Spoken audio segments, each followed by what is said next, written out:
Maria Mitchell, Life, Letters, and Journals **** produced by Suzanne Schell, Sandra Brown and the online distributed proofreading team.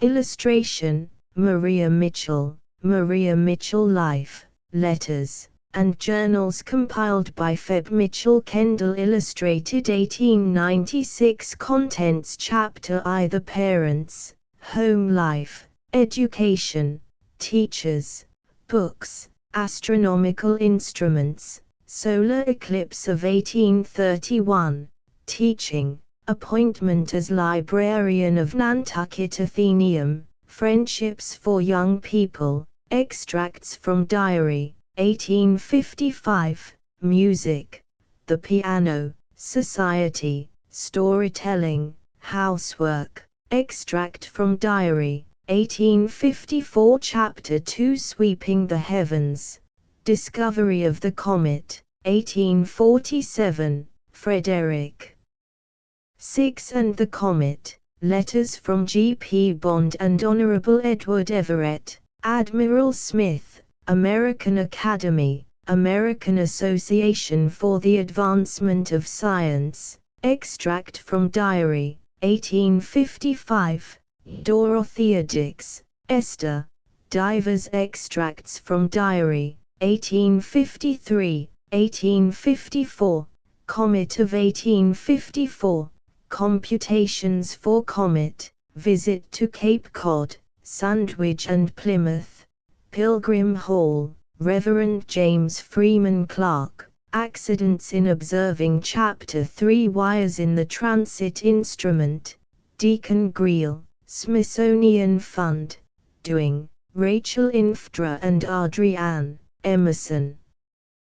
The Hard Winter. Chapter 4, Southern Tour, Chicago, St. Louis, Scientific Academy of St. Louis, Dr. Pope, Dr. Seforth, Mississippi River, Sandbars, Cherry Blossoms, Eclipse of Sun, Natchez, New Orleans, Slave Market, Negro Church, The Peculiar Institution, Bible, Judge Smith, Traveling Without Escort, Savannah, Rice Plantations, Negro Children, Miss Murray, Charleston, Drive, Condition of Slaves, Old Buildings, Miss Rutledge, Mr. Capers, Class Meeting, Hospitality, Mrs. Holbrook, Miss Pinckney, Manners, Portraits, Miss Pinckney's father, George Washington, Augusta, Nashville, Mrs. Fogg, Mrs. Polk, Charles Sumner, Mammoth Cave, Chattanooga. Chapter V, First European Tour, Liverpool, London, Reverend James Martineau, Mr. John Taylor, Mr. Lassell, Liverpool Observatory, The Hawthorns, Shopkeepers and Waiters, Greenwich Observatory, Sir George Airy, Visits to Greenwich, Herr Struve's Mission to England, Dinner Party, General Sabine, Westminster Abbey, Newton's Monument, British Museum, Four Great Men, St. Paul's, Dr. Johnson, Opera, Aylesbury.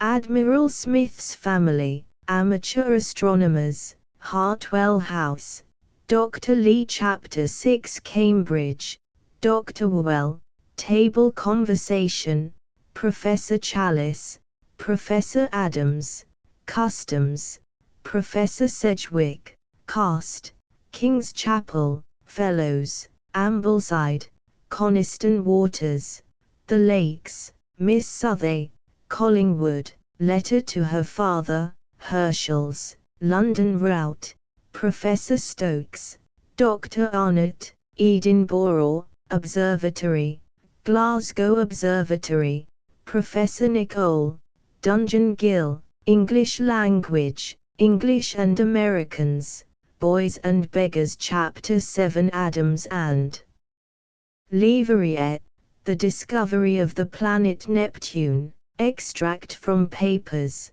Professor Bond, of Cambridge, Mass. Paris, Imperial Observatory, Mons.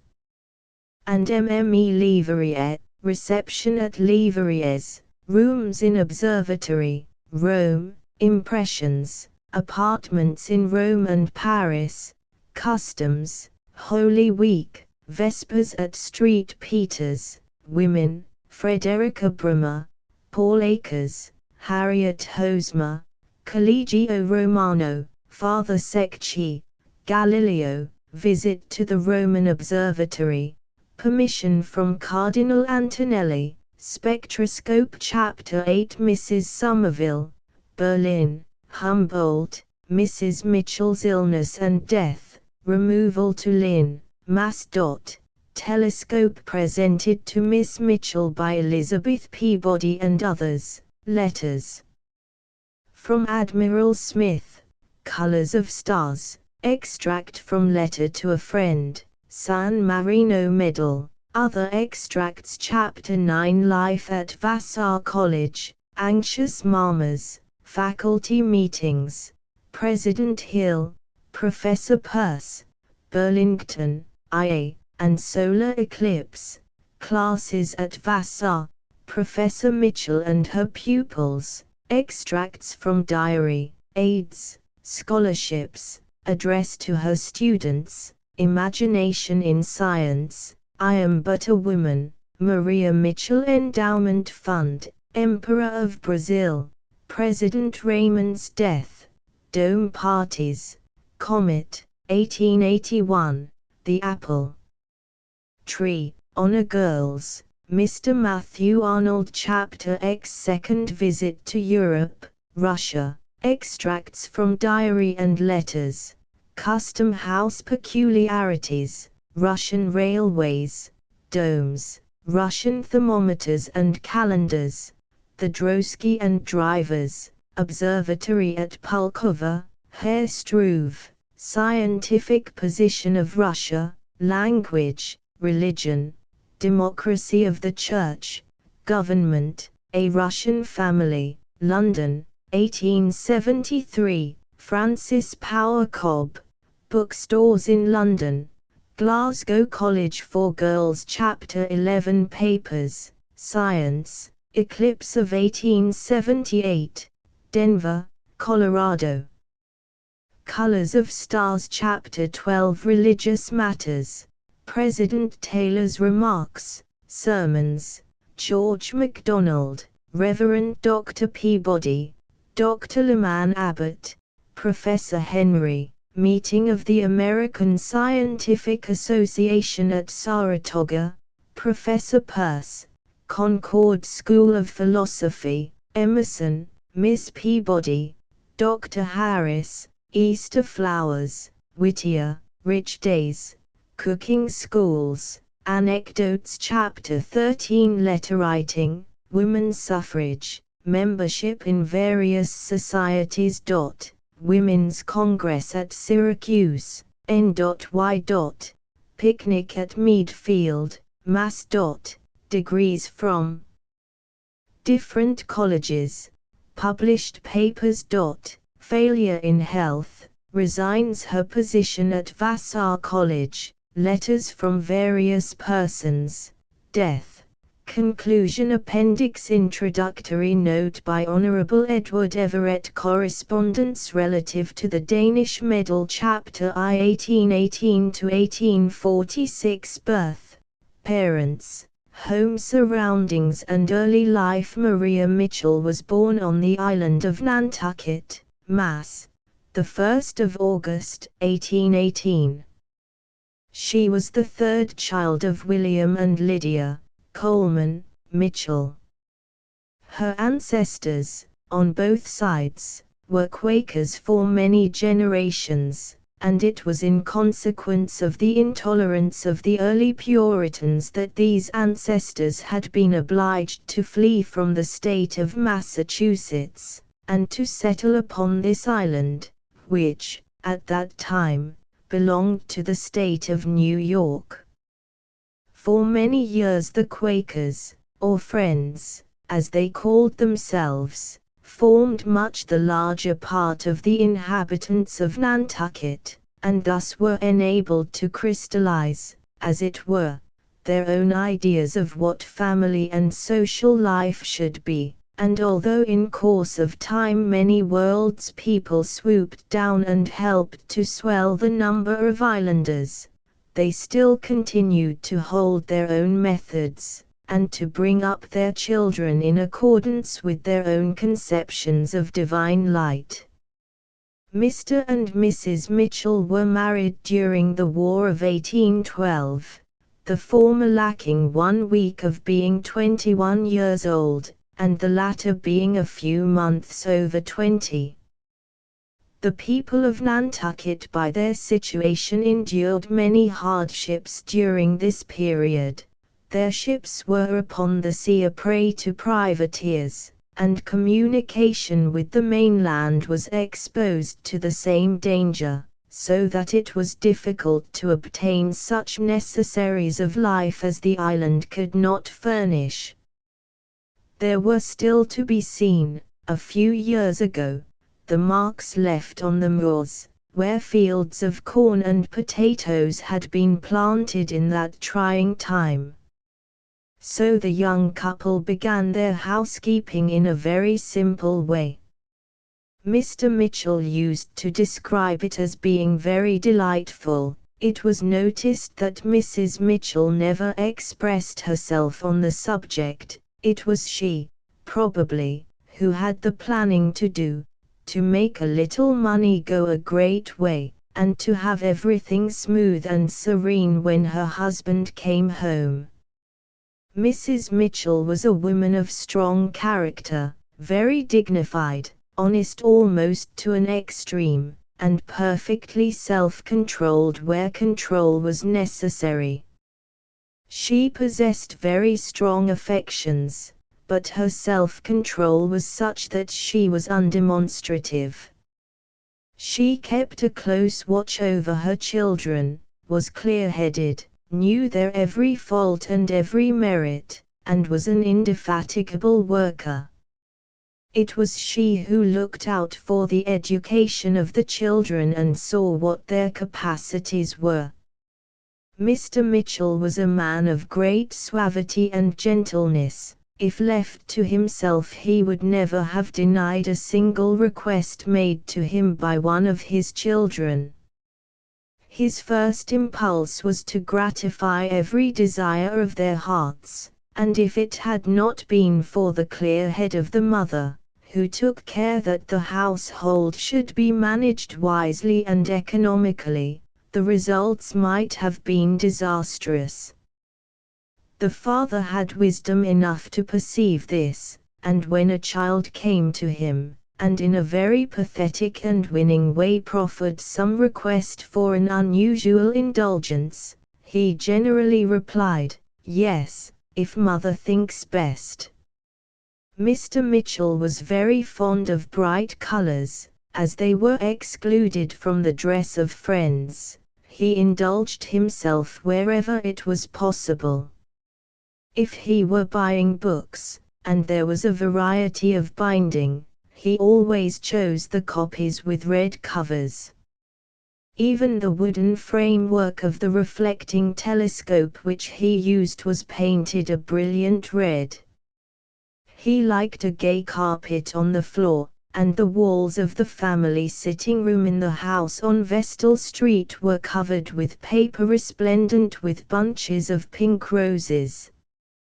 Suspended by a cord from the ceiling in the center of this room was a glass ball, filled with water, used by Mr. Mitchell in his experiments on polarization of light, flashing its dancing rainbows about the room. At the back of this house was a little garden, full of gay flowers, so that if the garb of the young Mitchells was rather somber, the setting was bright and cheerful, and the life in the home was healthy and wide awake.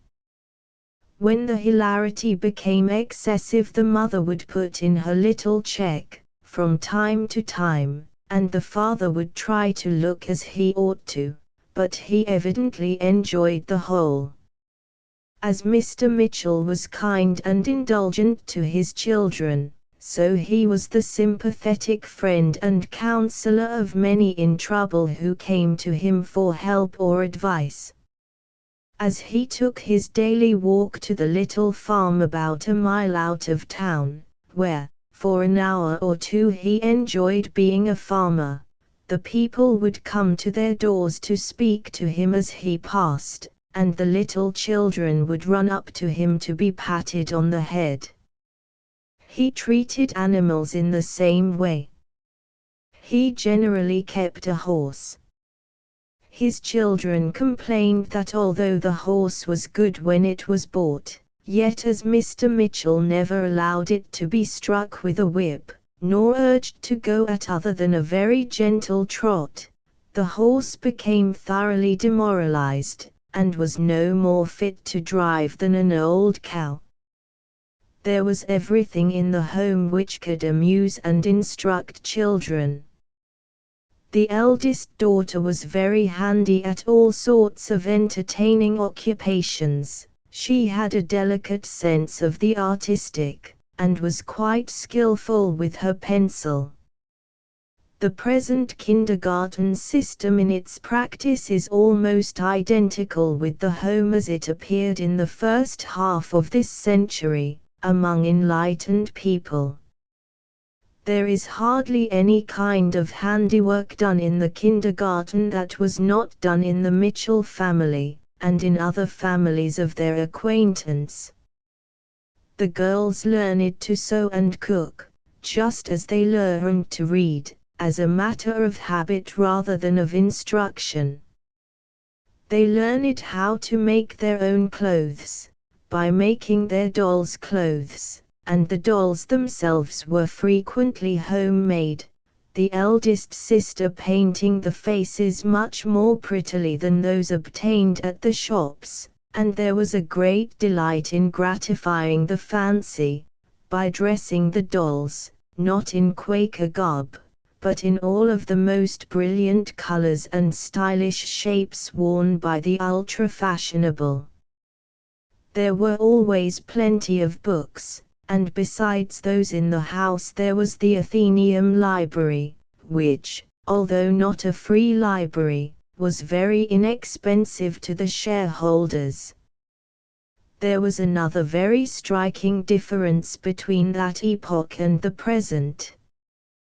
The children of that day were taught to value a book and to take excellent care of it. As an instance, it may be mentioned that one copy of Colburn's Algebra was used by 8 children in the Mitchell family, one after the other. The eldest daughter's name was written on the inside of the cover. 7 more names followed in the order of their ages, as the book descended. With regard to their reading, the mother examined every book that came into the house. Of course there were not so many books published then as now, and the same books were read over and over. Miss Edgeworth's stories became part of their very lives, and Young's Night Thoughts and the poems of Cowper and Bloomfield were conspicuous objects on the bookshelves of most houses in those days. Mr. Mitchell was very apt, while observing the heavens in the evening, to quote from one or the other of these poets, or from the Bible.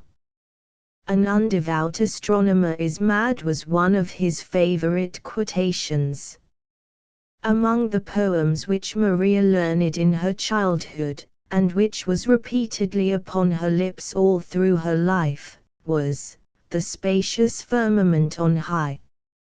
In her latter years, if she had a sudden fright which threatened to take away her senses, she would test her mental condition by repeating that poem. It is needless to say that she always remembered it, and her nerves instantly relapsed into their natural condition.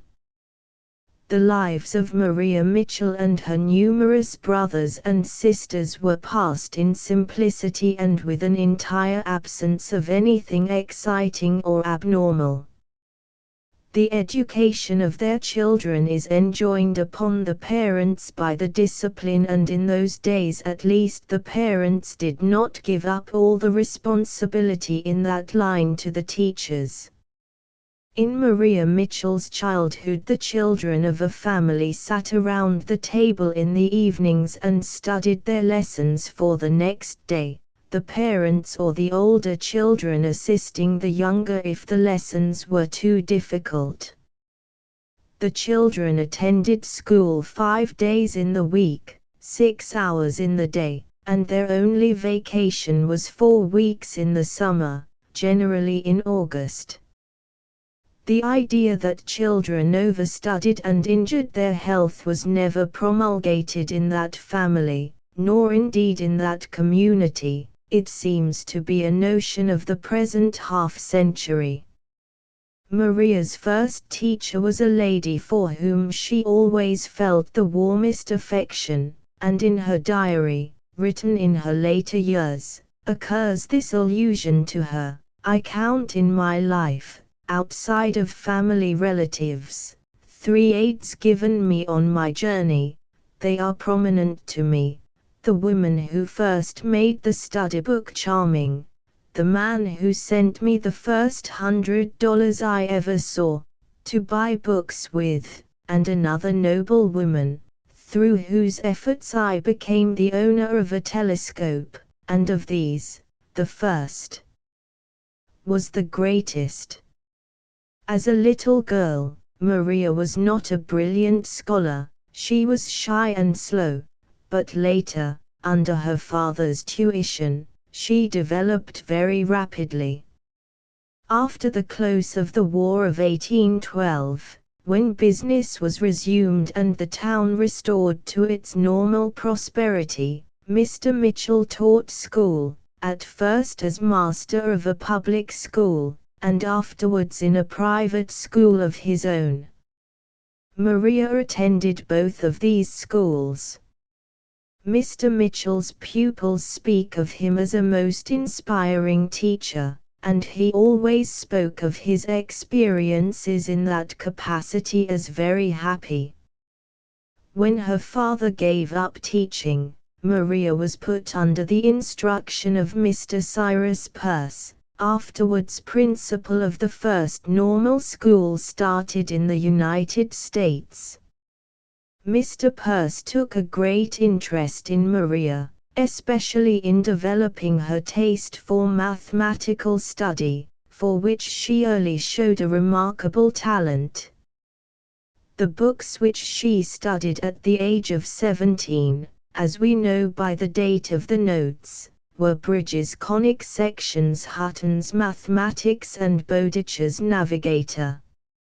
At that time Professor Benjamin Peirce had not published his explanations of the Navigator and Almanac, so that Maria was obliged to consult many scientific books and reports before she could herself construct the astronomical tables. Mr. Mitchell, on relinquishing school teaching, was appointed cashier of the Pacific Bank, but although he gave up teaching, he by no means gave up studying his favorite science, astronomy, and Maria was his willing helper at all times. Mr. Mitchell from his early youth was an enthusiastic student of astronomy, at a time, too, when very little attention was given to that study in this country. His evenings, when pleasant, were spent in observing the heavens, and to the children, accustomed to seeing such observations going on, the important study in the world seemed to be astronomy. One by one, as they became old enough, they were drafted into the service of counting seconds by the chronometer, during the observations. Some of them took an interest in the thing itself, and others considered it rather stupid work, but they all drank in so much of this atmosphere, that if anyone had asked a little child in this family, who was the greatest man that ever lived, the answer would have come promptly, Herschel. Maria very early learned the use of the sextant. The chronometers of all the whale ships were brought to Mr. Mitchell, on their return from a voyage, to be rated as it was called. For this purpose he used the sextant, and the observations were made in the little backyard of the Vestal Street home. There was also a clumsy reflecting telescope made on the Herschelian plan, but of very great simplicity, which was put up on fine nights in the same backyard, when the neighbors used to flock in to look at the moon. Afterwards Mr. Mitchell bought a small Dollond telescope, which thereafter, as long as she lived, his daughter used for sweeping purposes. After their removal to the Bank building there were added to these an altitude and azimuth circle loaned to Mr. Mitchell by West Point Academy, and 2 transit instruments. A little observatory for the use of the first was placed on the roof of the Bank building, and 2 small buildings were erected in the yard for the transits. There was also a much larger and finer telescope loaned by the Coast Survey, for which service Mr. Mitchell made observations. At the time when Maria Mitchell showed a decided taste for the study of astronomy, there was no school in the world where she could be taught higher mathematics and astronomy. Harvard College, at that time, had no telescope better than the one which her father was using, and no observatory except the little octagonal projection to the old mansion in Cambridge occupied by the late Dr. A.P. Peabody. However, everyone will admit that no school nor institution is better for a child than the home, with an enthusiastic parent for a teacher. At the time of the annular eclipse of the sun in 1831 the totality was central at Nantucket. The window was taken out of the parlor on Vestal Street, the telescope, the little Dollond, mounted in front of it, and with Maria by his side counting the seconds the father observed the eclipse. Maria was then 12 years old. At 16 Miss Mitchell left Mr. Peirce's school as a pupil, but was retained as assistant teacher. She soon relinquished that position and opened a private school on Traders Lane. This school too she gave up for the position of librarian of the Nantucket Athenaeum, which office she held for nearly 20 years. This library was open only in the afternoon, and on Saturday evening. The visitors were comparatively few in the afternoon, so that Miss Mitchell had ample leisure for study, an opportunity of which she made the most. Her visitors in the afternoon were elderly men of leisure, who enjoyed talking with so bright a girl on their favorite hobbies. When they talked, Miss Mitchell closed her book and took up her knitting, for she was never idle. With some of these visitors the friendship was kept up for years. It was in this library that she found Laplace's Mécanique Céleste translated by her father's friend, Dr. Bowditch. She also read the Theoria Motus of Gauss, in its original Latin form. In her capacity as librarian, Miss Mitchell to a large extent controlled the reading of the young people in the town. Many of them on arriving at mature years have expressed their gratitude for the direction in which their reading was turned by her advice.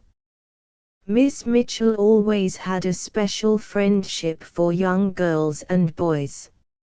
Many of these intimacies grew out of the acquaintance made at the library. The young girls made her their confidante and went to her for sympathy and advice. The boys, as they grew up, and went away to sea, perhaps, always remembered her, and made a point, when they returned in their vacations, of coming to tell their experiences to such a sympathetic listener. The 18th of April, 1855. A young sailor boy came to see me today. It pleases me to have these lads seek me on their return from their first voyage, and tell me how much they have learned about navigation. They always say, with pride, "I can take Una, Miss Mitchell, and work it up." This boy I had known only as a boy, but he has suddenly become a man and seems to be full of intelligence. He will go once more as a sailor, he says, and then try for the position of second mate. He looked as if he had been a good boy and would make a good man. He said that he had been ill so much that he had been kept out of temptation, but that the forecastle of a ship was no place for improvement of mind or morals. He said the captain with whom he came home asked him if he knew me, because he had heard of me. I was glad to find that the captain was a man of intelligence and had been kind to the boy. Miss Mitchell was an inveterate reader.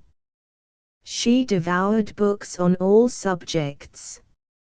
If she saw that boys were eagerly reading a certain book, she immediately read it. If it were harmless, she encouraged them to read it. If otherwise, she had a convenient way of losing the book. In November, when the trustees made their annual examination, the book appeared upon the shelf, but the next day after it was again lost. At this time Nantucket was a thriving, busy town. The whale fishery was a very profitable business, and the town was one of the wealthiest in the state. There was a good deal of social and literary life. In a friend's family neither music nor dancing was allowed. Mr. and Mrs. Mitchell were by no means narrow sectarians, but they believed it to be best to conform to the rules of Friends as laid down in the discipline. George Fox himself, the founder of the society, had blown a blast against music, and especially instrumental music in churches. It will be remembered that the Methodists have but recently yielded to the popular demand in this respect, and have especially favored congregational singing. It is most likely that George Fox had no ear for music himself, and thus entailed upon his followers an obligation from which they are but now freeing themselves. There was plenty of singing in the Mitchell family, and the parents liked it, especially the father, who, when he sat down in the evening with the children, would say, "Now sing something." But there could be no instruction in singing. The children sang the songs that they picked up from their playmates. However, one of the daughters bought a piano, and Maria's purse opened to help that cause along. It would not have been proper for Mr. Mitchell to help pay for it, but he took a great interest in it, nevertheless. So indeed did the mother, but she took care not to express herself outwardly. The piano was kept in a neighboring building not too far off to be heard from the house. Maria had no ear for music herself, but she was always to be depended upon to take the lead in an emergency, so the sisters put their heads together and decided that the piano must be brought into the house. When they had made all the preparations, the father and mother were invited to take tea with their married daughter, who lived in another part of the town and had been let into the secret. The piano was duly removed and placed in an upper room called the hall, where Mr. Mitchell kept the chronometers, where the family sewing was done, and where the larger part of the books were kept, a beautiful room, overlooking the square and a great gathering place for all their young friends. When the piano was put in place, the sisters awaited the coming of the parents. Maria stationed herself at the foot of the stairs, ready to meet them as they entered the front door. Another, halfway between, was to give the signal to a third, who was seated at the piano. The footsteps were heard at the door, the signal was given, a lively tune was started, and Maria confronted the parents as they entered. "What's that?" was the exclamation. "Well," said Maria, soothingly, "we've had the piano brought over." "Why, of all things!" exclaimed the mother. The father laid down his hat, walked immediately upstairs, entered the hall, and said, "Come, daughter, play something lively." So that was all. But that was not all for Mr. Mitchell. He had broken the rules accepted by the friends, and it was necessary for some notice to be taken of it, so a dear old friend and neighbor came to deal with him. Now, to be under dealings, as it is called, was a very serious matter, to be spoken of only under the breath, in a half-whisper. "I hear that thee has a piano in thy house," said the old friend. "Yes, my daughters have," was the reply. "But it is in thy house," pursued the friend. "Yes, but my home is my children's home as well as mine," said Mr. Mitchell, "and I propose that they shall not be obliged to go away from home for their pleasures. I don't play on the piano." It so happened that Mr. Mitchell held the property of the monthly meeting in his hands at the time, and it was a very improper thing for the accredited agent of the society to be under dealings, as Mr. Mitchell gently suggested. This the friend had not thought of, and so he said, "Well, William, perhaps we'd better say no more about it." When the father came home after this interview, he could not keep it to himself. If it had been the mother who was interviewed, she would have kept it a profound secret, because she would not have liked to have her children get any fun out of the proceedings of the old friend. But Mr. Mitchell told the story in his quiet way. The daughters enjoyed it, and declared that the piano was placed upon a firm foothold by this proceeding. The news spread abroad, and several other young Quaker girls eagerly seized the occasion to gratify their musical longings in the same direction. Footnote: it is pleasant to note that this objection to music among Friends is a thing of the past, and that the Friends School at Providence, RI, which is under the control of the New England Yearly Meeting of Friends, has music in its regular curriculum. Few women with scientific tastes had the advantages which surrounded Miss Mitchell in her own home. Her father was acquainted with the most prominent scientific men in the country, and in his hospitable home at Nantucket she met many persons of distinction in literature and science.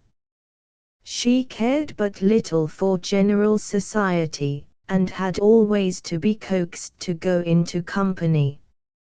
Later in life, however, she was much more socially inclined, and took pleasure in making and receiving visits. She could neither dance nor sing, but in all amusements which require quickness and a ready wit she was very happy. She was very fond of children, and knew how to amuse them and to take care of them. As she had half a dozen younger brothers and sisters, she had ample opportunity to make herself useful.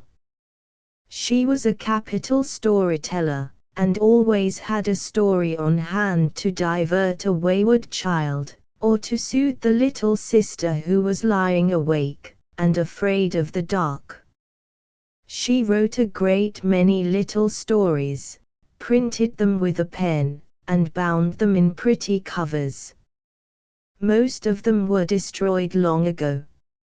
Maria took her part in all the household work. She knew how to do everything that has to be done in a large family where but one servant is kept, and she did everything thoroughly. If she swept a room it became clean. She might not rearrange the different articles of furniture in the most artistic manner, but everything would be clean, and there would be nothing left crooked. If a chair was to be placed, it would be parallel to something. She was exceedingly sensitive to a line out of the perpendicular, and could detect the slightest deviation from that rule. She had also a sensitive eye in the matter of color, and felt any lack of harmony in the colors worn by those about her. Maria was always ready to bear the brunt and could at any time be coaxed by the younger children to do the things which they found difficult or disagreeable. The two youngest children in the family were delicate, and the special care of the youngest sister devolved upon Maria, who knew how to be a good nurse as well as a good playfellow. She was especially careful of a timid child. She herself was timid, and, throughout her life, could never witness a thunderstorm with any calmness. On one of those occasions so common in an American household, when the one servant suddenly takes her leave, or is summarily dismissed, Miss Mitchell describes her part of the family duties. The 21st of October, 1854.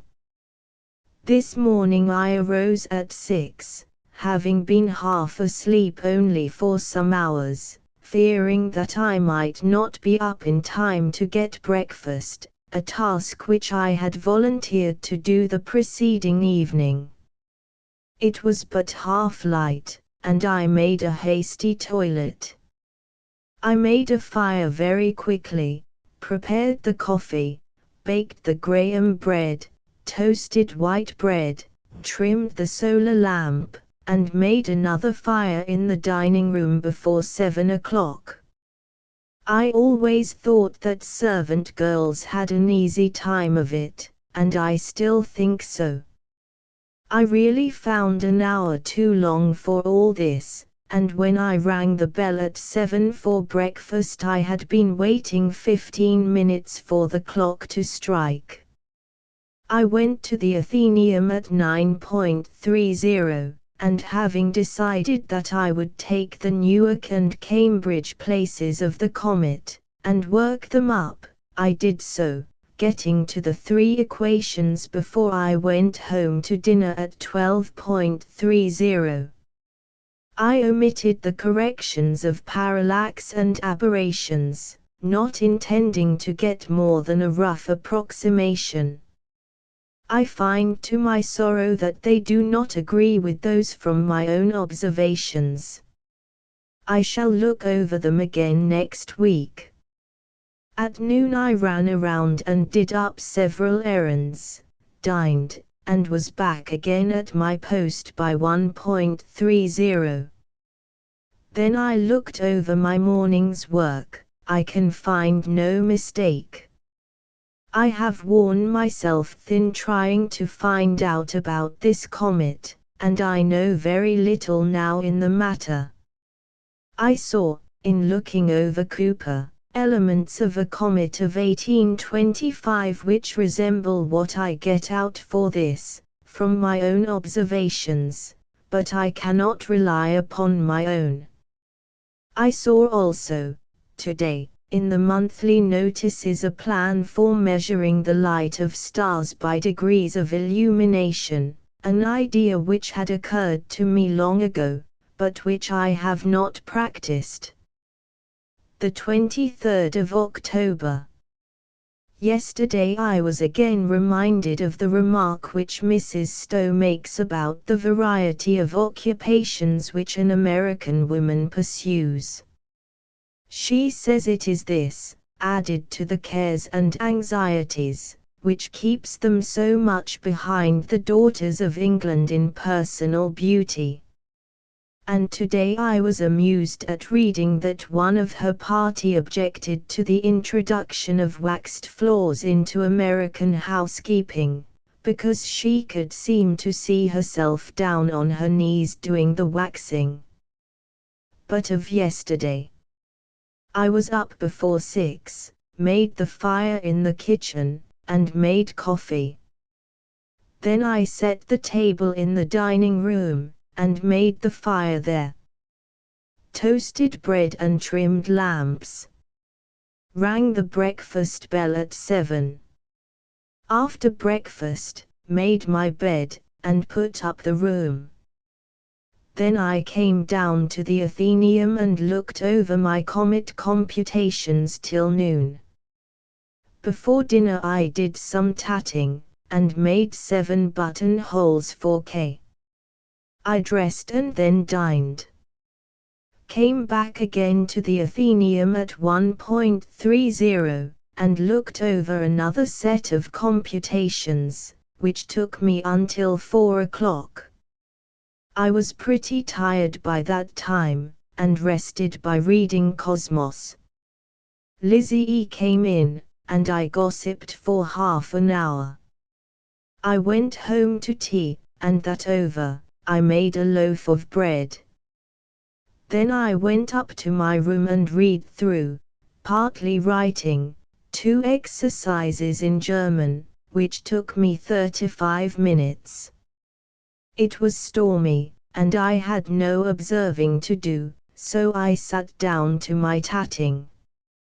Lizzie came in and I took a new lesson in tatting, so as to make the pearl-edged. I made about half a yard during the evening. At a little after 9 I went home with Lizzie, and carried a letter to the post office. I had kept steadily at work for 16 hours when I went to bed. Chapter 2 1847 to 1854 Miss Mitchell's Comet, extracts from diary. The comet Miss Mitchell spent every clear evening on the housetop sweeping the heavens. No matter how many guests there might be in the parlor, Miss Mitchell would slip out, don her regimentals as she called them, and, lantern in hand, mount to the roof. On the evening of the 1st of October, 1847, there was a party of invited guests at the Mitchell home. As usual, Maria slipped out, ran up to the telescope, and soon returned to the parlor and told her father that she thought she saw a comet. Mr. Mitchell hurried upstairs, stationed himself at the telescope, and as soon as he looked at the object pointed out by his daughter declared it to be a comet. Miss Mitchell, with her usual caution, advised him to say nothing about it until they had observed it long enough to be tolerably sure. But Mr. Mitchell immediately wrote to Professor Bond, at Cambridge, announcing the discovery. On account of stormy weather, the mails did not leave Nantucket until October 3rd. Frederick VI, King of Denmark, had offered, the 17th of December, 1831, a gold medal of the value of 20 ducats to the first discoverer of a telescopic comet. The regulations, as revised and amended, were republished, in April 1840, in the Astronomische Nachrichten. When this comet was discovered, the king who had offered the medal was dead. The son, Frederick VII, who had succeeded him, had not the interest in science which belonged to his father, but he was prevailed upon to carry out his father's designs in this particular case. The same comet had been seen by Father de Vico at Rome, on October 3, at 7:30 p.m., and this fact was immediately communicated by him to Professor Schumacher, at Altona. On the 7th of October, at 9:20 p.m., the comet was observed by Mr. W. R. Dawes, at Kent, England, and on the 11th it was seen by Madame Rumker, the wife of the director of the observatory at Hamburg. The following letter from the younger Bond will show the cordial relations existing between the observatory at Cambridge and the smaller station at Nantucket, Cambridge, the 20th of October, 1847. Dear Maria, there. I think that is a very amiable beginning, considering the way in which I have been treated by you. If you are going to find any more comets, can you not wait till they are announced by the proper authorities? At least, don't kidnap another such as this last was. If my object were to make you fear and tremble, I should tell you that on the evening of the 30th I was sweeping within a few degrees of your prize. I merely throw out the hint for what it is worth. It has been very interesting to watch the motion of this comet among the stars with the great refractor. We could almost see it move. An account of its passage over the star mentioned by your father when he was here would make an interesting notice for one of the foreign journals, which we would readily forward. Here follow Mr. Bond's observations. Respectfully, your obedient servant, G. P. Bond. Honorable Edward Everett, who at that time was president of Harvard College, took a great interest in the matter, and immediately opened a correspondence with the proper authorities, and sent a notice of the discovery to the Astronomische Nachrichten. The priority of Miss Mitchell's discovery was immediately admitted throughout Europe. The King of Denmark very promptly referred the matter to Professor Schumacher, who reported in favor of granting the medal to Miss Mitchell, and the medal was duly struck off and forwarded to Mr. Everett. Among European astronomers who urged Miss Mitchell's claim was Admiral Smith, whom she knew through his celestial cycle and who later, on her visit to England, became a warm personal friend. Madame Rumker, also, sent congratulations. Mr. Everett announced the receipt of the medal to Miss Mitchell in the following letter: Cambridge, the 29th of March, 1849. My dear Miss Mitchell, I have the pleasure to inform you that your medal arrived by the last steamer. It reached me by mail, yesterday afternoon. I went to Boston this morning, hoping to find you at the Adams house, to put it into your own hand. As your return to Nantucket prevented this, I, of course, retain it, subject to your orders, not liking to take the risk again of its transmission by mail. Having it in this way in my hand, I have taken the liberty to show it to some friends, such as W. C. Bond, Professor Peirce, the editors of the transcript and the members of my family, which I hope you will pardon. I remain, my dear Miss Mitchell, with great regard, very faithfully yours, Edward Everett. Footnote, see Appendix. In 1848 Miss Mitchell was elected to membership by the American Academy of Arts and Sciences unanimously. She was the first and only woman ever admitted. In the diploma the printed word Fellow is erased, and the words Honorary Member inserted by Dr. Asa Gray, who signed the document as secretary. Some years later, however, her name is found in the list of Fellows of this Academy, also of the American Institute and of the American Association for the Advancement of Science. For many years she attended the annual conventions of this last-mentioned association, in which she took great interest. The extract below refers to one of these meetings, probably that of 1855, the 23rd of August. It is really amusing to find oneself lionized in a city where one has visited quietly for years, to see the doors of fashionable mansions open wide to receive you, which never opened before. I suspect that the whole corps of science laughs in its sleeves at the farce. The leaders make it pay pretty well. My friend Professor Bash makes the occasions the opportunities for working sundry little wheels, pulleys, and levers, the result of all which is that he gets his enormous appropriations of $400,000 out of Congress, every winter, for the maintenance of the United States Coast Survey.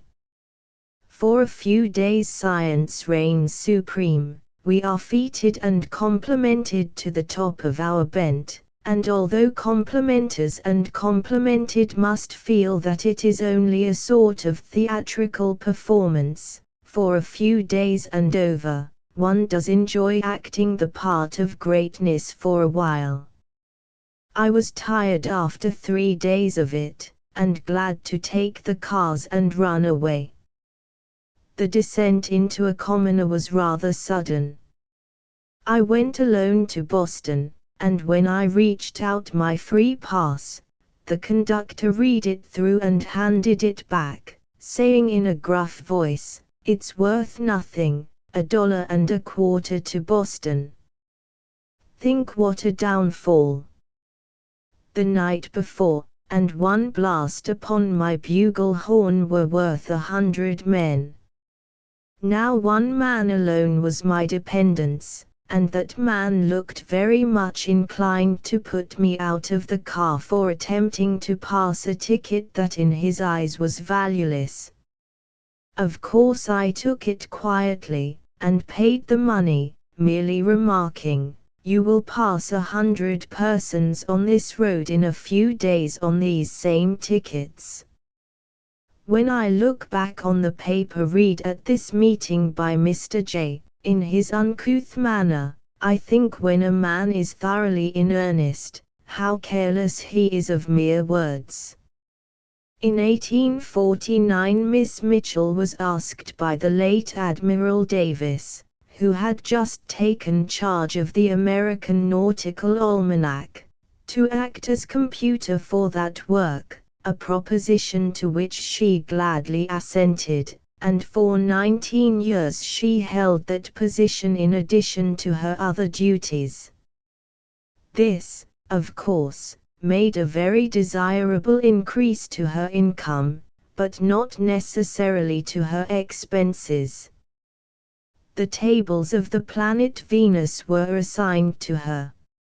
In this year, too, she was employed by Professor Bash, of the United States Coast Survey, in the work of an astronomical party at Mount Independence, Maine. 1853 I was told that Miss Dix wished to see me, and I called upon her. It was dusk, and I did not at once see her. Her voice was low, not particularly sweet, but very gentle. She told me that she had heard Professor Henry speak of me, and that Professor Henry was one of her best friends, the truest man she knew. When the lights were brought in, I looked at her. She must be past 50, she is rather small, dresses indifferently, has good features in general, but indifferent eyes. She does not brighten up in countenance in conversing. She is so successful that I suppose there must be a hidden fire somewhere, for heat is a motive power, and her cold manners could never move legislatures. I saw some outburst of fire when Mrs. Hale's book was spoken of. It seems Mrs. Hale wrote to her for permission to publish a notice of her, and was decidedly refused. Another letter met with the same answer, yet she wrote a life which Miss Dix says is utterly false. In her general sympathy for suffering humanity, Miss Dix seems neglectful of the individual interest. She has no family connection but a brother, has never had sisters, and she seemed to take little interest in the persons whom she met. I was surprised at her feeling any desire to see me. She is not strikingly interesting in conversation, because she is so grave, so cold, and so quiet. I asked her if she did not become at times weary and discouraged, and she said, wearied, but not discouraged, for she had met with nothing but success. There is evidently a strong will which carries all before it, not like the sweep of the hurricane, but like the slow, steady, and powerful march of the molten lava. It is sad to see a woman sacrificing the ties of the affections even to do good. I have no doubt Miss Dix does much good, but a woman needs a home and the love of other women at least, if she lives without that of man. The following entry was made many years after, August, 1871. I have just seen Miss Dix again, having met her only once for a few minutes in all the 18 years. She listened to a story of mine about some girls in need, and then astonished me by an offer she made me. The 15th of February, 1853. I think Dr. Hall, in his Life of Mary Ware, does wrong when he attempts to encourage the use of the needle. It seems to me that the needle is the chain of woman, and has fettered her more than the laws of the country. Once emancipate her from the stitch, the industry of which would be commendable if it served any purpose except the gratification of her vanity, and she would have time for studies which would engross as the needle never can. I would as soon put a girl alone into a closet to meditate as give her only the society of her needle. The art of sewing, so far as men learn it, is well enough, that is, to enable a person to take the stitches, and, if necessary, to make her own garments in a strong manner, but the dressmaker should no more be a universal character than the carpenter. Suppose every man should feel it is his duty to do his own mechanical work of all kinds, would society be benefited? Would the work be well done? Yet a woman is expected to know how to do all kinds of sewing, all kinds of cooking, all kinds of any woman's work, and the consequence is that life is passed in learning these only, while the universe of truth beyond remains unentered. The 11th of May, 1853. I could not help thinking of Esther, a much-loved cousin who had recently died, a few evenings since when I was observing. A meteor flashed upon me suddenly, very bright, very short-lived. It seemed to me that it was sent for me especially, for it greeted me almost the first instant I looked up, and was gone in a second. It was as fleeting and as beautiful as the smile upon Esther's face the last time I saw her. I thought when I talked with her about death that, though she could not come to me visibly, she might be able to influence my feelings. But it cannot be, for my faith has been weaker than ever since she died, and my fears have been greater. A few pages farther on in the diary appears this poem: Esther living, the hearts of all around sought hers as slaves a throne; dying, the reason first we found, the fullness of her own. She gave unconsciously the while a wealth we all might share, to me the memory of the smile that last I saw her wear. Earth lost from out its meagre store a bright and precious stone, heaven could not be so rich before, but it has richer grown. The 19th of September, 1853.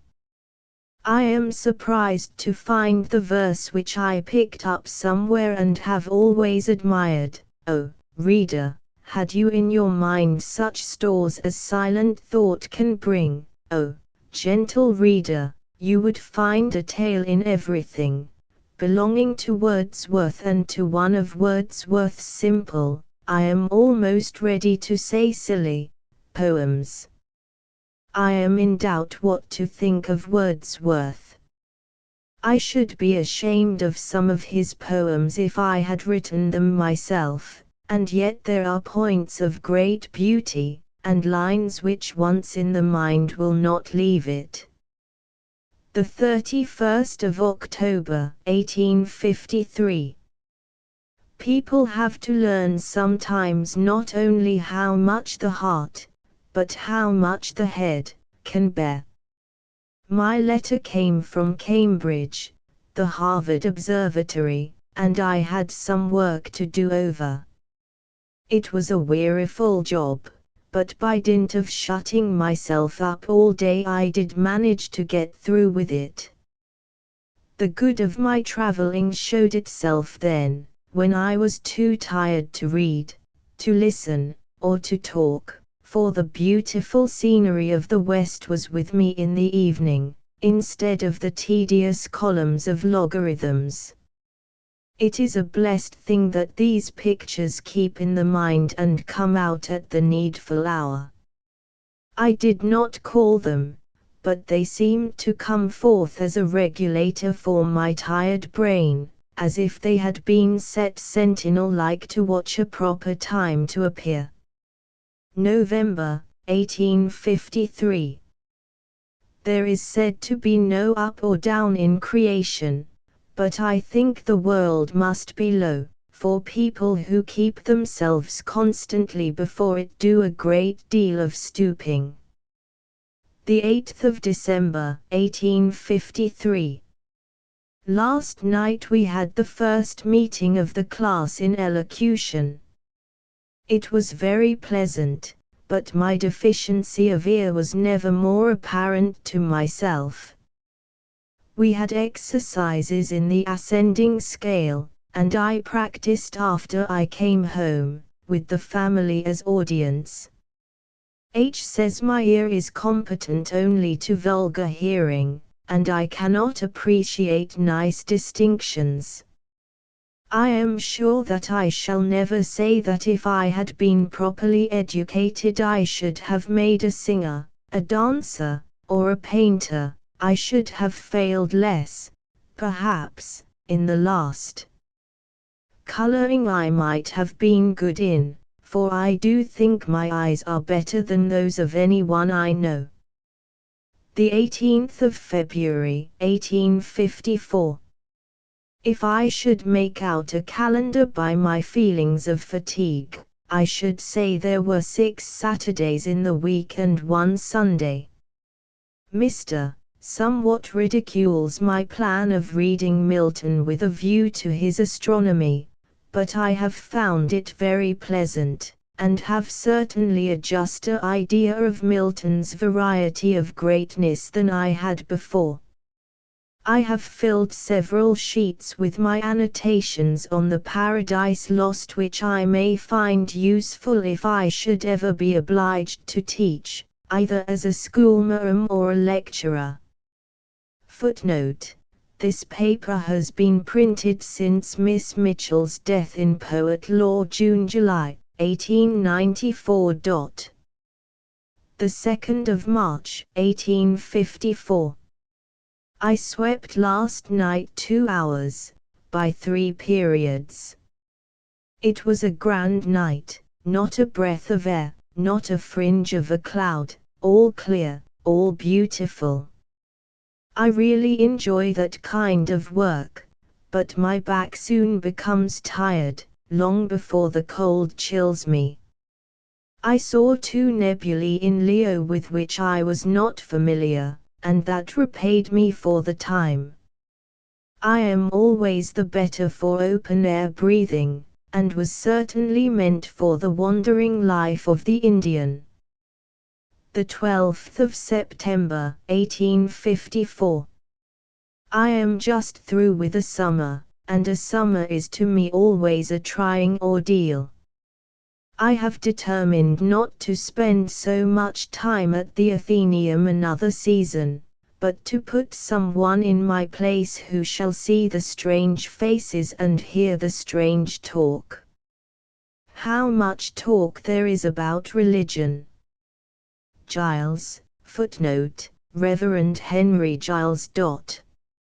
I like the best, for he seems, like myself, to have no settled views, and to be religious only in feeling. He says he has no piety, but a great sense of infinity.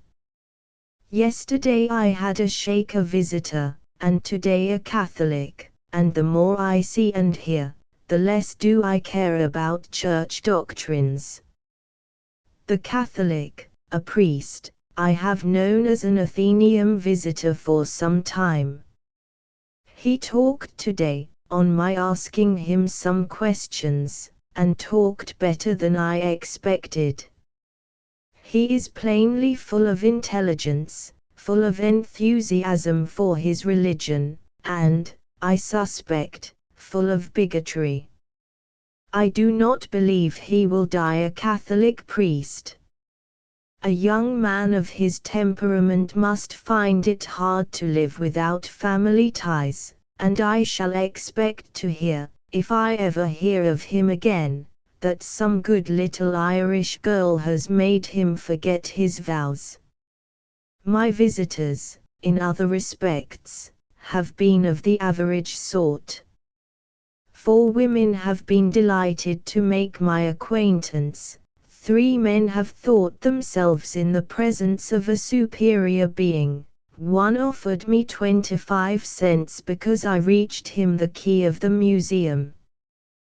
1 woman has opened a correspondence with me, and several have told me that they knew friends of mine. 2 have spoken of me in small letters to small newspapers. 1 said he didn't see me, and 1 said he did. I have become hardened to all, neither compliment nor $quarter rouses any emotion. My fit of humility, which has troubled me all summer, is shaken, however, by the first cool breeze of autumn and the first walk taken without perspiration. The 22nd of September, 1854. On the evening of the 18th, while sweeping there came into the field the 2 nebulae in Ursa Major, which I have known for many a year, but which to my surprise now appeared to be three. The upper one, as seen from an inverting telescope, appeared double-headed, like one near the Dolphin, but much more decided than that, the space between the two heads being very plainly discernible and subtending a decided angle. The bright part of this object was clearly the old nebula, but what was the appendage? Had the nebula suddenly changed? Was it a comet, or was it merely a very fine night? Father decided at once for the comet. I hesitated, with my usual cowardice, and forbade his giving it a notice in the newspaper. I watched it from 8.30 to 11.30 almost without cessation, and was quite sure at 11.30 that its position had changed with regard to the neighboring stars. I counted its distance from the known nebula several times, but the whole affair was difficult, for there were flying clouds, and sometimes the nebula and comet were too indistinct to be definitely seen. The 19th was cloudy and the 20th the same, with the variety of occasional breaks, through which I saw the nebula, but not the comet.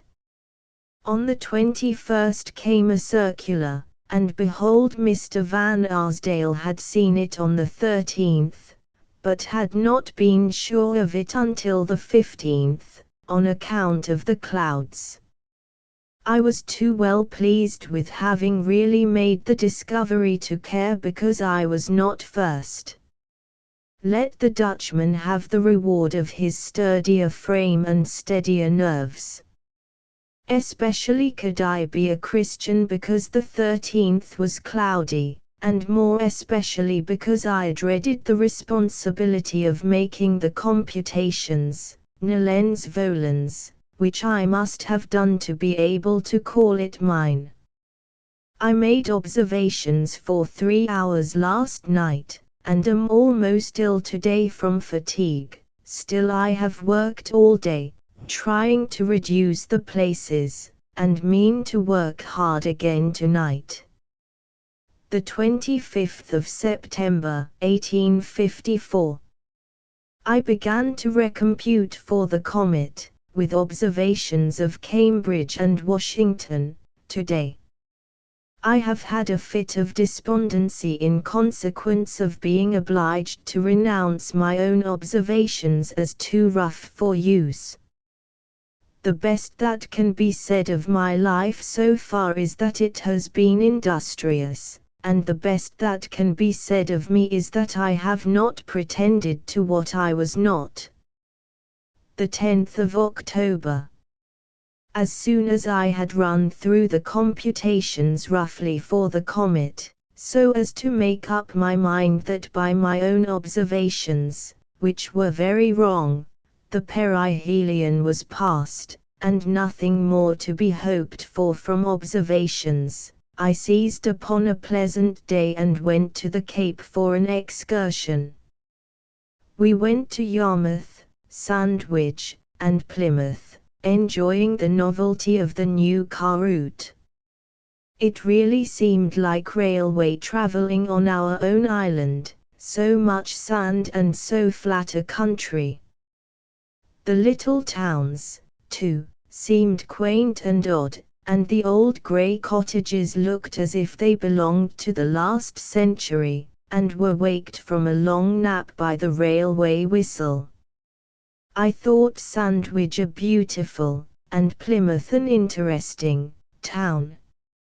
I would fain have gone off into some poetical quotation, such as the breaking waves dashed high or the Pilgrim Fathers, where are they? But K, who had been there before, desired me not to be absurd, but to step quietly onto the half-buried rock and quietly off. Younger sisters know a deal, so I did as I was bidden to do, and it was just as well not to make myself hoarse without an appreciative audience. I liked the picture by Sargent in Pilgrim Hall, but seeing Plymouth on a mild, sunny day, with everything looking bright and pleasant, it was difficult to conceive of the landing of the Pilgrims as an event, or that the settling of such a charming spot required any heroism.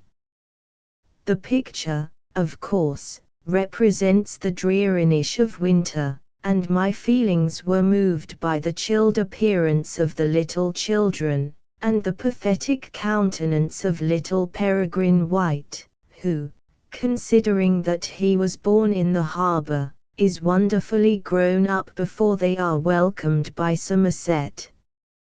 According to history, little Peregrine was born about December the 6th and Somerset met them about the 16th of March, so he was 3 months old, but he is plainly a forward child, for he looks up very knowingly. Such a child had immortality thrust upon him from his birth. It must have had a deadening influence upon him to know that he was a marked man whether he did anything worthy of mark or not. He does not seem to have made any figure after his entrance into the world, though he must have created a great sensation when he came. The 17th of October. I have just gone over my comet computations again, and it is humiliating to perceive how very little more I know than I did 7 years ago when I first did this kind of work. To be sure, I have only once in the time computed a parabolic orbit, but it seems to me that I know no more in general. I think I am a little better thinker, that I take things less upon trust, but at the same time I trust myself much less. The world of learning is so broad, and the human soul is so limited in power. We reach forth and strain every nerve, but we seize only a bit of the curtain that hides the infinite from us. Will it really unroll to us at some future time? Aside from the gratification of the affections in another world, that of the intellect must be great if it is enlarged and its desires are the same. The 24th of November, 1854. Yesterday James Freeman Clarke, the biographer of Margaret Fuller, came into the Athenaeum. It was plain that he came to see me and not the institution. He rushed in to talk at once, mostly on people, and asked me about my astronomical labours. As it was a kind of flattery, I repaid it in kind by asking him about Margaret Fuller. He said she did not strike anyone as a person of intellect or as a student, for all her faculties were kept so much abreast that none had prominence. I wanted to ask if she was a lovable person, but I did not think he would be an unbiased judge, she was so much attached to him. The 5th of December, 1854. The love of one's own sex is precious, for it is neither provoked by vanity nor retained by flattery, it is genuine and sincere. I am grateful that I have had much of this in my life. The comet looked in upon us on the 29th. It made a twilight call, looking sunny and bright, as if it had just warmed itself in the equinoctial rays. A boy on the street called my attention to it, but I found on hurrying home that father had already seen it, and had ranged it behind buildings so as to get a rough position. It was piping cold, but we went to work in good earnest that night, and the next night on which we could see it, which was not until April. I was dreadfully busy, and a host of little annoyances crowded upon me. I had a good star near it in the field of my comet seeker, but what star? On that rested everything, and I could not be sure even from the catalogue, for the comet and the star were so much in the twilight that I could get no good neighboring stars. We called it Ariatis, or 707. Then came a waxing moon, and we waxed weary in trying to trace the fainter and fainter comet in the mists of twilight and the glare of moonlight. Next I broke a screw of my instrument, and found that no screw of that description could be bought in the town.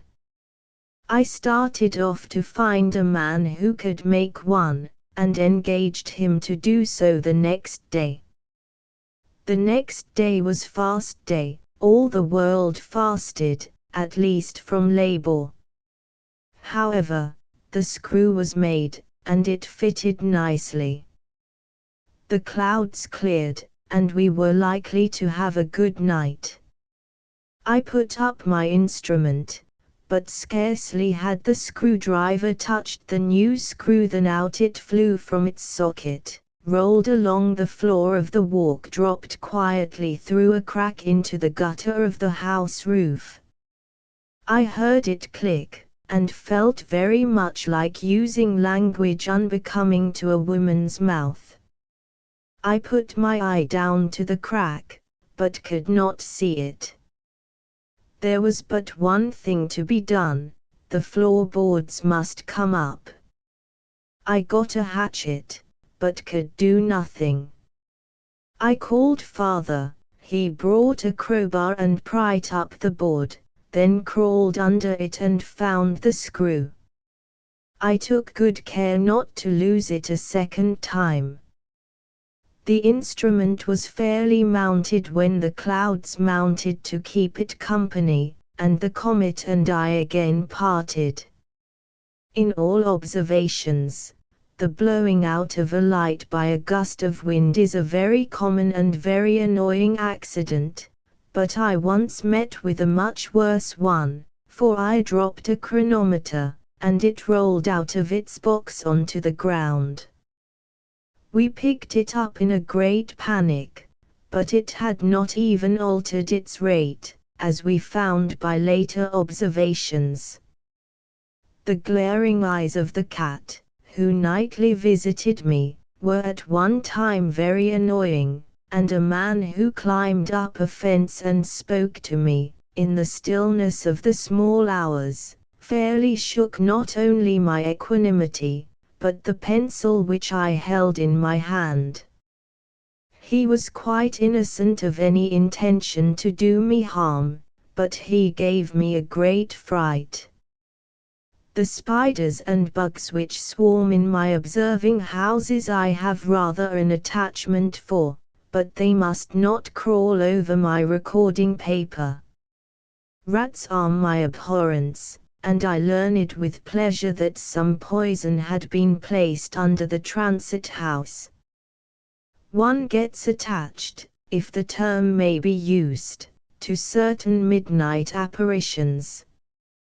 The aurora borealis is always a pleasant companion. A meteor seems to come like a messenger from departed spirits, and the blossoming of trees in the moonlight becomes a sight looked for with pleasure.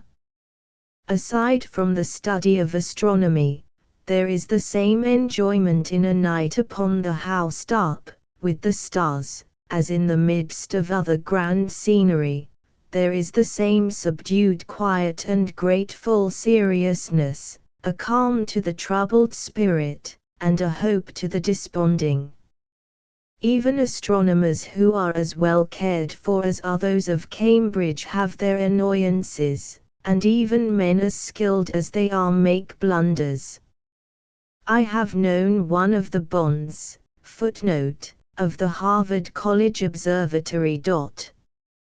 With great effort, turn that huge telescope down to the horizon to make an observation upon a blazing comet seen there, and when he had found it in his glass, find also that it was not a comet, but the nebula of Andromeda, a cluster of stars on which he had spent much time, and which he had made a special object of study. The 26th of December, 1854. They were wonderful men, the early astronomers. That was a great conception, which now seems to us so simple, that the earth turns upon its axis, and a still greater one that it revolves about the sun. To show this last was worth a man's lifetime, and it really almost cost the life of Galileo. Somehow we are ready to think that they had a wider field than we for speculation, that truth being all unknown it was easier to take the first step in its paths. But is the region of truth limited? Is it not infinite? We know a few things which were once hidden, and being known they seem easy, but there are the flashings of the northern lights, across the lift they start and shift. There is the conical zodiacal beam seen so beautifully in the early evenings of spring and the early mornings of autumn. There are the startling comets, whose use is all unknown. There are the brightening and flickering variable stars, whose cause is all unknown, and the meteoric showers, and for all of these the reasons are as clear as for the succession of day and night. They lie just beyond the daily mist of our minds, but our eyes have not yet pierced through it. Chapter 3, 1855 to 1857. Extracts from Diary. Rachel, Emerson. A Hard Winter, the 1st of January, 1855. I put some wires into my little transit this morning. I dreaded it so much, when I found yesterday that it must be done, that it disturbed my sleep. It was much easier than I expected. I took out the little collimating screws first, then I drew out the tube, and in that I found a brass plate screwed on the diaphragm which contained the lines. I was at first a little puzzled to know which screws held this diaphragm in its place, and, as I was very anxious not to unscrew the wrong ones, I took time to consider and found I need turn only two. Then out slipped the little plate with its 3 wires where 5 should have been, 2 having been broken.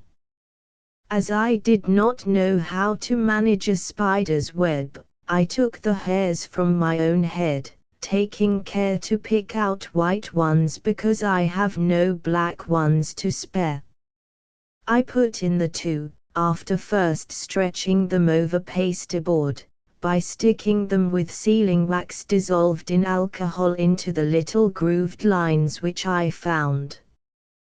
When I had, with great labor, adjusted these, as I thought, firmly, I perceived that some of the wax was on the hairs and would make them yet coarser, and they were already too coarse, so I washed my little camel's hair brush which I had been using, and began to wash them with clear alcohol. Almost at once I washed out another wire and soon another and another. I went to work patiently and put in the 5 perpendicular ones besides the horizontal one, which, like the others, had frizzled up and appeared to melt away. With another hour's labor I got in the 5, when a rude motion raised them all again and I began over. Just at 1 o'clock I had got them all in again. I attempted then to put the diaphragm back into its place. The sealing wax was not dry, and with a little jar I sent the wires all agog. This time they did not come out of the little grooved lines into which they were put, and I hastened to take out the brass plate and set them in parallel lines. I gave up then for the day, but, as they looked well and were certainly in firmly, I did not consider that I had made an entire failure. I thought it nice ladylike work to manage such slight threads and turn such delicate screws, but fine as are the hairs of one's head, I shall seek something finer, for I can see how clumsy they will appear when I get on the eyepiece and magnify their imperfections. They look parallel now to the eye, but with a magnifying power a very little crook will seem a billowy wave, and a faint star will hide itself in one of the yawning abysses. The 15th of January. Finding the hairs which I had put into my instrument not only too coarse, but variable and disposed to curl themselves up at a change of weather, I wrote to George Bond to ask him how I should procure spider lines. He replied that the web from cocoons should be used, and that I should find it difficult at this time of year to get at them. I remembered at once that I had seen two in the library room of the Athenaeum, which I had carefully refrained from disturbing. I found them perfect, and unrolled them. Fearing that I might not succeed in managing them, I procured some hairs from C.S. Head. C being not quite a year old, his hair is remarkably fine and sufficiently long. I made the perpendicular wires of the spiders' webs, breaking them and doing the work over again a great many times. I at length got all in, crossing the 5 perpendicular ones with a horizontal one from C.S. spinning wheel. After 24 hours exposure to the weather, I looked at them. The spider webs had not changed. They were plainly used to a chill and made to endure changes of temperature, but C.S. hair, which had never felt a cold greater than that of the nursery, nor a change more decided than from his mother's arms to his father's, had knotted up into a decided curl. N.B.C. may expect ringlets. The 22nd of January. Horace Greeley, in an article in a recent number of the Tribune, says that the fund left by Smithson is spent by the regents of that institution in publishing books which no publisher would undertake and which do no good to anybody. Now in our little town of Nantucket, with our little Athenaeum, these volumes are in constant demand. I do not suppose that such works as those issued by the Smithsonian Regents are appreciated by all who turn them over, but the ignorant learn that such things exist. They perceive that a higher cultivation than theirs is in the world, and they are stimulated to strive after greater excellence. So I steadily advocate, in purchasing books for the Athenaeum, the lifting of the people. Let us buy, not such books as the people want, but books just above their wants, and they will reach up to take what is put out for them. The 10th of September, 1855. To know what one ought to do is certainly the hardest thing in life. Doing is comparatively easy, but there are no laws for your individual case, yours is one of a myriad. There are laws of right and wrong in general, but they do not seem to bear upon any particular case. In chess playing you can refer to rules of movement, for the chessmen are few, and the positions in which they may be placed, numerous as they are, have a limit. But is there any limit to the different positions of human beings around you? Is there any limit to the peculiarities of circumstances? Here a man, however much of a copyist he may be by nature, comes down to simple originality, unless he blindly follows the advice of some friend, for there is no precedent in anything exactly like his case. He must decide for himself, and must take the step alone, and fearfully, cautiously, and distrustingly must we all take many of our steps, for we see but a little way at best, and we can foresee nothing at all. The 13th of September. I read this morning an article in Putnam's magazine on Rachel. I have been much interested in this woman as a genius, though I am pained by the accounts of her career in point of morals, and I am wearied with the glitter of her jewelry. Night puts on a jeweled robe which few admire, compared with the admiration for marketable jewelry. The New York Tribune descends to the rating of the value of those worn by her, and it is the prominent point, or rather it makes the multitude of prominent points, when she is spoken of.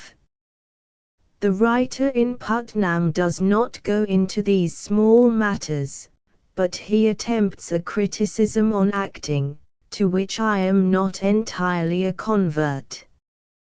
He maintains that if an actor should really show a character in such light that we could not tell the impersonation from the reality, the stage would lose its interest. I do not think so. We should draw back, of course, from physical suffering, but yet we should be charmed to suppose anything real, which we had desired to see. If we felt that we really met Cardinal Wolsey or Henry VIII in his days of glory, would it not be a lifelong memory to us, very different from the effect of the stage? And if for a few moments we really felt that we had met them, would it not lift us into a new kind of being? What would we not give to see Julius Caesar and the soothsayer, just as they stood in Rome as Shakespeare represents them? Why, we travel hundreds of miles to see the places noted for the doings of these old Romans, and if we could be made to believe that we met one of the smaller men, even, of that day, our ecstasy would be unbounded. A tin pan so painted as to deceive is atrocious, says this writer. Of course, for we are not interested in a tin pan, but give us a portrait of Shakespeare or Milton so that we shall feel that we have met them, and I see no atrocity in the matter. We honor the homes of these men, and we joy in the hope of seeing them. What would be beyond seeing them in life? The 31st of October. I saw Rachel in Phaedra and in Adrienne. I had previously asked a friend if I, in my ignorance of acting, and in my inability to tell good from poor, should really perceive a marked difference between Rachel and her aids. She thought I should. I did indeed. In Phaedra, which I first saw, she was not aided at all by her troupe. They were evidently ill at ease in the Greek dress and in Greek manners, while she had assimilated herself to the whole. It is founded on the play of Euripides, and even to Rachel the passion which she represents as Phaedra must have been too strange to be natural. Hippolytus refuses the love which Phaedra offers after a long struggle with herself, and this gives cause for the violent bursts in which Rachel shows her power. It was an outburst of passion of which I have no conception, and I felt as if I saw a new order of being, not a woman, but a personified passion. The vehemence and strength were wonderful. It was in parts very touching. There was as fine an opportunity for Orisha to show some power as for Phaedra, but the automaton who represented Orisha had no power to show. Enon, whom I took to be the sister Sarah, was something of an actress, but her part was so hateful that no one could applaud her.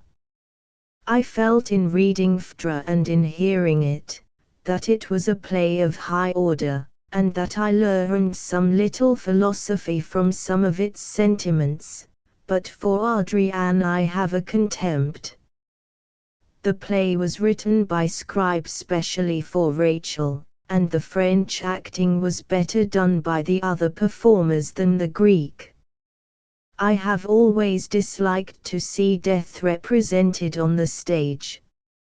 Rachel's representation was awful.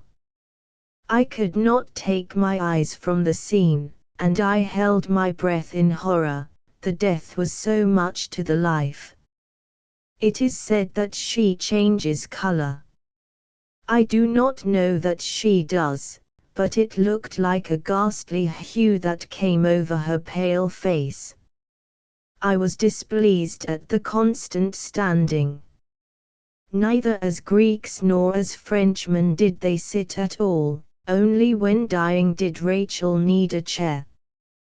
They made love standing, they told long stories standing, they took snuff in that position, hat in hand, and Rachel fainted upon the breast of some friend from the same fatiguing attitude.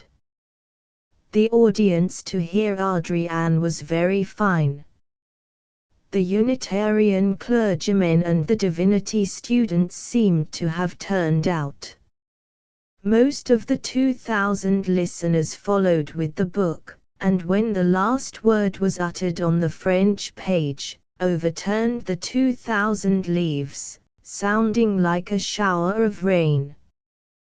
The applause was never very great. It is said that Rachel feels this as a Boston peculiarity, but she ought also to feel the compliment of so large an audience in a city where foreigners are so few and the population so small compared to that of New York. The 14th of November, 1855. Last night I heard Emerson give a lecture. I pity the reporter who attempts to give it to the world. I began to listen with a determination to remember it in order, but it was without method, or order, or system. It was like a beam of light moving in the undulatory waves, meeting with occasional meteors in its path. It was exceedingly captivating. It surprised me that there was not only no commonplace thought, but there was no commonplace expression. If he quoted from what we had not read. If he told an anecdote, it was one that had not reached us. At the outset he was very severe upon the science of the age. He said that inventors and discoverers helped themselves very much, but they did not help the rest of the world. That a great man was felled to the center of the Copernican system, that a botanist dried his plants, but the plants had their revenge and dried the botanist, that a naturalist bottled up reptiles, but in return the man was bottled up. There was a pitiful truth in all this, but there are glorious exceptions. Professor Peirce is anything but a formula, though he deals in formulae. The lecture turned at length upon beauty, and it was evident that personal beauty had made Emerson its slave many a time, and I suppose every heart in the house admitted the truth of his words. It was evident that Mr. Emerson was not at ease, for he declared that good manners were more than beauty of face, and good expression better than good features. He mentioned that Sir Philip Sidney was not handsome, though the boast of English society, and he spoke of the astonishing beauty of the Duchess of Hamilton, to see whom hundreds collected when she took a ride. I think in these cases there is something besides beauty. There was rank in that of the Duchess. In the case of Sidney there was no need of beauty at all. The 16th of December, 1855. All along this year I have felt that it was a hard year, the hardest of my life. And I have kept enumerating to myself my many trials. Today it suddenly occurred to me that my blessings were much more numerous. If mother's illness was a sore affliction, her recovery is a great blessing, and even the illness itself has its bright side, for we have joyed in showing her how much we prize her continued life. If I have lost some friends by death, I have not lost all. If I have worked harder than I felt that I could bear, how much better is that than not to have as much work as I wanted to do. I have earned more money than in any preceding year, I have studied less, but have observed more, than I did last year. I have saved more money than ever before, hoping for Europe in 1856.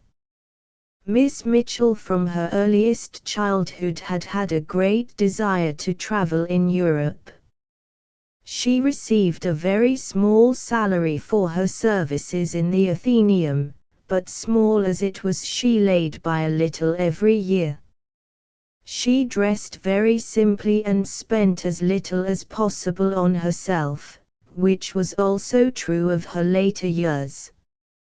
She took a little journey every year, and could always have little presents ready for the birthdays and Christmas days, and for the necessary books which could not be found in the Athenaeum library, and which she felt that she ought to own herself. All this on a salary which an ordinary schoolgirl in these days would think too meagre to supply her with dress alone.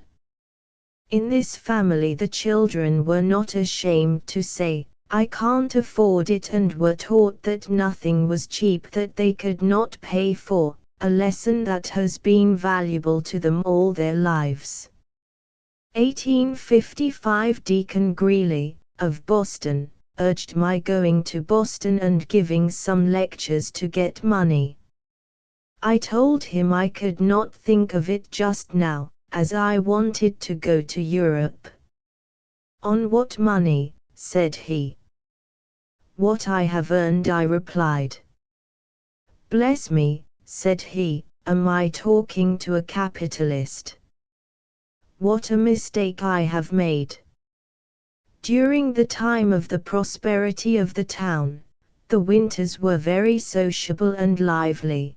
But when the inhabitants began to leave for more favorable opportunities for getting a livelihood, the change was felt very seriously, especially in the case of an exceptionally stormy winter. Here is an extract showing how Miss Mitchell and her family lived during one of these winters, the 22nd of January, 1857. Hard winters are becoming the order of things. Winter before last was hard, last winter was harder, and this surpasses all winters known before. We have been frozen into our island now since the 6th. No one cared much about it for the first 2 or 3 days. The sleighing was good, and all the world was out trying their horses on Main Street, the racecourse of the world. Day after day passed, and the thermometer sank to a lower point, and the winds rose to a higher, and sleighing became uncomfortable, and even the dullest man longs for the cheer of a newspaper. The Nantucket Inquirer came out for a while, but at length it had nothing to tell and nothing to inquire about, and so kept its peace. After about a week a vessel was seen off Sconset, and boarded by a pilot. Her captain said he would go anywhere and take anybody, as all he wanted was a harbor.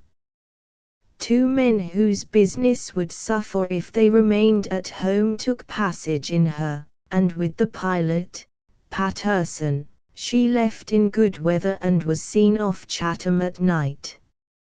It was hoped that Patterson would return and bring at least a few newspapers, but no more is known of them. Our postmaster thought he was not allowed to send the mails by such a conveyance. Yesterday we got up quite an excitement because a large steamship was seen near the Haulover.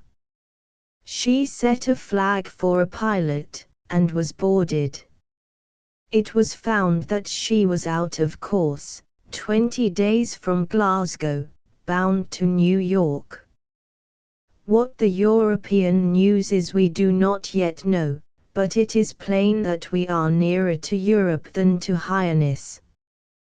Christians as we are, I am afraid we were all sorry that she did not come ashore. We women revelled in the idea of the rich silks she would probably throw upon the beach, and the men thought a good job would be made by steamboat companies and wreck agents. Last night the weather was so mild that a plan was made for cutting out the steamboat. All the Irishmen in town were ordered to be on the harbour with axes, shovels, and saws at 7 this morning. The poor fellows were exulting in the prospect of a job, but they are sadly balked, for this morning at 7 a hard storm was raging, snow and a good northwest wind. What has become of the English steamer no one knows, but the wind blows offshore, so she will not come any nearer to us. Inside of the house we amuse ourselves in various ways. FS family and ours form a club meeting 3 times a week, and writing machine poetry in great quantities. Occasionally something very droll puts us in a roar of laughter. F, E, and K are, I think, rather the smartest, though Mr. M has written rather the best of all. At the next meeting, each of us is to produce a sonnet on a subject which we draw by lot. I have written mine and tried to be droll. K has written hers and is serious. I am sadly tried by this state of things. I cannot hear from Cambridge, the Nautical Almanac office, and am out of work. It is cloudy most of the time, and I cannot observe, and I had fixed upon just this time for taking a journey. My trunk has been half packed for a month.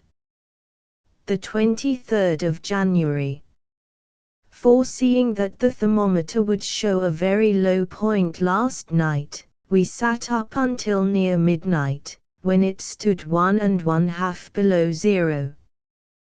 The stars shone brightly, and the wind blew freshly from west-northwest.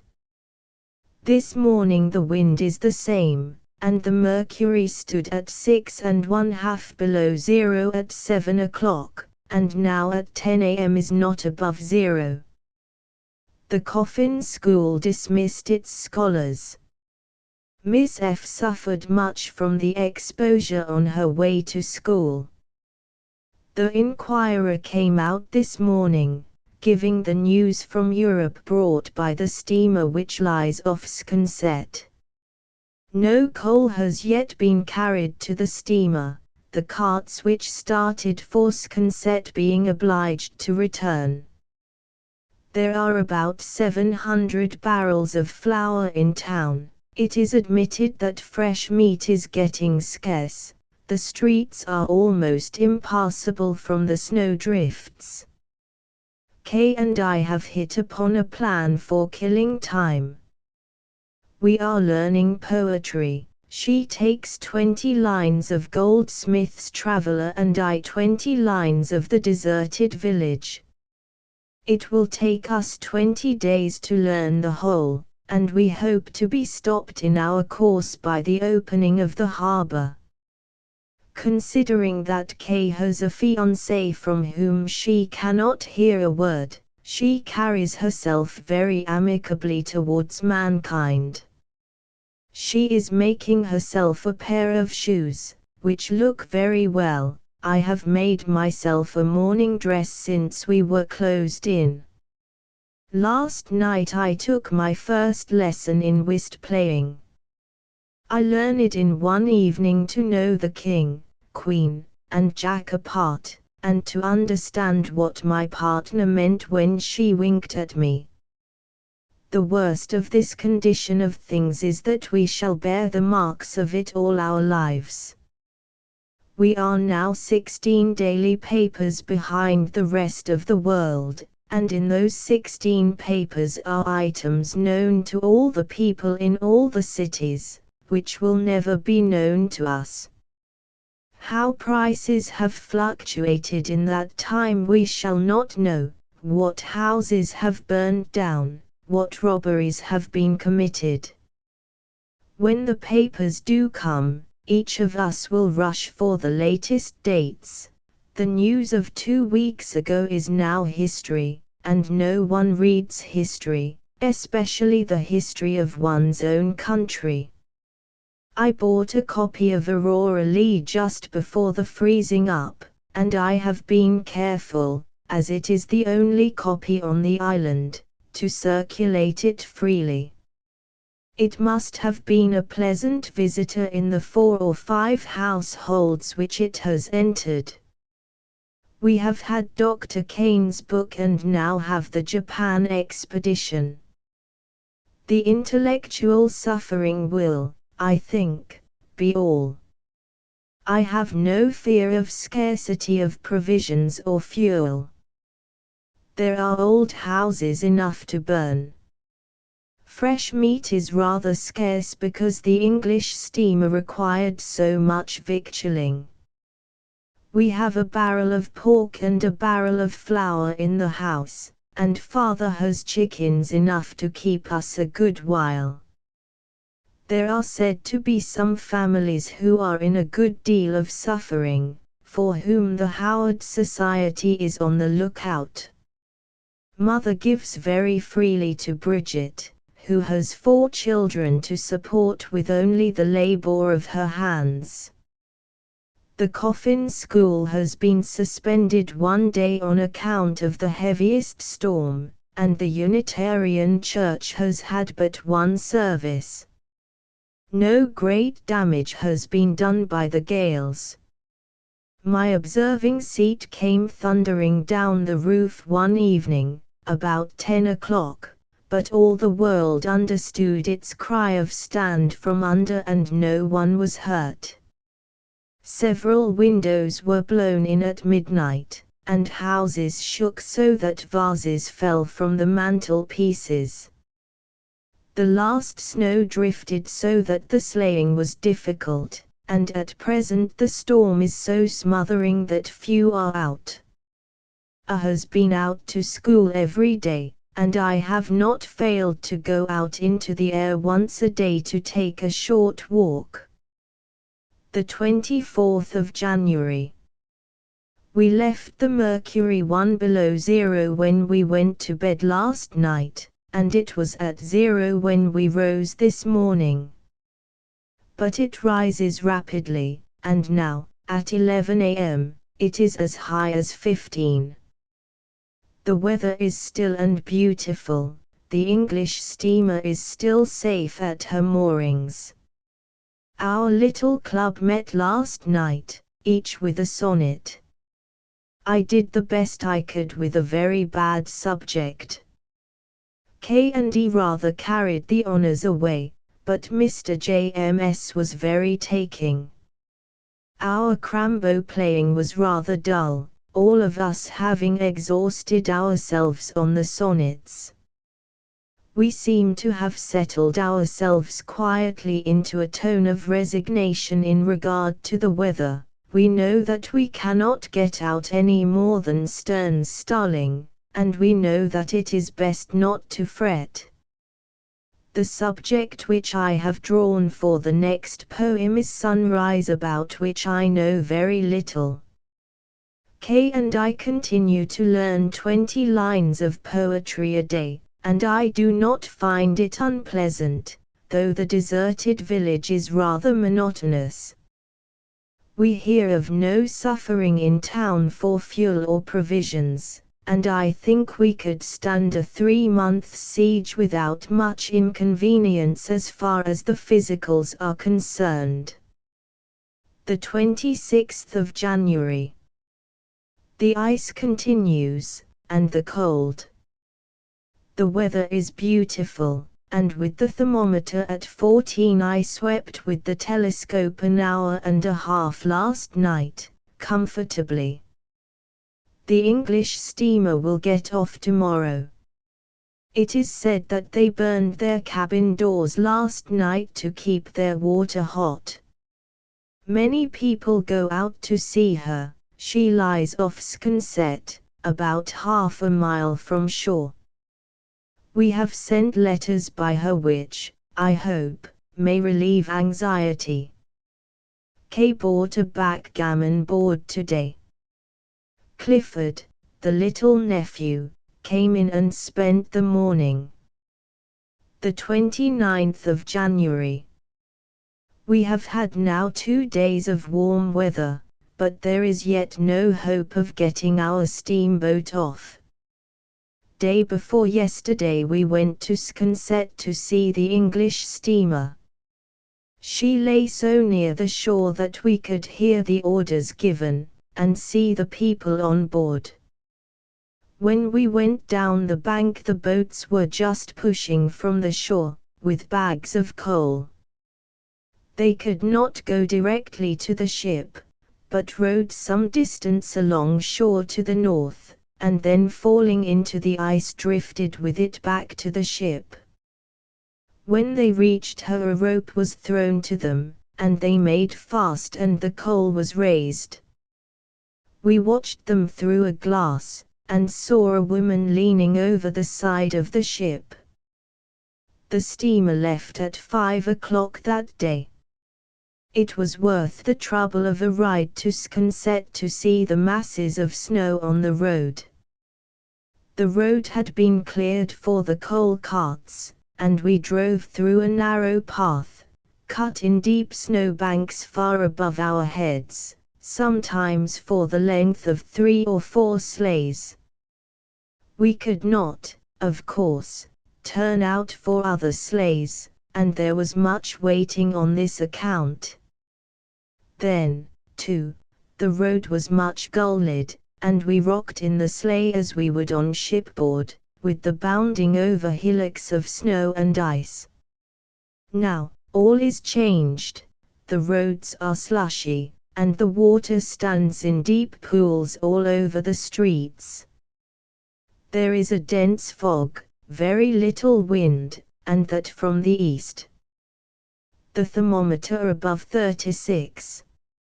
Mails arrived February the 3rd, and our steamboat left February 5. Chapter 4 1857 Southern Tour. In 1857 Miss Mitchell made a tour in the South, having under her charge the young daughter of a Western banker.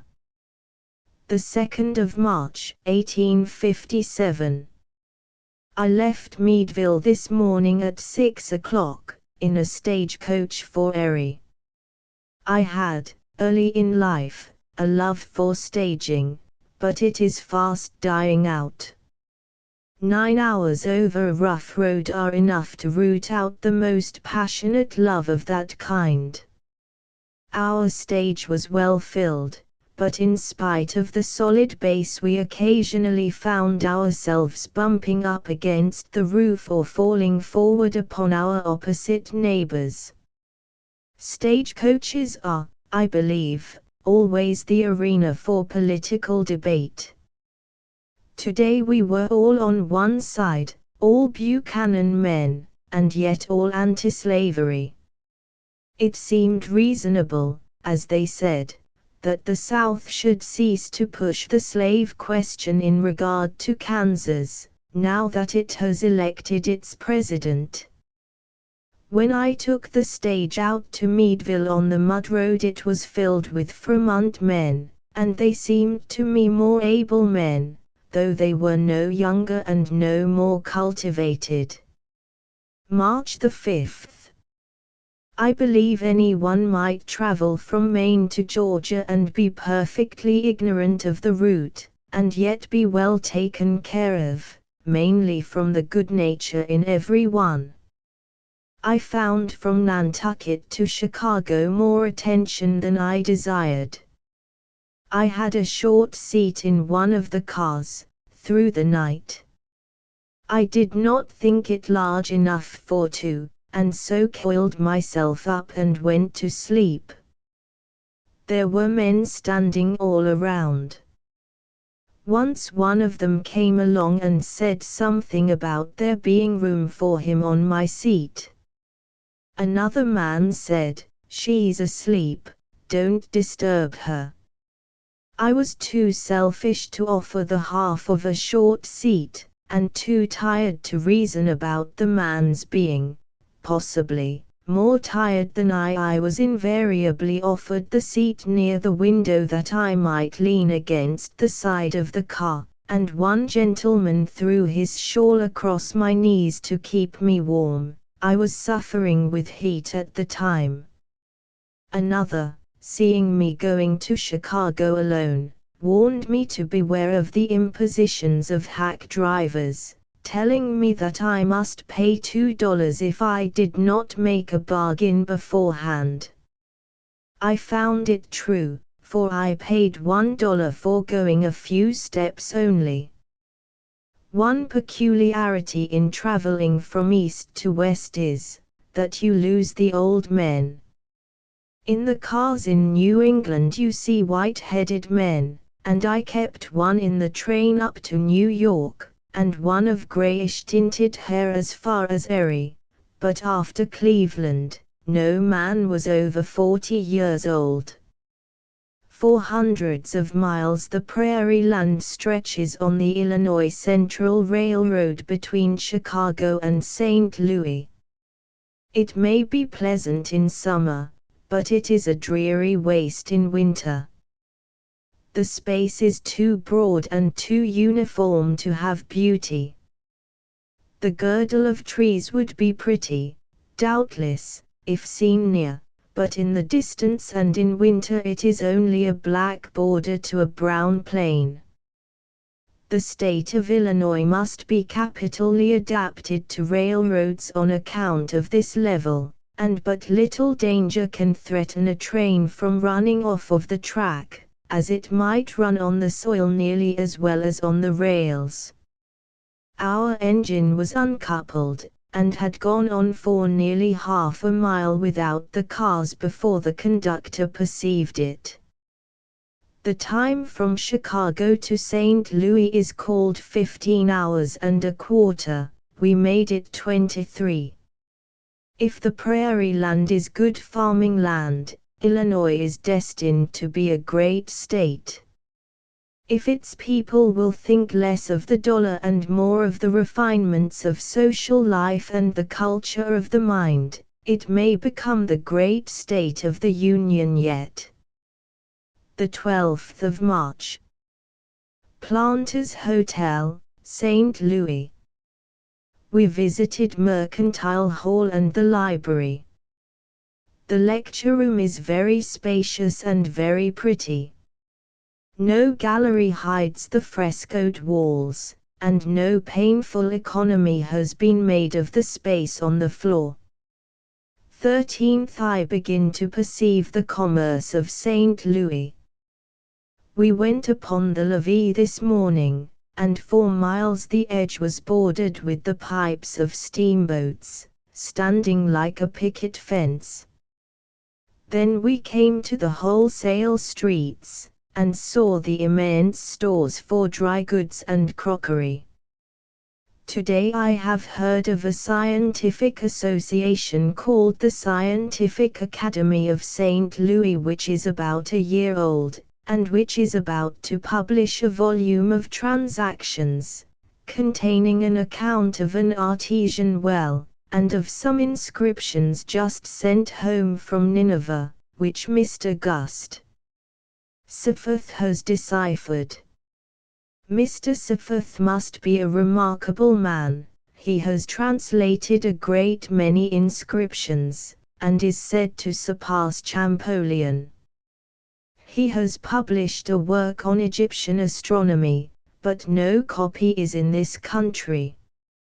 Dr. Pope, who called on me, and with whom I was much pleased, told me of all these things. Western men are so proud of their cities that they spare no pains to make a person from the Eastern states understand the resources, and hopes, and plans of their part of the land. Reverend Dr. Eliot I have not seen. He is about to establish a university here, for which he has already $100,000. And the academic part is already in a state of activity. Reverend Mr. Staples tells me that Dr. Eliot puts his hands into the pockets of his parishioners, who are rich, up to the elbows. Altogether, St. Louis is a growing place, and the West has a large hand and a strong grasp. Dr. Sefoth is a man of more than 60 years, grey-haired, healthy-looking, and pleasant in manners. He has spent long years of labor in deciphering the inscriptions found upon ancient pillars, Egyptian and Arabic, dating 5,000 years before Christ. I asked him if he found the observations continuous, and he said that he did not, but that they seemed to be astrological pictures of the configuration of the planets, and to have been made at the birth of princes. He has just been reading the slabs sent from Nineveh by Mr. Marsh. Their date is only about 500 years BC. Mr. Sefoth's published works amount to 70. And he was surprised to find a whole set of them in the Astia Library in New York. The 19th of March. We came on board of the steamer Magnolia this morning, in great spirits. We were a little late, and Miss S. rushed on board as if she had only New Orleans in view. I followed a little more slowly, and the Brigadier General came after, in a sober and dignified manner. We were scarcely on board when the plank was pulled in, and a few minutes passed and we were afloat on the Mississippi River. Miss S. and myself were the only lady passengers. We had, therefore, the whole range of staterooms from which to choose. Each could have a stateroom to herself, and we talked in admiration of the pleasant times we should have, watching the scenery from the stateroom windows, or from the saloon, reading, etc. We started off finely. I, who had been used only to the rough waters of the Atlantic coast, was surprised at the steady gliding of the boat. I saw nothing of the mingling of the waters of the Missouri and the Mississippi of which I had been told. Perhaps I needed somebody to point out the difference. The two banks of the river were at first much alike, but after a few hours the left bank became more hilly, and at intervals presented bluffs and rocks, rude and irregular in shape, which we imagined to be ruins of some old castle. At intervals, too, we passed steamers going up to St. Louis, all laden with passengers. We exulted in our majestic march over the waters. I thought it the very perfection of traveling, and wished that all my family and all my friends were on board. I wondered at the stupidity of the rest of the world, and thought that they ought all to leave the marts of business, to step from the desk, the counting room, and the workshop on board the Magnolia and go down the length of the Father of Waters. And so they would, I suppose, but for sandbars. Here we are 5 hours out, and fast aground. We were just at dinner, the captain making himself agreeable, the dinner showing itself to be good, when a peculiar motion of the boat made the captain heave a sigh. He had been heaving the lead all the morning. "Ah," he said, "just what I feared. We've got to one of those bad places, and we are rubbing the bottom." I asked very innocently if we must wait for the tide, and was informed that there was no tide felt on this part of the river.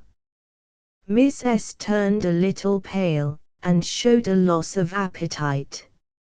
I was a little bit moved, but kept it to myself and ate on.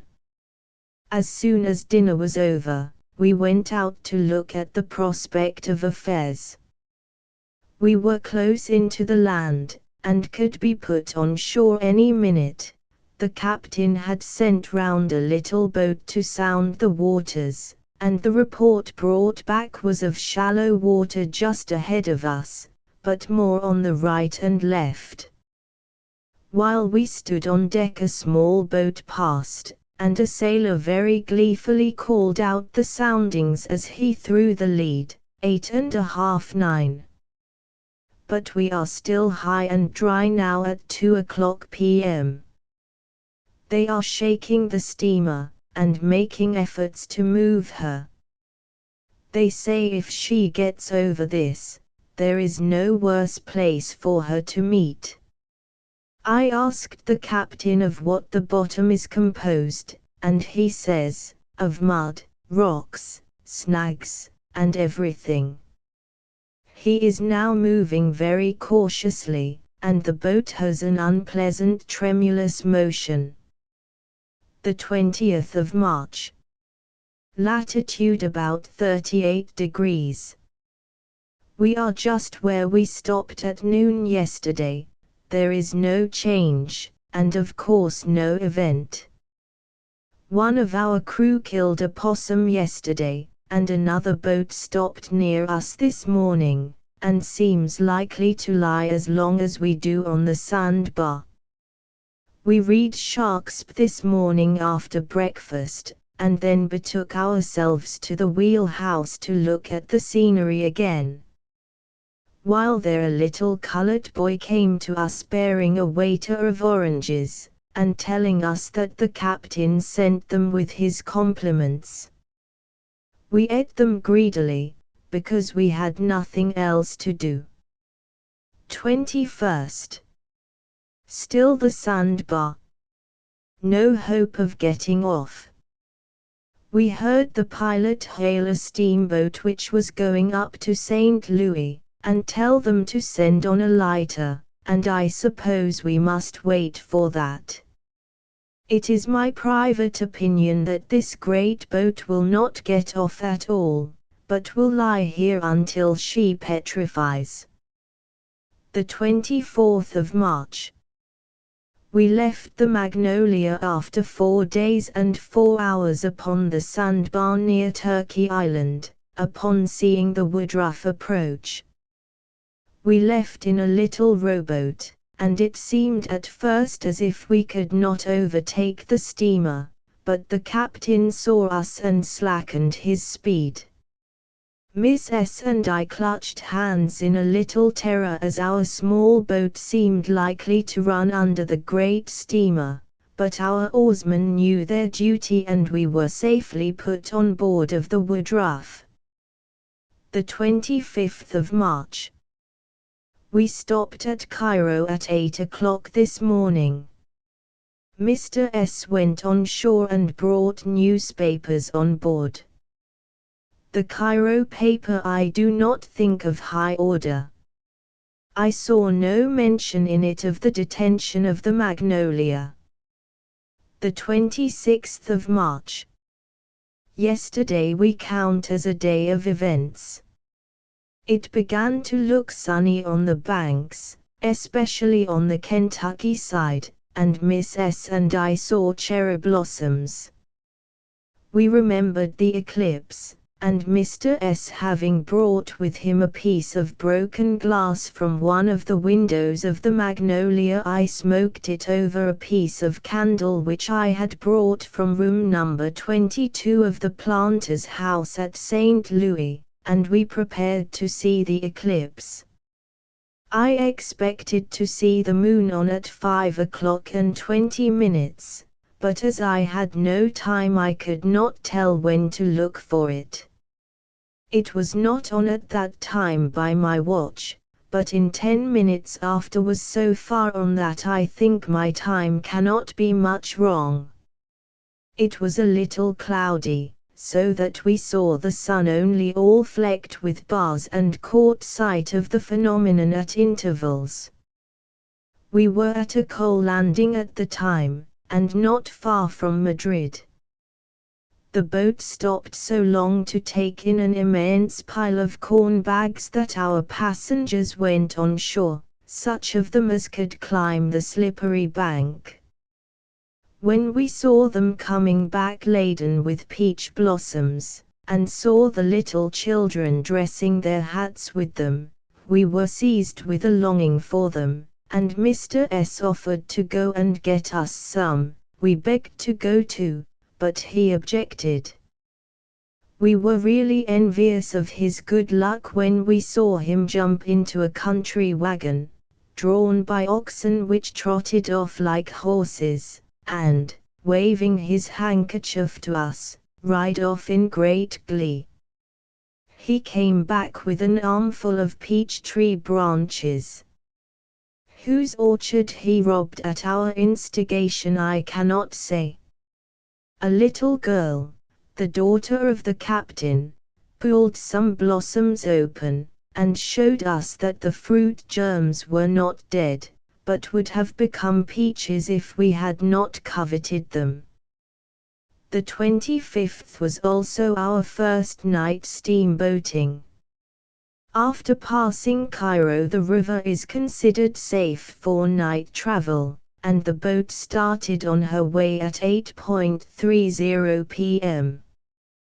We had been out about half an hour when a lady who was playing cards threw down her cards and rushed with a shriek to her stateroom. I perceived then that there had been a peculiar motion to the boat and that it suddenly stopped. We found that one of the paddle wheels was caught in a snag, but there was no harm done. It made us a little nervous, but we slept well enough after it. When I look out upon the river, I wonder that boats are not continually snagged. Little trees are sticking up on all sides, and sometimes we seem to be going over a meadow and pushing among rushes. A yawl, which was sent out yesterday to sound, was snagged by a stump which was high out of water. Probably they were carried onto it by a current. The little boat whirled round and round, and the men were plainly frightened, for they dropped their oars and clutched the sides of the boat.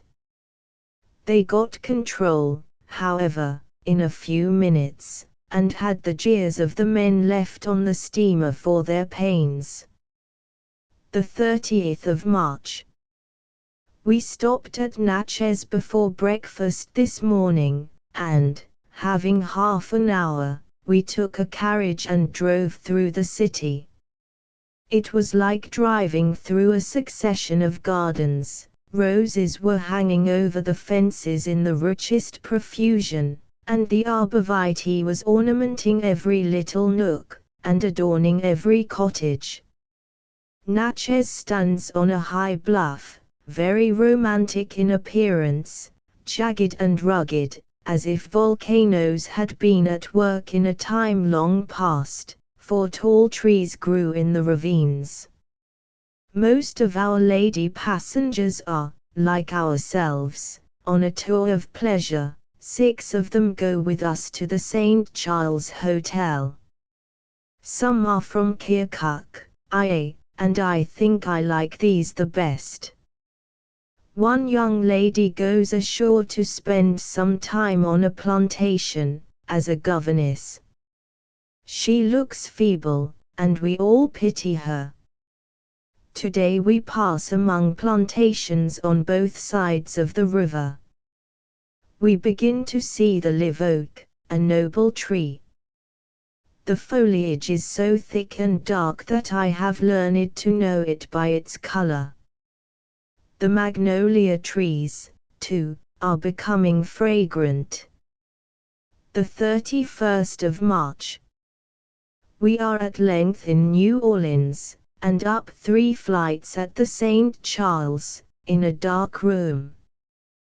The peculiarities of the city dawn upon me very slowly.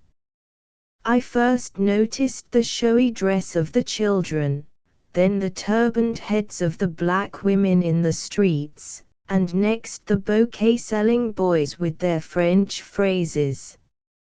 April the 3rd. This morning we went to a slave market. It looked on first entrance like an intelligence office. Men, women, and children were seated on long benches parallel with each other. All rose at our entrance, and continued standing while we were there.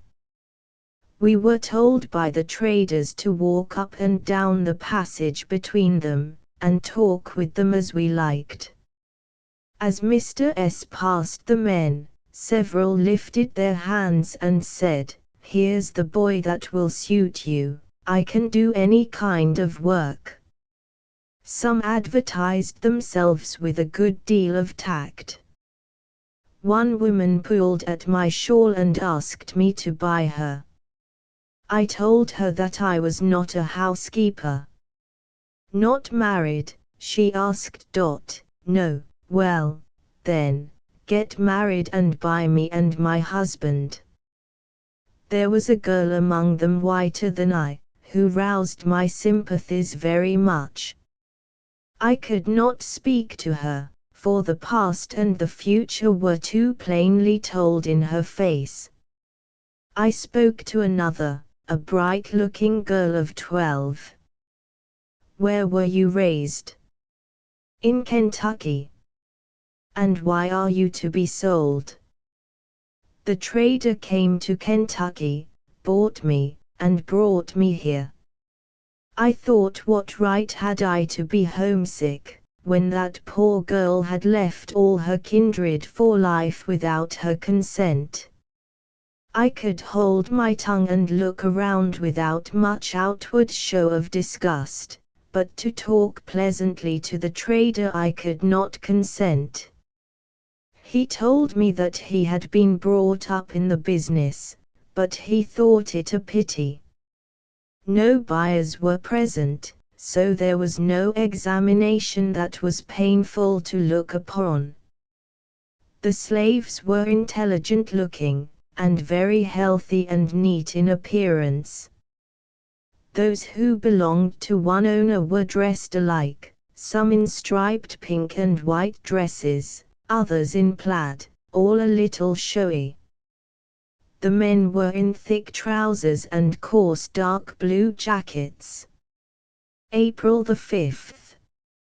We have been this morning to a Negro church. We found it a miserable-looking house, mostly unpainted and unplastered, but well filled with the swarthy faces. They were singing when we entered, we were pointed to a good seat. There may have been 50 persons present, all well dressed, the women in the fanciful checkered headdresses so much favored by the Negro race, the men in clean collars, nankin trousers, and dark coats. All showed that they were well kept and well fed.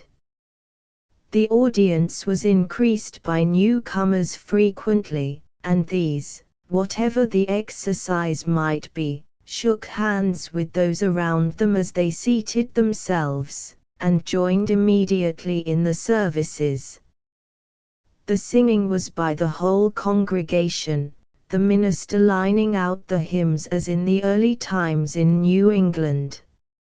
Several persons carried on the exercises from the pulpit, and in the prayers and sermon the audience took an active part, responding in groans, "Oh, yes" or "Amen", sometimes performing a kind of chant to accompany the words. A Negro minister said in his prayer, "O God, we are not for much talking." I was delighted at the prospect of a short discourse, but I found his not much talking exactly corresponded to a good deal in my use of words. He talked for a full hour. There was something pleasing in the earnestness of the preacher and the sympathetic feeling of the audience, but their peculiar condition was not alluded to, and probably was not felt. The discourse was almost ludicrous at times, and at times was pathetic. I saved up a few specimens. "O God, you have said that where one or two are gathered together in your name, there will you be. If anything stands between us that you can't come, put it aside." God wants a kingdom upon earth with which he can coincide, and that kingdom are your heart. God is near you when you are at the washtub or the ironing table. Brethren, I thought last Sabbath I wouldn't live to this. A man gets such a notion sometimes. April the 9th, Alabama River. Some lessons we of the North might learn from the South, and one is a greater regard for human life. I asked the captain of our boat if they had any accidents in these waters. He said, "We don't kill people at the South, we gave that up some years ago, we leave it to the North, and the North seems to be capable of doing it. The reason for this is, that they are in no hurry. The Southern character is opposed to haste. Safety is of more worth than speed, and there is no hurry. Everyone at the South introduces its peculiar institution into conversation. They talk as I expected Southern people of intelligence to talk. They lament the evil, and say, 'It is upon us, what can we do?' To give them freedom would be cruel. Southerners fall back upon the Bible at once. There is more of the old-fashioned religion at the South than at the North. That is, they are not intellectual religionists. They are shocked by the irreligion of Massachusetts, and by Theodore Parker. They read the Bible, and can quote it. They are ready with it as an argument at every turn. I am of course not used to the warfare, and so withdraw from the fight. One argument which 3 persons have brought up to me is the superior condition of the blacks now, to what it would have been had their parents remained in Africa, and they been children of the soil. I make no answer to this, for if this is an argument, it would be our duty to enslave the heathen, instead of attempting to enlighten them. We hear some anecdotes which are amusing. A Judge Smith, of South Carolina, moved to Alabama, and became a prominent man there. He was sent to the Senate. He was violently opposed by a young man who said that but for his gray hair he would challenge him.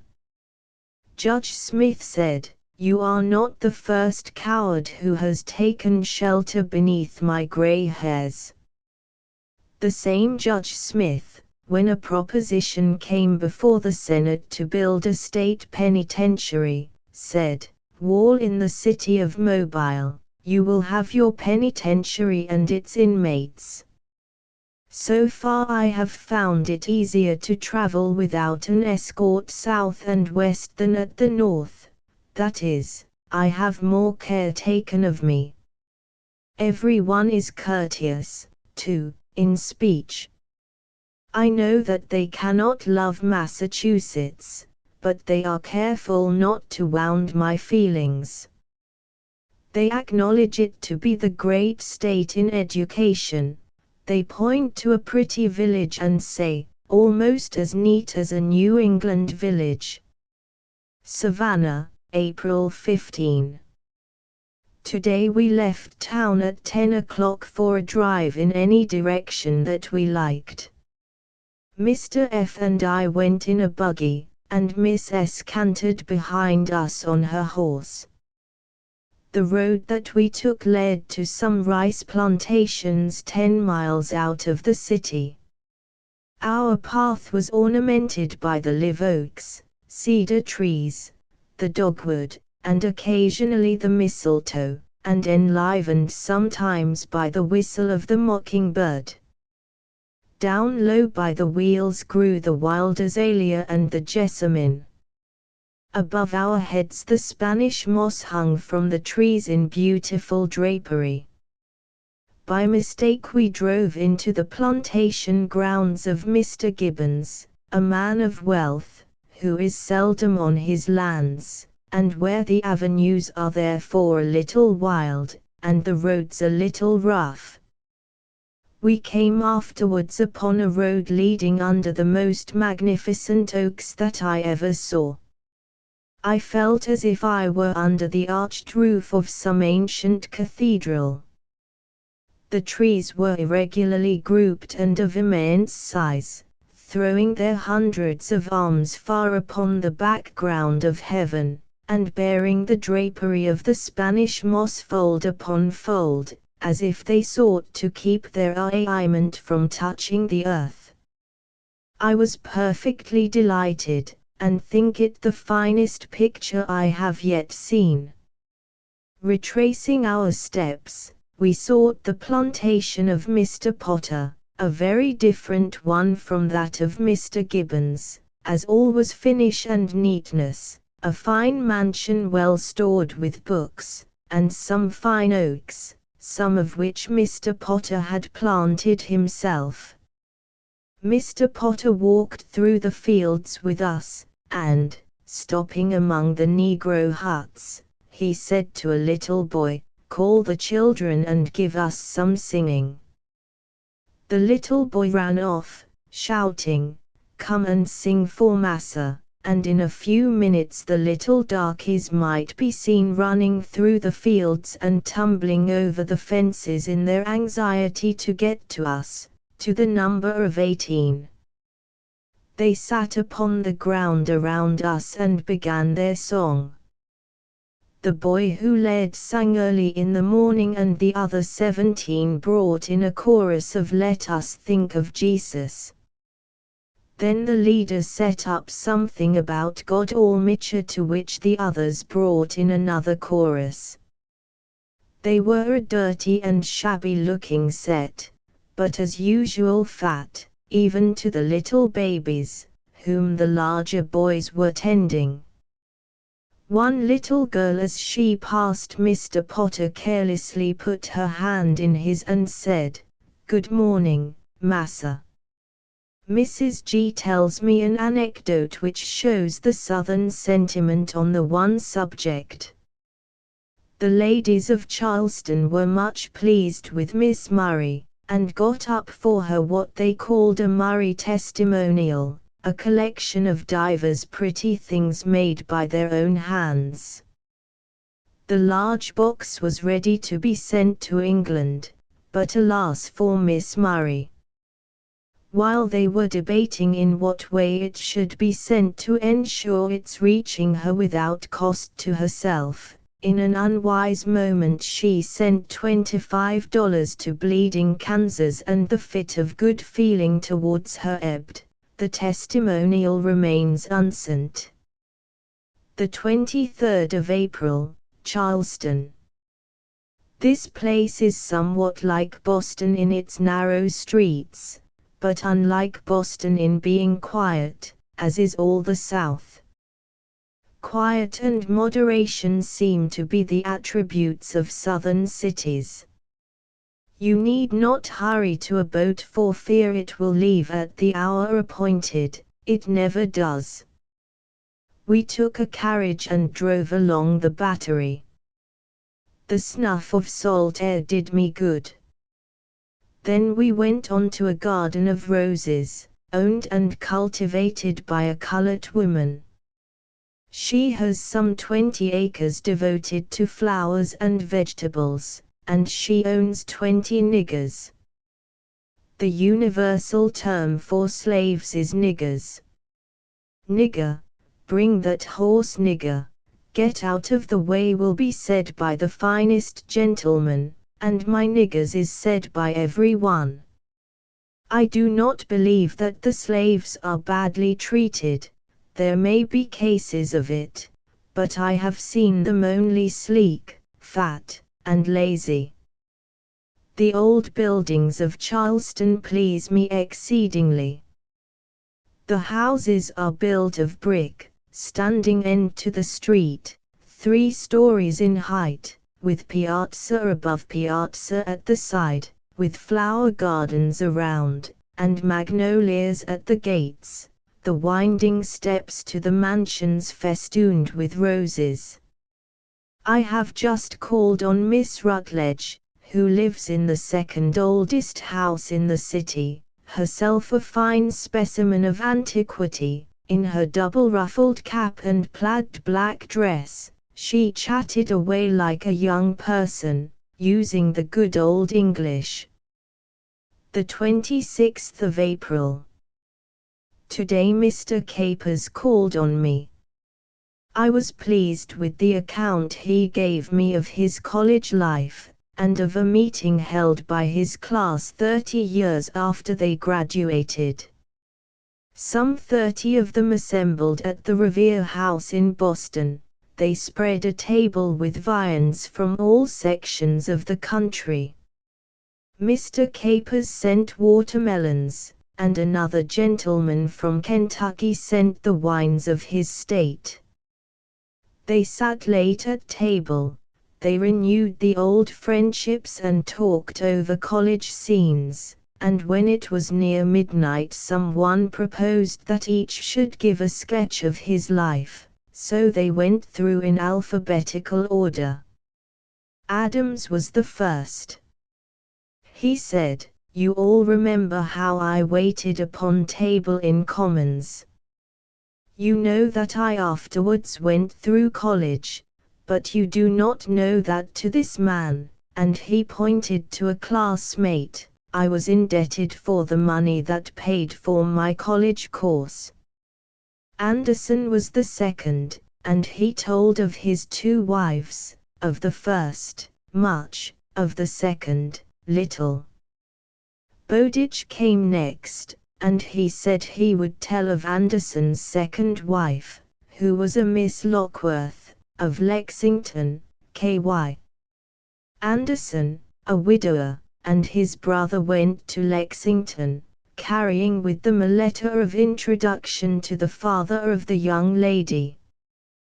While the brother was making an elaborate toilet, Anderson strolled out, and came, in his walk, upon a beautiful residence, and saw, within the enclosure, some inviting grounds. He stopped and spoke to the porter, and found it was Mr. Lockworth's. He told the porter that he had letters to Mr. Lockworth, and was intending to call upon him. The porter was very communicative, and told him a good deal. Anderson asked if there were not a pretty daughter. The porter asked him to walk around. As he entered the gate he reached $1 to the man, and, being much pleased, when he came out he reached the porter another $1.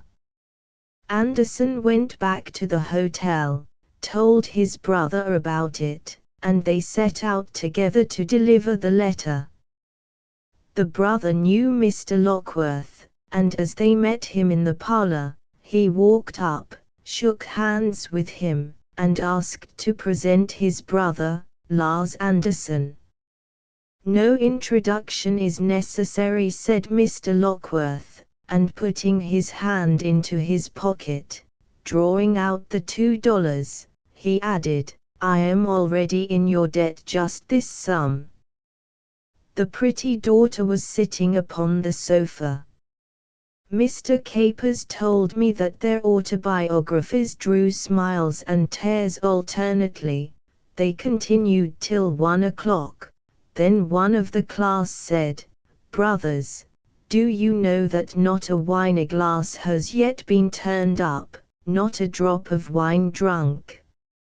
And all were at once so impressed with the conviction that they had all been lifted above the needs of the flesh that they refused to drink, and one of the clergymen of the class kneeling in prayer, they all knelt at once, even to some idle spectators who were looking on. The 28th of April. Nothing can exceed the hospitality shown to us. We have several invitations for each day, and calls without limit. I had heard Mrs. Holbrook described as a wonder, and I found her a very pleasing woman, all ready to talk, and talking with a richness of expression which shows a full mind. Mrs. Holbrook was a Rutledge, and it was amusing, after seeing her, to open Miss Brummer's Homes of the New World and read her extravagant comments.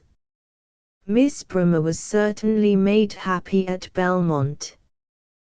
The 29th of April. Today I have been to see Miss Pinkney. She is the last representative of her name, is over 80, and still retains the animation of youth, though somewhat shaken in her physical strength by age. I found her sitting in an armchair, her feet resting upon a cushion, surrounded by some half-dozen callers. She rose at once when I entered, and insisted upon my occupying her seat, while she took a less comfortable one. The walls of the room were ornamented with portraits of Major General Pinckney by Stuart, Stuart's Washington, one by Morris of General Thomas Pinckney, and a portrait of Miss Pinckney's mother. Miss Pinckney is a very plain woman, but much beloved for her benevolence. It is said that on looking over her diary which she keeps, recording the reasons for her many gifts to her friends and to her slaves, such entries as these will be found: $, to Mary, because she is married. $, to Julia, because she has no husband. Miss Pinckney showed me among her center table ornaments a miniature of Washington, one of her grandmother, of exceeding beauty, one of each of the Pinckneys whose portraits are on the walls. Charleston is full of anti-revolution houses, and they please me. They were built when there was no hurry, they were built to last, and they have lasted, and will yet last for the children of their present possessors. Nothing can be happier in expression than the faces of the colored children. They have what must be the ease of the lower classes in a despotic country. The slaves have no care, no ambition, their place is a fixed one, they know it, and take all the good they can get. The children are fat, sleek, and, inheriting no nervous longings from their parents, are on a constant grin, at play with loud laughs and high leaps. May 1st. It does not follow because the slaves are sleek and fat and really happy, for happy I believe they are, that slavery is not an evil, and the great evil is, as I always supposed, in the effect upon the whites. The few Southern gentlemen that I know interest me from their courtesy, agreeable manners, and ready speech. They also strike me as childlike and fussy. I catch myself feeling that I am the man and they are women, and I see this even in the captain of a steamer. Then they all like to talk sentiment, their religion is a feeling. May 2nd. The Negroes are remarkable for their courtesy of manner. Those who belong to good families seem to pride themselves upon their dress and style. A lady walking in Charleston is never jostled by black or white man. The white man steps out of her way, the black man does this and touches his hat. The black woman bows, she is distinguished by her neat dress, her clean plaid head dress, and her upright carriage. It would be well for some of our young ladies to carry burdens on their heads, even to the risk of flattening the instep, if by that means they could get the straight back of a slave. Mrs. W., who takes us out to drive, comes with her black coachman and a little boy. The coachman wears white gloves, and looks like a gentleman. The little boy rings doorbells when we stop. When it rained the other day, Mrs. W. dropped the window of the carriage, and desired the two to put on their shawls, for fear they would take cold. They are plainly a great care to their owners, for they are like children and cannot take care of themselves, and yet in another way the masters are like children, from the constant waiting upon that they receive. One would think, where one class does all the thinking and the other all the working, that masters would be active thinkers and slaves ready workers, but neither result seems to happen, both are listless and inactive. May 3rd. I asked Miss Pinckney today if she remembered George Washington. She and Mrs. Poinsett spoke at once. Oh, yes, we were children, said Mrs. Poinsett, but my father would have him come to see us, and he took each of us in his arms and kissed us, and at another time we went to Mount Vernon and made him a visit. Never were more intelligent old ladies than Mrs. Poinsett and Miss Pinckney. The latter stepped around like a young girl, and brought a heavy book to show me the sketch of her sister, Marie Henrietta Pinckney, who, in the nullification time of 1830, wrote a pamphlet in defense of the state. Miss Pinckney's father was the originator of the celebrated maxim, millions for defense, but not 1 cent for tribute. Their house was the headquarters for the nullifiers, and they had serenades, she said, without number. It was pleasant to hear the old ladies chatter away, and it was interesting to think of the distinguished men who had been under that roof, and of the cultivated and beautiful women who had adorned the mansion. Miss Pinckney, when I left, followed me to the door, and put into my hands an elegant little volume of poems, called Reliquiae. They seem to be simple effusions of some person who died early. May the 9th. We left Charleston, its old houses and its good people, on Monday, and reached Augusta the same day. Augusta is prettily laid out, but the place is of little interest, and for the hotel where we stayed, I can only give this advice to its inmates: don't examine a black spot upon your pillowcase, go to sleep at once, and keep asleep if you can. When we were on the road from Augusta to Atlanta, the conductor said, "If you are going on to Nashville, you will be on the road in the night. People don't love to go on that road in the night." I don't know why. When we came to the Nashville road, I thought that I knew why.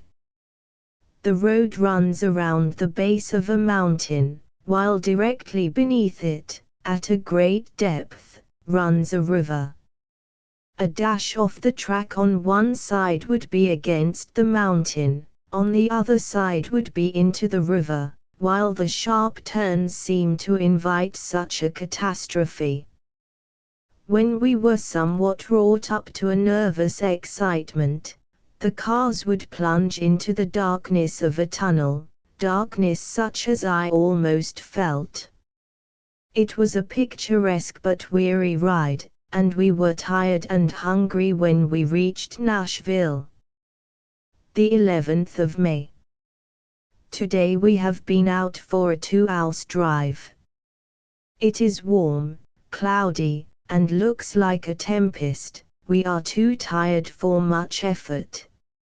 Mrs. Fogg, of Nashville, took us to call on the widow of President Polk. We found her at home, though apparently just ready for a walk. She is still in mourning, and tells me that she has not traveled 50 miles from home in the last 8 years. She spoke to me of Governor Briggs, of Massachusetts, an old friend, of Professor Hare, and said that among her cards, on her return from a journey some years ago, she found Charles Sumner's, and forgetting at the moment who he was, she asked the servant who he was. The abolitionist senator from Massachusetts, I asked him, and was the reply.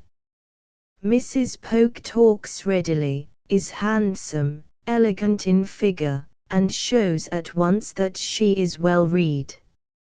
She told me that she reads all the newspaper reports of the progress of science.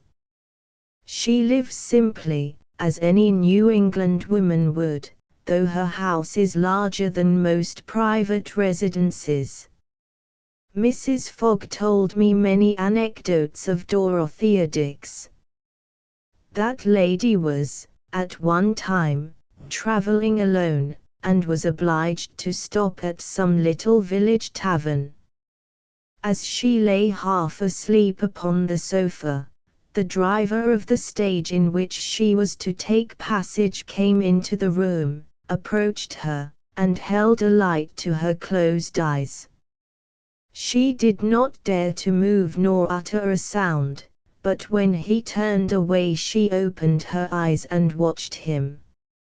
He went to the mail bags, opened them, took out the letters, hastily broke the seals, took out money enclosed, put it into his pocket, closed the bags, and again approached her with his lamp.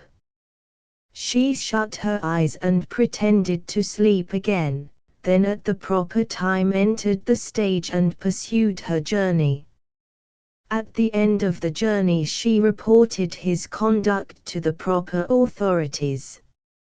I was a little doubtful about the propriety of going to the Mammoth Cave without a gentleman escort, but if 2 ladies travel alone they must have the courage of men. So I called the landlord as soon as we arrived at the cave house, and asked if we could have Matt, who I had been told was the best guide now that Stephen is ill. The landlord promised Matt to me for 2 days. After dinner we made our first attempt. The ground descends for some 200 feet towards the mouth of the cave, then you come to a low hill, and you descend through a small aperture not at all imposing, in front of which trickles a little stream. For some little while we needed no light, but soon the guide lighted and gave to each of us a little lamp. Matt took the lead, I came next, Miss S followed, and an old slave brought up in the rear. I confess that I shuddered as I came into the darkness. Our lamps, of course, gave but feeble light, we barely saw at first where our feet must step. I looked up, trying in vain to find the ceiling or the walls. All was darkness. In about an hour we saw more clearly. The chambers are, many of them, elliptical in shape. The ceiling is of mixed dark and white color, and looks much like the sky on a cloudy moonlight evening. A friend of ours, who has been much in the cave, says, if the top were lifted off, and the whole were exposed to view, no woman would ever enter it again. We clambered over heaps of rocks, we descended ladders, wound through narrow passages, passed along chambers so low that we crouched for the whole length, entered upon lofty halls, ascended ladders, and crossed a bridge over a yawning abyss. Every nightmare scene that I had ever dreamed of seemed to be realized. I shuddered several times, and was obliged to reason with myself to assure me of safety. Occasionally we sat down and rested upon some flat rock.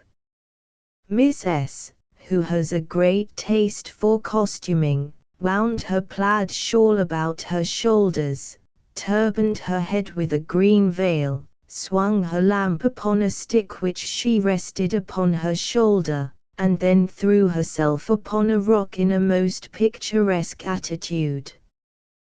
The guide took a lower seat, and his dirty tin cup, swung across his breast, looked like an ornament as the light struck it. His swarthy face was bright, and I wondered what our friends at home would give for a picture.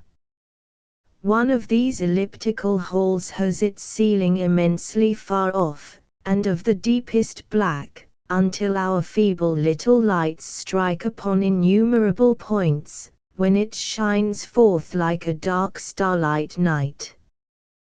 The stars are faint, but they look so exceedingly like the heavens that one easily forgets that it is not reality.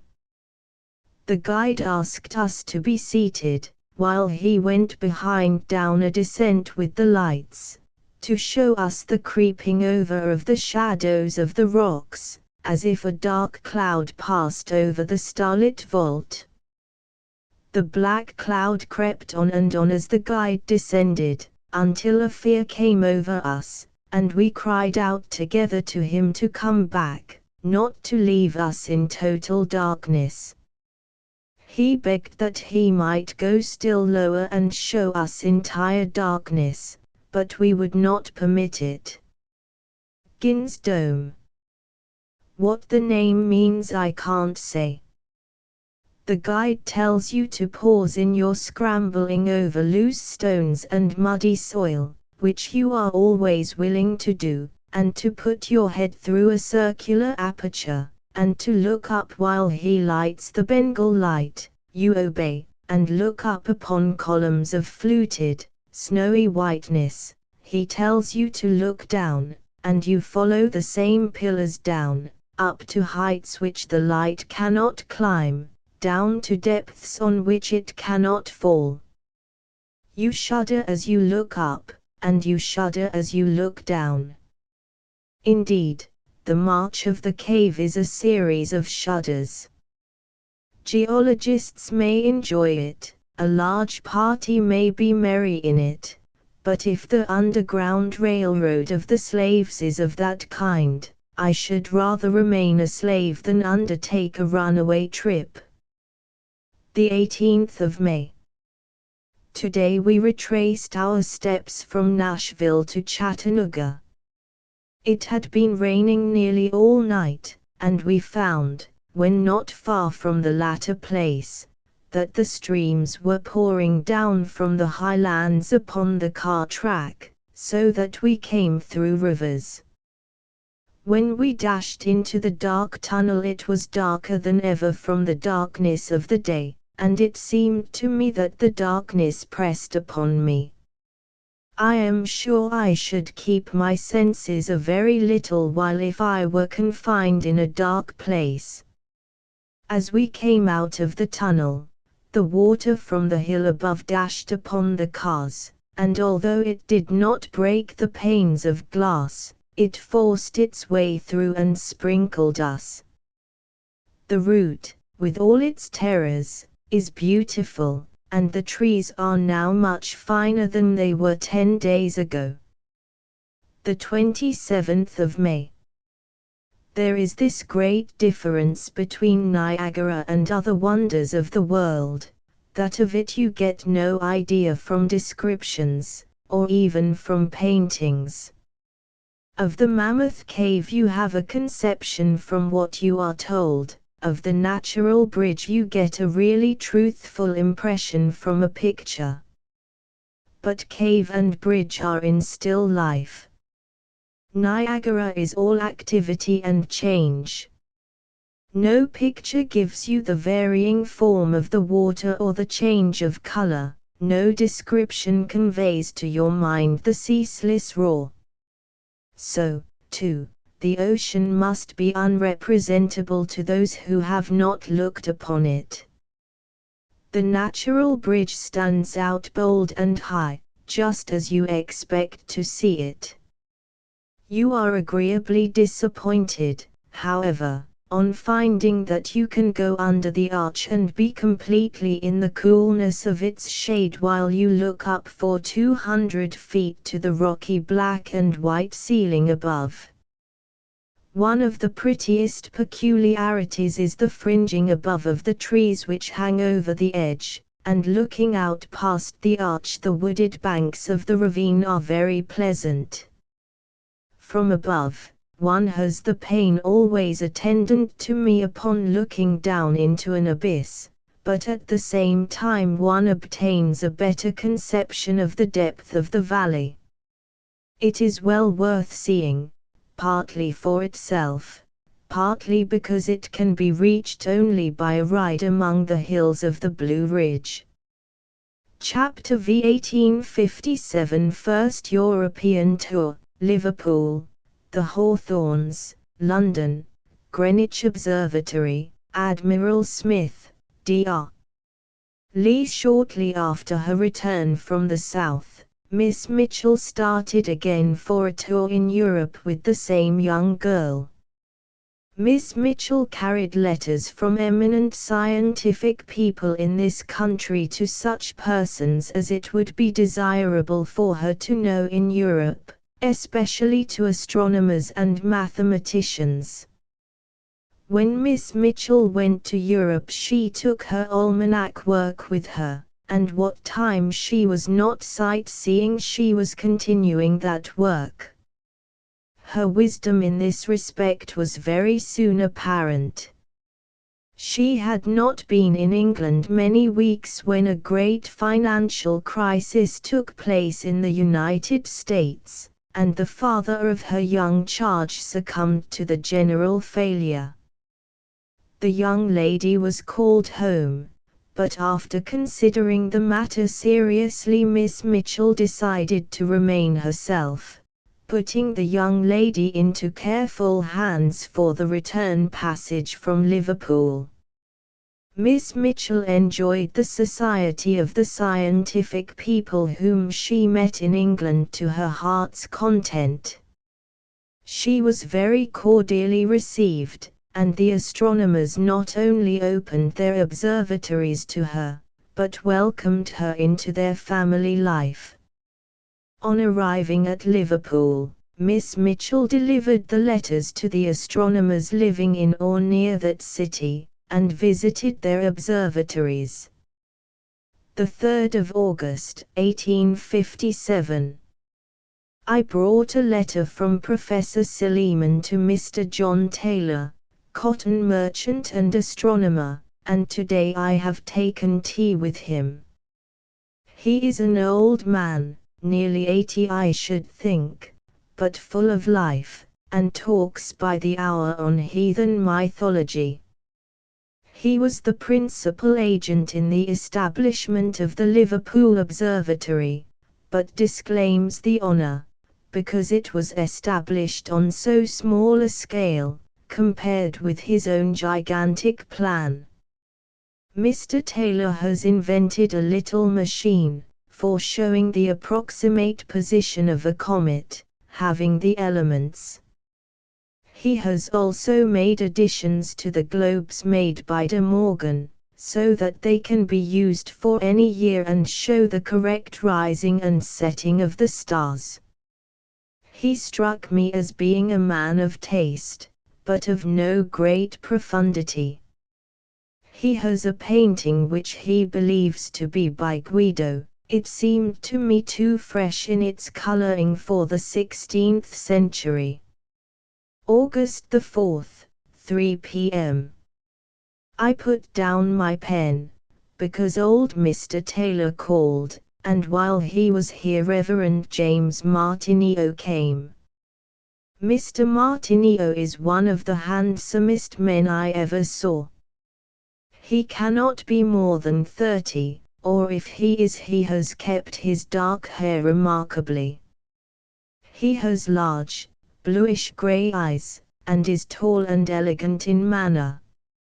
He says he is just packed to move to London.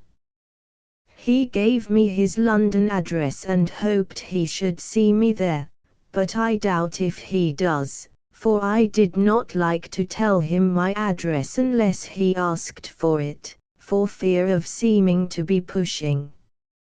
August. I have been to visit Mr. Lassell. He called yesterday and asked me to dine with him today.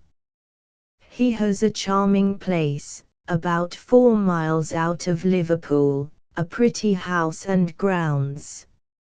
Mr. Lassell has constructed 2 telescopes, both on the Newtonian plan, one of 10, the other of 20 feet in length. Each has its separate building, and in the smaller building is a transit instrument. Mr. Lassell must have been a most indefatigable worker as well as a most ingenious man, for, besides constructing his own instruments, he has found time to make discoveries.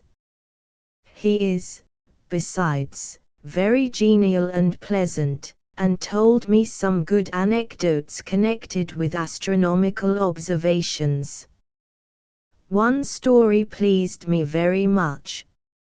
Our Massachusetts astronomer, Alvan Clark, has long been a correspondent of Mr. Dawes, but has never seen him. Wishing to have an idea of his person, and being a portrait painter, Mr. Clark sent to Mr. Dawes for his daguerreotype, and from that painted a likeness, which he has sent out to Liverpool, and which is said to be excellent.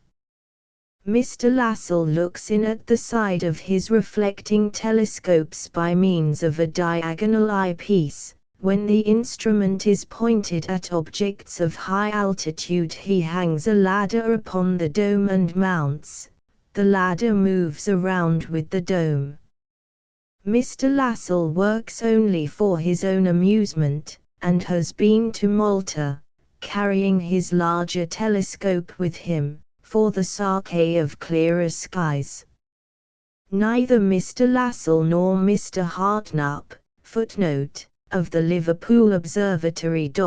Makes regular observations. The Mrs. Lassell, 4 in number, seem to be very accomplished. They take photographs of each other which are beautiful, make their own picture frames, and work in the same workshop with their father.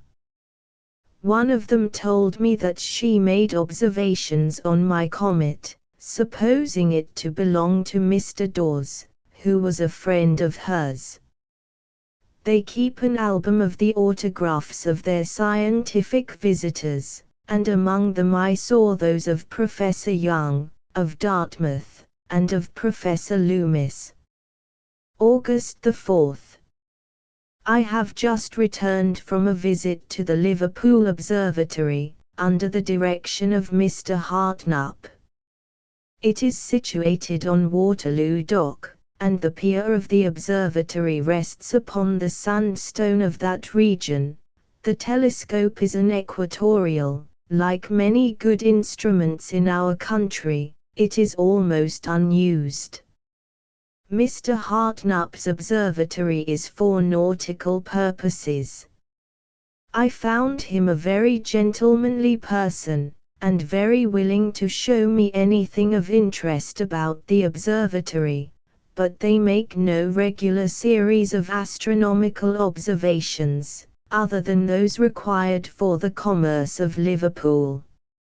Mr. Hartnup has a clock which by the application of an electric current controls the action of other clocks, especially the town clock of Liverpool, distant some miles. The current of electricity is not the motive power, but a corrector. Much attention is paid to meteorology. The pressure of the wind, the horizontal motion, and the course are recorded upon sheets of paper running upon cylinders and connected with the clock, the instrument which obeys the voice of the wind being outside. The 5th of August, 1857. I did not send my letter to Mr. Hawthorne until yesterday, supposing that he was not in the city, but yesterday when Reverend James Martineau called on me, he said that he had not yet left. Mr. Martineau said that it would be a great loss to Liverpool when Mr. Hawthorne went away. I sent my letter at once. From all that I had heard of Mr. Hawthorne's shyness, I thought it doubtful if he would call, and I was therefore very much pleased when his card was sent in this morning. Mr. Hawthorne was more chatty than I had expected, but not any more diffident. He remained about 5 minutes, during which time he took his hat from the table and put it back once a minute, brushing it each time. The engravings in the books are much like him. He is not handsome, but looks as the author of his books should look, a little strange and odd, as if not of this earth.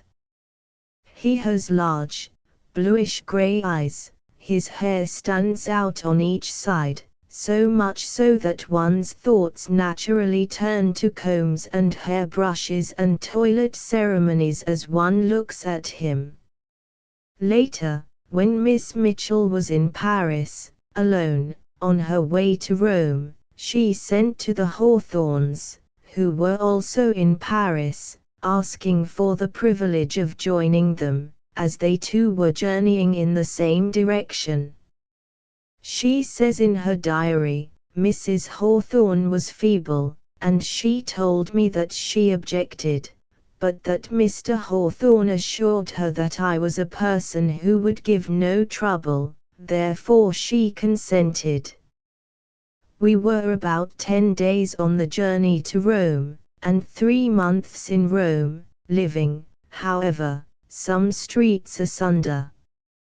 I saw them nearly every day. Like everybody else, I found Mr. Hawthorne very taciturn. His few words were, however, very telling. When I talked French, he told me it was capital, it came down like a sledgehammer. His little satirical remarks were such as these: "It was March and I took a bunch of violets to Rosa, notched white paper was wound around them, and Mr. Hawthorne said, 'They have on a cambric ruffle.'" Generally he sat by an open fire, with his feet thrust into the coals, and an open volume of Thackeray upon his knees. He said that Thackeray was the greatest living novelist. I sometimes suspected that the volume of Thackeray was kept as a foil, that he might not be talked to. He shrank from society, but rode and walked. Extract from a letter.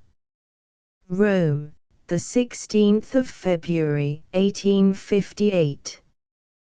The Hawthornes are invaluable to me, because the little ones come to my room every day and I go there when I like. Mrs. Hawthorne sometimes walks with us, Mr. H. never. He has a horror of sightseeing and of emotions in general, but I like him very much, and when I say I like him it only means that I like her a little more. Julian, the boy, is in love with me. When I was last there Mr. H. came home with me. As he put on his coat he turned to Julian and said, "Julian, I should think with your tender interest in Miss Mitchell you wouldn't let me escort her home." We arrived in Rome in the evening. Mrs. H. was somewhat of an invalid, and Mr. Hawthorne tried in vain to make the servant understand that she must have a fire in her room. He spoke no word of French, German, or Italian, but he said emphatically, "Make a fire in Mrs. Hawthorne's room." Worn out with his efforts, he turned to me and said, "Do, Miss Mitchell, tell the servant what I want, your French is excellent." Englishmen and Frenchmen understand it equally well. So I said in execrable French, "Make a fire," and pointed to the grate. Of course the gesture was understood. Mr. Hawthorne was minutely and scrupulously honest. I should say that he was a rigid temperance man. Once I heard Mrs. Hawthorne say to the clerk, "Send some brandy to Mr. Hawthorne at once." We were 6 in the party. When I paid my bill I heard Mr. Hawthorne say to Miss S., the teacher, who took all the business cares, "Don't let Miss Mitchell pay for 1/6 of my brandy."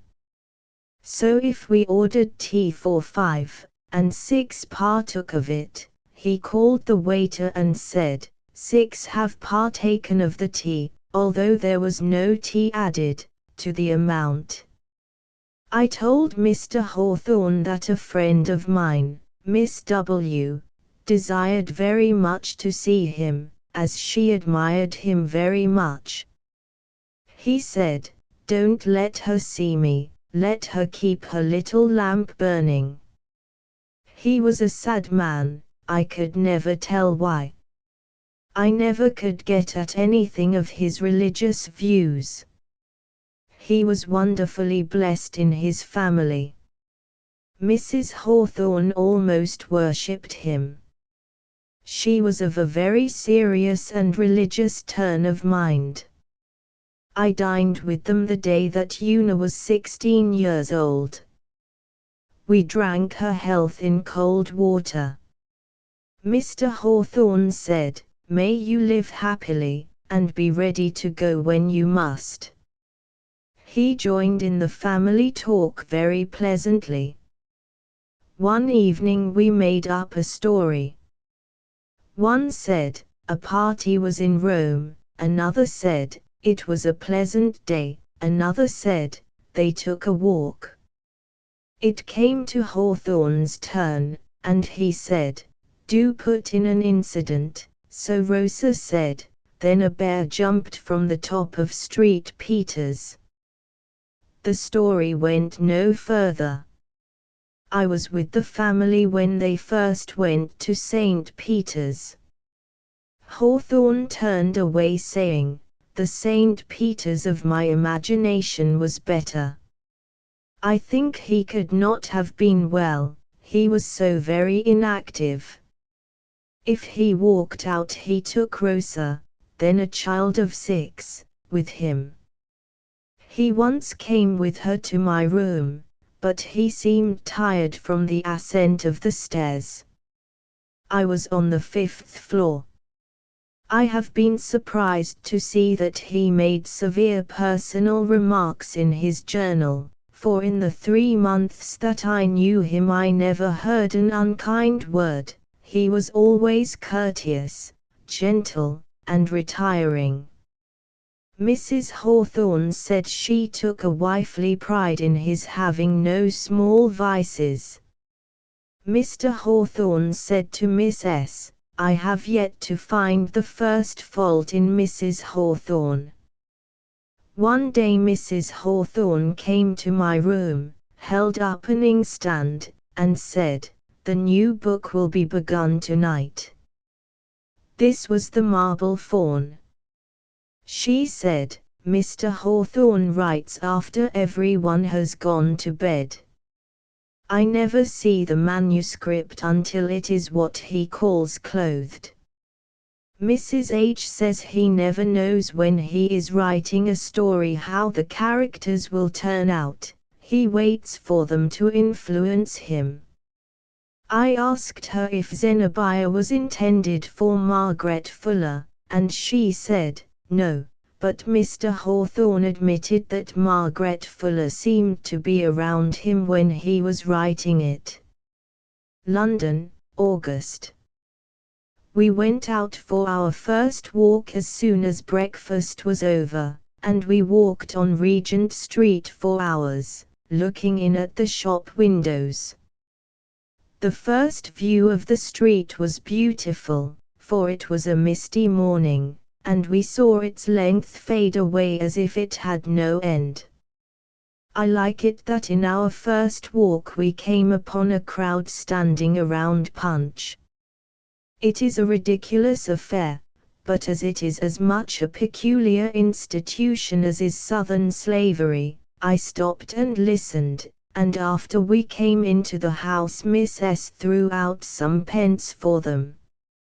We rested after the shop windows of Regent Street, took dinner, and went out again, this time to Piccadilly. The servility of the shopkeepers is really a little offensive. What shall I have the honor of showing you, they say. Our chambermaid, at our lodgings, thanks us every time we speak to her. I feel ashamed to reach a 4-penny piece to a stout coachman who touches his hat and begs me to remember him. Sometimes I am ready to say, how can I forget you, when you have hung around me so closely for half an hour? Our waiter at the Adelphi Hotel, at Liverpool, was a very respectable middle-aged man, with a white neckcloth. He looked like a Methodist parson. He waited upon us for 5 days with great gravity, and then another waiter told us that we could give our waiter what we pleased. We were charged £1 for attendance in the bill, but I very innocently gave half as much more, as fee to the parson the 14th of August. Today we took a brougham and drove around for hours. Of course we didn't see London, and if we stay a month we shall still know nothing of it, it is so immense. I keep thinking, as I go through the streets, of the rats and the mice, they made such a strife, he had to go to London etc., and especially the streets were so wide, and the lanes were so narrow, for I never saw such narrow streets, even in Boston. We have begun to send out letters, but as it is out of season I am afraid everybody will be at the watering places. The Greenwich Observatory. The observatory was founded by Charles II. The king that never said a foolish thing and never did a wise one was yet sagacious enough to start an institution which has grown to be a thing of might, and this, too, of his own will, and not from the influence of courtiers. One of the hospital buildings of Greenwich, then called the House of Delights, was the residence of Henrietta Maria, and the young prince probably played on the little hill now the site of the observatory. But Charles, though he started an observatory, did not know very well what was needed. The first building consisted of a large, octagonal room, with windows all around. It was considered sufficiently firm without any foundation, and sufficiently open to the heavens with no opening higher than windows. This room is now used as a place of deposit for instruments, and busts and portraits of eminent men, and also as the dancing hall for the director's family. Under Mr. Eyres, footnote, the late Sir George Airy. Direction, the walls of the observing room have become pages of its history. The transit instruments used by Halley, Bradley, and Pond hang side by side. The zenith sector with which Bradley discovered the aberration of light now moving rustily on its arc, is the ornament of another room, while the shelves of the computing room are filled with volumes of unpublished observations of Flamsteed and others. The observatory stands in Greenwich Park, the prettiest park I have yet seen, being a group of small hills. They point out oaks said to belong to Elizabeth's time, noble oaks of any time. The observatory is 150 feet above the sea level. The view from it is, of course, beautiful. On the north the river, the little Thames, big with its fleet, is winding around the Isle of Dogs. On the left London, always overhung with a cloud of smoke, through which St. Paul's and the Houses of Parliament peep. Mr. Airy was exceedingly kind to me, and seemed to take great interest in showing me around. He appeared to be much gratified by my interest in the history of the observatory. He is naturally a despot, and his position increases this tendency. Sitting in his chair, the 0 point of longitude for the world, he commands not only the little knot of observers and computers around him, but when he says to London, it is 1 o'clock, London adopts that time, and her ships start for their voyages around the globe, and continue to count their time from that moment, wherever the English flag is borne. It is singular what a quiet motive power science is, the breath of a nation's progress. Mr. Airy is not favourable to the multiplication of observatories. He predicted the failure of that at Albany. He says that he would gladly destroy 1/2 of the meridian instruments of the world, by way of reform. I told him that my reform movement would be to bring together the astronomers who had no instruments and the instruments which had no astronomers. Mr. Airy is exceedingly systematic.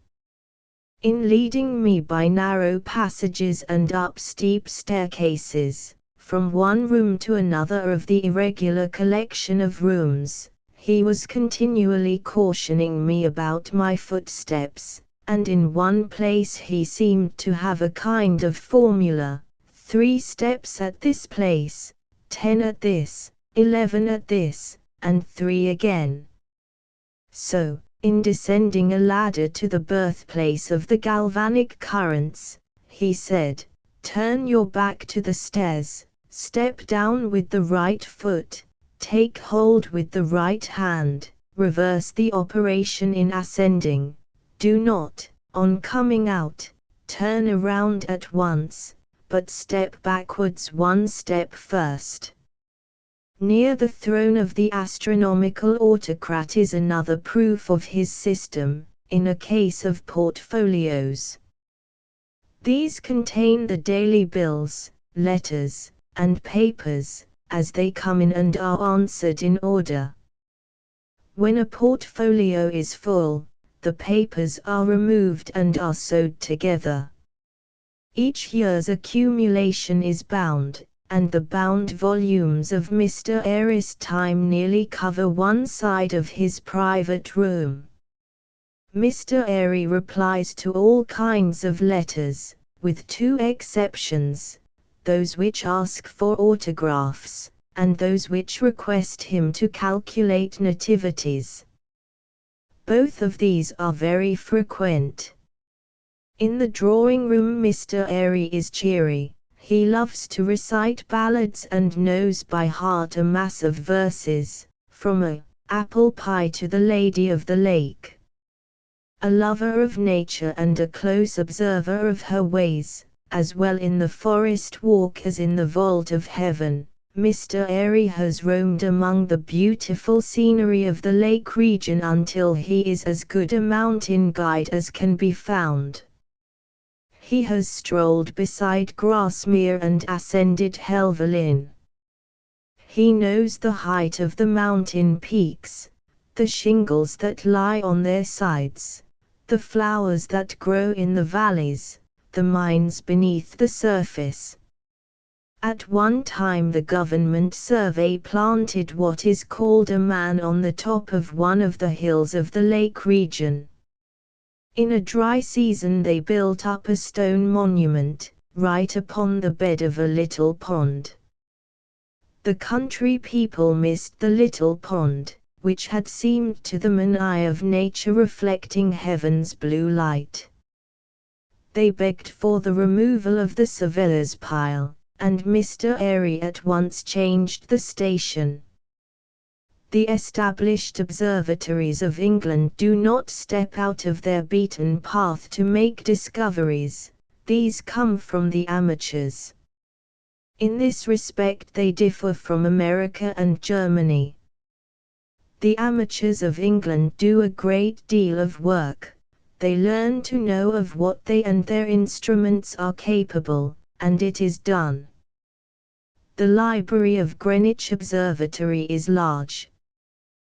The transactions of learned societies alone fill a small room. The whole impression of the 30 volumes of printed observations fills a wall of another room, and the unpublished papers of the early directors make of themselves a small manuscript library. The 22nd of October, 1857. We have just returned from our 4th visit to Greenwich, like the others 24 hours in length. We go again tomorrow to meet the Sabines. Herr Struve, the director of the Pulkover Observatory, is at Greenwich, with his son Karl. The old gentleman is a magnificent-looking fellow, very large and well-proportioned. His great head is covered with white hair, his features are regular and handsome.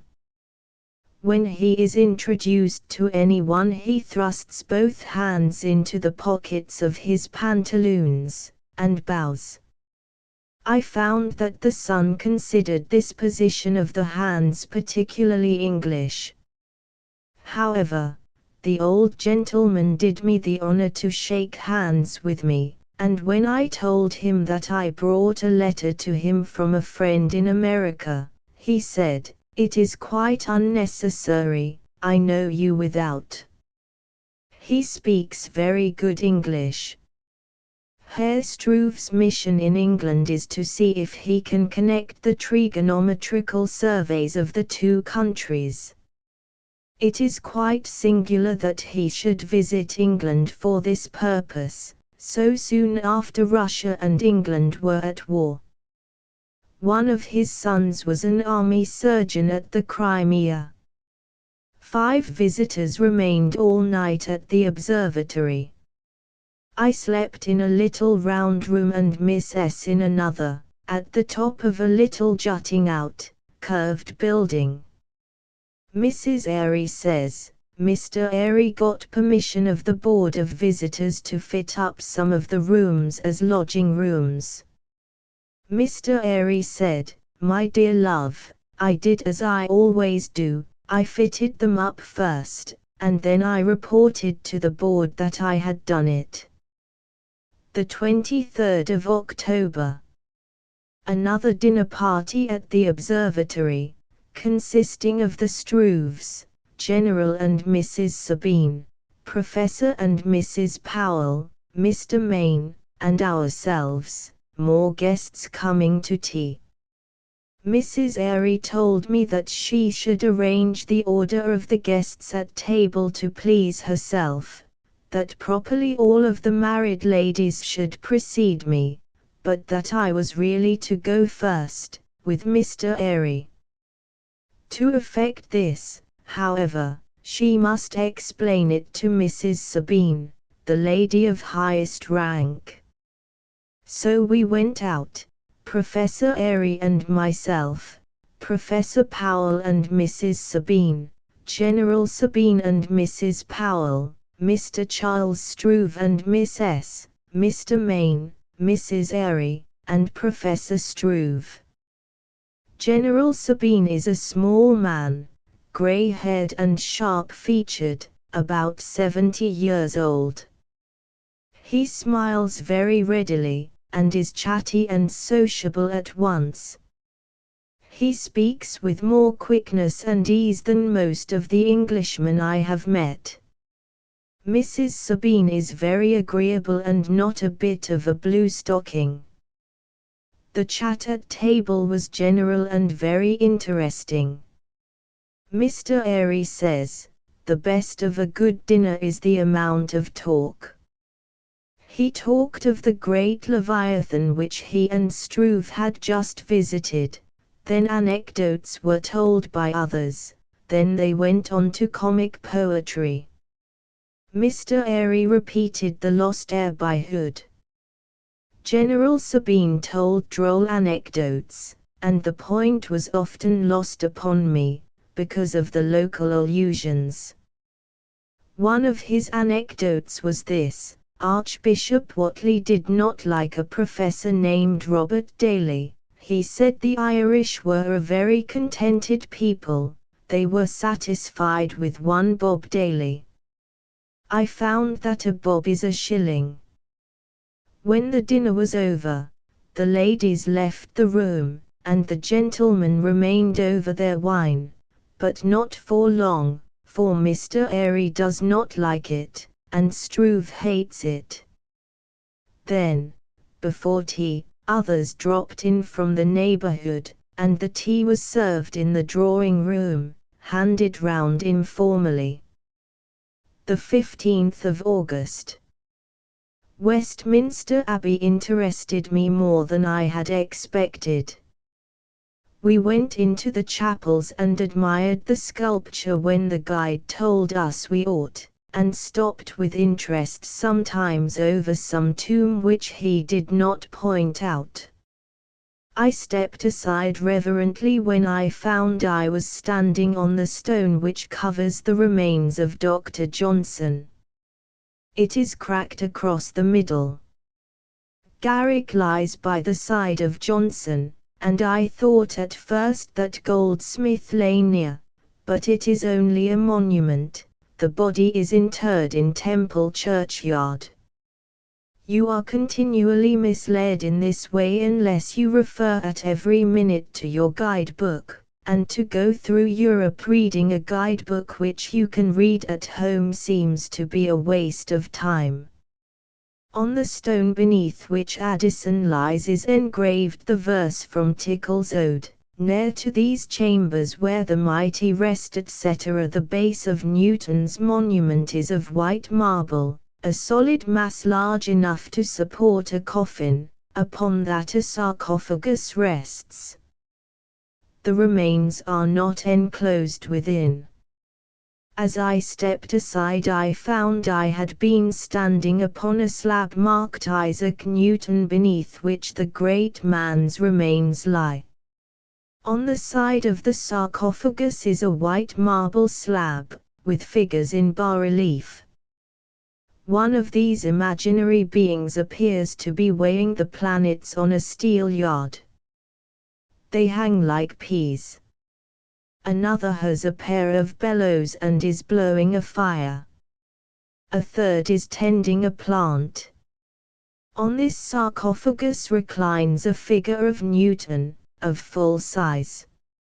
He leans his right arm upon 4 thick volumes, probably the Principia, and he points his left hand to a globe above his head on which the goddess Urania sits. She leans upon another large book. Newton's head is very fine, and is probably a portrait. The left hand, which is raised, has lost 2 fingers.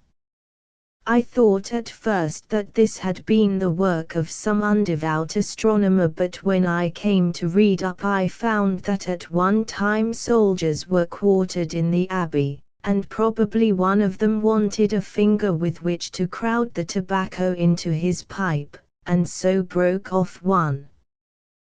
The 17th of August.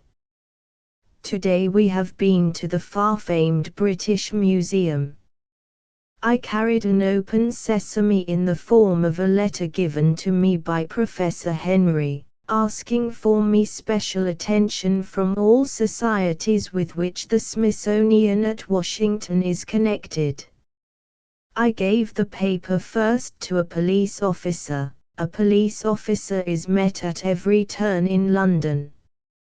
He handed it to another official, who said, "You'd better go to the secretary." I walked in the direction towards which he pointed, a long way, until I found the secretary. He called another man, and asked him to show me whatever I wanted to see.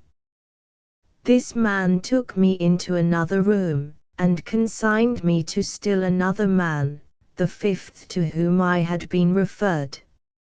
Number 5 was an intelligent and polite person, and he began to talk about America at once.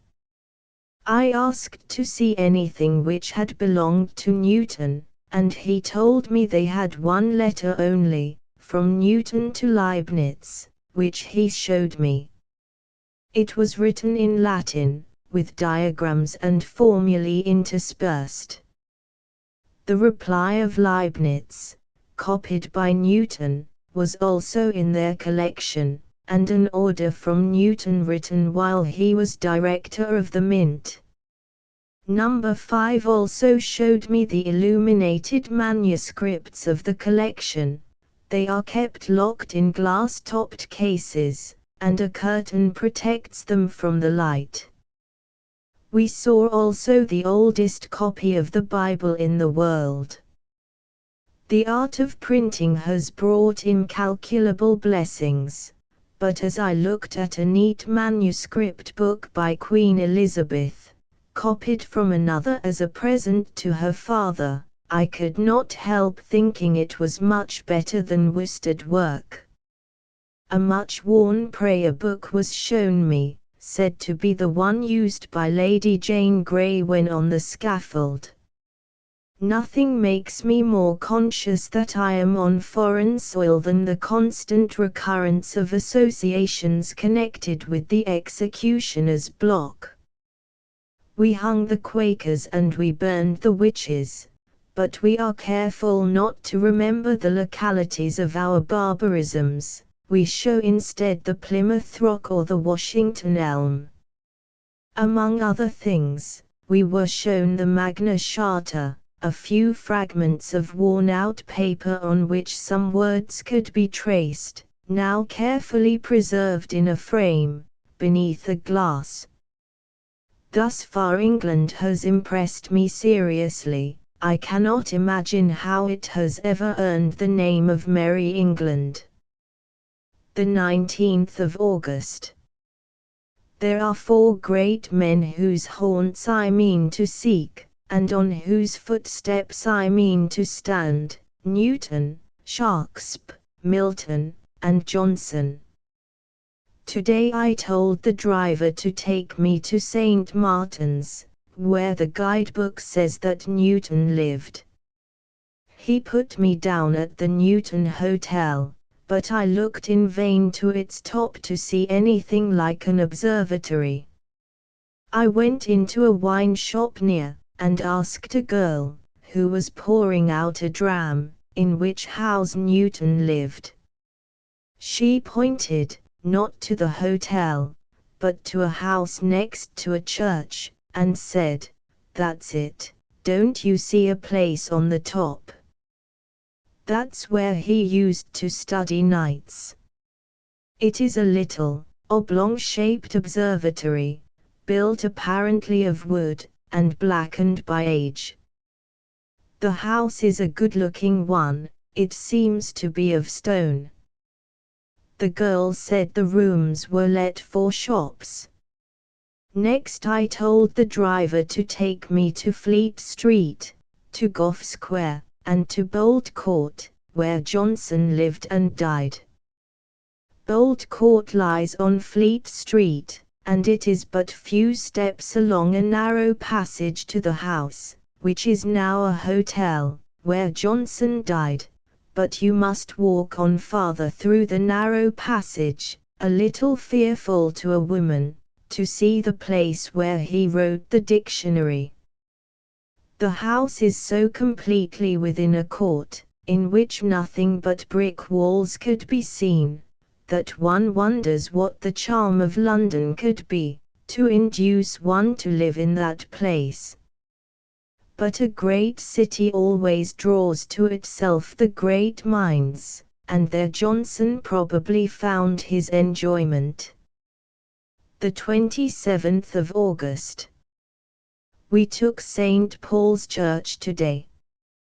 We took tickets for the vaults, the bell, the crypt, the whispering gallery, the clock and all. We did not know what was before us. It was a little tiresome as far as the library and the room of Nelson's trophies, but to my surprise, when the guide said, "Go that way for the clock," he did not take the lead, but pointed up a staircase, and I found myself the pioneer in the narrowest and darkest staircase I ever ascended. It was really perfect darkness in some of the places, and we had to feel our way. We all took a long breath when a gleam of light came in at some narrow windows scattered along. At the top, in front of the clock works, stood a woman, who began at once to tell us the statistics of the pendulum, to which recital I did not choose to listen. She was not to go down with us, and, panting with fatigue and trembling with fright, we groped our way down again.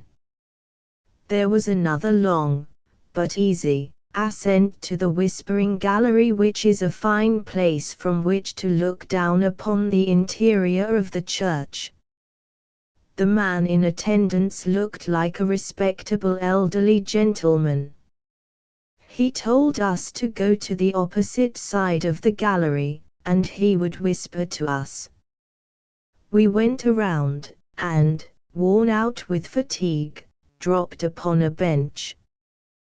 The man began to whisper, putting his mouth to an opening in the wall. We heard noises, but could not tell what he said. To my amazement, this very respectable-looking elderly gentleman, as we passed him in going out, whispered again, and as this time he put his mouth close to my ear, I understood. He said, "If you will give anything for the whisper, it will be gratefully received." There are notices all over the church forbidding fees, and I felt that the man was a beggar at best, more properly a pickpocket. A figure of Dr. Johnson stands in one of the aisles of the church. It must be like him, for it is exceedingly ugly. September the 3rd. We have been 3 weeks in London out of season but with plenty of letters. At present we have as many acquaintances as we desire. Last night we were at the opera, tonight we go out to dine, and tomorrow evening to a dance, the next day to Admiral Smith's. The opera fatigued me, as it always does. I tired my eyes and ears in the vain effort to appreciate it. Mario was the great star of the evening, but I knew no difference. One little circumstance showed me how an American, with the best intentions, may offend against good manners. American like we had secured very good seats, were in good season, and as comfortable as the very narrow seats would permit us to be, before most of the audience arrived. The house filled, and we sat at our ease, feeling our importance, and quite unconscious that we were guilty of any impropriety. While the curtain was down, I heard a voice behind me say to the gentleman who was with us, "Is the lady on your left with you?" "Yes," said Mr. R. "She wears a bonnet, which is not according to rule." "Too late now," said Mr. R. "It is my fault," said the attendant, "I ought not to have admitted her, I thought it was a hood." I was really in hopes that I should be ordered out, for I was exceedingly fatigued and should have been glad of some fresh air. On looking around, I saw that only the pit wore bonnets. September the 6th. We left London yesterday for Aylesbury. It is 2 hours by railroad.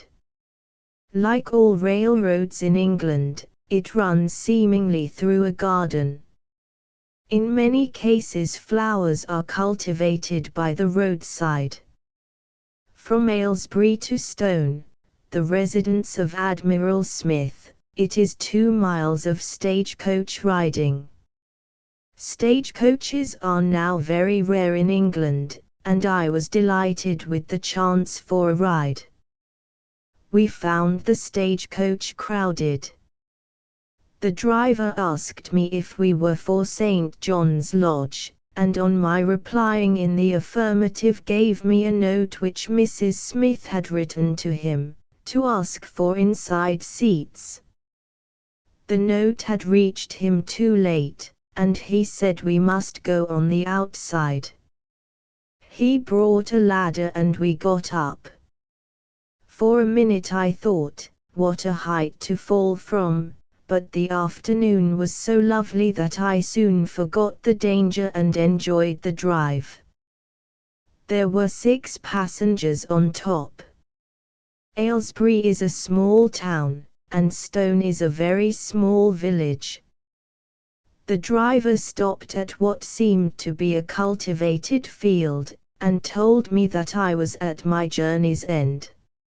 On looking down I saw a wheelbarrow near the fence, and I remembered that Mrs. Smith had said that one would be waiting for our luggage, and I soon saw Mrs. Smith and her daughter coming towards us. It was a walk of about 1/8 of a mile to the lodge, a pleasant cottage surrounded by a beautiful garden. Admiral Smith's family go to a little church 700 years old, standing in the midst of tombstones and surrounded by thatched cottages.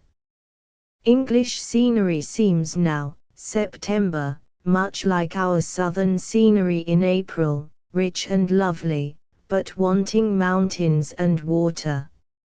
An English village could never be mistaken for an American one. The outline against the sky differs. A thatched cottage makes a very wavy line on the blue above. We find enough in St. John's Lodge, in the Admiral's library, and in the society of the cultivated members of his family to interest us for a long time. The Admiral himself is upwards of 60 years of age, noble-looking, loving a good joke, an antiquarian, and a good astronomer. I picked up many an anecdote from him, and many curious bits of learning. He tells a good story, illustrative of his enthusiasm when looking at a crater in the moon.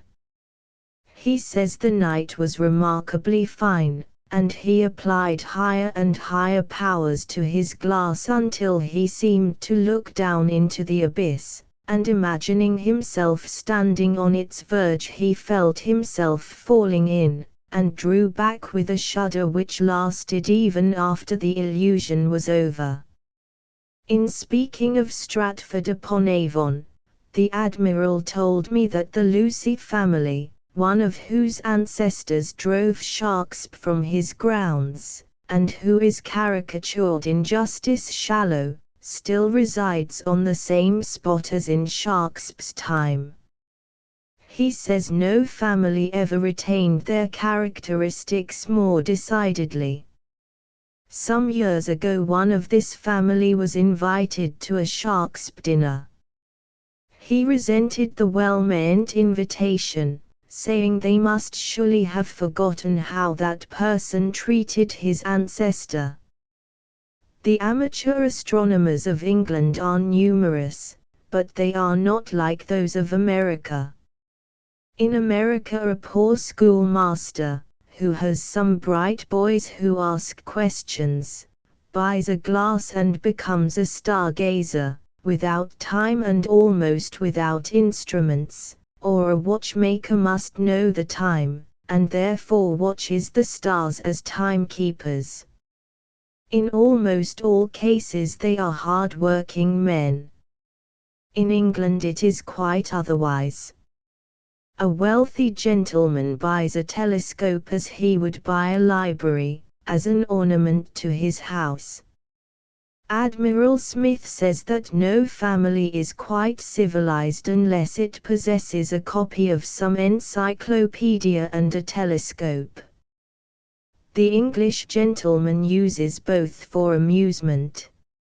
If he is a man of philosophical mind he soon becomes an astronomer, or if a benevolent man he perceives that some friend in more limited circumstances might use it well, and he offers the telescope to him, or if an ostentatious man he hires some young astronomer of talent, who comes to his observatory and makes a name for him. Then the Queen confers the honor of knighthood, not upon the young man, but upon the owner of the telescope. Sir James South was knighted for this reason. We have been visiting Hartwell House, an old baronial residence, now the property of Dr. Lee, a whimsical old man. This house was for years the residence of Louis XVIII, and his queen died here. The drawing room is still kept as in those days. The blue damask on the walls has been changed by time to a brown.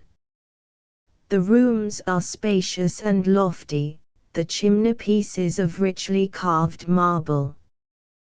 The ceiling of one room has fine bas-relief allegorical figures. Books of antiquarian value are all around, one whole floor is covered with them. They are almost never opened. In some of the rooms paintings are on the walls above the doors. Dr. Lee's modern editions are mostly paintings of himself and a former wife, and are in very bad taste. He has, however, 2 busts of Mrs. Somerville, from which I received the impression that she is handsome, but Mrs. Smith tells me she is not so. Certainly she is sculpturesque. The royal family, on their retreat from Hartwell House, left their prayer book, and it still remains on its stand. The room of the ladies of the bedchamber is papered, and the figure of a pheasant is the prevailing characteristic of the paper. The room is called the Pheasant Room. One of the birds has been carefully cut out, and, it is said, was carried away as a memento by one of the damsels. Dr. Lee is second cousin to Sir George Lee, who died childless. He inherits the estate, but not the title. The estate has belonged to the Lees for 400 years. As the doctor was a Lee only through his mother, he was obliged to take her name on his accession to the property. He applied to Parliament to be permitted to assume the title, and, being refused, from a strong Tory he became a Liberal, and delights in currying favour with the lowest classes. He has twice married below his rank. Being remotely connected with the Hampdens, he claims John Hampden as one of his family, and keeps a portrait of him in a conspicuous place.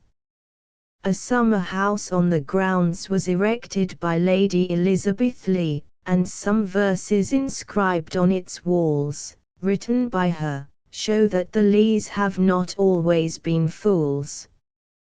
But Dr. Lee has his way of doing good. Being fond of astronomy, he has bought an 8.5 feet equatorial telescope, and with a wisdom which one could scarcely expect, he employed Admiral Smith to construct an observatory. He has also a fine transit instrument, and the Admiral, being his near neighbour, has the privilege of using the observatory as his own. In the absence of the Lees he has a private key, with which he admits himself and Mrs. Smith.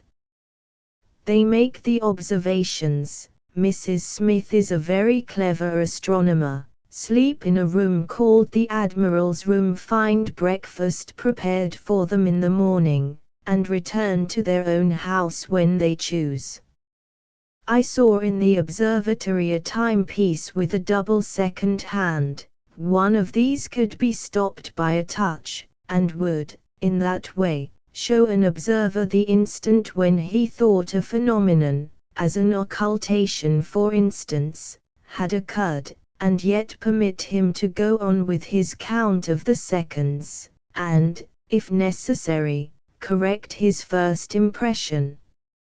Admiral Smith is a hard worker, but I suspect that many of the amateur astronomers of England are Dr. Lees, rich men who, as a hobby, write astronomy and employ a good astronomer. Dr. Lee gives the use of a good instrument to the curate, another to Mr. Pizon, of Cambridge, who has lately found a little planet. I saw at Admiral Smith's some excellent photographs of the moon, but in England they have not yet photographed the stars. Chapter 6 1857 First European tour continued. Cambridge University, Ambleside, Miss Southey, the Herschels, a London route, Edinburgh and Glasgow observatories. Reflections and mutterings. If anyone wishes to know the customs of centuries ago in England, let him go to Cambridge. Sitting at the window of the hotel, he will see the scholars, the fellows, the masters of arts, and the masters of colleges passing along the streets in their different gowns. Very unbecoming gowns they are, in all cases, and much as the wearers must be accustomed to them, they seem to step awkwardly, and to have an ungraceful feminine touch in their motions. Everything that you see speaks of the olden time. Even the images above the arched entrance to the courts around which the buildings stand are crumbling slowly, and the faces have an unearthly expression. If the visitor is fortunate enough to have an introduction to one of the college professors, he will be taken around the buildings, to the libraries, the combination room to which the fellows retire to chat over their wine, and perhaps even to the kitchen. Our first knowledge of Cambridge was the entrance to Trinity College and the Master's Lodge. We arrived in Cambridge just about at lunchtime, 1 o'clock. Mrs. Airy said to me, "Although we are invited to be guests of Dr. Whewell, he is quite too mighty a man to come to meet us." Her sons, however, met us, and we walked with them to Dr. Whewell's. The Master's Lodge, where Dr. Whewell lives, is one of the buildings composing the great pile of Trinity College. One of the rooms in the lodge still remains nearly as in the time of Henry VIII. It is immense in size, and has 2 oriel windows hung with red velvet. In this room the Queen holds her court when she is in Cambridge, for the lodge then becomes a palace, and the master retires to some other apartments, and comes to dinner only when asked.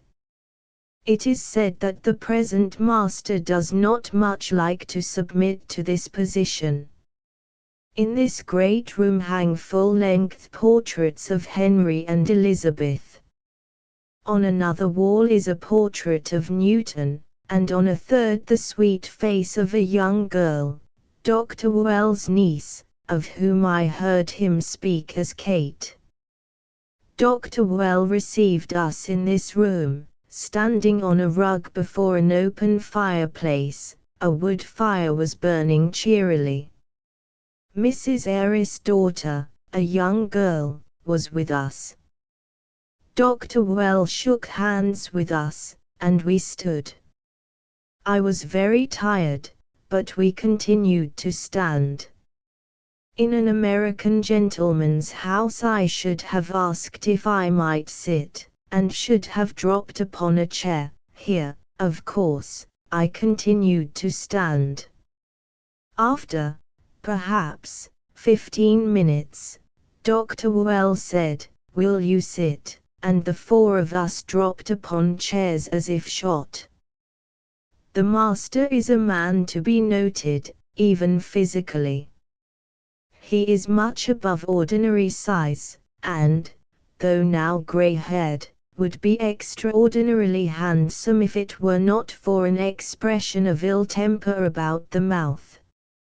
An Englishman is proud, a Cambridge man is the proudest of Englishmen, and Dr. Whewell, the proudest of Cambridge men. In the opinion of a Cambridge man, to be master of Trinity is to be master of the world. At lunch, to which we stayed, Dr. Whewell talked about American writers, and was very severe upon them. Some of them were friends of mine, and it was not pleasant. But I was especially hurt by a remark which he made afterwards. Americans are noted in England for their use of slang. The English suppose that the language of Sam Slick or of Nasby is the language used in cultivated society. They do not seem to understand it, and I have no doubt today that Lowell's comic poems are taken seriously. So at this table, Dr. Well, wishing to say that we would do something in the way of sightseeing very thoroughly, turning to me, said, "We'll go the whole hog, Miss Mitchell, as you say in America." I turned to the young American girl who sat next to me, and said, "Miss S., did you ever hear that expression except on the street?" "Never," she replied. Afterwards he said to me, "You in America think you know something about the English language, and you get out your Webster's Dictionary, and your Worcester's Dictionary, but we here in Cambridge think we know rather more about English than you do." After lunch we went to the observatory. The Cambridge Observatory has the usual number of meridian instruments, but it has besides a good equatorial telescope of 20 feet in length, mounted in the English style, for Mr. Airy was in Cambridge at the time of its establishment. In this pretty observatory, overlooking the peaceful plains, with some small hills in the distance, Mr. and Mrs. Airy passed the first year of their married life. Professor Challis, the director, is exceedingly short, thick-headed, in appearance, and, like many of the English, thick-tongued. While I was looking at the instruments, Mrs. Airy came into the equatorial house, bringing Mr. Adams, the rival of Leverrier, footnote, see Chapter 7. Another short man, but bright-looking, with dark hair and eyes, and again the thick voice, this time with a nasal twang. He is a Fellow of Pembroke College, and Master of Arts. If Mr. Adams had become a Fellow of his own college, St. John, he must have gone into Holy Orders, as it is called. This he was not willing to do. He accepted a fellowship from Pembroke. Mr. Adams is a merry little man, loves games with children, and is a favorite with young ladies. At 6:30 we went again to the lodge to dine. We were a little late, and the servant was in a great hurry to announce us, but I made him wait until my gloves were on, though not buttoned. He announced us with a loud voice, and Dr. Well came forward to receive us. Being announced in this way, the other guests do not wait for an introduction. There was a group of guests in the drawing room, and those nearest me spoke to me at once. Dinner was announced immediately, and Dr. Well escorted me downstairs, across an immense hall, to the dining room, outside of which stood the waiters, 6 in number, arranged in a straight line, in livery, of course. One of them had a scarlet vest, short clothes, and drab coat. As I sat next to the master, I had a good deal of talk with him. He was very severe upon Americans. He said that Emerson did not write good English, and copied Carlyle.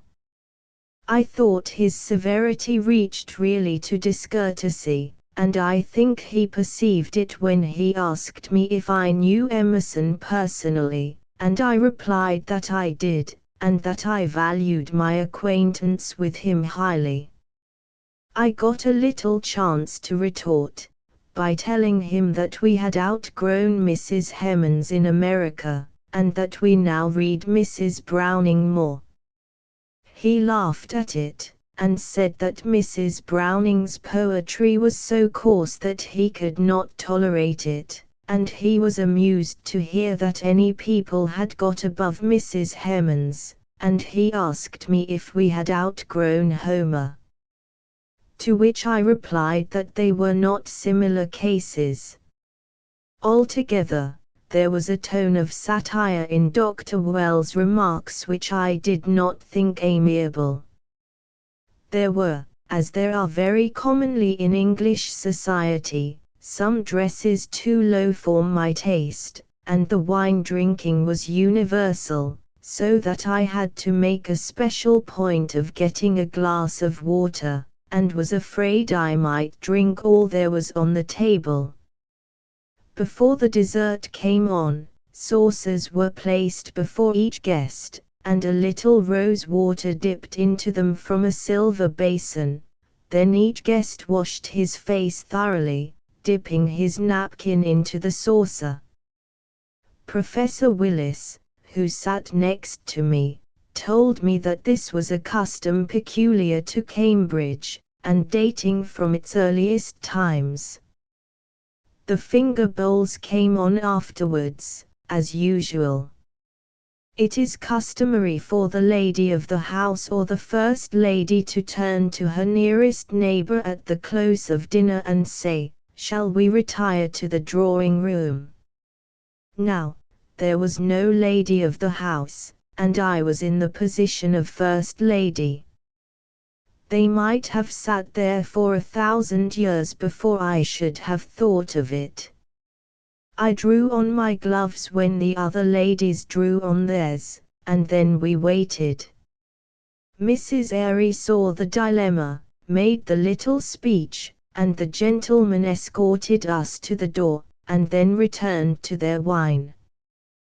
We went back to the drawing room and had coffee. After coffee new guests began to come, and we went into the magnificent room with the oriel windows. Professor Sedgwick came early, an old man of 74, already a little shattered and subject to giddiness. He is said to be very fond of young ladies even now, and when younger made some heartaches, for he could not give up his fellowship and leave Cambridge for a wife, which, to me, is very unmanly. He is considered the greatest geologist in England, and of course they would say in the world, and is much loved by all who know him. He came to Cambridge a young man, and the elms which he saw planted are now sturdy trees. It is pleasant to hear him talk of Cambridge and its growth. He points to the stately trees and says, "Those trees don't look as old as I," and they are not. I did not see Professor Adams at that time, but I spent the whole of Monday morning walking about the college with him. I asked him to show me the place where he made his computations for Neptune, and he was evidently well pleased to do so. We laughed over a roll, which we saw in the college library, containing a list of the ancestors of Henry VIII. Among them was Jupiter. Professor Adams tells me that in Wales genealogical charts go so far back that about halfway between the beginning and the present day you find this record: "About this time the world was created. November the 2nd. At lunch today Dr. Well was more interesting than I had seen him before. He asked me about Laura Brigman, and said that he knew a similar case. He contended, in opposition to Mrs. Airy and myself, that loss of vision was preferable to loss of hearing, because it shut one out less from human companionship. Dr. Well's self-respect and immense self-esteem led him to imperiousness of manner which touches the border of discourtesy. He loves a good joke, but his jests are serious. He writes verses that are touchingly beautiful, but it is difficult to believe, in his presence, that he writes them. Mrs. Airy said that Dr. Well and I riled each other. I was at an evening party, and the Airy boys, young men of 18 and 20, were present. They stood the whole time, occasionally leaning against a table or the piano, in their blue silk gowns. I urged them to sit. Of course not, they said. No undergraduate sits in the master's presence. I went to 3 services on Scarlet Sunday for the sake of seeing all the sights. The costumes of Cambridge and Oxford are very amusing, and show, more than anything I have seen, the old foggyism of English ways. Dr. Well wore, on this occasion, a long gown reaching nearly to his feet, of rich scarlet, and adorned with flowing ribbons. The ribbons did not match the robe, but were more of a crimson. I wondered that a strong-minded man like Dr. Well could tolerate such trappings for a moment, but it is said that he is rather proud of them, and loves all the etiquette of the olden time, as also, it is said, does the Queen. In these robes Dr. Well escorted me to church, and of course we were a great sight. Before dinner, on this Scarlet Sunday, there was an interval when the master was evidently tried to know what to do with me. At length he hit upon an expedient. "Boys," he said to the young heiress, "take Miss Mitchell on a walk." I was a little surprised to find myself on a walk, nolens volens, so as soon as we were out of sight of the Master of Trinity, I said, "Now, young gentlemen, as I do not want to go to walk, we won't go." It was hard for me to become accustomed to English ideas of caste. I heard Professor Sedgwick say that Miss Herschel, the daughter of Sir John and niece to Caroline, married a Gordon. Such a great match for her, he added, and when I asked what match could be great for a daughter of the Herschels, I was told that she had married one of the Queen's household, and was asked to sit in the presence of the Queen.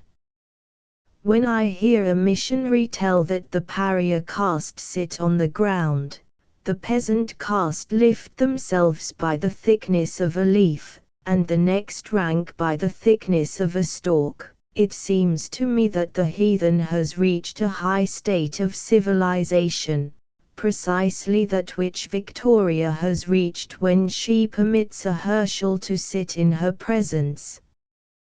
The University of Cambridge consists of 16 colleges. I was told that, of these, Trinity leads and St. John comes next.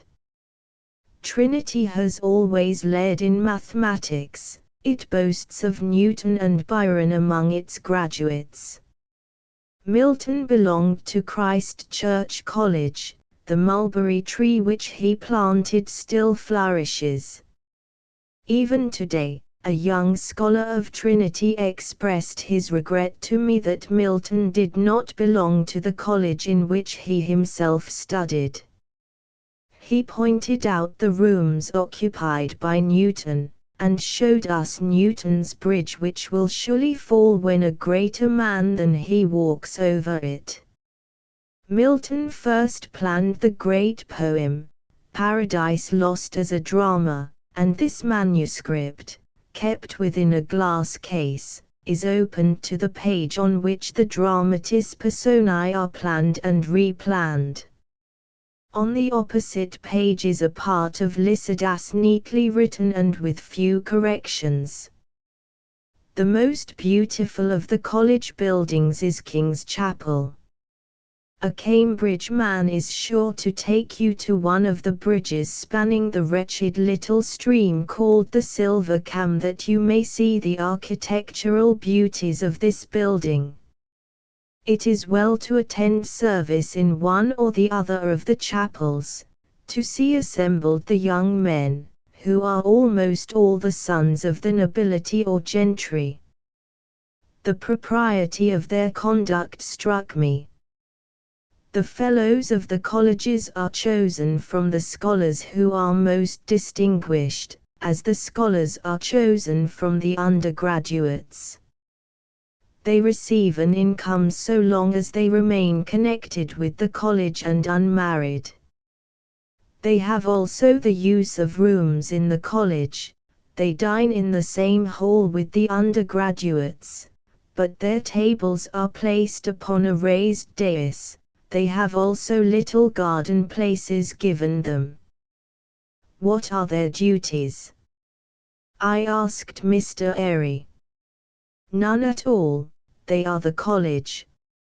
It would not be a seat of learning without them.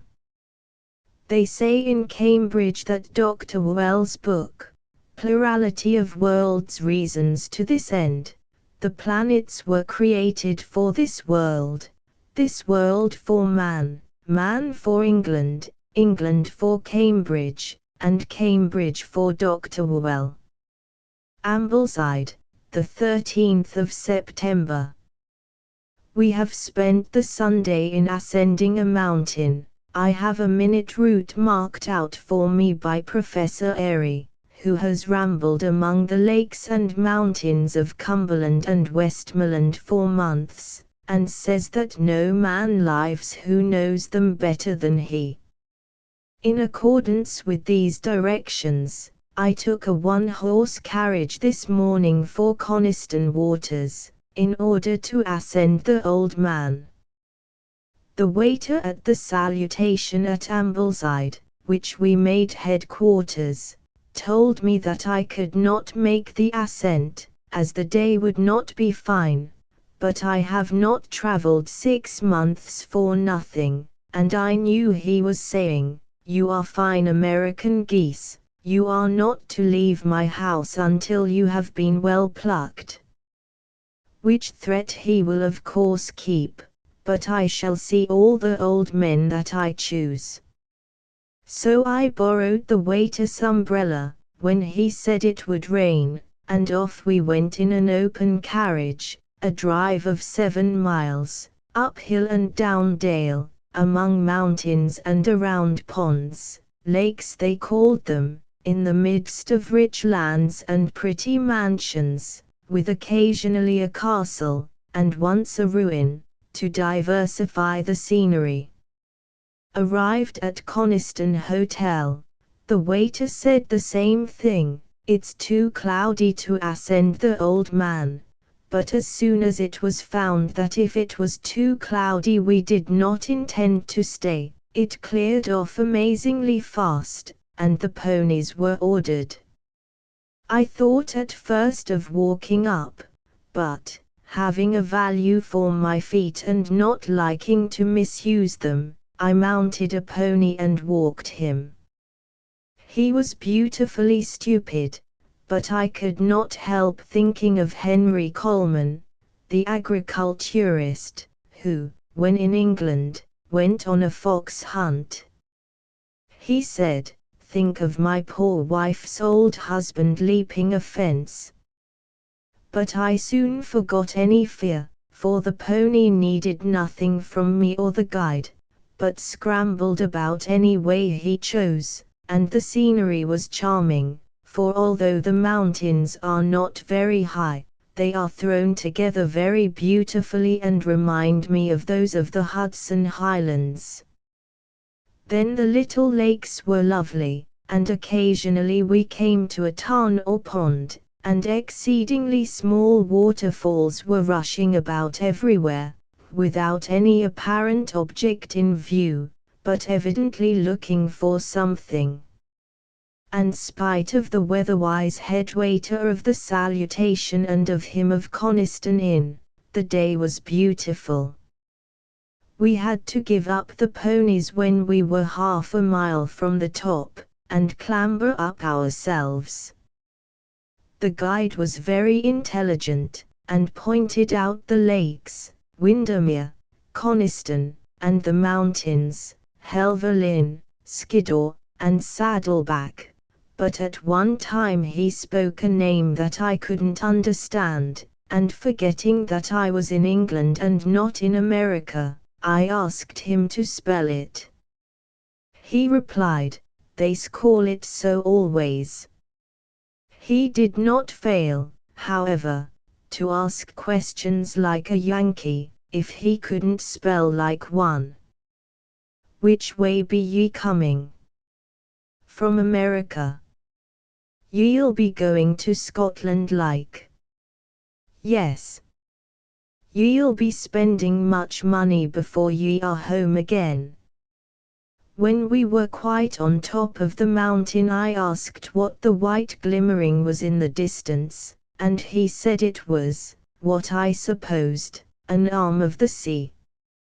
The shadows of the flying clouds were very pretty, falling on the hills around us, and the villages in the valleys beneath looked like white dots on the green. Sunday, the 20th of September, 1857.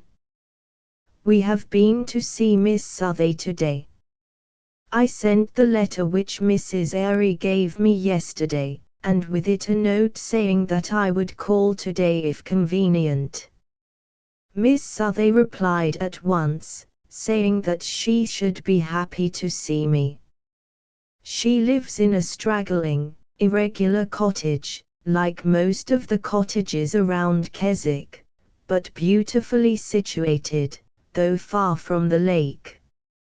Southey himself lived at Greta Hall, a much finer place, for many years, but he never owned it, and the gentleman who bought it will permit no one to see it.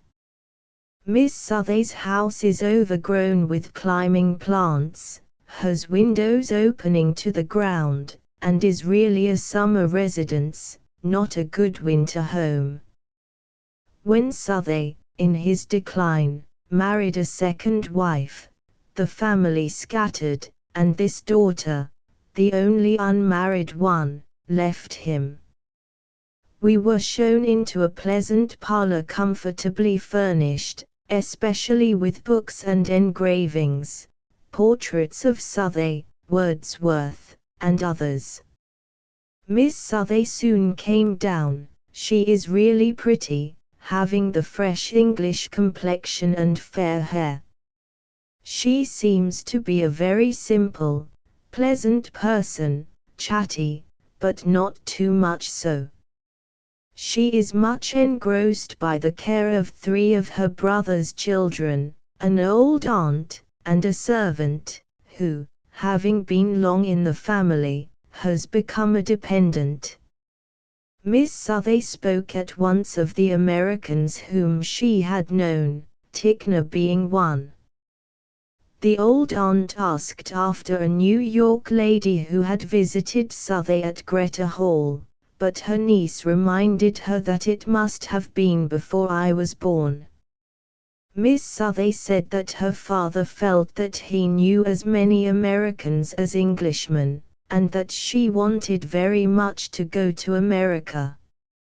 I told her that she would be in danger of being lionized. She said, "Oh, I should like that, for of course it is gratifying to know how much my father was valued there." I asked after the children, and Miss Southey said that the little boy had called out to her, "Oh, Aunt Katie, the Amriki ladies have come." The 3 children were called in. The boy, about 6 years old, of course wouldn't speak to me. The best portrait of Southey in his daughter's collection is a profile in wax, a style that I have seen several times in England, and which I think very pretty.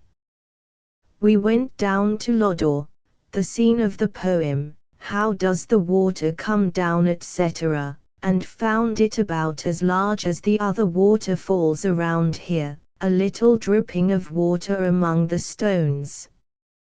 Collingwood, the 14th of November, 1857. My dear father, this is Sir John Herschel's place. I came last night just at dusk.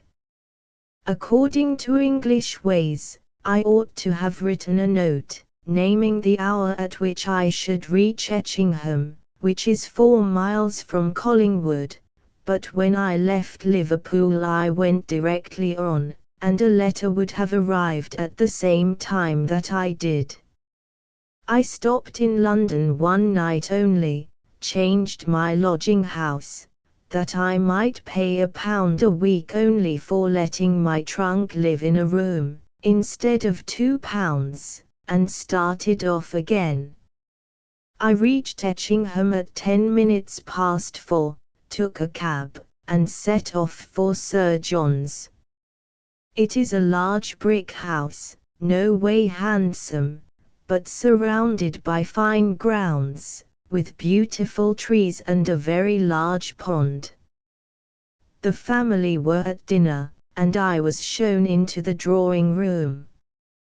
There was just the light of a coal fire, and as I stood before it Sir John bustled in, an old man, much bent, with perfectly white hair standing out every way. He reached both hands to me, and said, "We had no letter and so did not expect you, but you are always welcome in this house." Lady Herschel followed, very noble looking. She does not look as old as I, but of course must be, but English women, especially of her station, do not wear out as we do, who are jacks at all trades. I found a fire in my room, and a cup of tea and crackers were immediately sent up. The Herschels have several children. I have not seen Caroline, Louise, William, and Alexander, but Belle, and Amelie, and Marie, and Julie, and Rosa, and Francesca, and Constance, and John are at home. The children are not handsome, but are good-looking, and well brought up of course, and highly educated. The children all come to table, which is not common in England. Think what a table they must set when the whole 12 are at home. The first object that struck me in the house was Borden's map of Massachusetts, hanging in the hall opposite the entrance. Over the mantelpiece in the dining room is a portrait of Sir William Herschel. In the parlour is a portrait of Caroline Herschel, and busts of Sir William, Sir John, and the eldest daughter. I spent the evening in looking at engravings, sipping tea, and talking. Sir John is like the elder Mr. Bond, except that he talks more readily, but he is womanly in his nature, not a tyrant like Well. Sir John is a better listener than any man I have met in England. He joins in all the chit-chat, is one of the domestic circle, and tells funny little anecdotes. So do Well and Airy. The Herschels know Abbot Lawrence and Edward Everett, and everywhere these two have left a good impression. But I am certainly mortified by anecdotes that I hear of pushing Americans. Mrs. sought an introduction to Sir John Herschel to tell him about an abrigment of his astronomy which she had made, and she intimated to him that in consequence of her abrigment his work was, or would be, much more widely known in America. Lady Herschel told me of it, and she remarked, "I believe Sir John was not much pleased, for he does not like abrigments." I told her that I had never heard of the abrigment. There are other guests in the house, a lady whose sister was among those killed in India, and her husband, who is an officer in the army. We have all been playing at spelling this evening, with the letters, as we did at home last winter. Sunday, 15th. I thought of going to London today, but was easily persuaded to stay and go with Lady Herschel tomorrow. All this afternoon I have spent listening to Sir John, who has shown me his father's manuscript, his aunt's, beautifully neat, and he told me about his Cape observations. The telescope used at the Cape of Good Hope lies in the barn, the glass, of course, taken care of, unused, and Sir John now occupies himself with writing only. He made many drawings at the Cape, which he showed me, and very good ones they are. Lady Herschel offers me a letter to Mrs. Somerville, who is godmother to one of her children. I am afraid I shall have no letter to Leverrier, for everyone seems to dislike him. Lady Herschel says he is one of the few persons whom she ever asked for an autograph. He was her guest, and he refused. Just as I was coming away, Sir John bustled up to me with a sheet of paper, saying that he thought I would like some of his aunt's handwriting and he would give it to me. He had before given me one of his own calculations. He says if there were no war, pestilence, or famine and one pair of human beings had been put upon the globe at the time of Cheops, they would not only now fill the earth, but if they stood upon each other's heads, they would reach 100 times the distance to Neptune. I turned over their scrapbooks, and Sir John's poetry is much better than many of the specimens they had carefully kept, by Sir William Hamilton. Sir William Hamilton's sister had some specimens in the book, and also Lady Herschel and her brother.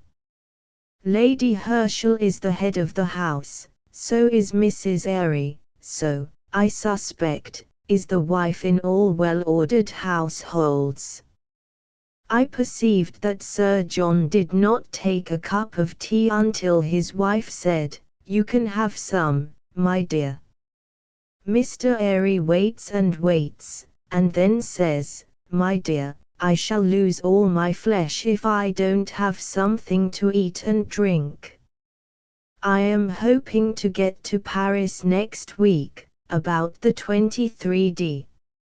I have had just what I wanted in England, as to society.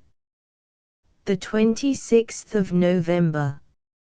A few days ago I received a card, Mrs. Baden-Powell, at home November 25. Of course I did not know if it was a tea party or a wedding reception. So I appealed to Mrs. Airy. She said, "It is a London route. I never went to one, but you'll find a crowd and a good many interesting people." I took a cab, and went at 9 o'clock. The servant who opened the door passed me to another who showed me the cloakroom. The girl who took my shawl numbered it and gave me a ticket, as they would at a public exhibition. Then she pointed to the other end of the room, and there I saw a table with tea and coffee. I took a cup of coffee, and then the servant asked my name, yelled it up the stairs to another, and he announced it at the drawing-room door just as I entered. Mrs. Powell and the professor were of course standing near, and Mrs. Admiral Smith just behind. To my delight, I met 4 English persons whom I knew, and also Professor Henry B. Rogers, who is a great society man. People kept coming until the room was quite full. I was very glad to be introduced to Professor Stokes, who is called the best mathematician in England, and is a friend of Adams. He is very handsome. Almost all Englishmen are handsome, because they look healthy, but Professor Stokes has fine black eyes and dark hair and good features. He looks very young and innocent.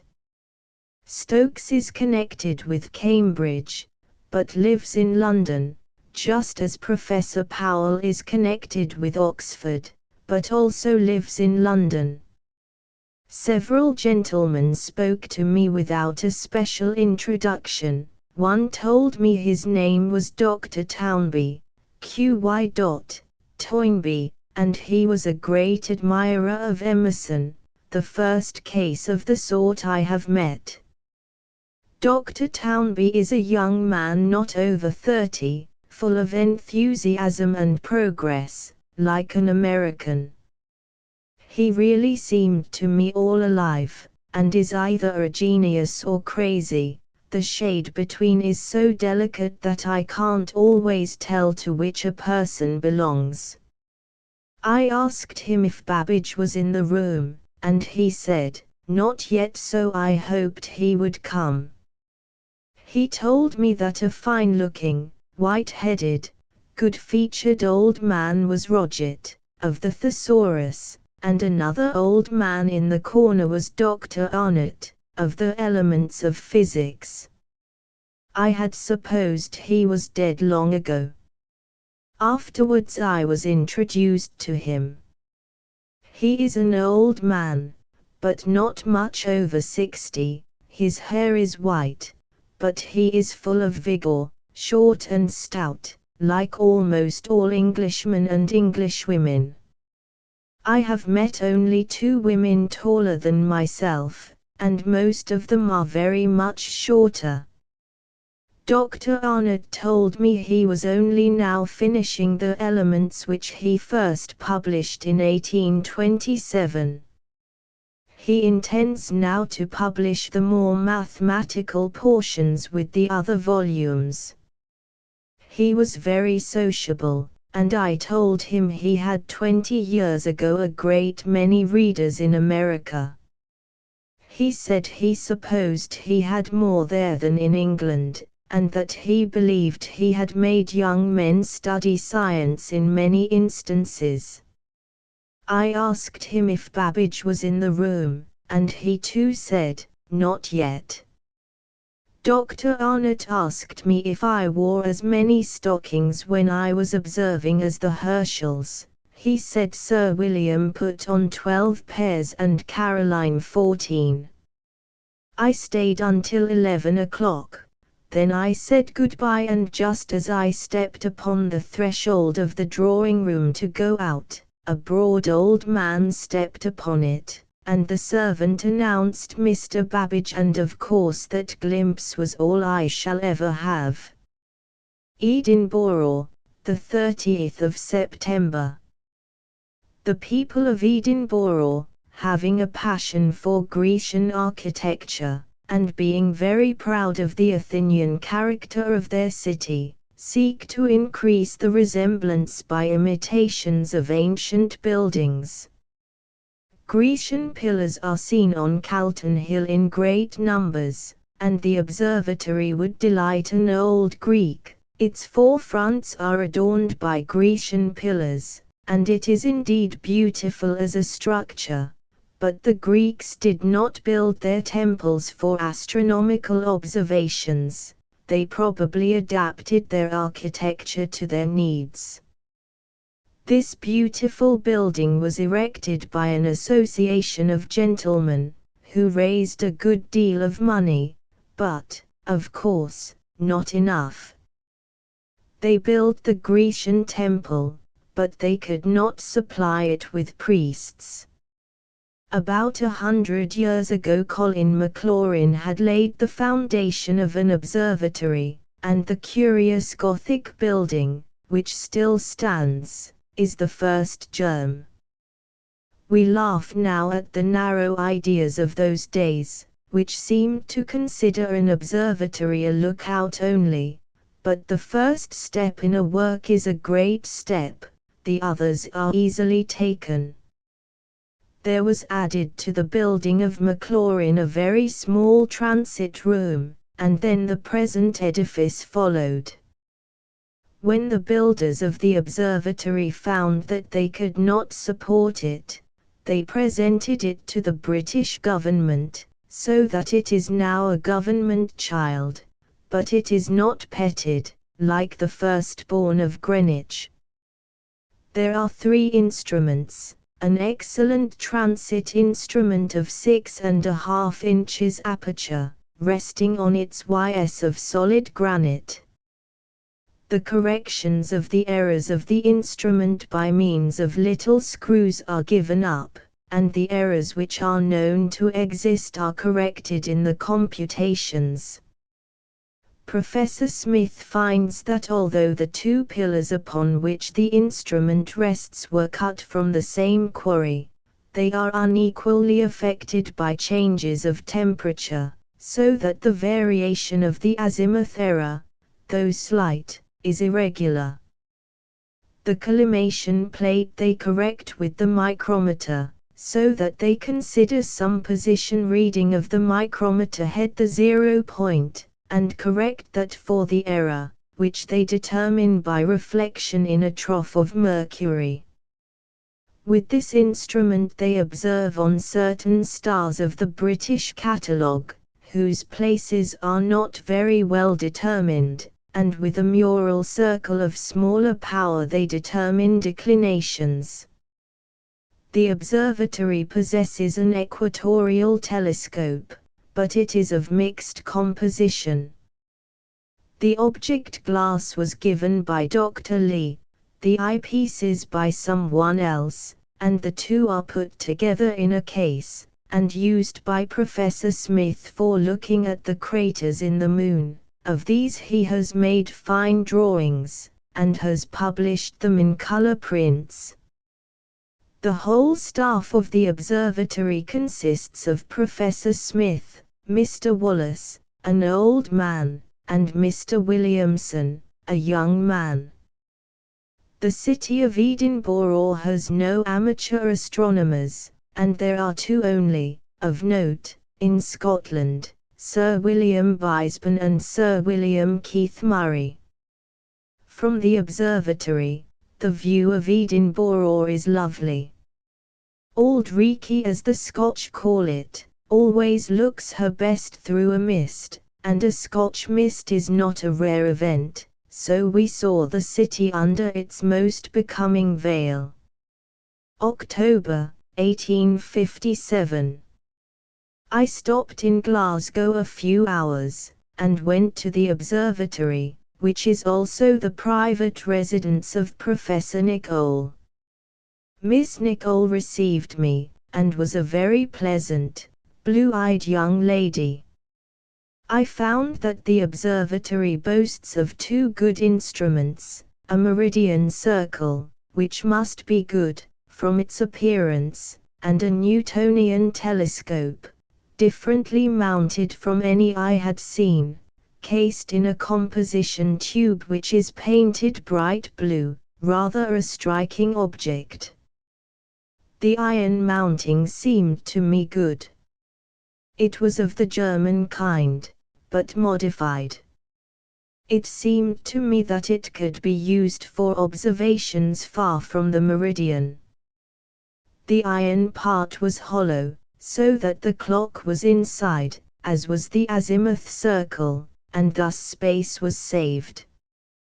They have a wind and rain self-register, and a self-registering barometer, marking on a cylinder turned by a clock, the paper revolving once an hour.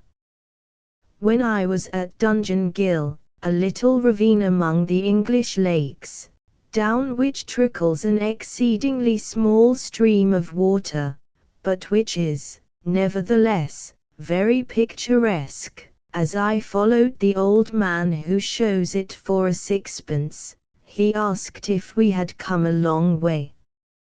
From America, I replied. We have many Americans here, said he. It is much easier to understand their language than that of other foreigners. They speak very good English, better than the French or Germans. I felt myself a little annoyed and a good deal amused. I supposed that I spoke the language that Addison wrote, and here was a Westmoreland guide, speaking a dialect which I translated into English before I could understand it, complimenting me upon my ability to speak my own tongue.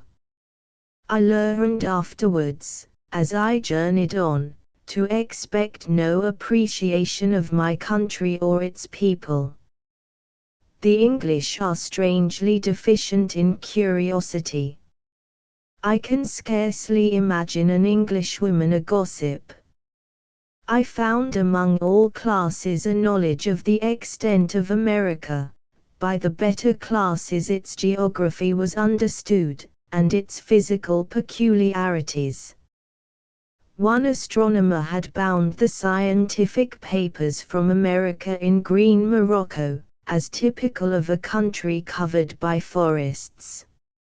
Among the most intelligent men whom I met I found an appreciation of the different characters of the states. Everywhere Massachusetts was honored, everywhere I met the horror of the honest Englishman at the slave system, but anything like a discriminating knowledge of our public men I could not meet. Webster had been heard of everywhere. They assured me that our really great men were known, our really great deeds appreciated, but this is not true. They make mistakes in their measure of our men. Second-rate men who have traveled are of course known to the men whom they have met.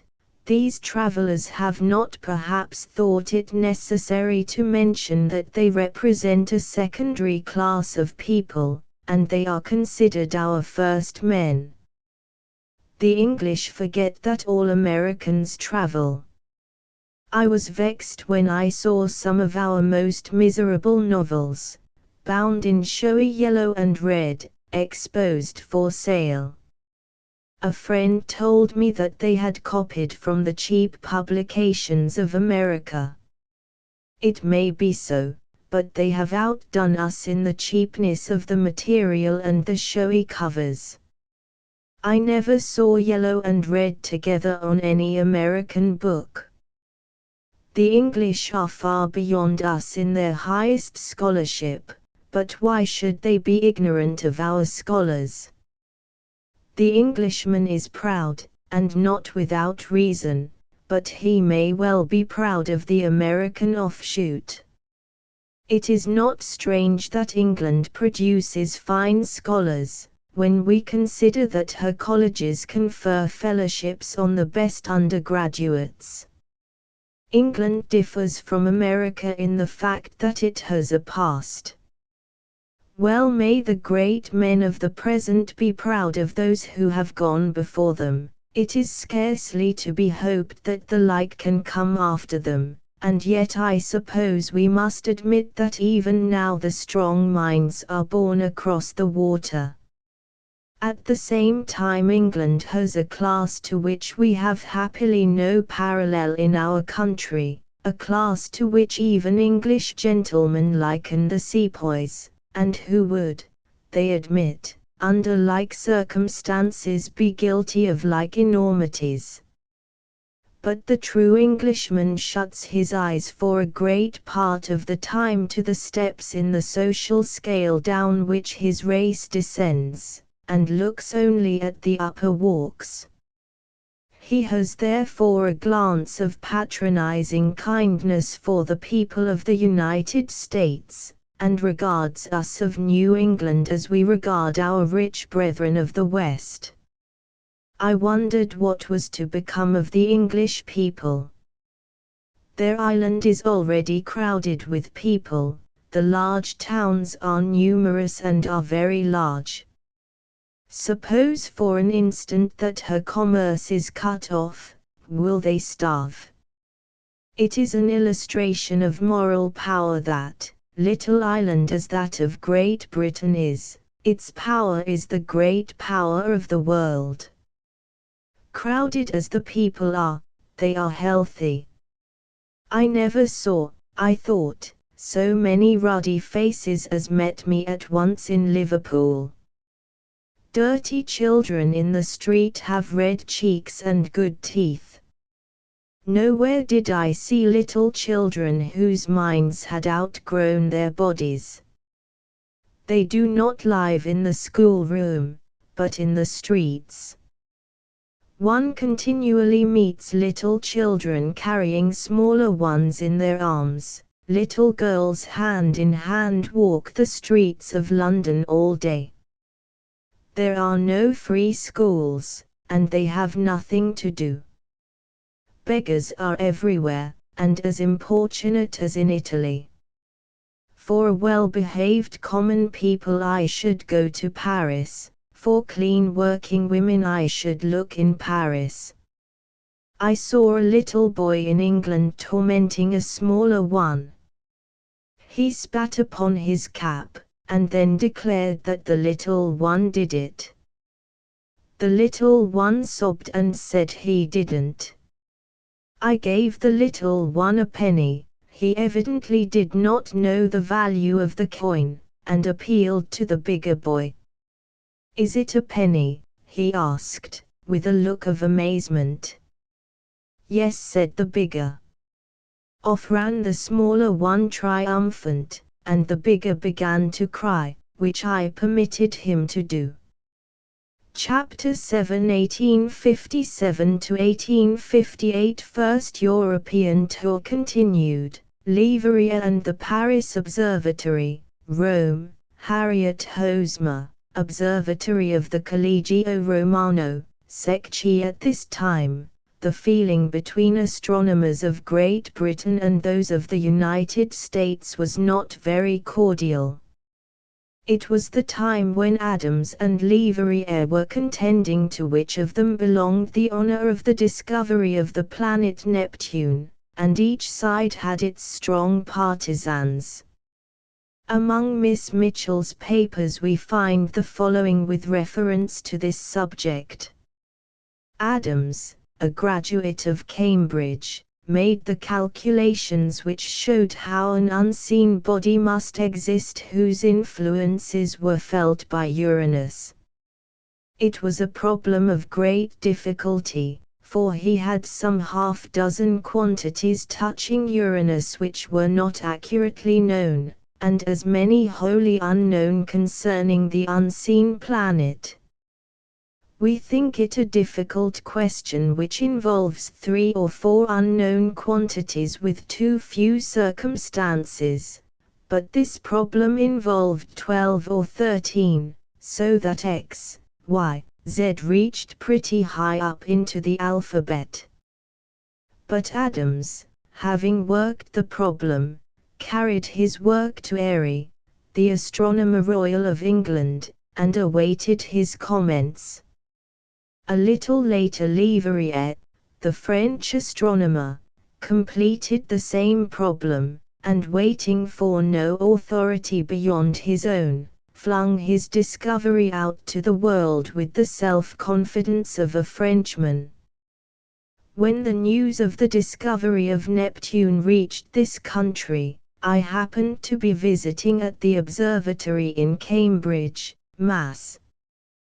Professor Bond, the elder, had looked for the planet the night before I arrived at his house, and he looked again the evening that I came. His observatory was then a small, round building, and in it was a small telescope. He had drawn a map of a group of stars, one of which he supposed was not a star, but the planet. He set the telescope to this group, and asking his son to count the seconds, he allowed the stars to pass by the motion of the Earth across the field. If they kept the relative distance of the night before, they were all stars. If any one had approached or receded from the others, it was a planet, and when the father looked at his son's record he said, "One of those has moved, and it is the one which I thought last night was the planet." He looked again at the group, and the son said, "Father, do give me a look at the new planet, you are the only man in America that can do it." and then we both looked. It looked precisely like a small star, and George and I both asked, "What made you think last night that it was the new planet?" Mr. Bond could only say, "I don't know, it looked different from the others." It is always so, you cannot get a man of genius to explain steps, he leaps. After the discovery of this planet, Professor Peirce, in our own country, declared that it was not the planet of the theory, and therefore its discovery was a happy accident. But it seemed to me that it was the planet of the theory, just as much if it varied a good deal from its prescribed place as if it varied a little. So you might have said that Uranus was not the Uranus of the theory. Sir John Herschel said, "Its movements have been felt trembling along the far-reaching line of our analysis, with a certainty hardly inferior to ocular demonstration." I consider it was superior to ocular demonstration, as the action of the mind is above that of the senses. Adams, in his study at Cambridge, England, and Leverrier in his closet at Paris, poring over their logarithms, knew better the locus of that outside planet than all the practical astronomers of the world put together. Of course, in Paris I went to the Imperial Observatory, to visit Leverrier. I carried letters from Professor Airy, who also sent a letter in advance by post. Leverrier called at my hotel, and left cards. Then came a note, and I went to tea. Leverrier had succeeded Arago. Arago had been a member of the Provisional Government, and had died. Leverrier took exactly opposite ground, politically, to that of Arago. He stood high with the Emperor. He took me all over the observatory. He had a large room for a ballroom, because in the ballroom science and politics were discussed, for where a press is not free, salons must give the tone to public opinion. Both Leverrier and Madame Leverrier said hard things about the English, and the English said hard things about Leverrier. The Astronomical Observatory of Paris was founded on the establishment of the Academy of Sciences, in the reign of Louis XIV. The building was begun in 1667 and finished in 1672. Like other observatories of that time, it was quite unfit for use. John Dominic Cassini came to it before it was finished, saw its defects, and made alterations, but the whole building was afterwards abandoned. M. Leverrier showed me the transit instrument and the mural circle. He has, like Mr. Airy, made the transit instrument incapable of mechanical change for its corrections of error, so that it depends for accuracy upon its faults being known and corrected in the computations. All the early observatories of Europe seem to have been built as temples to Urania, and not as working chambers of science. The Royal Observatory at Greenwich, the Imperial Observatory of Paris, and the beautiful structure on Calton Hill, Edinburgh, were at first wholly useless as observatories. That of Greenwich had no steadiness, while every pillar in the astronomical temple of Edinburgh, though it may tell of the enlightenment of Greece, hides the light of the stars from the Scottish observer. Well might Struve say that an observatory should be simply a box to hold instruments. The Leverriers speak English about as well as I do French, and we had a very awkward time of it. M. Leverrier talked with me a little, and then talked wholly to one of the gentlemen present. Madame was very chatty. Leverrier is very fine-looking, he is fair-haired, full-faced, altogether very healthy-looking. His wife is really handsome, the children beautiful. I was glad that I could understand when Leverrier said to the children, "If you make any more noise you go to bed." While I was there, a woman as old as I rushed in bonnet and shawl, and flew around the room, kissed Madame, jumped the children about, and shook hands with Monsieur, and there was a great amount of screaming and laughing, and all talked at once. As I could not understand a word, it seemed to me like a theatre. I asked Monsieur when I could see the observatory, and he answered, "Whenever it suits your convenience." The 15th of December. I went to Leverrier's again last evening by special invitation. 4 gentlemen and 3 ladies received me, all standing and bowing without speaking. Monsieur was, however, more sociable than before, and shrieked out to me in French as though I were deaf. The ladies were in blue dresses, a good deal of crinoline, deep flounces, high necks, very short, flowing sleeves, and short undersleeves. The dresses were brocade and the flounces much trimmed, Madame's with white plush. The room was cold, of course, having no carpet, and a wood fire in a very small fireplace. The gentlemen continued standing or promenading, and taking snuff. Except Leverrier, no one of them spoke to me. The ladies all did, and all spoke French.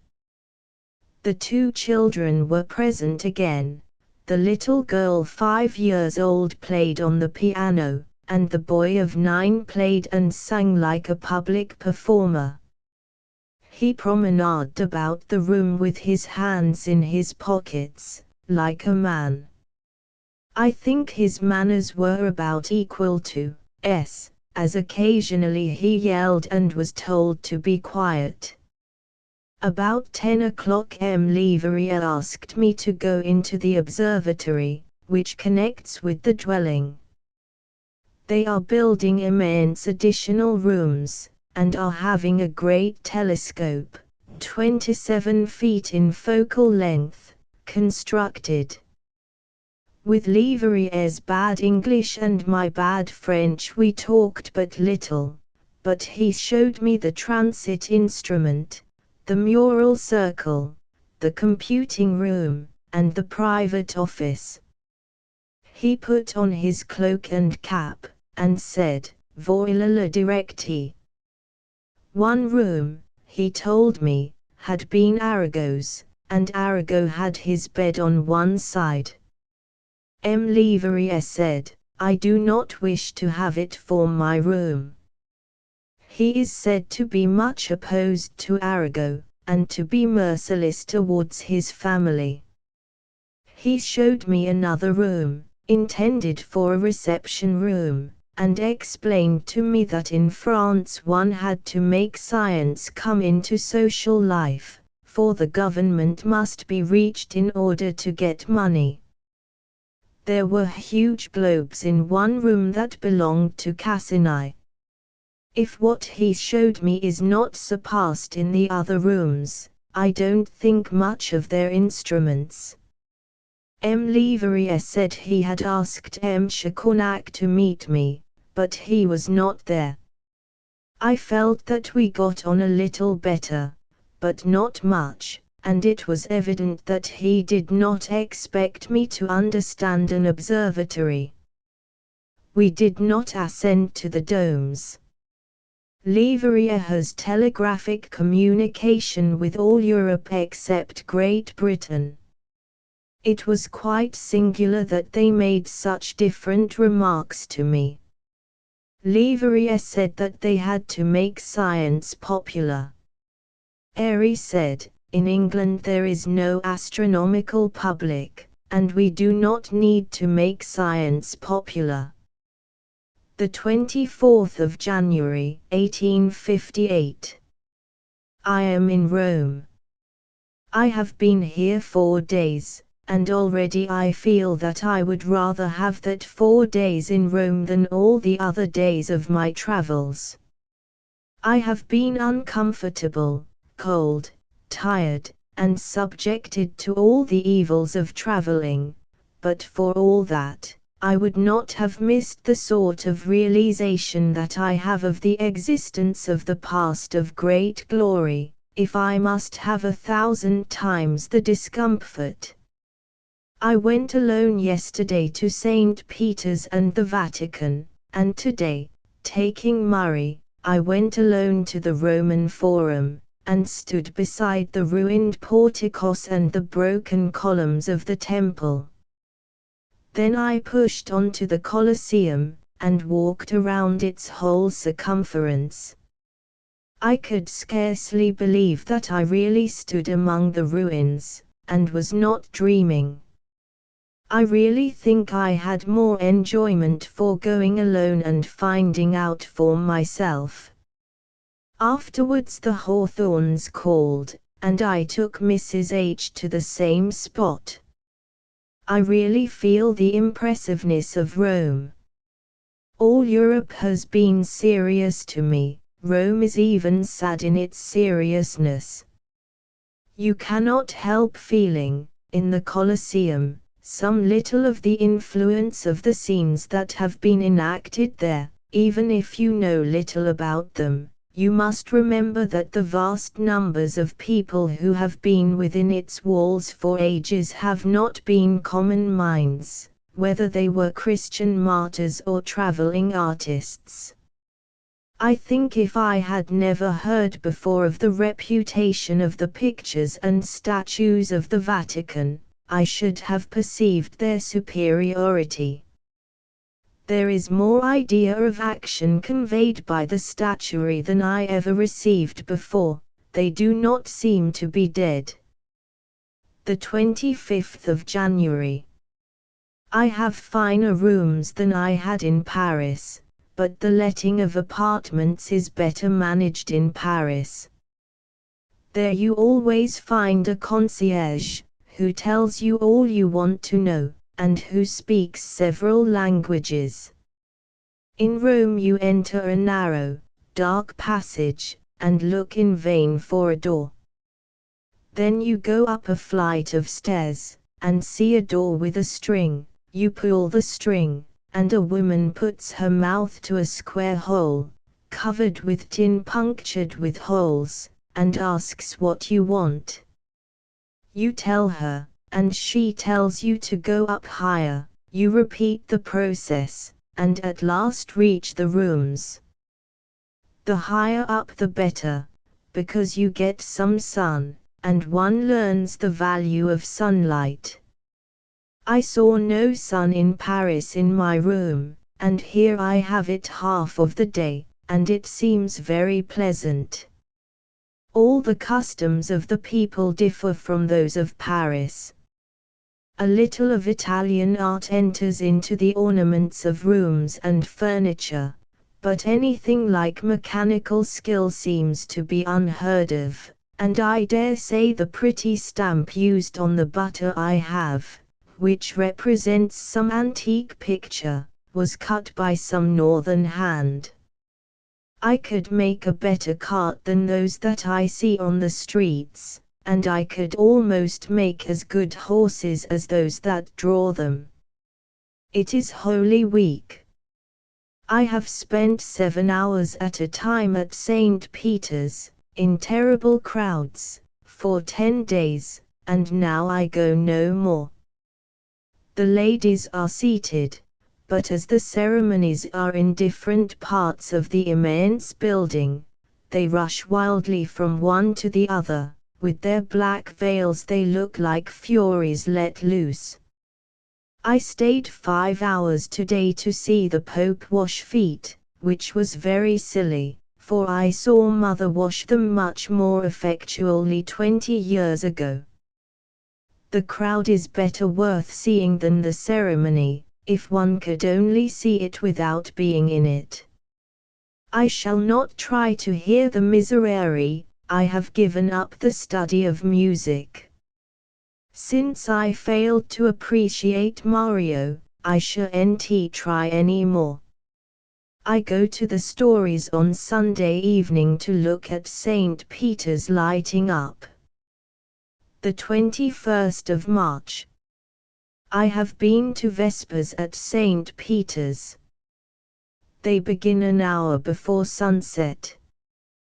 When my work is done for the day, I walk to St. Peter's. This is Sunday, and the floor was full of kneeling worshippers, but that makes no difference. I walk about among them. I was there an hour today before I saw a person that I knew. Then I met the Nicholses and went with them into a side chapel to hear Vespers. Then I saw next the Waterstons, then Miss Lander, but I was unusually short of friends. I generally meet so many more. There were kneeling women today with babies in their arms. The babies of the lower classes have their legs so wrapped up that they cannot move them. They look like small pillows even when they are 6 months old. I think it must dwarf them. We Americans are a tall people. I am a very tall woman here. I think that P.S. height would cause a sensation in the streets. My servant admires my height very much. The 22nd of March. I called on Miss Bremer today, having heard that she desired to see me. She is a little woman in black but not so plain, her face is a little red, but her complexion is fair and the expression very pleasing. She chatted away a good deal, asked me about astronomy, and how I came to study it. I told her that my father put me to it, and she said she was just writing a story on the affection of father and daughter. She told me I had good eyes. It is a long time now since anyone has told me that. Miss Bremer and Mrs. W. met in my room and remained an hour. Miss Bremer is quiet and unpretending. Mrs. W. is flashy and brilliant, and, as I usually say when I don't understand a person, a little insane. She had the floor all the time after she came in. She gave a sketch of her life from her birth up, mentioning incidentally that she had been a belle, surrounded with beaux, the pride of her parents, with a reputation for intellect, etc. I had been urging Miss Bremer into an interesting talk before Mrs. W. appeared, and I felt what a pity it was that she hadn't the same propensity to talk that the latter had.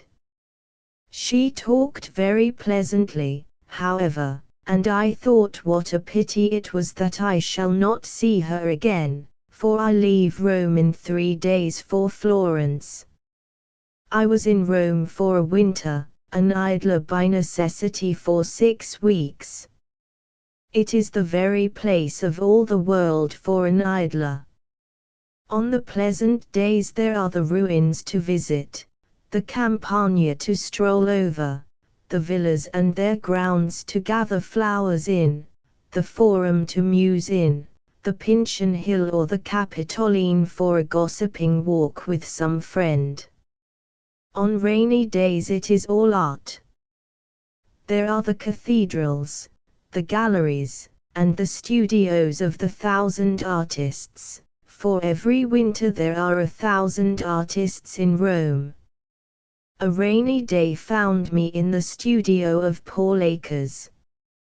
As I was looking at some of his models, The studio door opened and a pretty little girl, wearing a jaunty hat and a short jacket, into the pockets of which her hands were thrust, rushed into the room, seemingly unconscious of the presence of a stranger, began a rattling, all alive talk with Mr. Akers, of which I caught enough to know that a ride over the Campagna was planned, as I heard Mr. Akers say, "Oh, I won't ride with you, I'm afraid to," after which he turned to me and introduced Harriet Hosmer. I was just from old conservative England, and I had been among its most conservative people. I had caught something of its old muster parchment ideas, and the cricket-like manners of Harriet Hosmer rather troubled me. It took some weeks for me to get over the impression of her madcap ways, they seemed childish. I went to her studio and saw Puck a statue, all fun and frolic, and I imagined all was fun to the core of her heart. As a general rule, people disappoint you as you know them. To know them better and better is to know more and more weaknesses. Harriet Hosmer parades her weaknesses with the conscious power of one who knows her strength, and who knows you will find her out if you are worthy of her acquaintance. She makes poor jokes, she's a little rude, a good deal eccentric, but she is always true. In the town where she used to live in Massachusetts they will tell you 1,000 anecdotes of her vagaries, but they are proud of her. She does not start on a false scent, she knows the royal character of the game before she hunts. A lady who is a great rider said to me a few days since, "Of course I do not ride like Harriet Hosmer, but, if you will notice, there is method in Harriet Hosmer's madness. She does not mount a horse until she has examined him carefully." At the time when I saw her, she was thinking of her statue of Zenobia. She was studying the history of Palmyra, reading up on the manners and customs of its people, and examining Eastern relics and costumes. If she heard that in the sacristy of a certain cathedral, hundreds of miles away, were lying robes of Eastern queens, she mounted her horse and rode to the spot, for the sake of learning the lesson they could teach. Day after day alone in her studio, she studied the subject. Think what knowledge of the country, of the history of the people, must be gathered, must be molded, to bring into the face and bearing of its queen the expression of the race. Think what familiar acquaintance with the human form, to represent a lifelike figure at all. For years after I came home I read the newspapers to see if I could find any notice of the statue of Zenobia, and I did at length see this announcement: "The statue of Zenobia, by Miss Hosmer, is on exhibition at Childs and Jenks." It was after 5 years. All through those 5 years, Miss Hosmer had kept her projects steadily turned in this direction. Whatever may be the criticism of art upon her work, no one can deny that she is above the average artist. But she is herself, as a woman, very much above herself in art.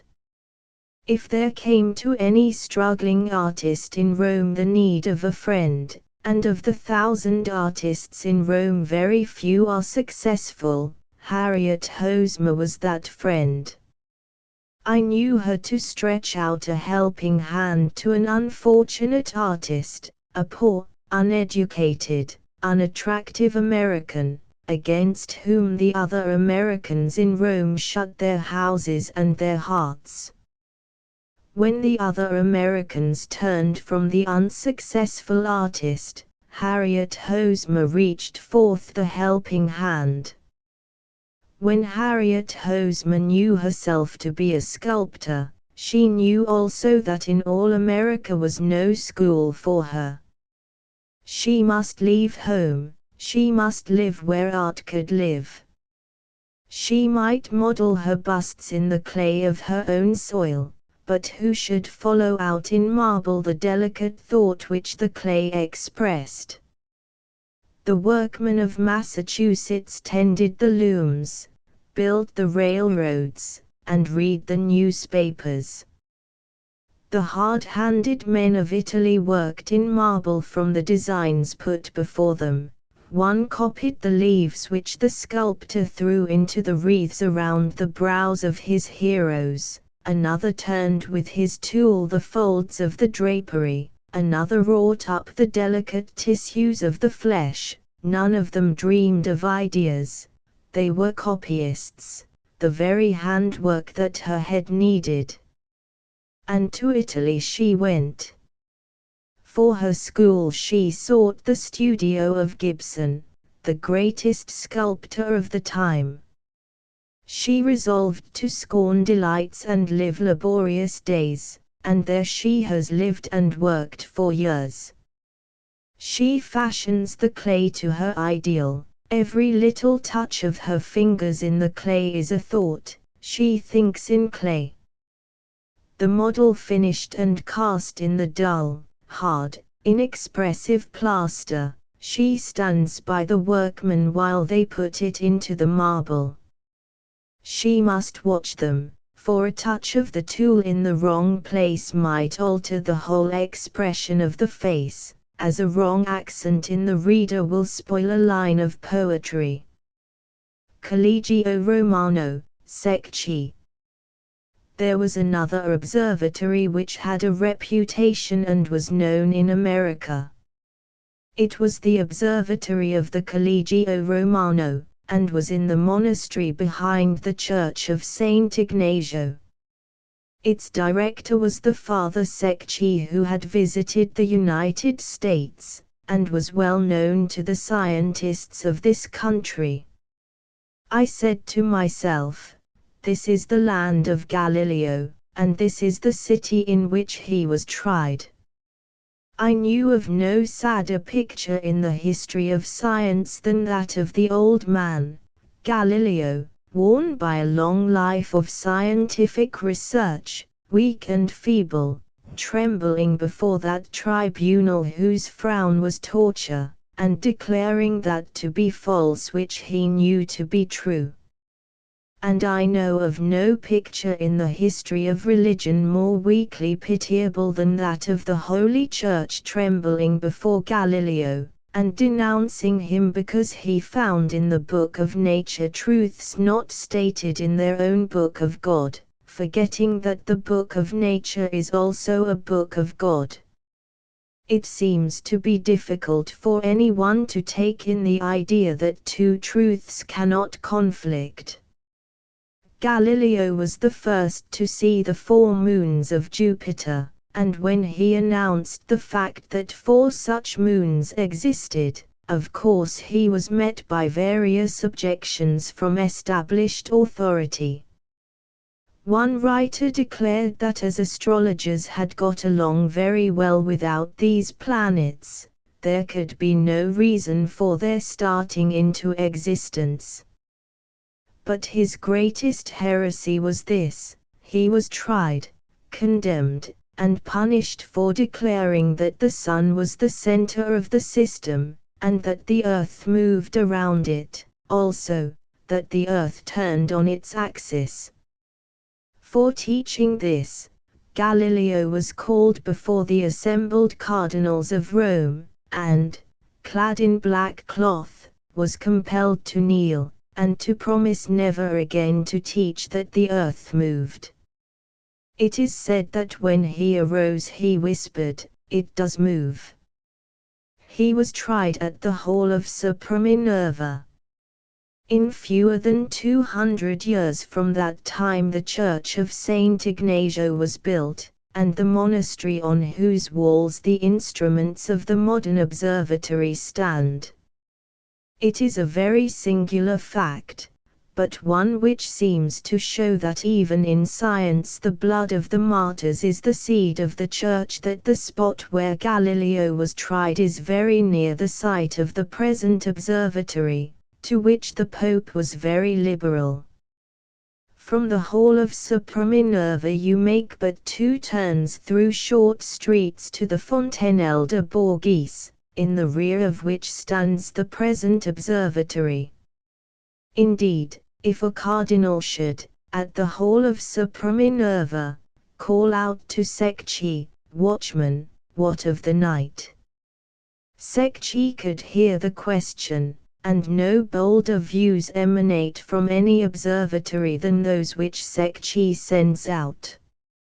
I sent a card to Secchi, and awaited a call, well satisfied to have a little more time for listless strolling among ruins and into the studios. And so we spent many an hour, picking up land shells from the top of the Colosseum, gathering violets in the upper chambers of the Palace of the Caesars, for the overgrown walls made climbing very easy, or, resting upon some broken statue on the Forum, we admired the arches of the Temple of Peace, thrown upon the rich blue of the sunny skies. Returning one day from a drive, I met 2 priests descending one of the upper flights of stairs in the house where I lived.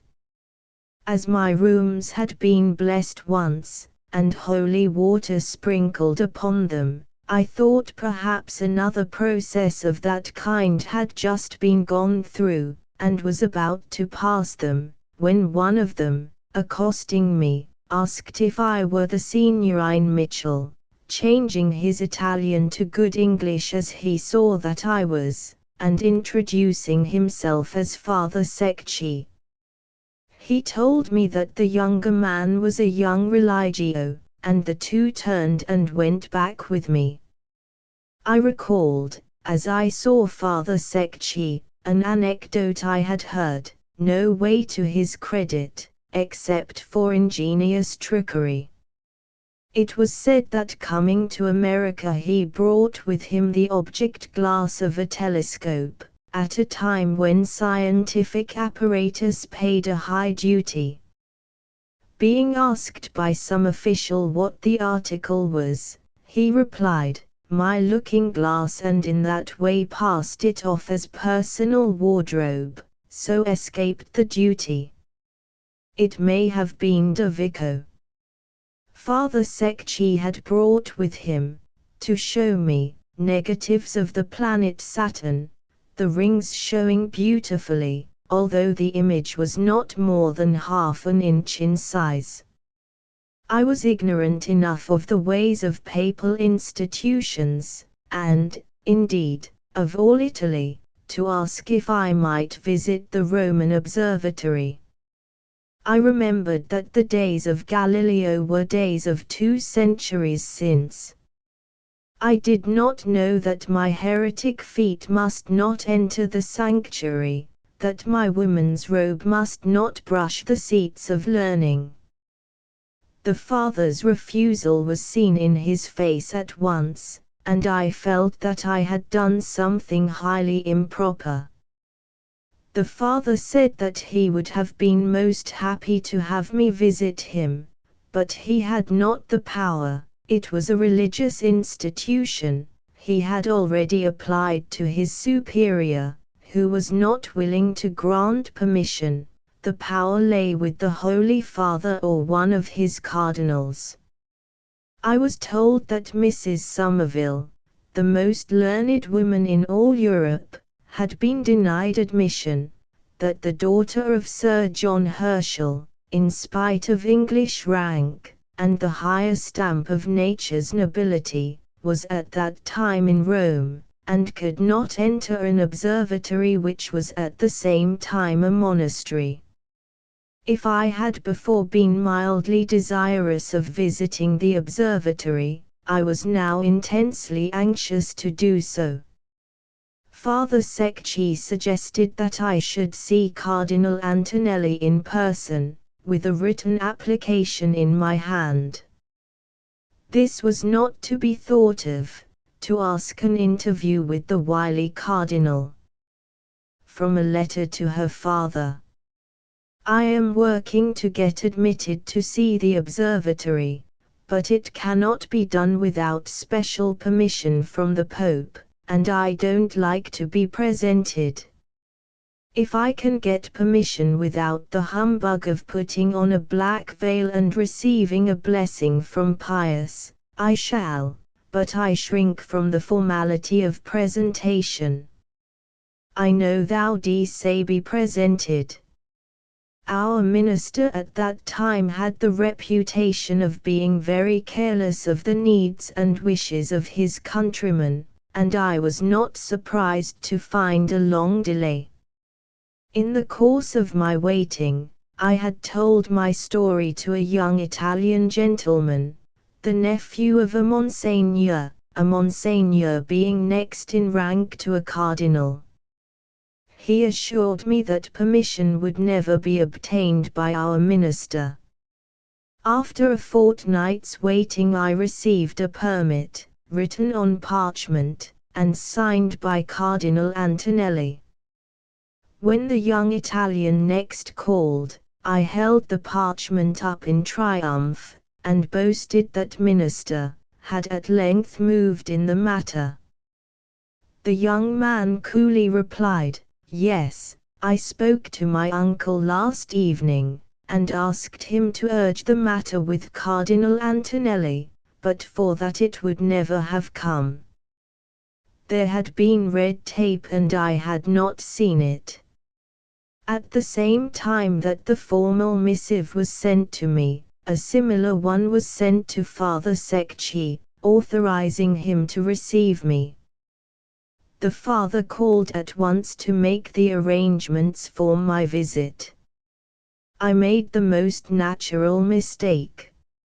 I supposed that the doors which opened to one woman, opened to all, and I asked to take with me my Italian servant, a quick-witted and bright-eyed woman, who had escorted me to and from social parties in the evening, and who had learned in these walks the names of the stars, receiving them from me in English, and giving back to me the sweet Italian words, and who had come to think herself quite an astronomer. Father Secchi refused at once. He said I was to meet him at the church of Saint Ignazio at 1½ hours before Ave Maria, and he would conduct me through the church into the observatory. My servant might come into the church with me. The Ave Maria bell rings half an hour after sunset. At the appointed time, the next fine day, and all days seem to be fine, we set out on our mission. When we entered the church we saw, far in the distance, Father Secchi, standing just behind a pillar. He slipped out a little way, as much as to say, "I await you," but did not come forward to meet us, so the woman and I passed along through the rows of kneeling worshippers, by the strolling students, and past the lounging tourists, who, guidebook in hand, are seen in every foreign church, until we came to the standpoint from which the father had been watching us. Then the Italian woman put up a petition, not one word of which I could understand, but the gestures and the pointing showed that she begged to go on and enter the monastery and see the observatory. Father Secchi said, "No, the Holy Father gave permission to one only and alone." I entered the monastery walls. Through long halls, up winding staircases, occasionally stopped by some priest who touched his broad hat and asked Parlate Italiano, occasionally passed by students, often stopped by pictures on the walls, once to be introduced to a professor, then through the library of the monastery, full of manuscripts on which monks had worked away their lives, then through the astronomical library, where young astronomers were working away theirs, we reached at length the dome and the telescope. One observatory is so much like another that it does not seem worthwhile to describe Father Secchi's. This observatory has a telescope about the size of that at Washington, about 12 inches. Secchi had no staff, and no prescribed duties. The base of the observatory was the solid foundation of the old Roman building. The church was built in 1650, and the monastery in part at that time, certainly the dome of the room in which was the meridian instrument. The staircase is cut out of the old Roman walls, which no roll of carriage, except that of the earthquake chariot, can shake. Having no prescribed duties, Secchi could follow his fancies. He could pick up comets as he picked up bits of mosaic upon the Roman Forum. He learns what himself and his instruments can do, and he keeps to that narrow path. He was at that time much interested in celestial photography. Italy must be the very paradise of astronomers. Certainly I never saw objects so well before. The purity of the air must be very superior to ours. We looked at Venus with a power of 150, but it was not good. Jupiter was beautiful, and in broad daylight the belts were plainly seen. With low powers the moon was charming, but the air would not bear high ones. Father Secchi said he had used a power of 2000, but that 600 was more common. I have rarely used 400. Saturn was exquisite. The rings were separated all around. The dusky ring could be seen, and, of course, the shadow of the ball upon the ring. The spectroscopic method of observing starlight was used by Secchi as early as by any astronomer. By this method the starlight is analyzed, and the sunlight is analyzed, and the two compared.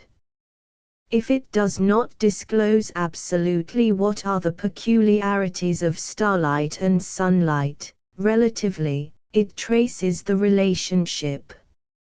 In order to be successful in this kind of observation, the telescope must keep very accurately the motion of the Earth in its axis, and so the papal government furnishes nice machinery to keep up with this motion, the same motion for declaring whose existence Galileo suffered. The 200 years had done their work. I should have been glad to stay until dark to look at nebulae, but the father kindly informed me that my permission did not extend beyond the daylight, which was fast leaving us, and conducting me to the door he informed me that I must make my way home alone, adding, "But we live in a civilized country." I did not express to him the doubt that rose to my thoughts. The Ave Maria bell rings half an hour after sunset, and before that time I must be out of the observatory and at my own house. Chapter 8 1858 to 1865 First European tour concluded, Mrs. Somerville, Humboldt, Mrs. Mitchell's death, removal to Lynn, Mass. Present of an equatorial telescope. Extracts from letters. I had no hope, when I went to Europe, of knowing Mrs. Somerville. American men of science did not know her, and there had been unpleasant passages between the savants of Europe and those of the United States which made my friends a little reluctant about giving me letters. Professor Henry offered to send me letters, and said that among them should be one to Mrs. Somerville, but when his package came, no such letter appeared, and I did not like to press the matter. Indeed, after I had been in England I was not surprised at any amount of reluctance. They rarely asked to know my friends, and yet, if they were made known to them, they did their utmost.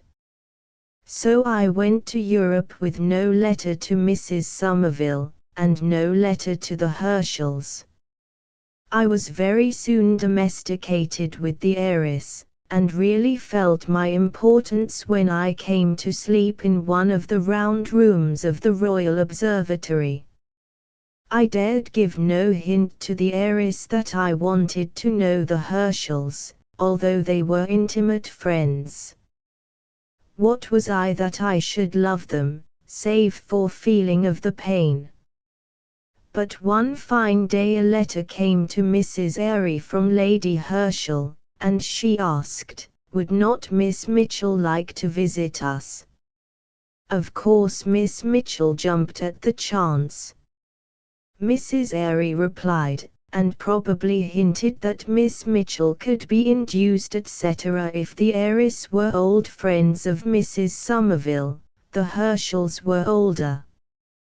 The heiress were just and kind to me, the Herschels were lavish, and they offered me a letter to Mrs. Somerville. So, provided with this open sesame to Mrs. Somerville's heart, I called at her residence in Florence, in the spring of 1858. I sent in the letter and a card, and waited in the large Florentine parlor. In the open fireplace blazed a wood fire very suggestive of American comfort, very deceitful in the suggestion, for there is little of home comfort in Italy. After some little delay I heard a footstep come shuffling along the outer room, and an exceedingly tall and very old man entered the room, in the singular headdress of a red bandana turban, approached me, and introduced himself as Dr. Somerville, the husband. He was very proud of his wife, and very desirous of talking about her, a weakness quite pardonable in the judgment of one who is desirous to know. He began at once on the subject. Mrs. Somerville, he said, took great interest in the Americans, for she claimed connection with the family of George Washington. Washington's half-brother, Lawrence, married Anne Fairfax, who was one of the Scotch family. When Lieutenant Fairfax was ordered to America, Washington wrote to him as a family relative, and asked him to make him a visit. Lieutenant Fairfax applied to his commanding officer for permission to accept, and it was refused. They never met, and much to the regret of the Fairfax family the letter of Washington was lost. The Fairfaxes of Virginia are of the same family, and occasionally some member of the American branch returns to see his Scotch cousins. While Dr. Somerville was eagerly talking of these things, Mrs. Somerville came tripping into the room, speaking at once with the vivacity of a young person. She was 77 years old, but appeared 20 years younger. She was not handsome, but her face was pleasing, the forehead low and broad, the eyes blue, the features so regular, that in the marble bust by Chantery, which I had seen, I had considered her handsome. Neither bust nor picture, however, gives a correct idea of her, except in the outline of the head and shoulders. She spoke with a strong Scotch accent, and was slightly affected with deafness, an infirmity so common in England and Scotland. While Mrs. Somerville talked, the old gentleman, seated by the fire, busied himself in toasting a slice of bread on a fork, which he kept at a slow toasting distance from the coals. An English lady was present, learned in art, who, with a volubility worthy of an American, rushed into every little opening of Mrs. Somerville's more measured sentences with her remarks upon recent discoveries in her specialty. Whenever this occurred, the old man grew fidgety, moved the slice of bread backwards and forwards as if the fire were at fault, and when, at length, the English lady had fairly conquered the ground, and was started on a long sentence, he could bear the eclipse of his idol no longer, but, coming to the sofa where we sat, he testily said, Mrs. Somerville would rather talk on science than on art. Mrs. Somerville's conversation was marked by great simplicity. It was rather of the familiar and chatty order, with no tendency to the essay style. She touched upon the recent discoveries in chemistry or the discovery of gold in California, of the nebulae, more and more of which she thought might be resolved, and yet that there might exist nebulous matters, such as compose the tails of comets, of the satellites, of the planets, the last of which she thought had other uses than as subordinates. She spoke with disapprobation of Dr. Wells' attempt to prove that our planet was the only one inhabited by reasoning beings. She believed that a higher order of beings than ourselves might people them. On subsequent visits there were many questions from Mrs. Somerville in regard to the progress of science in America. She regretted, she said, that she knew so little of what was done in our country. From Lieutenant Maury, alone, she received scientific papers. She spoke of the late Dr. Nathaniel Bowditch with great interest, and said she had corresponded with one of his sons. She asked after Professor Peirce, whom she considered a great mathematician, and of the Bonds, of Cambridge. She was much interested in their photography of the stars, and said it had never been done in Europe. At that time photography was but just applied to the stars. I had carried to the Royal Astronomical Society the first successful photograph of a star. It was that of Mizar and Alcor, in the Great Bear. Since that time all these things have improved. The last time I saw Mrs. Somerville, she took me into her garden to show me her rose bushes, in which she took great pride. Mrs. Somerville was not a mathematician only, she spoke Italian fluently, and was in early life a good musician. I could but admire Mrs. Somerville as a woman. The ascent of the steep and rugged path of science had not unfitted her for the drawing-room circle. The hours of devotion to close study have not been incompatible with the duties of wife and mother. The mind that has turned to rigid demonstration has not thereby lost its faith in those truths which figures will not prove. I have no doubt, said she, in speaking of the heavenly bodies, that in another state of existence we shall know more about these things. Mrs. Somerville, at the age of 77, was interested in every new improvement, hopeful, cheery, and happy. Her society was sought by the most cultivated people in the world. She died at 92. Berlin, the 7th of May, 1858. Humboldt had replied to my letter of introduction by a note, saying that he should be happy to see me at 2 p.m., May the 7th. Of course I was punctual. Humboldt is one of several residents in a very ordinary-looking house on Oranienburgstrasse. All along up the flight of stairs to his room were printed notices telling persons where to leave packages and letters for Alexander Humboldt. The servant showed me at first into a sort of anteroom, hung with deer's horns and carpeted with tigers' skins, then into the study, and asked me to take a seat on the sofa. The room was very warm. Comfort was evidently carefully considered, for cushions were all around. The sofa was handsomely covered with worsted embroidery. A long study table was full of books and papers. I had waited but a few moments when Humboldt came in. He was a smaller man than I had expected to see. He was neater, more trig than the pictures represent him. In looking at the pictures you feel that his head is too large, out of proportion to the body, but you do not perceive this when you see him.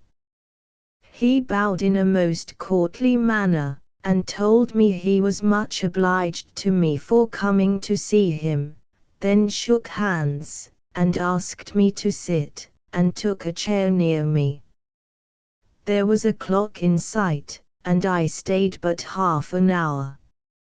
He talked every minute, and on all kinds of subjects, of Dr. Bache, who was then at the head of the U.S. Coast Survey, of Dr. Gould, who had recently returned from long years in South America, of the Washington Observatory and its director, Lieutenant Maury, of the Dudley Observatory, at Albany, of Sir George Airy, of the Greenwich Observatory, of Professor Encke's comet reputation, of Argelander, who was there observing variable stars, of Mrs. Somerville and Goldschmidt, and of his brother. It was the period when the subject of admitting Kansas as a slave state was discussed. He touched upon that. It was during the administration of President Buchanan, and he talked about that. Having been nearly a year in Europe, I had not kept up my reading of American newspapers, but Humboldt could tell me the latest news, scientifically and politically.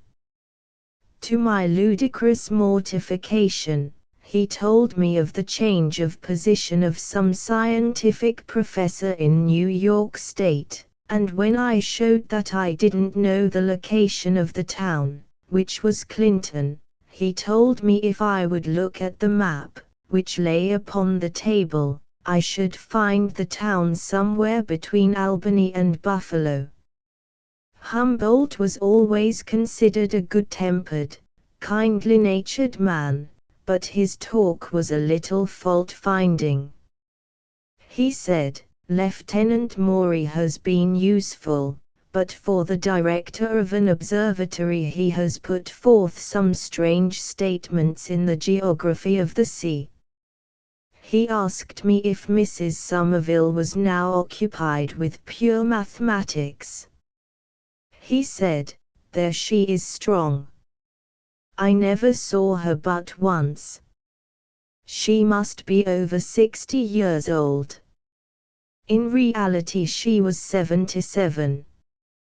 He spoke with admiration of Mrs. Somerville's physical geography, said it was excellent because so concise. A German woman would have used more words. Humboldt asked me if they could apply photography to the small stars, to the 8th or 9th magnitude. I had asked the same question of Professor Bond, of Cambridge, and he had replied, Give me $500,000, and we can do it, but it is very expensive. Humboldt spoke of the 53 small planets, and gave his opinion that they could not be grouped together, that there was no apparent connection. Having lost all his teeth, Humboldt's articulation was indistinct, he talked very rapidly. His hair was thin and very white, his eyes very blue, his nose too broad and too flat, yet he was a handsome man. He wore a white necktie, a black dress coat, buttoned up, but not so much so that it hid a figured dark blue and white waistcoat. He was a little deaf. He told me that he was 89 years old, and that he and Bonpland, alone, were living of those who in early life were on expeditions together, that Bonpland was 85, and much the more vigorous of the two. He said that we had gone backwards, morally, in America since he was there, that then there were strong men there, Jefferson, and Hamilton, and Madison, that the 3 months he spent in America were spent almost wholly with Jefferson. In the course of conversation he told me that the 5th volume of Cosmos was in preparation. He urged me to go to see Argelander on my way to London. He followed me out, still urging me to do this, and at the same time assured me that Kansas would go all right. It was singular that Humboldt should advise me to use the sextant. It was the first instrument that I ever used, and it is a very difficult one. No young aspirant in science ever left Humboldt's presence uncheered, and no petty animosities come out in his record. You never heard of Humboldt's complaining that anyone had stolen his thunder. He knew that no one could lift his bolts. When I came away, he thanked me again for the visit, followed me into the anteroom, and made a low bow. In 1855 Mrs. Mitchell was taken suddenly ill, and although partial recovery followed, her illness lasted for 6 years, during which time Maria was her constant nurse. For most of the 6 years her mother's condition was such that merely a general care was needed, but it used to be said that Maria's eyes were always upon her. When the opportunity to go to Europe came, an older sister came with her family to take Maria's place in the home, and when Miss Mitchell returned she found her mother so nearly in the state in which she had left her, that she felt justified in having taken the journey. Mrs. Mitchell died in 1861, and a few months after her death Mr. Mitchell and his daughter removed to Lynn, Mass. Miss Mitchell having purchased a small house in that city, in the rear of which she erected the little observatory brought from Nantucket. She was very much depressed by her mother's death, and absorbed herself as much as possible in her observations and in her work for the Nautical Almanac. Soon after her return from Europe she had been presented with an equatorial telescope, the gift of American women, through Miss Elizabeth Peabody. The following letter refers to this instrument. Letter from Admiral Smith. St. John's Lodge, near Aylesbury, the 25th of July, 1959. My dear Miss Mitchell, we are much pleased to hear of your acquisition of an equatorial instrument under a revolving roof, for it is a true scientific luxury as well as an efficient implement. The aperture of your object glass is sufficient for doing much useful work, but, if I may hazard an opinion to you, do not attempt too much, for it is quality rather than quantity which is now desirable. I would therefore leave the multiplication of objects to the larger order of telescopes, and to those who are given to sweep and ransack the heavens, of whom there is a goodly corps. Now, for your purpose, I would recommend a batch of neat, but not over-close, binary systems, selected so as to have always one or the other on hand. I, however, have been bestirring myself to put amateurs upon a more convenient and, I think, a better mode of examining double stars than by the wire micrometer, with its faults of illumination, fiddling, jumps, and dirty lamps. This is by the beautiful method of rock crystal prisms, not the Rocken method of double image, but by thin wedges cut to given angles. I have told Mr. Alvan Clark my experiences, and I hope he will apply his excellent mind to the scheme. I am insisting upon this point in some astronomical twaddle which I am now printing, and of which I shall soon have to request your acceptance of a copy. There is a very important department which calls for a zealous amateur or two, namely, the colors of double stars, for these have usually been noted after the eye has been fatigued with observing in illuminated fields. The volume I hope to forward, en homage, will contain all the pros and cons of this branch. There is, for ultimate utility, nothing like forming a plan and then steadily following it. Those who profess they will attend to everything often fall short of the mark. The division of labor leads to beneficial conclusions as well in astronomy as in mechanics and arts. Mrs. Smith and my daughter unite with me in wishing you all happiness and success, and believe me, my dear Miss Mitchell, yours very faithfully, W. H. Smith. In regard to the colors of stars, Miss Mitchell had already begun their study, as these extracts from her diary show, the 19th of February, 1853. I am just learning to notice the different colors of the stars, and already begin to have a new enjoyment. Betelgeuse is strikingly red, while Rigel is yellow. There is something of the same pleasure in noticing the hues that there is in looking at a collection of precious stones, or at a flower garden in autumn.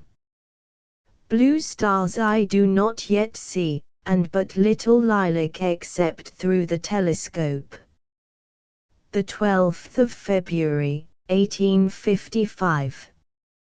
I swept around 4 comets about an hour, and then I amused myself with noticing the varieties of color.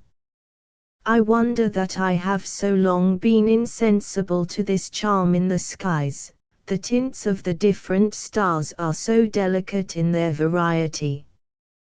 What a pity that some of our manufacturers shouldn't be able to steal the secret of dye-stuffs from the stars, and astonish the feminine taste by new brilliancy in fashion. Footnote: see Chapter 11. Nantucket, April, 1860. My dear, your father just gave me a great fright by tapping at my window. I believe Pose was a door, wasn't it, and holding up your note. I was busy examining some star notices just received from Russia or Germany. I never knew where Dorpat is. And just thinking that my work was as good as theirs. I always noticed that when school teachers took a holiday in order to visit other institutions, they came home and quietly said, "No school is better or as good as mine." And then I read your note, and perceive your reading is as good as Mrs. Kemble's. Now, being modest, I always felt afraid the reason I thought you such a good reader was because I didn't know any better, but if all the world is equally ignorant, it makes it all right. I've been intensely busy. I have been looking for the little inferior planet to cross the sun, which it hasn't done, and I got an article ready for the paper and then hadn't the courage to publish, not for fear of the readers, but for fear that I should change my own ideas by the time 'twas in print.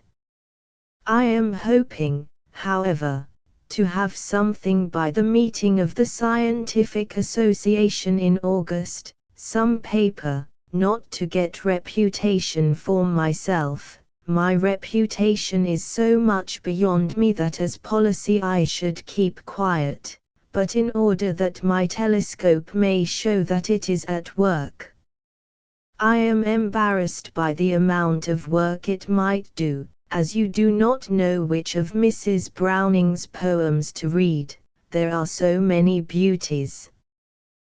The Little Republic of San Marino presented Miss Mitchell, in 1859, with a bronze medal of merit, together with the ribbon and letters patent signed by the two captains regent. This medal she prized as highly as the gold one from Denmark. Nantucket, the 12th of May, 1860. I send you a notice of an occultation. The last sentence and the last figures are mine. You and I can never occult, for have we not always helped one another to shine? Do you have Worcester's dictionary? I read it continually. Did you feast on the marble fawn? I have a charming letter from Una Hawthorne, herself a poet by nature, all about Papa's book. Ought not Mr. Hawthorne to be the happiest man alive? He isn't, though. Do save all the anecdotes you possibly can, piquant or not, starved people are not overnice. Lynn, January the 5th, 1864. I very rarely see the B.S. They go to a different church, and you know with that class of people not to be with us is to be against us. Indeed, I know very little of Lynn people. If I can get at Mr. J, when you come to see me I'll ask him to tea. He has called several times, but he's in such demand that he must be engaged some weeks in advance. Would you, if you lived in Lynn, want to fall into such a mass of idolaters? I was wretchedly busy up to the 31st of December, but have got into quiet seas again. I have had a great deal of company, not a person that I did not want to see, but I can't make the days more than 24 hours long, with all my economy of time. This week Professor Crosby, of Salem, comes up with his graduating class and his corps of teachers for an evening. They remained in Lynn until Miss Mitchell was called to Vassar College, in 1865, as Professor of Astronomy and Director of the Observatory. Chapter 9 1865 to 1885 Life at Vassar College. In her life at Vassar College there was a great deal for Miss Mitchell to get accustomed to. If her duties had been merely as director of the observatory, it would have been simply a continuation of her previous work. But she was expected, of course, to teach astronomy. She was by no means sure that she could succeed as a teacher, and with this new work on hand she could not confine herself to original investigation, that which had been her great aim in life. but she was so much interested in the movement for the higher education of women, an interest which deepened as her work went on, that she gave up, in a great measure, her scientific life, and threw herself heart and soul into this work. For some years after she went to Vassar, she still continued the work for the Nautical Almanac, but after a while she relinquished that, and confined herself wholly to the work in the college. 1866 Vassar College brought together a mass of heterogeneous material, out of which it was expected that a harmonious whole would evolve.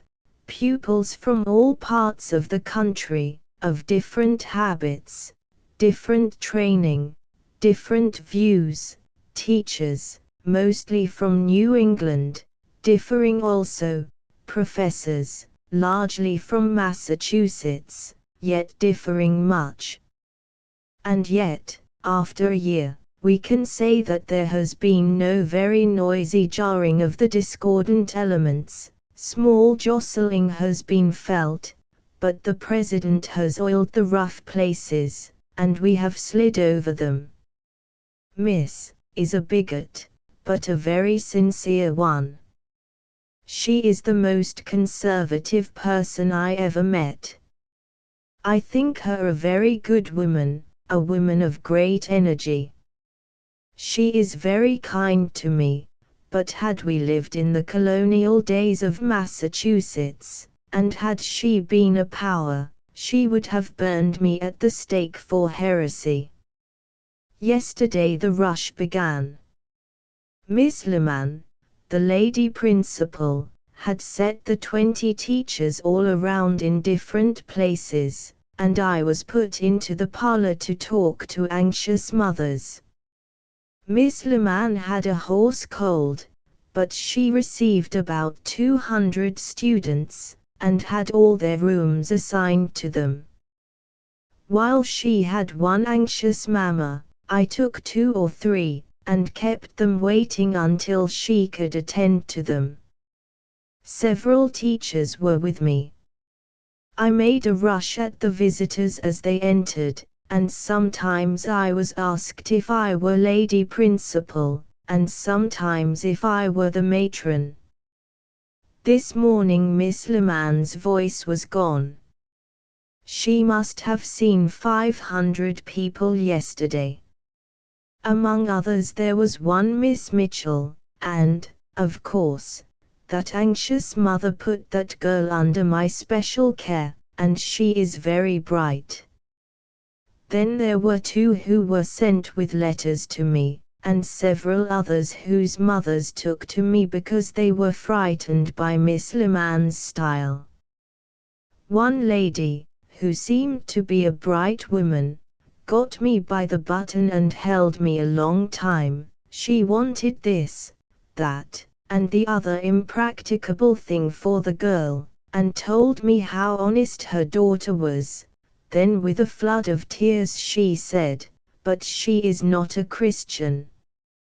I know I put her into good hands when I put her here." Then I was strongly tempted to avow my Unitarianism. Miss W., who was standing by, said, "Miss Leman will be an excellent spiritual advisor," and we both looked very serious, when the mother wiped her weeping eyes and said, "And, Miss Mitchell, will you ask Miss Leman to insist that my daughter shall curl her hair? She looks very graceful when her hair is curled, and I want it insisted upon." I made a note of it with my pencil, and as I happened to glance at Miss W. the corners of her mouth were twitching, upon which I broke down and laughed. The mother bore it very good-naturedly, but went on. She wanted to know who would work some buttonholes in her daughter's dress that was not quite finished, etc., and it all ended in her inviting me to make her a visit. The 31st of October, 1866. Our faculty meetings always try me in this respect. We do things that other colleges have done before. We wait and ask for precedent. If the earth had waited for a precedent, it never would have turned on its axis. The 22nd of September, 1868. I have written today to give up the nautical almanac work. I do not feel sure that it will be for the best, but I am sure that I could not hold the almanac and the college, and father is happy here. I tell Miss Leman that my father is so much pleased with everything here that I am afraid he will be immersed. Footnote: Vassar College, though professedly unsectarian, was mainly under Baptist control. Only those who knew Vassar College in its earlier days can tell of the life that the father and daughter led there for 4 years. Mr. Mitchell died in 1869. Illustration: The father and daughter, the 3rd of January, 1868. Meeting Dr. Hill at a private party, I asked him if Harvard College would admit girls in 50 years. He said one of the most conservative members of the faculty had said, within 16 days, that it would come about in 20 years. I asked him if I could go into one of Professor Peirce's recitations. He said there was nothing to keep me out, and that he would let me know when they came. At 11 a.m., the next Friday, I stood at Professor Peirce's door.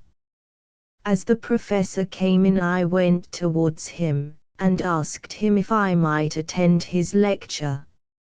He said yes.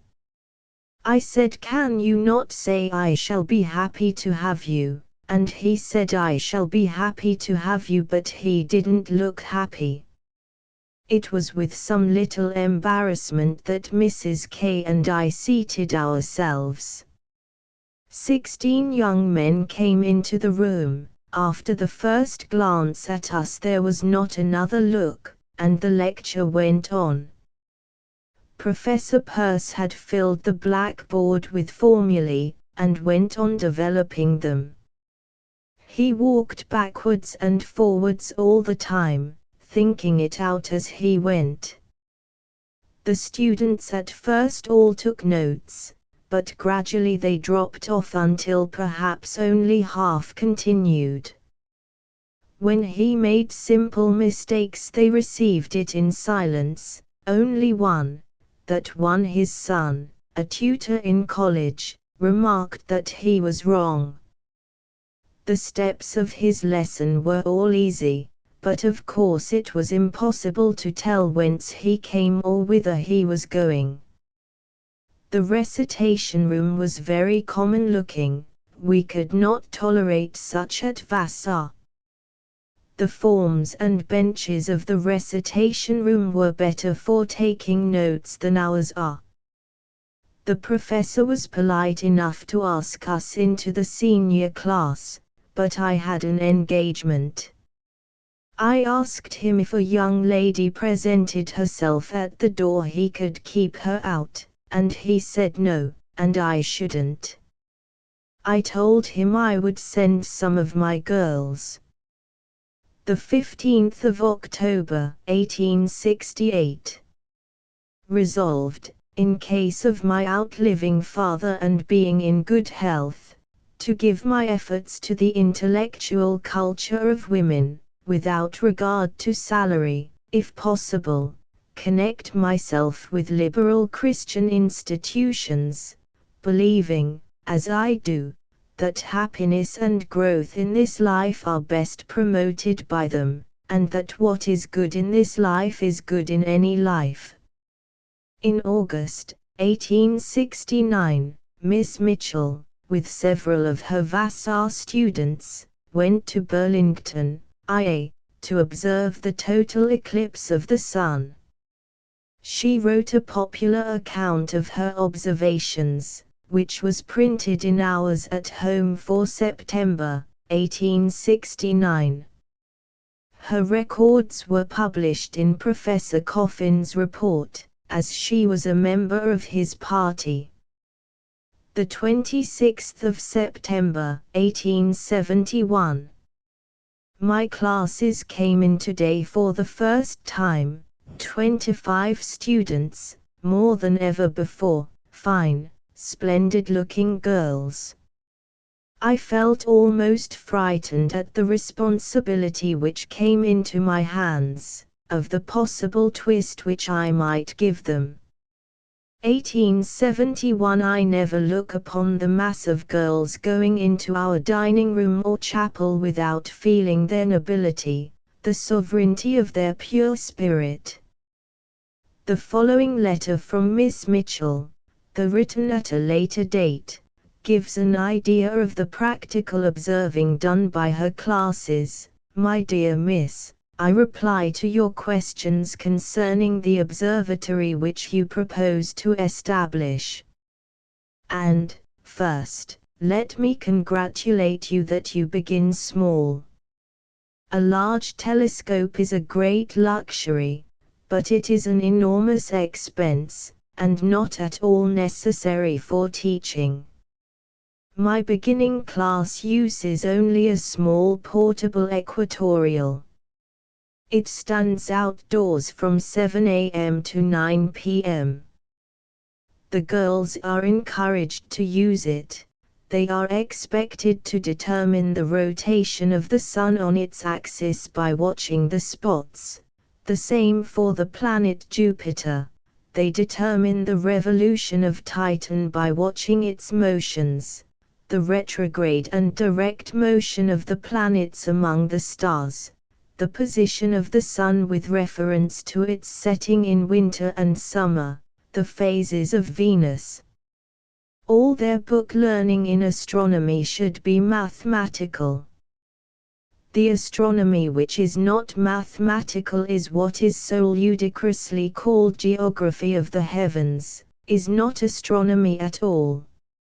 My senior class, generally small, say 6, is received as a class, but in practical astronomy each girl is taught separately. I believe in small classes. I instruct them separately, first in the use of the meridian instrument, and next in that of the equatorial. They obtain the time for the college by meridian passage of stars. They use the equatorial just as far as they can do with very insufficient mechanism. We work wholly on planets, and they are taught to find a planet at any hour of the day, to make drawings of what they see, and to determine positions of planets and satellites. With the clock and chronograph they determine difference of right ascension of objects by the electric mode of recording. They make, sometimes, very accurate drawings, and they learn to know the satellites of Saturn, Titan, Rhea, etc., by their different physiognomy, as they would persons. They have sometimes measured diameters. If you add to your observatory a meridian instrument, I should advise a small one. Size is not so important as people generally suppose. Nicety and accuracy are what is needed in all scientific work. Startling effects by large telescopes and high powers are too suggestive of sensational advertisement.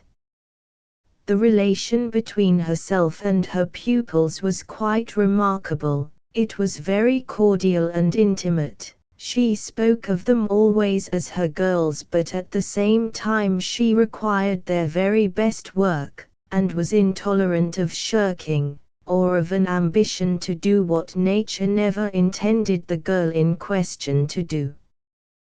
One of her pupils writes thus: if it were only possible to tell you of what Professor Mitchell did for one of her girls.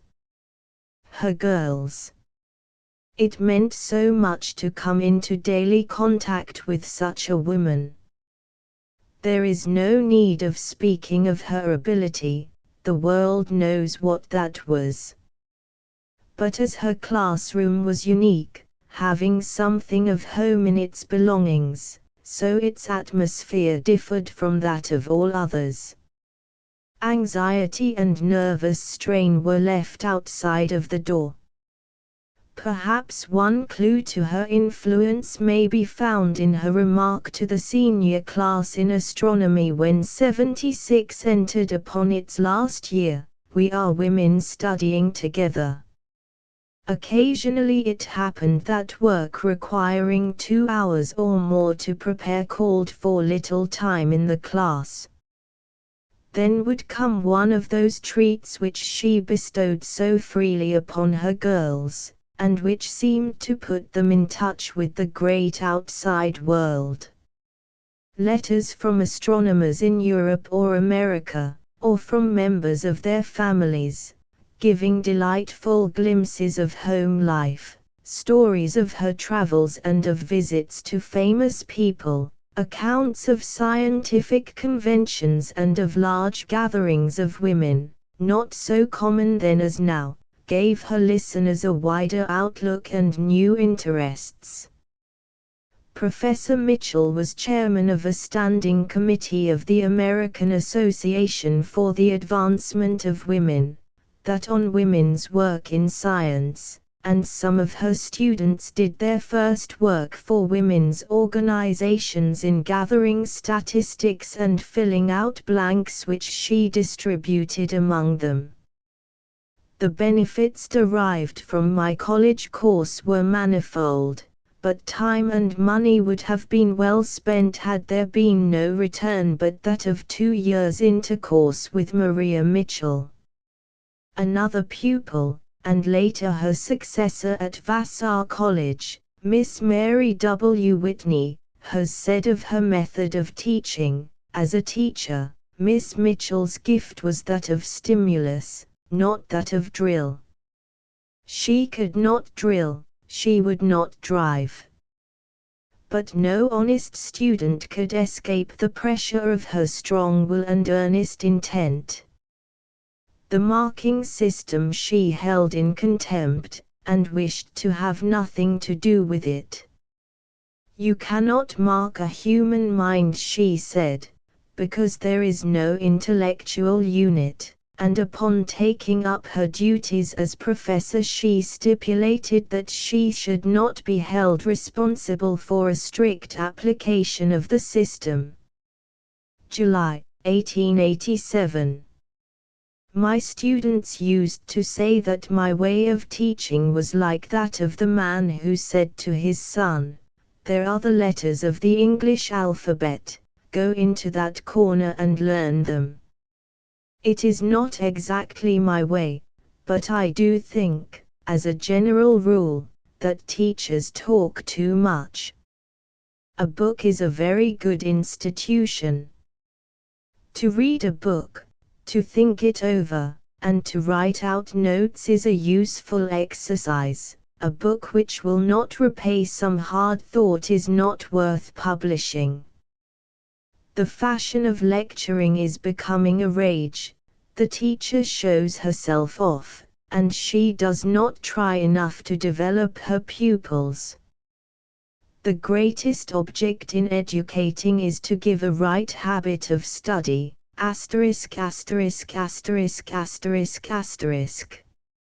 Not too much mechanical apparatus, let the imagination have some play. A cube may be shown by a model, but let the drawing upon the blackboard represent the cube, and if possible let nature be the blackboard. Spread your triangles upon land and sky. One of my pupils always threw her triangles on the celestial vault above her head. A small apparatus well used will do wonders. A celebrated chemist ordered his servant to bring in the laboratory, on a tray. Newton rolled up the cover of a book, he put a small glass at one end, and a large brain at the other, it was enough. Asterisk asterisk asterisk asterisk asterisk. When a student asks me, what specialty shall I follow? I answer, adopt someone, if none draws you, and wait. I am confident that she will find the specialty engrossing. The 10th of February, 1887. When I came to Vassar, I regretted that Mr. Vassar did not give full scholarships. By degrees, I learned to think his plan of giving half scholarships better, and today I am ready to say, give no scholarships at all. I find a helping hand lifts the girl as crutches do, she learns to like the help which is not self-help. If a girl has the public school, and wants enough to learn, she will learn. It is hard, but she was born to hardness, she cannot dodge it. Labor is her inheritance. I was born, for instance, incapable of appreciating music. I mourn it. Should I go to a music school, therefore? No, avoid the music school, it is a very expensive branch of study. When the public school has taught reading, writing, and arithmetic, the boy or girl has his or her tools, let them use these tools, and get a few hours for study every day. Do not give educational aid to sickly young people. The old idea that the feeble young man must be fitted for the ministry, because the more sickly the more saintly, has gone out. Health of body is not only an accompaniment of health of mind, but is the cause. The converse may be true, that health of mind causes health of body, but we all know that intellectual cheer and vivacity act upon the mind.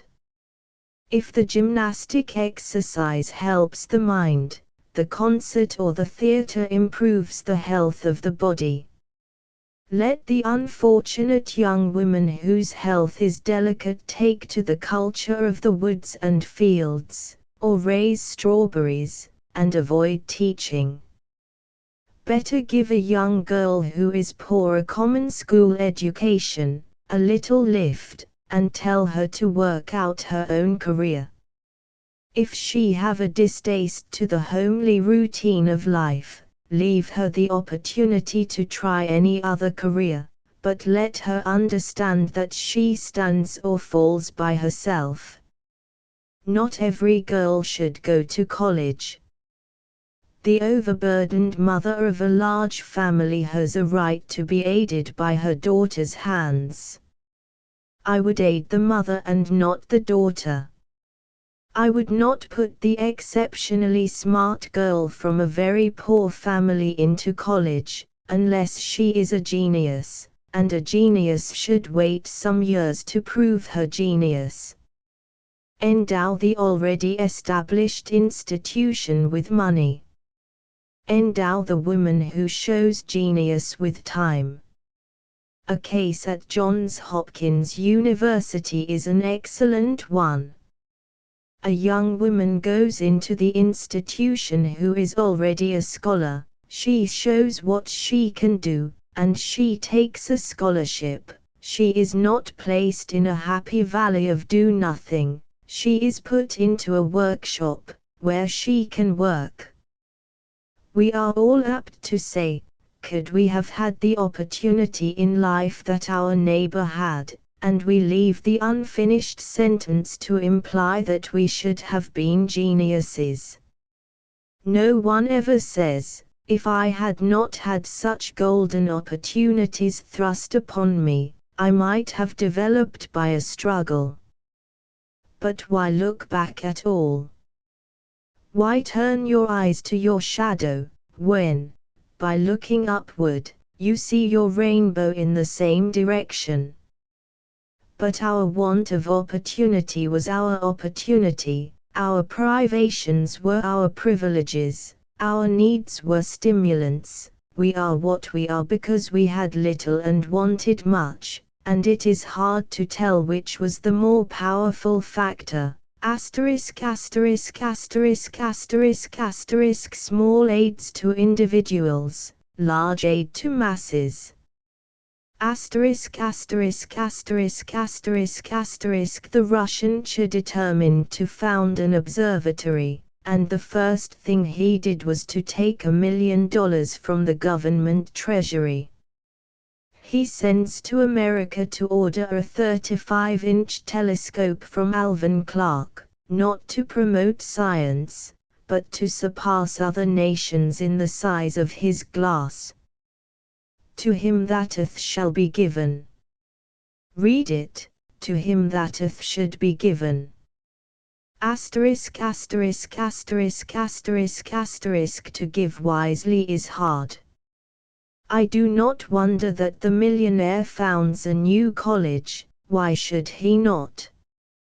Millionaires are few, and he is a man by himself. He must have views, or he could not have earned $1 million. But let the man or woman of ordinary wealth seek out the best institution already started, the best girl already in college, and give the endowment. I knew a rich woman who wished to give aid to some girls' school, and she traveled in order to find that institution which gave the most solid learning with the least show. She found it where few would expect it, in Tennessee. It was worthwhile to travel. The aid that comes need not be money, let it be a careful consideration of the object, and an evident interest in the cause. When you aid a teacher, you improve the education of your children. It is a wonder that teachers work as well as they do. I never look at a group of them without using, mentally, the expression, the noble army of martyrs.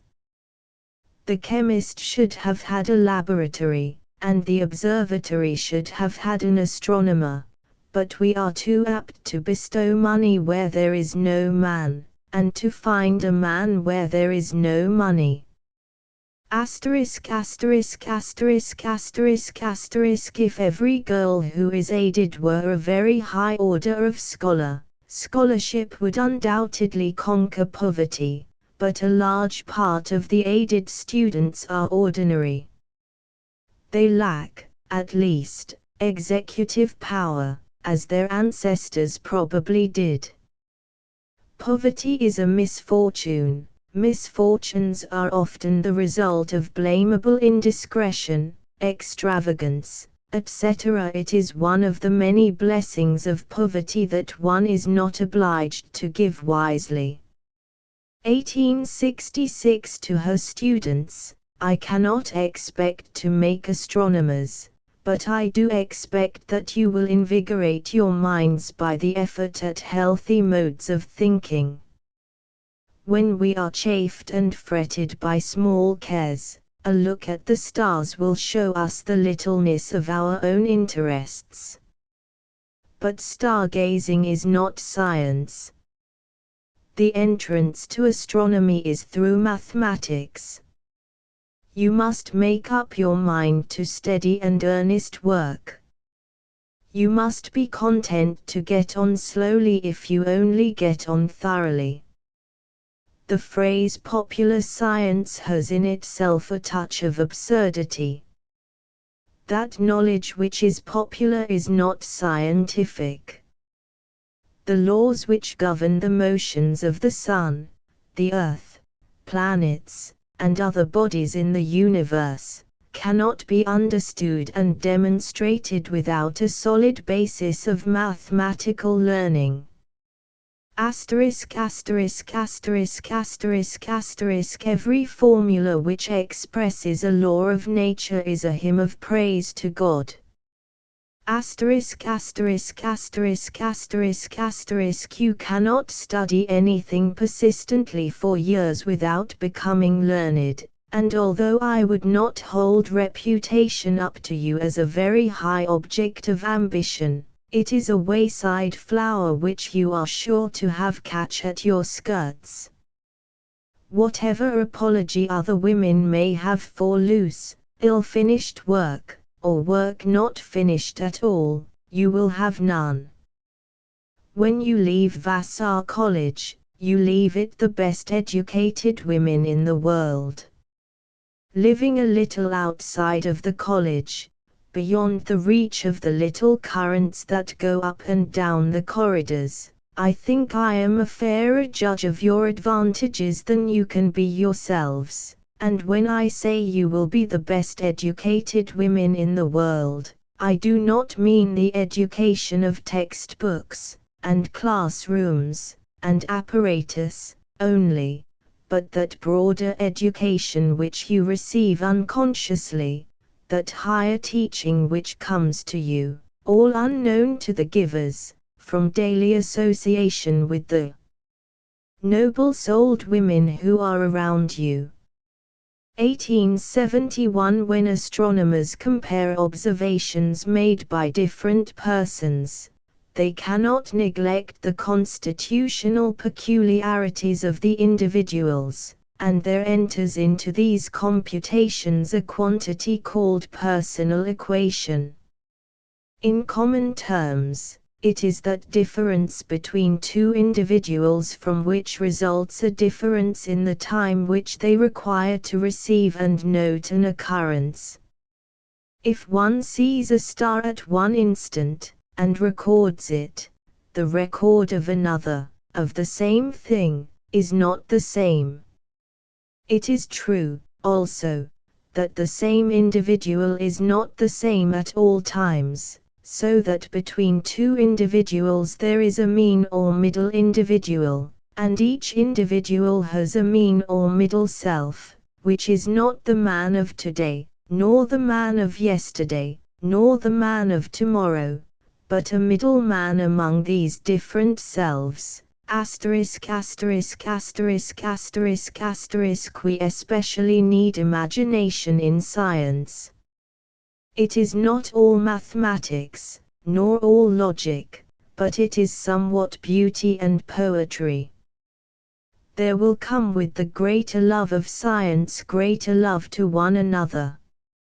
Living more nearly to nature is living farther from the world and from its follies, but nearer to the world's people. It is to be of them, with them, and for them, and especially for their improvement. We cannot see how impartially nature gives of her riches to all, without loving all, and helping all, and if we cannot learn through nature's laws the certainty of spiritual truths, we can at least learn to promote spiritual growth while we are together, and live in a trusting hope of a greater growth in the future. The great gain would be freedom of thought.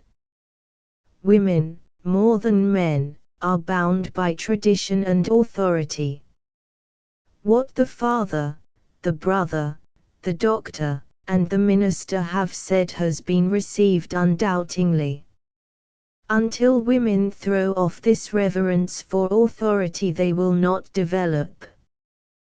When they do this, when they come to truth through their investigations, when doubt leads them to discovery, the truth which they get will be theirs, and their minds will work on and on unfettered. 1874. I am but a woman.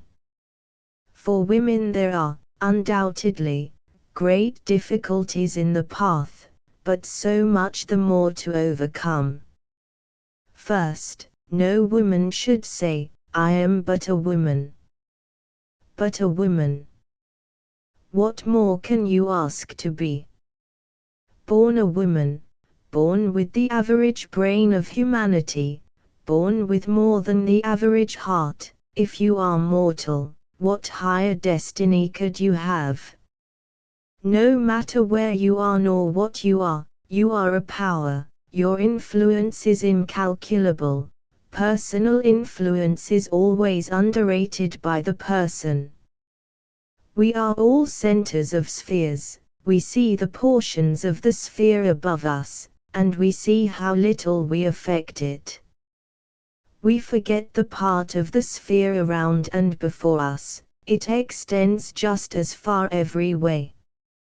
Another common saying, it isn't the way, etc.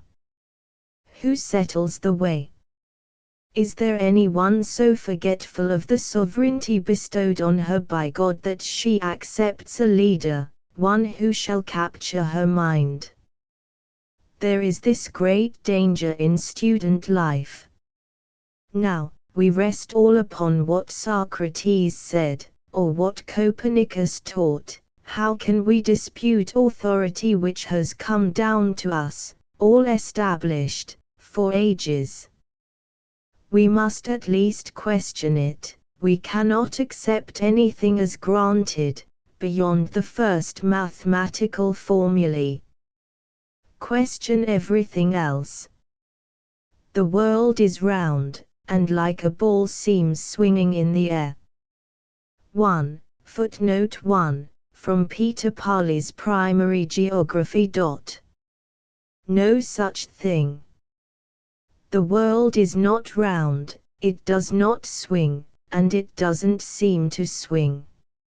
I know I shall be called heterodox, and that unseen lightning flashes and unheard thunderbolts will be playing around my head, when I say that women will never be profound students in any other department except music, while they give 4 hours a day to the practice of music. I should by all means encourage every woman who is born with musical gifts to study music, but study it as a science and an art, and not as an accomplishment. And to every woman who is not musical, I should say, don't study it at all. You cannot afford 4 hours a day, out of some years of your life, just to be agreeable in company upon possible occasions. If for 4 hours a day you studied, year after year, the science of language, for instance, do you suppose you would not be a linguist? Do you put the mere pleasing of some social party, and the reception of a few compliments, against the mental development of 4 hours a day of study of something for which you were born? When I see that girls who are required by their parents to go through with the irksome practicing really become respectable performers, I wonder what 4 hours a day at something which they loved, and for which God designed them, would do for them.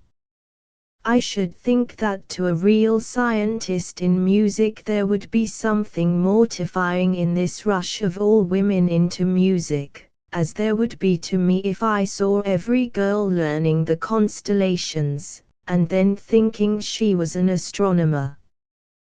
The 8th of January, 1876.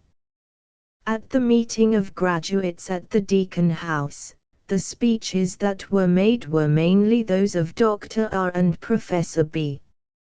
I am sorry now that I did not at least say that the college is what it is mainly because the early students pushed up the course to a collegiate standard. The 25th of January, 1876. It has become a serious question with me whether it is not my duty to beg money for the observatory, while what I really long for is a quiet life of scientific speculation. I want to sit down and study on the observations made by myself and others. During her later years at Vassar, Miss Mitchell interested herself personally in raising a fund to endow the chair of astronomy. In March, 1886, she wrote, "I have been in New York quite lately, and am quite hopeful that Miss will do something for Vassar." Mrs. C. of Newburyport is to ask Whittier, who is said to be rich, and told me to get anything I could out of her father. But after all, I am a poor beggar, my ideas are small. Since Miss Mitchell's death, the fund has been completed by the alumni, and is known as the Maria Mitchell Endowment Fund. With $10,000 appropriated by the trustees, it amounts to $50,000. The 18th of June, 1876. I had imagined the Emperor of Brazil to be a dark, swarthy, tall man, of 4 to 5 years, that he would not really have a crown upon his head, but that I should feel it was somewhere around, handy-like, and that I should know I was in royal presence.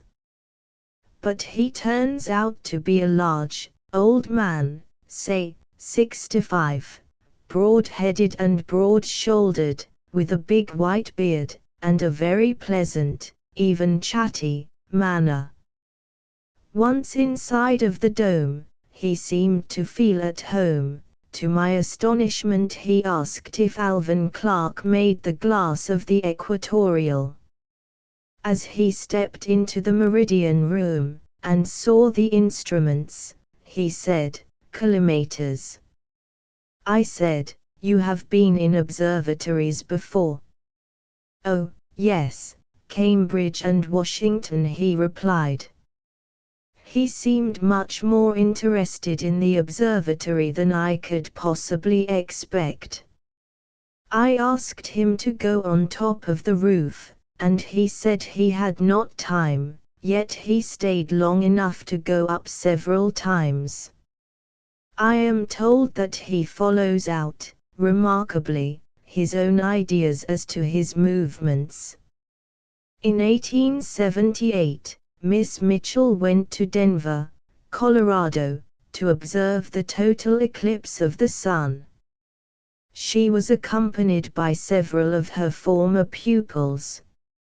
She prepared an account of this eclipse, which will be found in Chapter 11.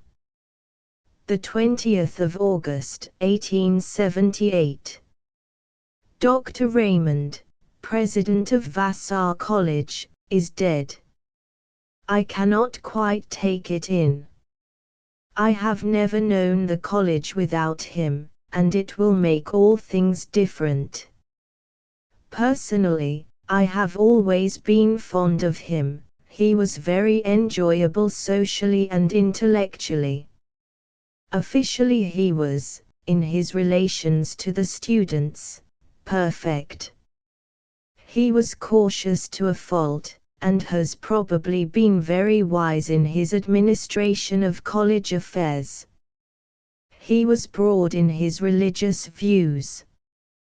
He was not broad in his ideas of women, and was made to broaden the education of women by the women around him. The 18th of June, 1881. The Dome party today was 6 to 2 in number. It was breakfast, and we opened the Dome. We seated 40 in the Dome and 20 in the Meridian room. This Dome party requires a few words of explanation, because it was unique among all the Vassar festivities. The week before commencement, Miss Mitchell's pupils would be informed of the approaching gathering by a notice like the following, circular. The annual Dome party will be held at the observatory on Saturday, the 19th, at 6 p.m. You are cordially invited to be present. As this gathering is highly intellectual, you are invited to bring poems. It was, at first, held in the evening, but during the last years was a breakfast party. its character in other respects remaining the same. Little tables were spread under the dome, around the big telescope. The flowers were roses from Miss Mitchell's own garden. The poems were nonsense rhymes, in the writing of which Miss Mitchell was an adept. Each student would have a few verses of a more or less personal character, written by Miss Mitchell, and there were others written by the girls themselves. Some were impromptu, others were set to music, and sung by a selected glee club. The 5th of June, 1881. We have written what we call our dome poetry. Some nice poems have come into us. I think the Vassar girls, in the main, are magnificent, they are so all alive. The 20th of May, 1882. Vassar is getting pretty. I gathered lilies of the valley this morning. The young robins are out in a tree close by us, and the phoebe has built, as usual, under the front steps. I am rushing dome poetry, but so far show no alarming symptoms of brilliancy.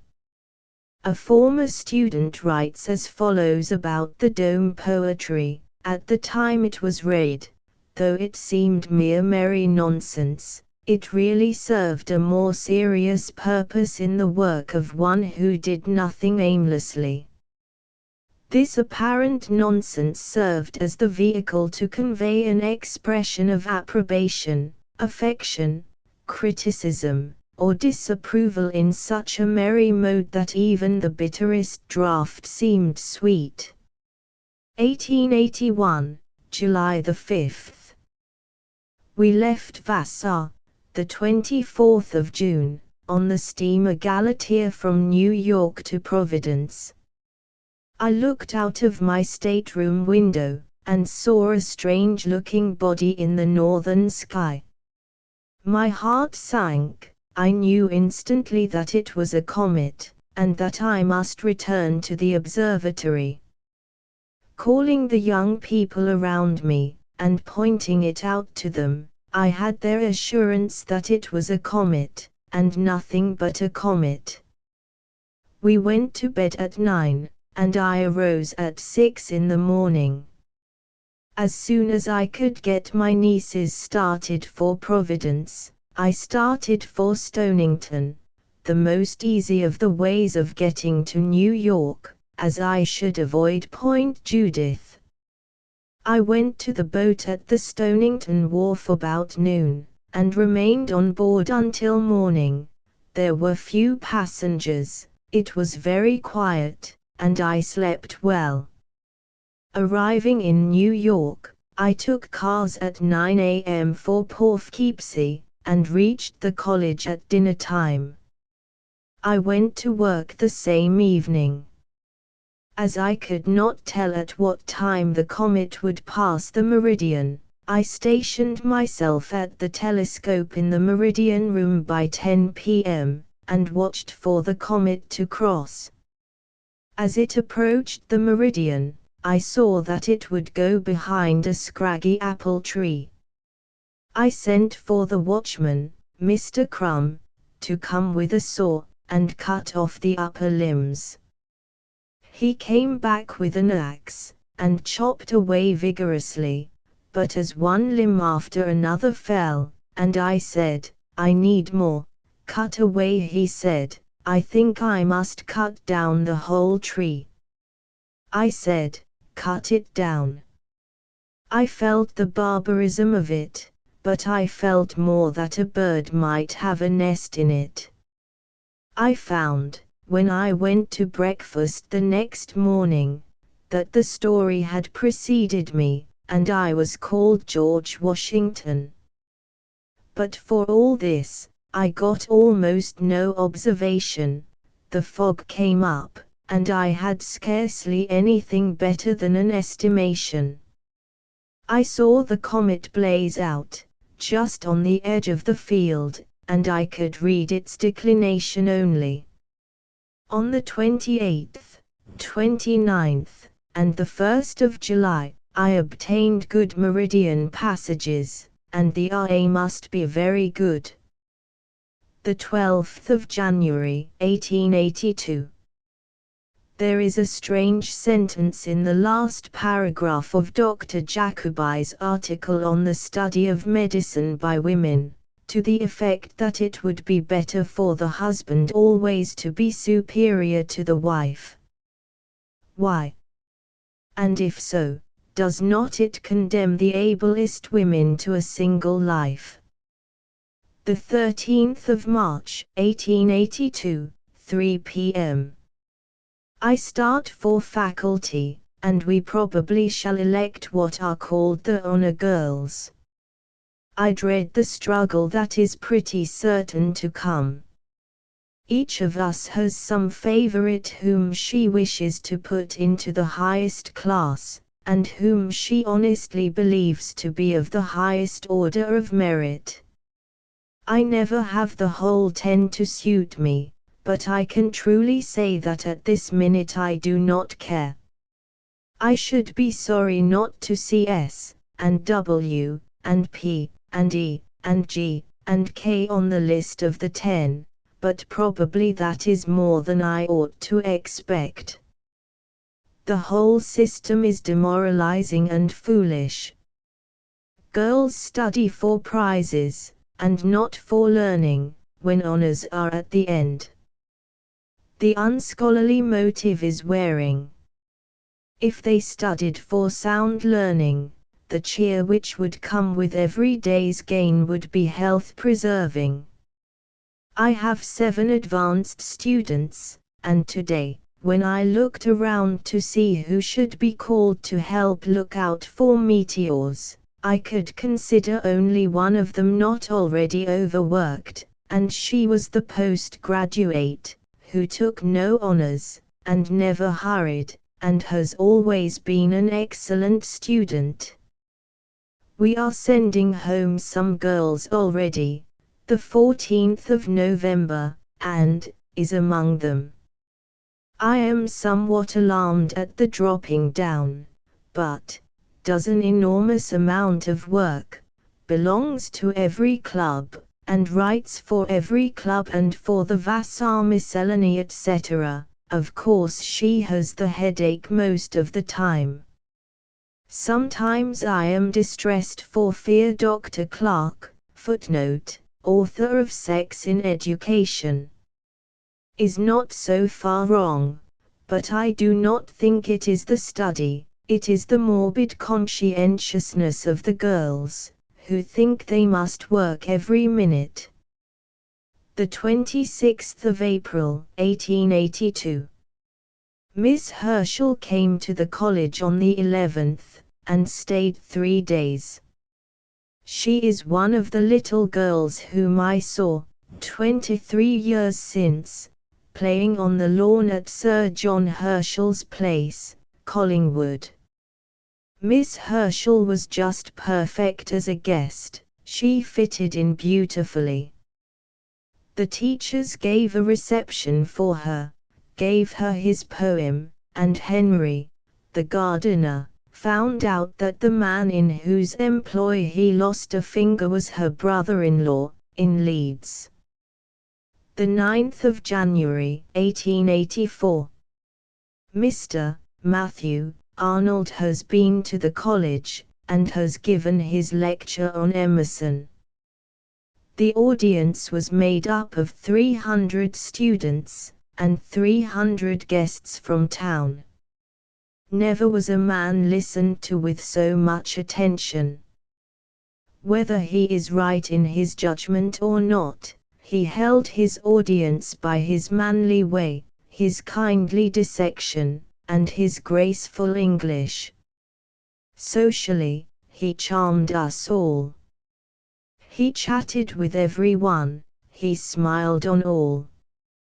He said he was sorry to leave the college, and that he felt he must come to America again. We have not had such an awakening for years. It was like a new volume of Old English poetry. The 16th of March, 1885. In February, 1831, I counted seconds for father, who observed the annular eclipse at Nantucket. I was 12.5 years old. In 1885, 54 years later, I counted seconds for a class of students at Vassar. It was the same eclipse, but the sun was only about half covered. Both days were perfectly clear and cold.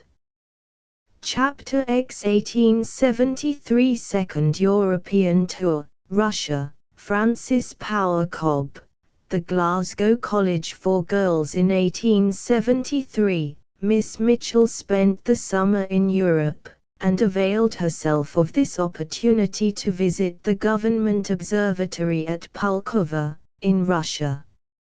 At Kunin, Wednesday, the 30th of July, 1873. Certainly, I never in my life expected to spend 24 hours in this small town, the frontier town of Prussia.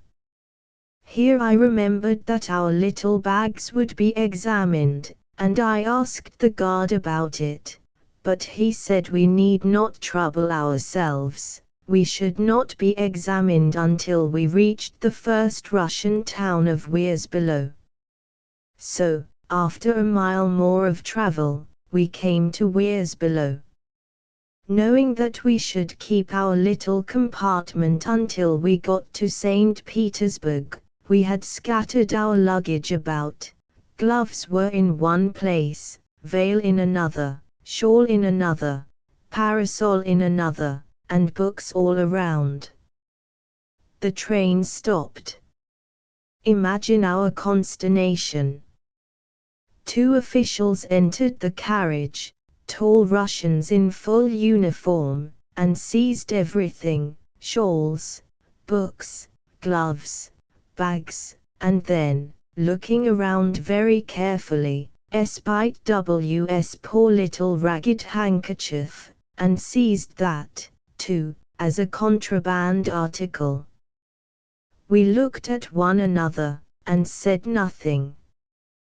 The tall Russian said something to us, we looked at each other and sat still. The tall Russians looked at one another, and there was almost an official smile between them. Then one turned to me, and said, very distinctly, "Passport." "Oh," I said, "the passports are all right, where are they?" And we produced from our pockets the passports prepared at Washington, with the official seal, and we delivered them with a sort of air as if we had said, "You'll find that they do things all right at Washington." The tall Russians got out, and I was about to breathe freely, when they returned, and said something else. Not a word did I understand. They exchanged a look of amusement, and W and I, one of amazement, then one of them made signs to us to get out.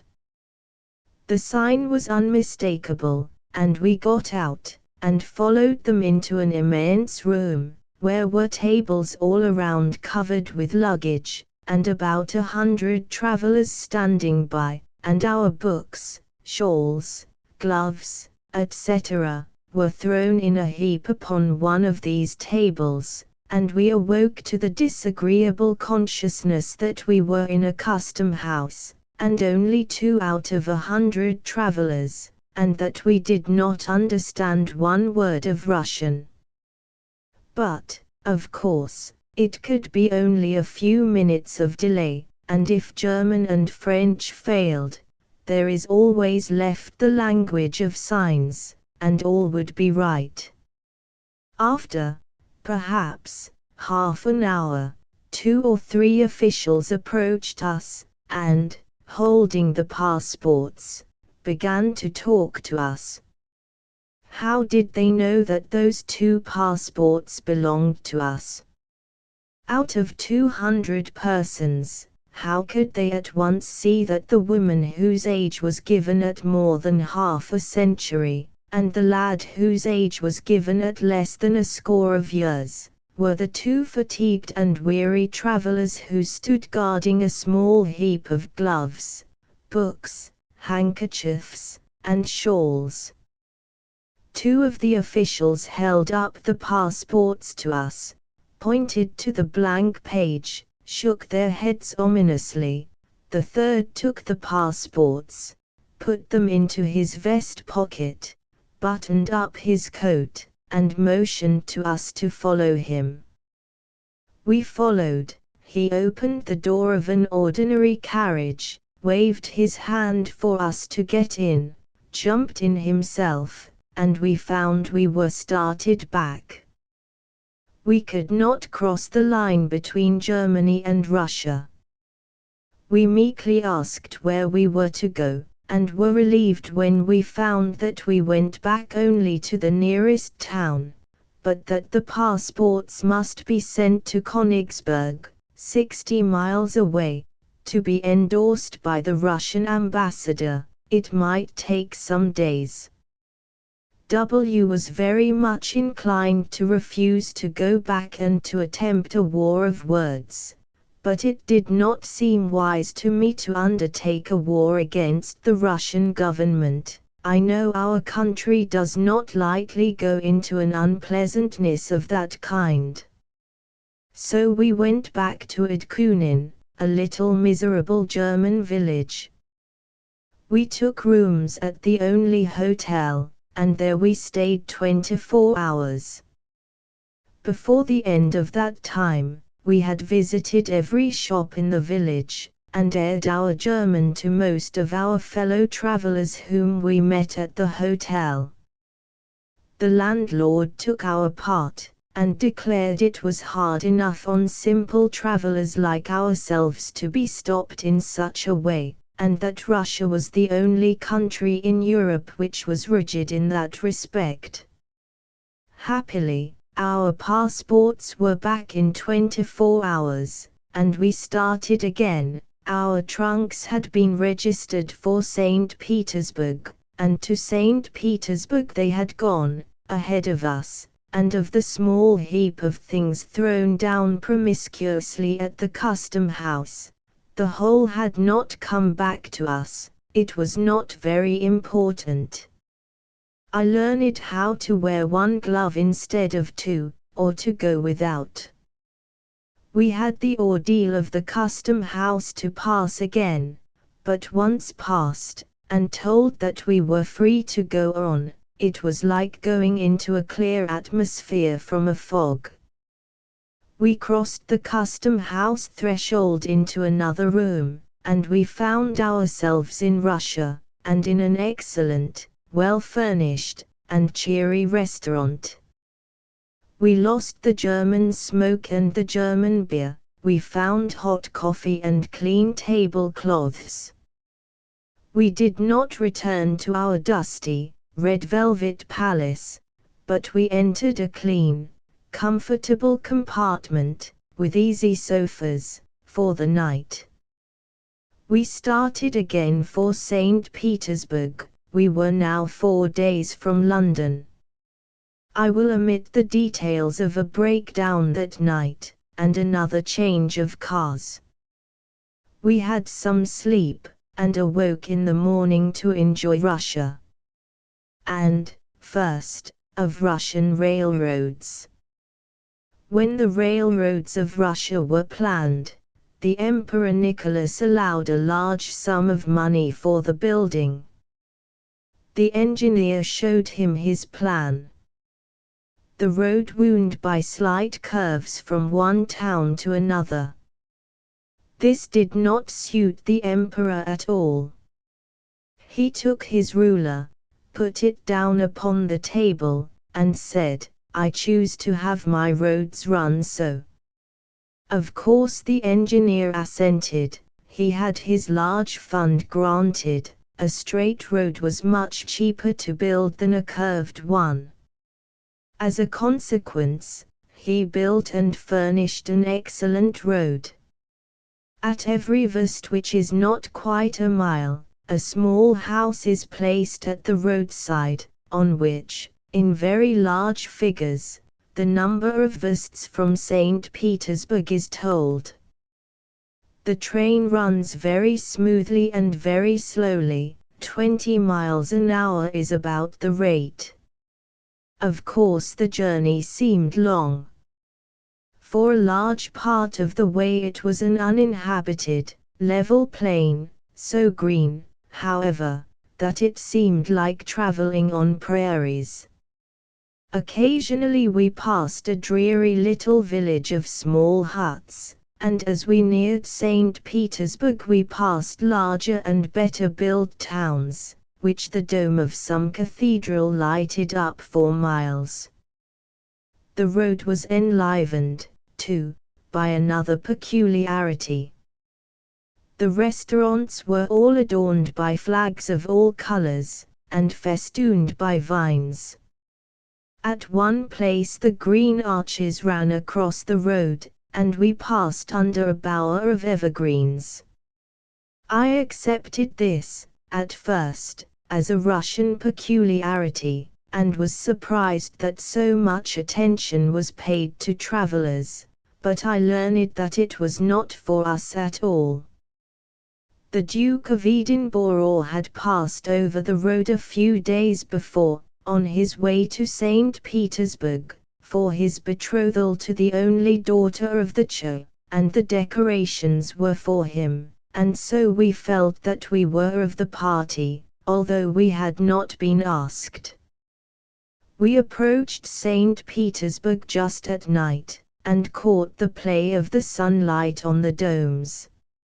It is a city of domes, blue domes, green domes, white domes, and, above all, the golden dome of the Cathedral of St. Isaac's.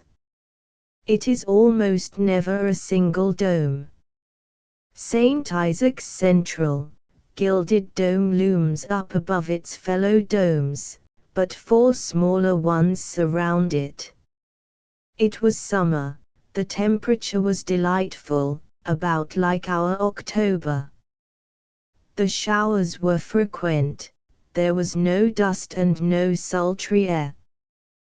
There must be a great deal of nice mechanical work required in St. Petersburg, for on the Nevsky Perspective, the principal street, there were a great many shops in which graduating and measuring instruments of very nice workmanship were for sale. Especially I noticed the excellence of the thermometers, and I naturally stopped to read them. Figures are a common language, but it was clear that I was in another planet. I could not read the thermometers. I judged that the weather was warm enough for the thermometer to be at 68. I read, say, 16.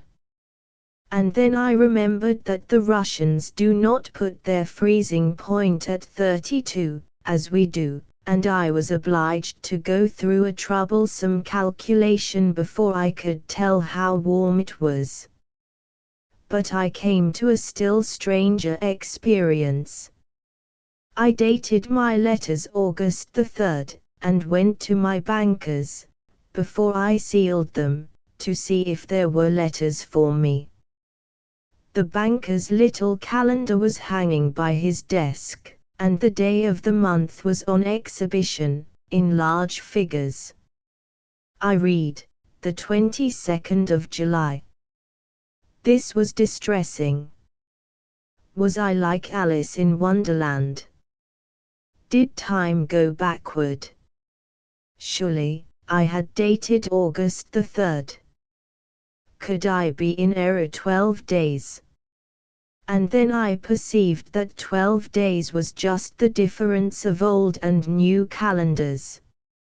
How many times I had taught students that the Russians still counted their time by the old style but had never learned it myself. and so I was obliged to teach myself new lessons in science. The Earth turns on its axis just the same in Russia as in Boston, but you don't get out of the sunlight at the Boston sunset hour. When the thermometer stands at 32 in St. Petersburg, it does not freeze as it does in Boston. On the contrary, it is very warm in St. Petersburg, for it means what 104 does in Boston. And if you leave London on the 22nd of July, and are 5 days on the way to St. Petersburg, a week after you get there it is still the 22nd of July. And we complain that the day is too short. Another peculiarity. We strolled over the city all day, we came back to our hotel tired, we took our tea, we talked over the day, we wrote to our friends, we planned for the next day, we were ready to retire. We walked to the window, the sun was striking on all the chimney tops. It doesn't seem to be right even for the lark to go to sleep while the sun shines. We looked at our watches, but the watches said 9 o'clock, and we went off to our beds in daytime, and we awoke after the first nap to perceive that the sun still shone into the room. Like all careful aunts, I was unwilling that my nephew should be out alone at night.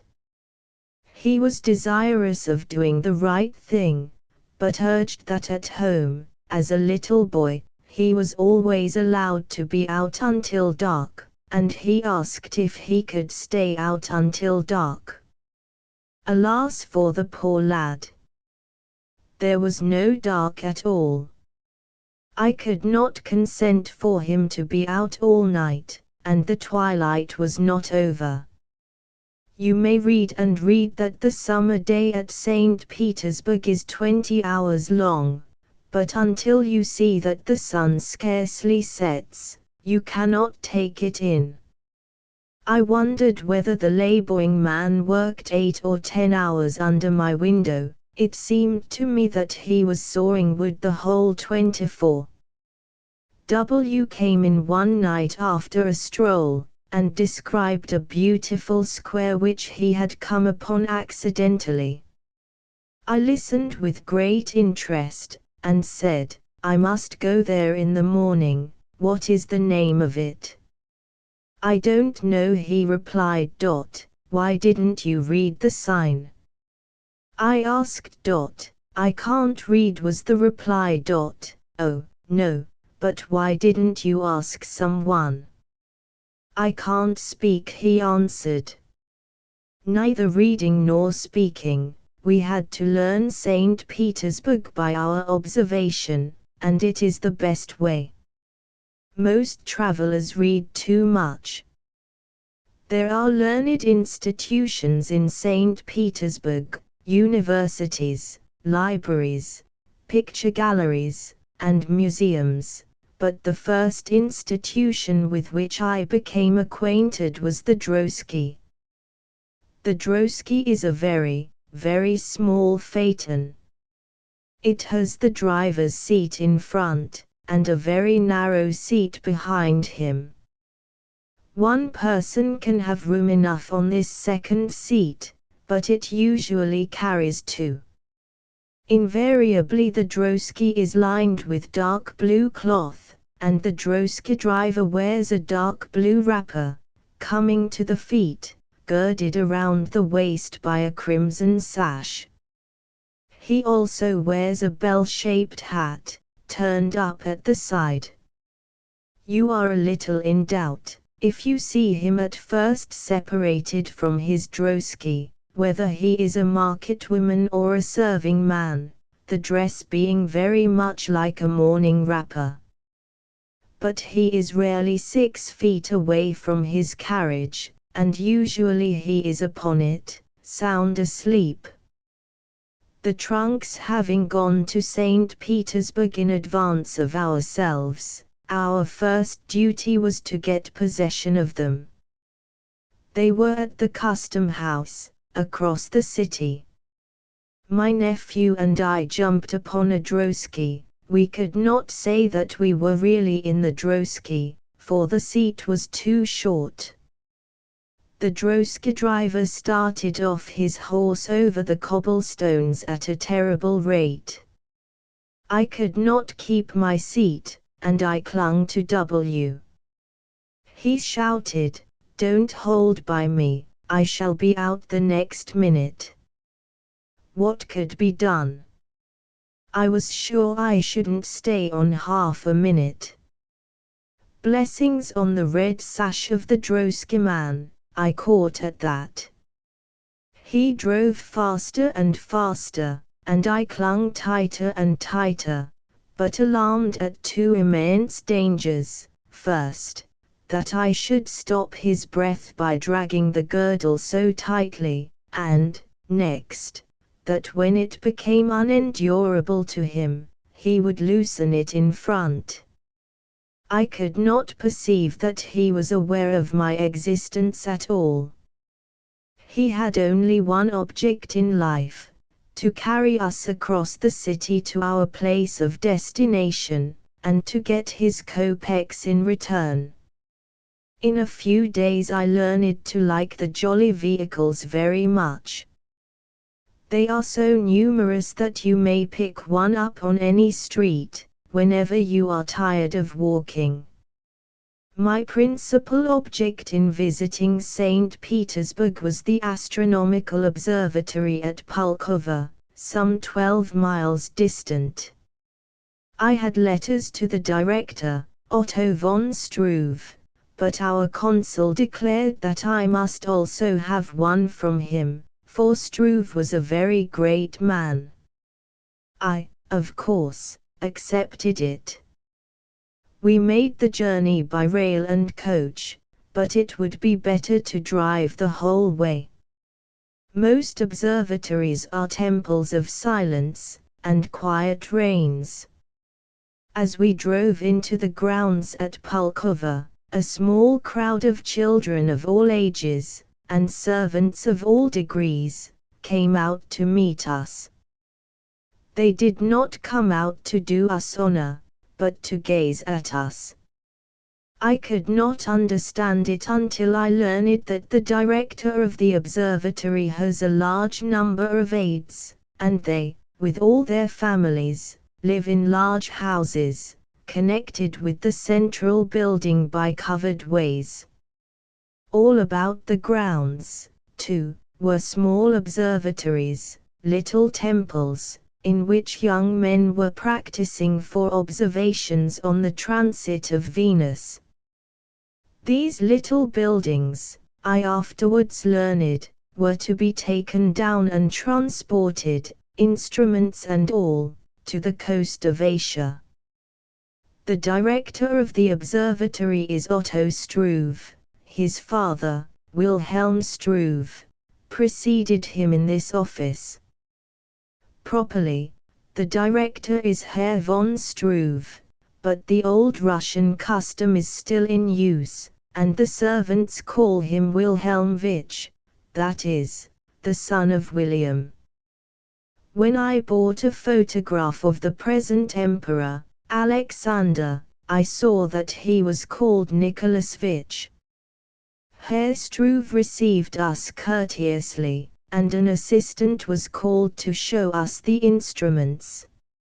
All observatories are much alike, therefore I will not describe this, except in its peculiarities. One of these was the presence of small, light, portable rooms, i.e., baseless boxes, which rolled over the instruments to protect them. Two sides were of wood, and two sides of green silk curtains, which could, of course, be turned aside when the boxes, or little rooms, were rolled over the apparatus. Being covered in this way, the heavy shutters can be left open for weeks at a time.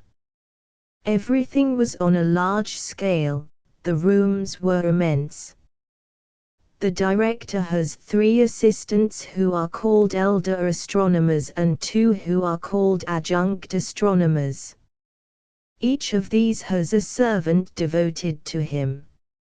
I asked one of the elder astronomers if he had rooms in the observatory, and he answered, "Yes, my rooms are 94 feet by 50. They seem to be amused at the size of their lodgings, for Mr. Struve, when he told me of his apartments, gave me at once the dimensions, 200 foot by 100 feet. The room in which we dined with the family of Herr Struve was immense. I spoke of it, and he said, "We cannot open our windows in the winter, the winters are so severe, and so we must have good air without it." Their drawing room was also very large. The chairs, innumerable, it seemed to me, stood stiffly around the walls of the room. The floor was painted and highly varnished, and flower pots were at the numerous windows on little stands. It was scrupulously neat everywhere.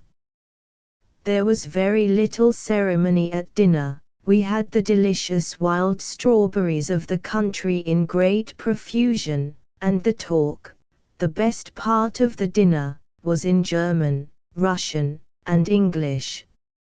Madame Struve spoke German, Russian, and French, and complained that she could not speak English. She said that she had spent 3 weeks with an English lady, and that she must be very stupid not to speak English.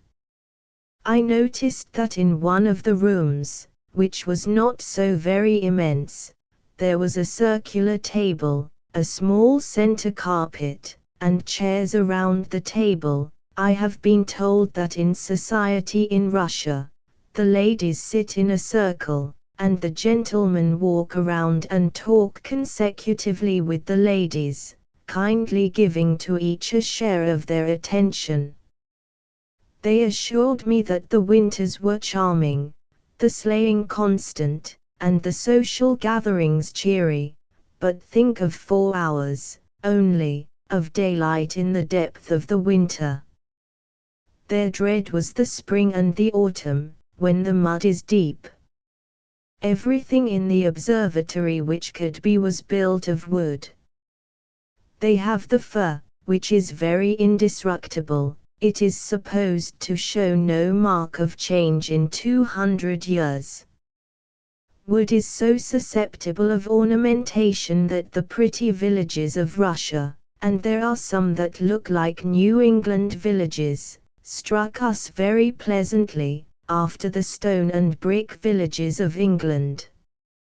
I try, when I am abroad, to see in what they are superior to us, not in what they are inferior.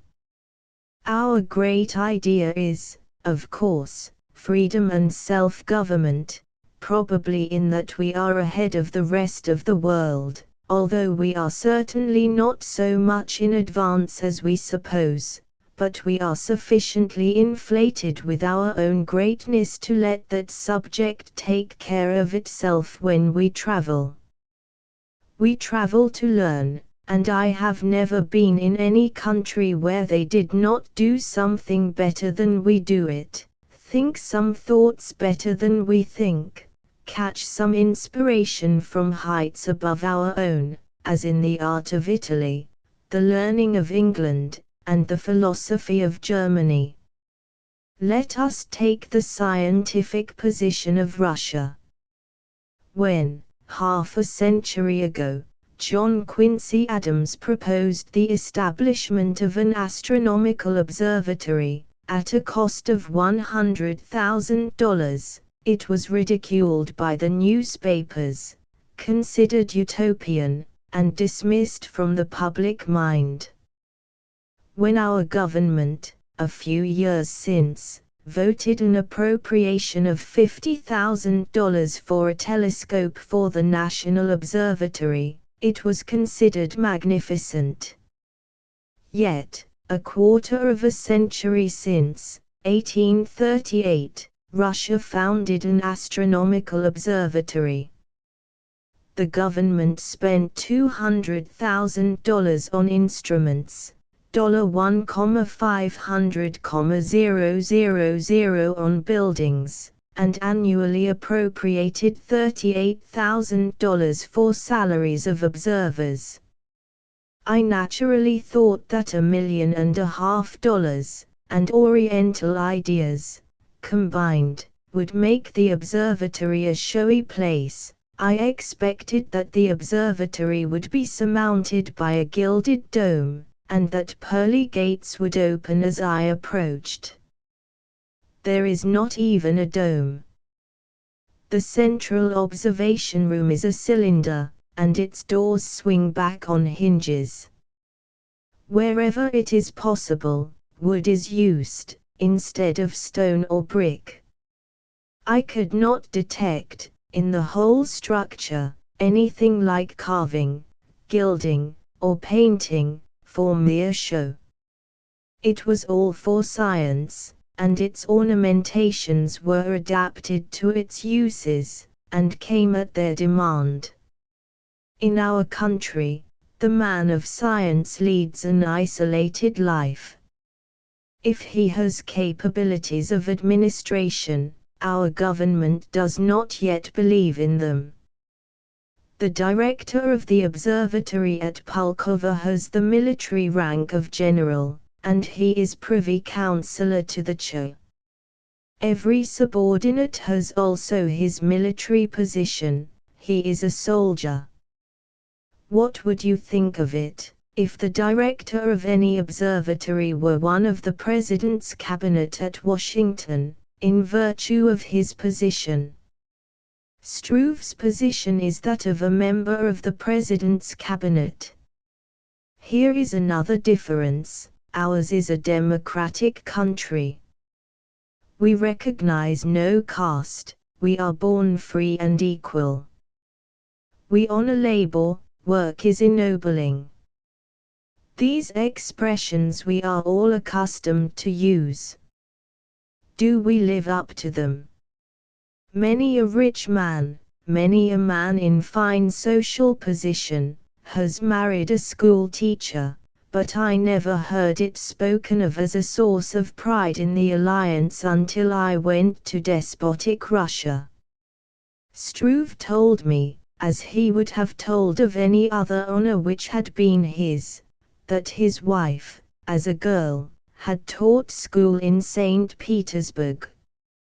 And then Madame Struve joined in the conversation, and told me how much the subject of women's education still held her interest. St. Petersburg is about the size of Philadelphia. Struve said, there are thousands of women studying science in St. Petersburg. How many thousand women do you suppose are studying science in the whole state of New York? I doubt if there are 500. Then again, as to language, it is rare, even among the common people, to meet one who speaks one language only. If you can speak no Russian, try your poor French, your poor German, or your good English. You may be sure that the shopkeeper will answer in one or another, and even the droska driver picks up a little of some one of them. Of late, the Russian government has founded a medical school for women, giving them advantages which are given to men, and the same rank when they graduate. The Tsar himself contributed largely to the fund. One wonders, in a country so rich as ours, that so few men and women gratify their tastes by founding scholarships and aids for the tuition of girls. It must be such a pleasant way of spending money. Then as regards religion, I am never in a country where the Catholic or Greek Church is dominant, but I see with admiration the zeal of its followers. I may pity their delusions, but I must admire their devotion. If you look around in one of our churches upon the congregation, 5/6 are women, and in some towns 19/20, and if you form a judgment from that fact, you would suppose that religion was entirely a woman's right. In a Catholic church or Greek church, the men are not only as numerous as the women, but they are as intense in their worship. Well-dressed men, with good heads, will prostrate themselves before the image of the Holy Virgin as many times, and as devoutly, as the beggar women. I think I saw a Russian gentleman at St. Isaac's touch his forehead to the floor, rise and stand erect, touch the floor again, and rise again, 10 times in as many minutes, and we were one day forbidden entrance to a church because the Cha was about to say his prayers. We found he was making the pilgrimage of some 70 churches, and praying in each one. Christians who believe in public prayer, and who claim that we should be instant in prayer, would consider it a severe tax upon their energies to pray 70 times a day. They don't care to do it. Then there is the democracy of the church. There are no pews to be sold to the highest bidder, no reserved seats. The oneness and equality before God are always recognized. A Russian gentleman, as he prays, does not look around, and move away from the poor beggar next to him. At St. Peter's the crowd stands or kneels, at St. Isaac's they stand, and they stand literally on the same plane.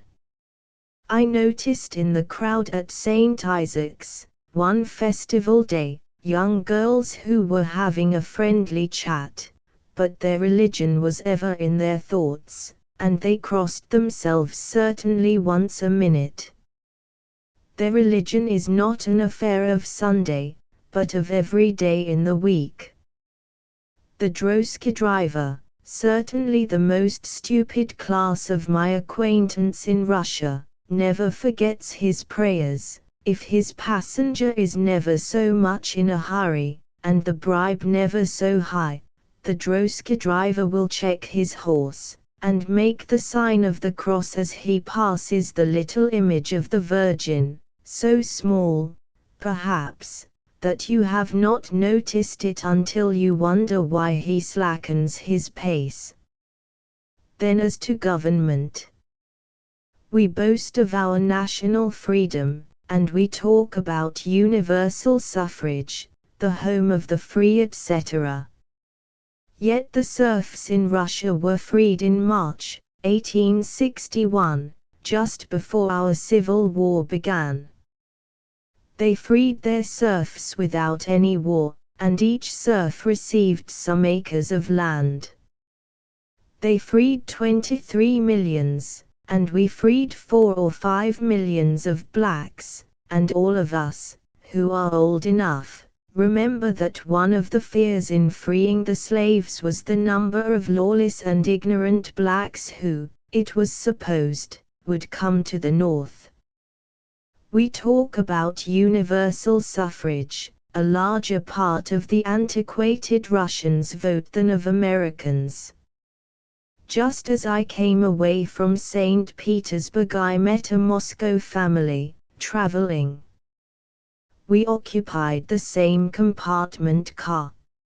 It was a family consisting of a lady and her 3 daughters.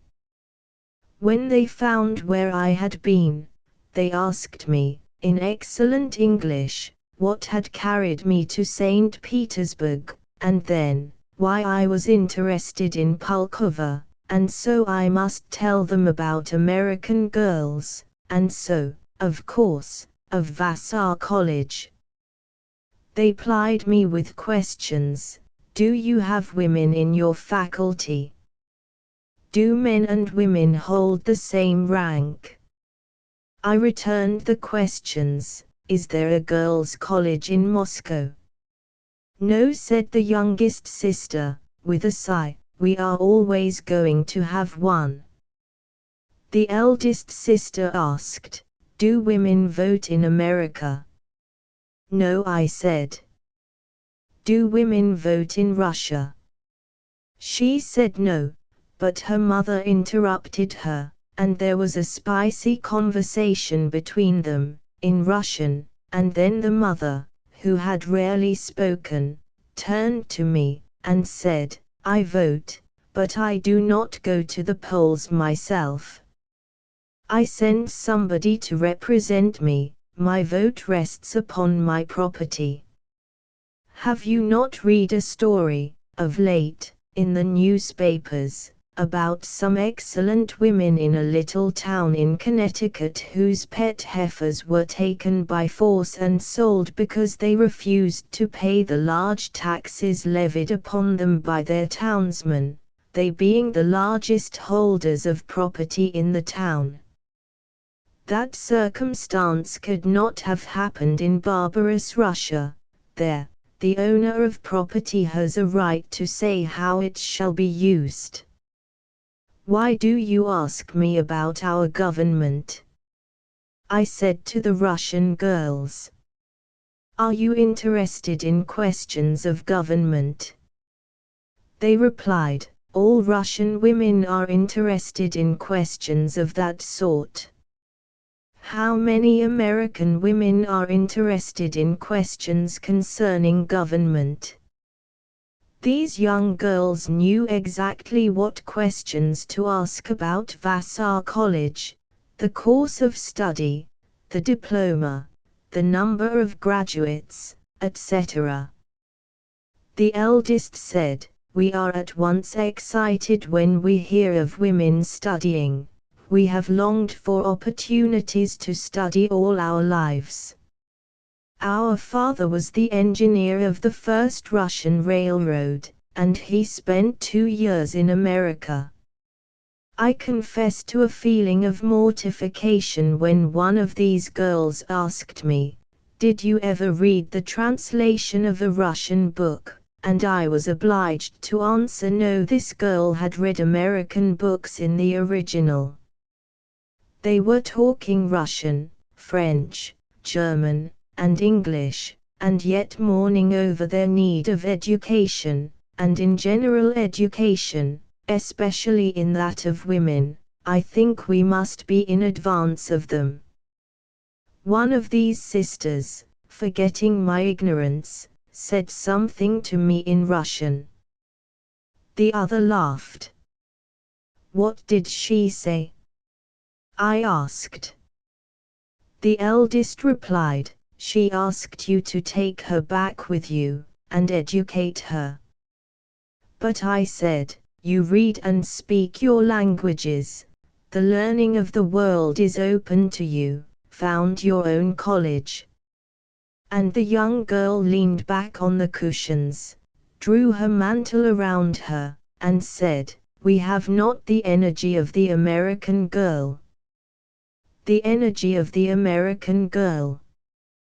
The rich inheritance which has come down to her from men and women who sought, in the New World, a better and higher life. When the American girl carries her energy into the great questions of humanity, into the practical problems of life, when she takes home to her heart the interests of education, of government, and of religion, what may we not hope for our country? London, 1873.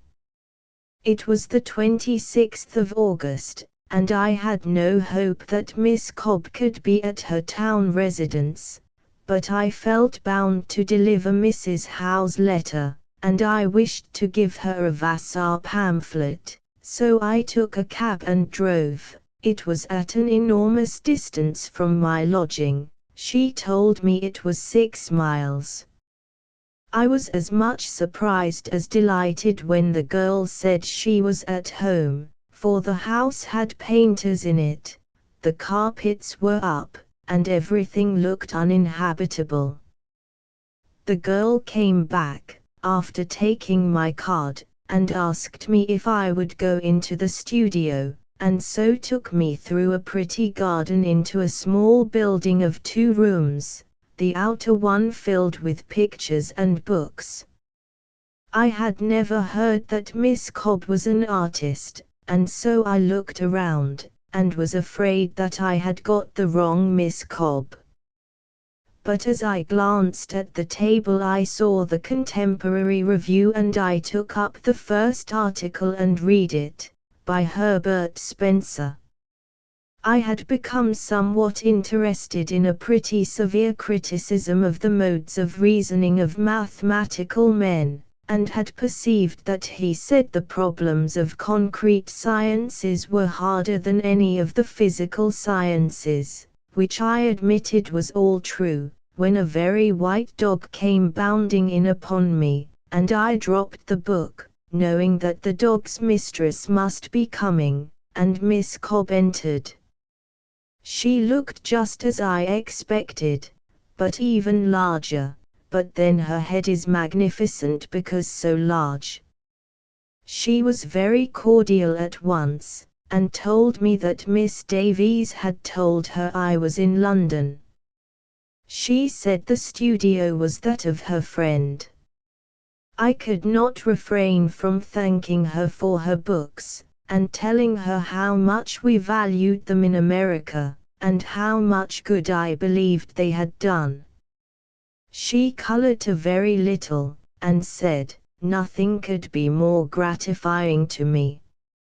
I had heard that she was not a women's rights woman, and she said, who could have told you that?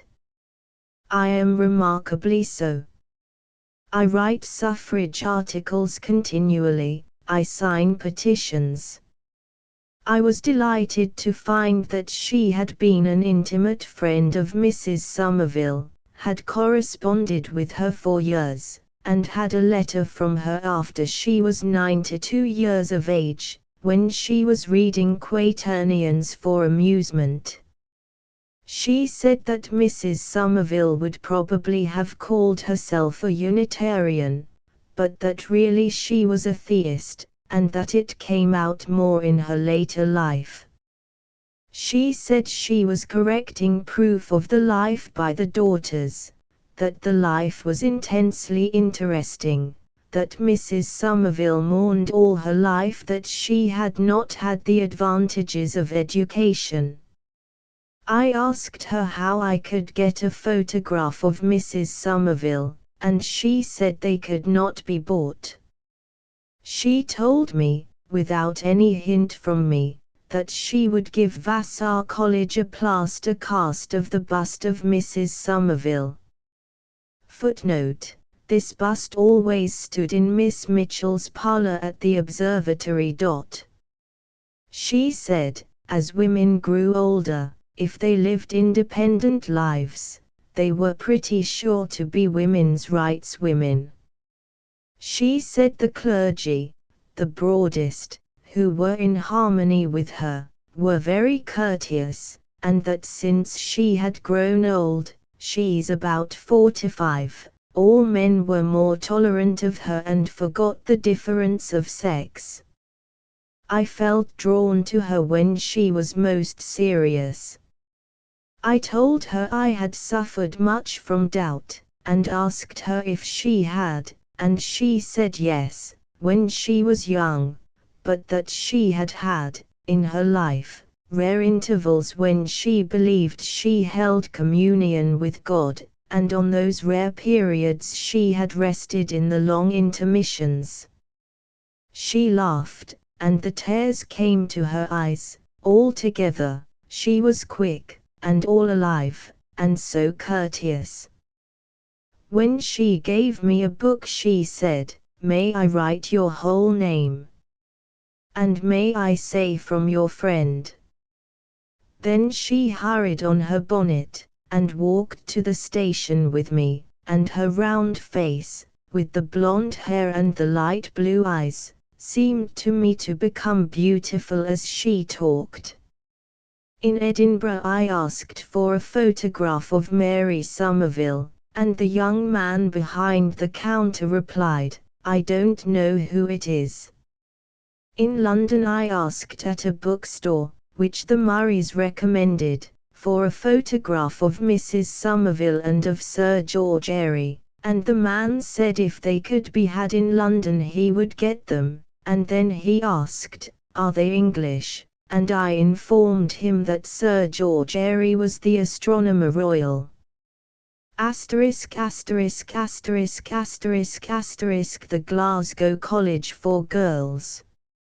Seeing a sign of this sort, I rang the doorbell of the house to which it was attached, entered, and was told the lady was at home.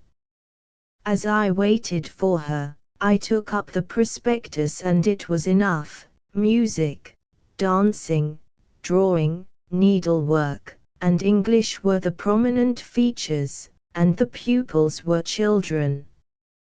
All well enough, but why call it a college? When the lady superintendent came in, I told her that I had supposed it was for more advanced students, and she said, "Oh, it is for girls up to 20. One supposes a girl is finished by 20. I asked, as modestly as I could, "Have you any pupils in Latin and mathematics?" and she said, "No, it's for girls, you know. Dr. M hopes we shall have some mathematics next year." And I asked, "Some Latin?" "Yes, Dr. M hopes we shall have some Latin, but I confess I believe Latin and mathematics all bosh, give them modern languages and accomplishments. I suppose your school is for professional women." I told her no, that the daughters of our wealthiest people demand learning, that it would scarcely be considered good society when the women had neither Latin nor mathematics. "Oh, well," she said, "they get married here so soon." When I asked her if they had lady teachers, she said, "Oh, no, as if that would ruin the institution, nothing but first-class masters." It was clear that the women taught the needlework. Chapter 11 Papers, Science, 1874, The Denver Eclipse, 1878, Colors of Stars. The dissemination of information in regard to science and to scientific investigations relieves the scientist from the small annoyances of extreme ignorance. No one today will expect to receive a letter such as reached Sir John Herschel some years ago, asking for the writer's horoscope to be cast, or such as he received at another time, which asked, "Shall I marry? And have I seen her?" Nor can it be long, if the whole population is somewhat educated, that I shall be likely to receive, as I have done, applications for information as to the recovery of stolen goods, or to tell fortunes. When crossing the Atlantic, an Irish woman came to me and asked me if I told fortunes, and when I replied in the negative, she asked me if I were not an astronomer. I admitted that I made efforts in that direction. She then asked me what I could tell, if not fortunes. I told her that I could tell when the moon would rise, when the sun would rise, etc. She said, "Oh," in a tone which plainly said, "Is that all?" Only a few winters since, during a very mild winter, a young lad who was driving a team called out to me on the street, and said he had a question to ask me. I stopped, and he asked, "Shall we lose our ice crop this winter?" It was January, and it was New England. It took very little learning and no alchemy to foretell that the month of February and the neighborhood of Boston would give ice enough, and I told him that the ice crop would be abundant, but I was honest enough to explain to him that my outlook into the future was no better than his. One of the unfavorable results of the attempt to popularize science is this. The reader of popular scientific books is very likely to think that he understands the science itself, when he merely understands what some writer says about science. Take, for example, the method of determining the distance of the Moon from the Earth, one of the easiest problems in physical astronomy. The method can be told in a few sentences. Yet it took 100 years to determine it with any degree of accuracy, and 100 years, not of the average work of mankind in science, but 100 years during which able minds were bent to the problem. Still, with all the schoolmasters, and all the teaching, and all the books, the ignorance of the unscientific world is enormous. They are ignorant both ways. They underrate the scientific people and they overrate them. There is, on the one hand, the Irish woman who is disappointed because you cannot tell fortunes, and, on the other hand, the cultivated woman who supposes that you must know all science. I have a friend who wonders that I do not take my astronomical clock to pieces. She supposes that because I am an astronomer, I must be able to be a clockmaker, while I do not handle a tool if I can help it.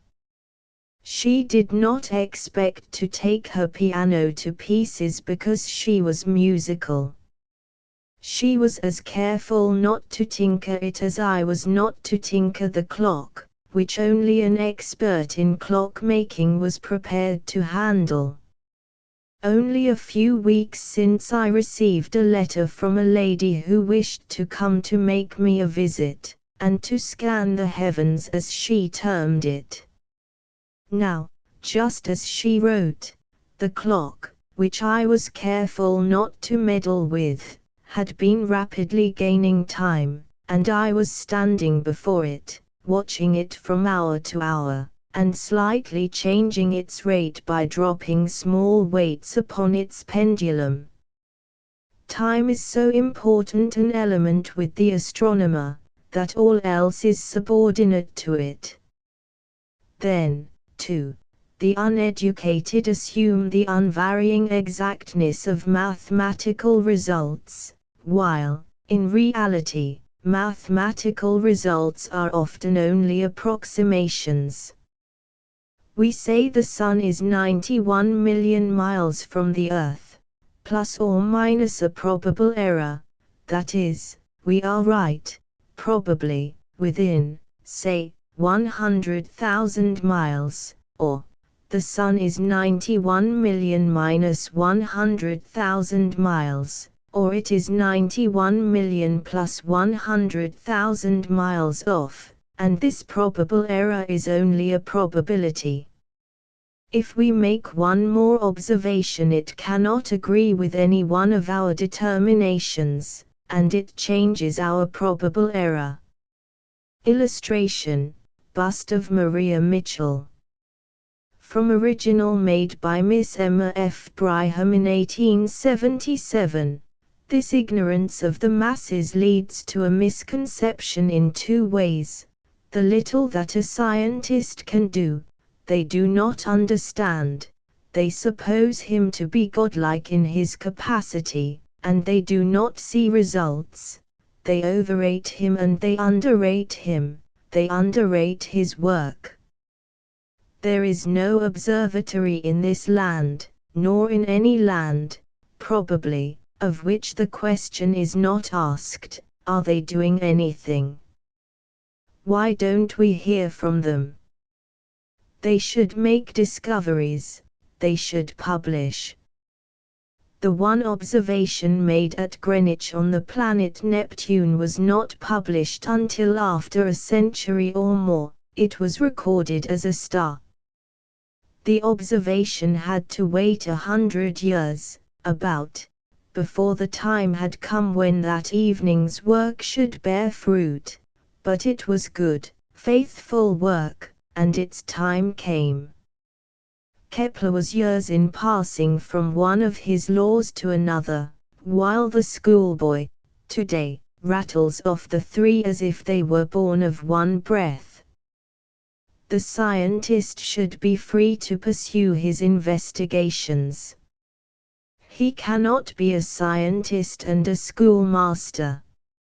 If he pursues his science in all his intervals from his class work, his classes suffer on account of his engrossments. If he devotes himself to his students, science suffers, and yet we all go on, year after year, trying to work the two fields together, and they need different culture and different implements.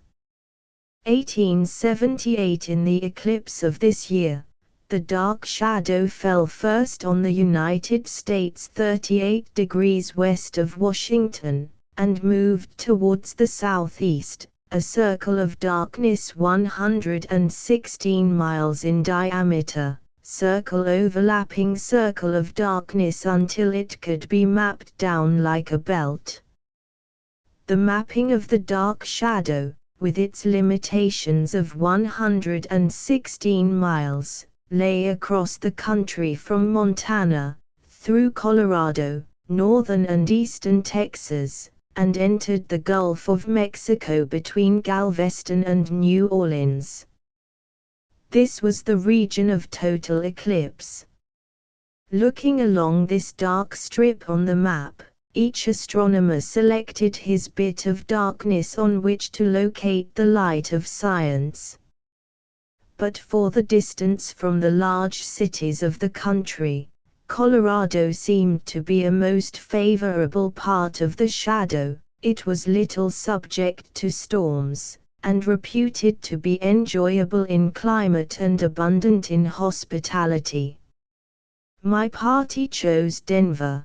Colonel, I had a friend who lived in Denver, and she was visiting me. I sought her at once, and with fear and trembling asked, "Have you a bit of land behind your house in Denver where I could put up a small telescope?" 600 miles was the laconic reply. I felt that the hospitality of the Rocky Mountains was at my feet. Space and time are so unconnected. For an observation which would last 2 minutes 40 seconds, I was offered 600 miles, after a journey of thousands. A journey from Boston to Denver makes one hopeful for the future of our country. We had hour after hour and day after day of railroad travel, over level, unbroken land on which cattle fed unprotected, summer and winter, and which seemed to implore the traveler to stay and to accept its richness. It must be centuries before the now unpeopled land of western Kansas and Colorado can be crowded. We started from Boston a party of 2, at Cincinnati a third joined us, at Kansas City we came upon a fourth who was ready to fall into our ranks, and at Denver 2 more awaited us, so we were a party of 6, all good women and true. All along the road it had been evident that the country was roused to a knowledge of the coming eclipse. We overheard remarks about it. Small telescopes traveled with us, and our landlord at Kansas City, when I asked him to take care of a chronometer, said he had taken care of 50 of them in the previous fortnight. Our party had 3 telescopes and 1 chronometer. We had traveled so comfortably all along the Santa Fe Road, from Kansas City to Pueblo, that we had forgotten the possibility of other railroad annoyances than those of heat and dust until we reached Pueblo. At Pueblo all seemed to change. We left the Santa Fe road and entered upon that of the Rio Grande. Which road was to blame, it is not for me to say, but there was trouble at once about our round-trip ticket. That settled, we supposed all was right. In sending out telescopes so far as from Boston to Denver, I had carefully taken out the glasses, and packed them in my trunks. I carried the chronometer in my hand.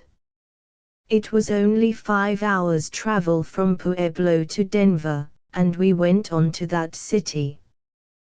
The trunks, for some unexplained reason, or for no reason at all, chose to remain at Pueblo. One telescope tube reached Denver when we did, but a telescope tube is of no value without glasses. We learned that there was a war between the two railroads which unite at Pueblo, and war, no matter where or when it occurs, means ignorance and stupidity.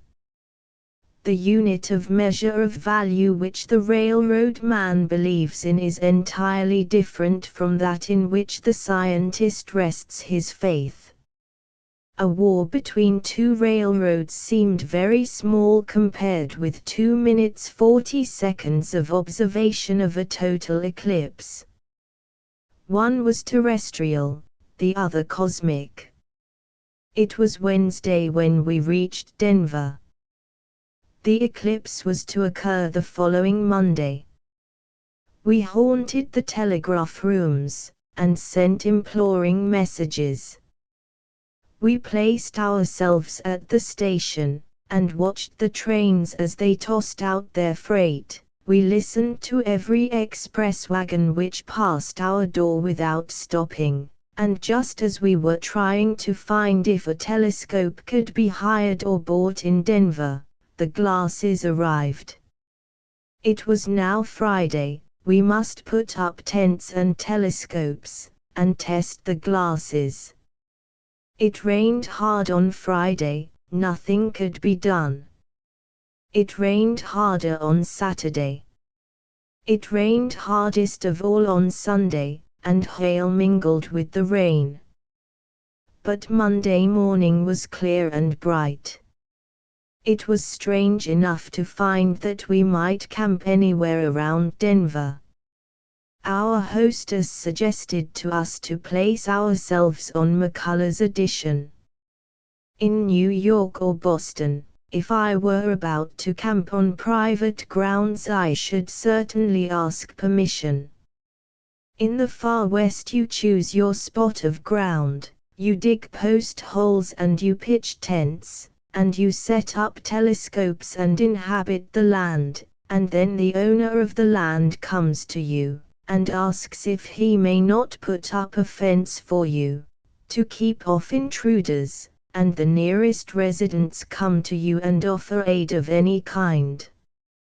Our camping place was near the house occupied by Sisters of Charity, and the black-robed, sweet-faced women came out to offer us the refreshing cup of tea and the new-made bread. All that we needed was space, and of that there was plenty. Our tents being up and the telescopes mounted, we had time to look around at the view. The space had the unlimitedness that we usually connect with sea and sky. Our tents were on the slope of a hill, at the foot of which we were about 6,000 feet above the sea. The plain was 3 times as high as the hills of the Hudson River region, and there arose on the south, almost from west to east, the peaks upon peaks of the Rocky Mountains. One needs to live upon such a plateau for weeks, to take in the grandeur of the panorama. It is always difficult to teach the man of the people that natural phenomena belong as much to him as to scientific people. Camping parties who put up telescopes are always supposed to be corporations with particular privileges, and curious lookers-on gather around, and try to enter what they consider a charmed circle. We were remarkably free from specialists of this kind. Camping on the southwest slope of the hill, we were hidden on the north and east, and another party which chose the brow of the hill was much more attractive to the crowd. Our good serving man was told to send away the few strollers who approached. Even our friends from the city were asked to remove beyond the reach of voice. There is always someone to be found in every gathering who will not submit to law. At the time of the total eclipse in Iowa, in 1869, there passed in and out among our telescopes and observers an unknown, closely veiled woman. The remembrance of that occasion never comes to my mind without the accompaniment of a fluttering green veil. This time it was a man. How he came among us and why he remained, no one can say.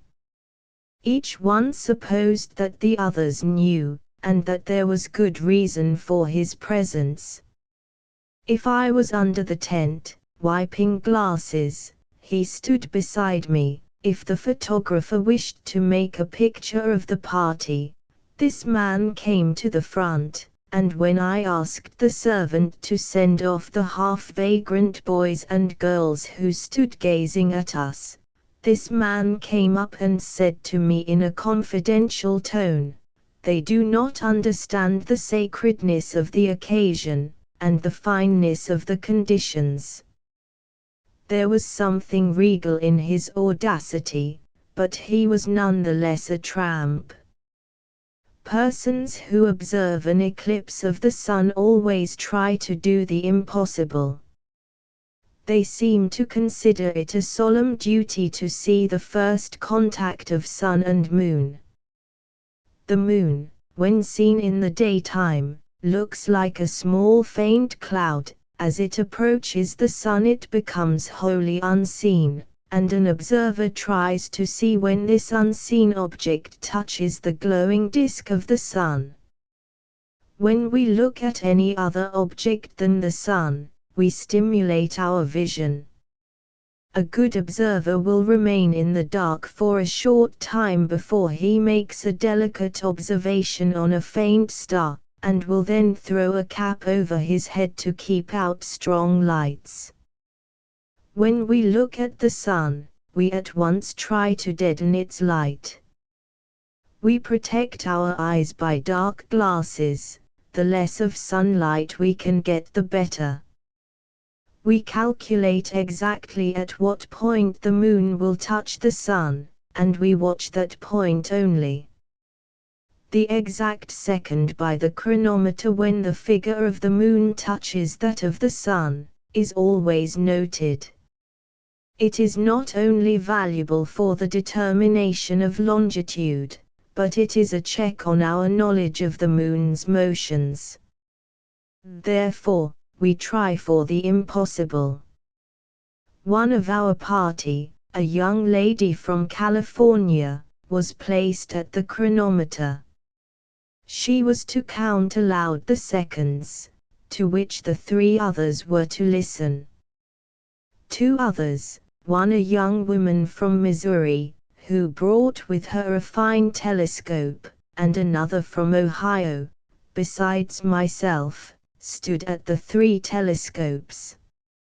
A fourth, from Illinois, was stationed to watch general effects, and one special artist, pencil in hand, to sketch views. Absolute silence was imposed upon the whole party a few minutes before each phenomenon. Of course we began full a minute too soon, and the constrained position was irksome enough, for even time is relative, and the minute of suspense is longer than the hour of satisfaction. Footnote: as the computed time for the first contact drew near, the breath of the counter grew short, and the seconds were almost gasped and threatened to become inaudible, when Miss Mitchell, without moving her eye from the tube of the telescope, took up the counting, and continued until the young lady recovered herself, which she did immediately. The moon, so white in the sky, becomes densely black when it is closely ranging with the sun, and it shows itself as a black notch on the burning disk when the eclipse begins. Each observer made her record in silence, and then we turned and faced one another, with record in hand. We differed more than a second. It was a large difference. Between first contact and totality there was more than an hour, and we had little to do but look at the beautiful scenery and watch the slow motion of a few clouds, on a height which was cloudland to dwellers by the sea. Our photographer begged us to keep our positions while he made a picture of us. The only value to the picture is the record that it preserves of the parallelism of the three telescopes. You would say it was stiff and unnatural, did you not know that it was the ordering of nature herself. They all point to the center of the solar system. As totality approached, all again took their positions.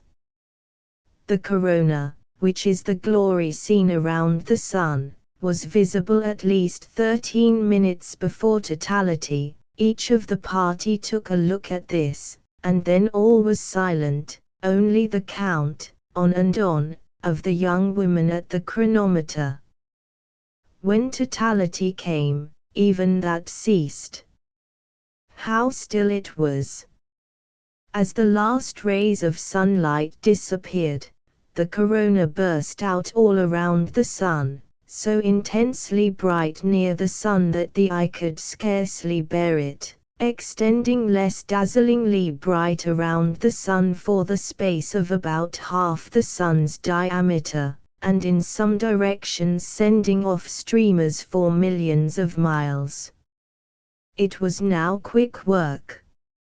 Each observer at the telescopes gave a furtive glance at the sun-like sun, moved the dark eyepiece from the instrument, replaced it by a more powerful white glass, and prepared to see all that could be seen in 2 minutes 40 seconds.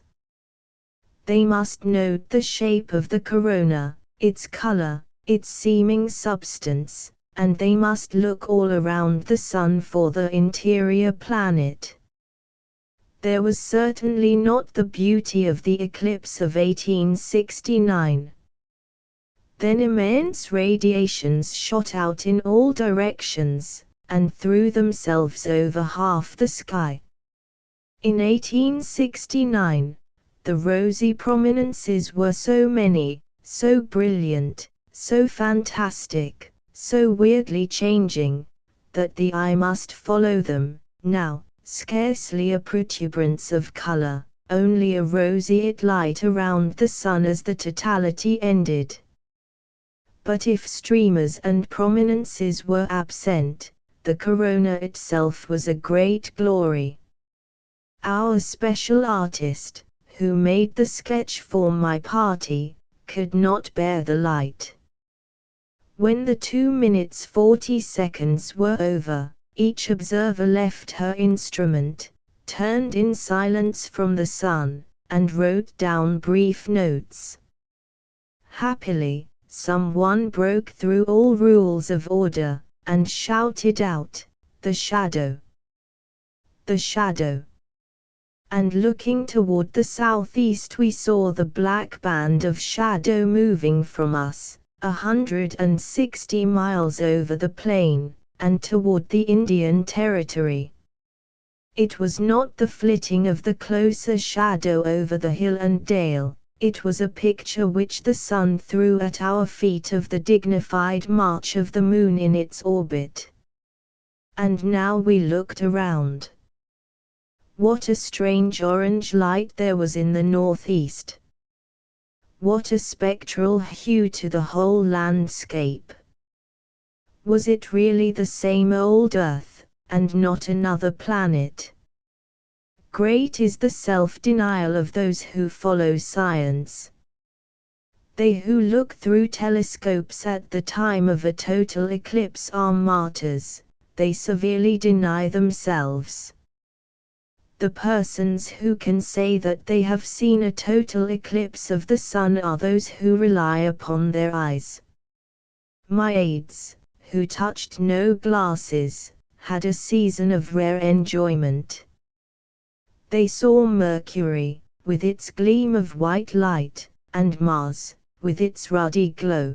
They saw Regulus come out of the darkening blue on one side of the sun, Venus shimmer and Procyon twinkle near the horizon, and Arcturus shine down from the zenith.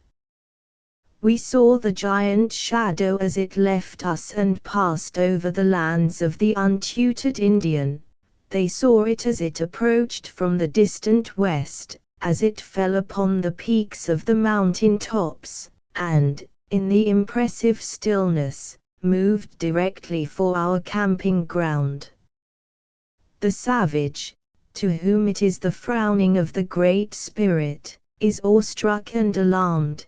The scholar, to whom it is a token of the inviolability of law, is serious and reverent. There is a dialogue in some of the old school readers, and perhaps in some of the new, between a tutor and his two pupils who had been out for a walk. One pupil complained that the way was long, the road was dusty, and the scenery uninteresting. The other was full of delight at the beauties he had found in the same walk. One had walked with his eyes intellectually closed, the other had opened his eyes wide to all the charms of nature. In some respects we are all, at different times, like each of these boys. We shut our eyes to the enjoyments of nature, or we open them. But we are capable of improving ourselves, even in the use of our eyes. We see most when we are most determined to see. The will has a wonderful effect upon the perceptive faculties.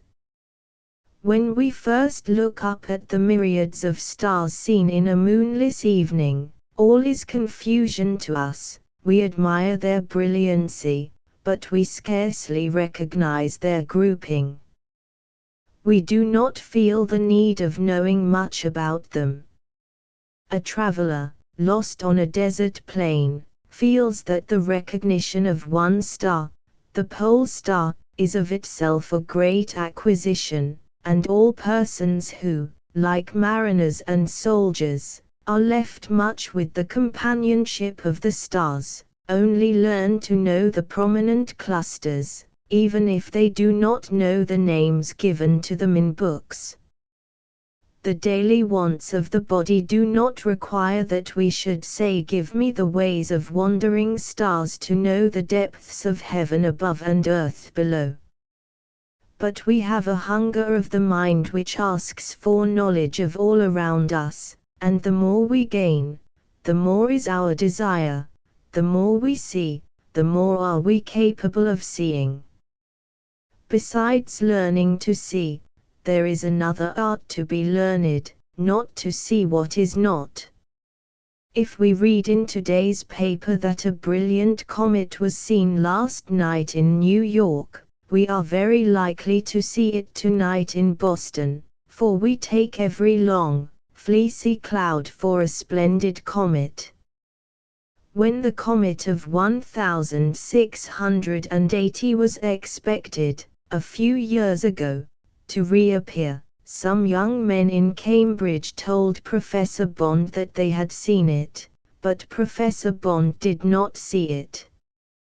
Continually are amateurs in astronomy sending notes of new discoveries to Bond, or some other astronomers, which are no discoveries at all.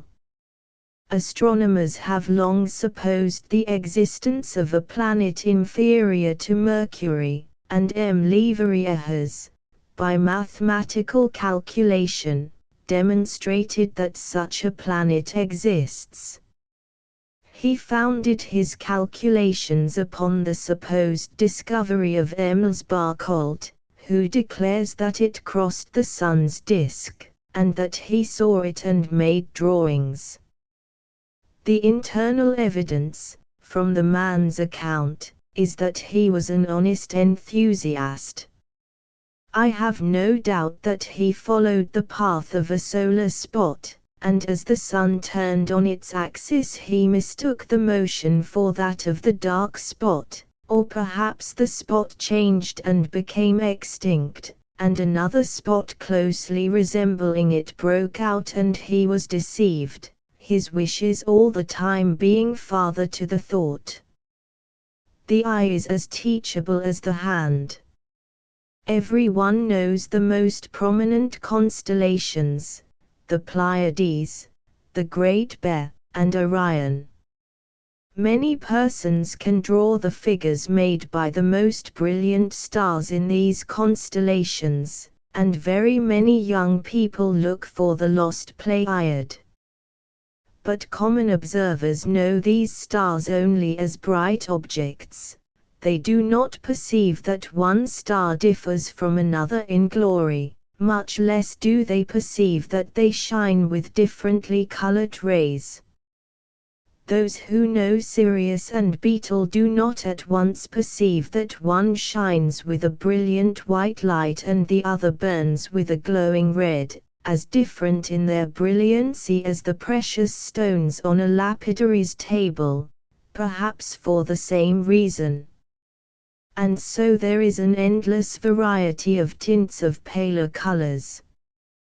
We may turn our gaze as we turn a kaleidoscope, and the changes are infinitely more startling, the combinations infinitely more beautiful. No flower garden presents such a variety and such delicacy of shades. But beautiful as this variety is, it is difficult to measure it. It has a phantom-like intangibility. We seem not to be able to bring it under the laws of science. We call the stars garnet and sapphire, but these are, at best, vague terms. Our language has not terms enough to signify the different delicate shades. Our factories have not the stuff whose hues might make a chromatic scale for them. In this dilemma, we might make a scale of colors from the stars themselves. We might put at the head of the scale of crimson stars the one known as Heinz, which is 4 degrees west of Rigel. We might make a scale of orange stars, beginning with Beetle as orange-red. Then we should have Betelgeuse, Aldebaran, SS Ursae Minoris, Altair and Canis, Lyrae, the list gradually growing paler and paler, until we come to Lyrae, which might be the leader of a host of pale yellow stars, gradually fading off into white. Most of the stars seen with the naked eye are varieties of red, orange, and yellow. The reds, when seen with a glass, reach to violet or dark purple. With a glass, there come out other colors, very decided greens, very delicate blues, browns, grays, and white. If these colors are almost intangible at best, they are rendered more so by the variations of the atmosphere, of the eye, and of the glass. But after these are all accounted for, there is still a real difference. 2 stars of the class known as double stars, that is, so little separated that considerable optical power is necessary to divide them, show these different tints very nicely in the same field of the telescope. Then there comes in the chance that the colors are complementary, that the eye, fatigued by a brilliant red in the principal star, gives to the companion the color which would make up white light. This happens sometimes, but beyond this there are innumerable cases of finely contrasted colors which are not complementary, but which show a real difference of light in the stars, resulting, perhaps, from distance, for some colors travel farther than others, and all colors differ in their order of march, perhaps from chemical differences. Single blue or green stars are never seen, they are always given as the smaller companion of a pair. Out of several hundred observed by Mr. Bishop, 4 to 5 have small companions of a bluish, or greenish, or purplish color. Almost all of these are stars of the 8th to 10th magnitude, only once are both seen blue, and only in one case is the large one blue. In almost every case the large star is yellow. The color most prevailing is yellow, but the varieties of yellow are very great. We may assume, then, that the blue stars are faint ones, and probably distant ones. But as not all faint stars or distant ones are blue, it shows that there is a real difference. In the star called 35 Piscium, the small star shows a peculiar snuffy-brown tinge. Of 2 stars in the constellation Ursa Minoris, not double stars, one is orange and the other is green, both very vivid in color.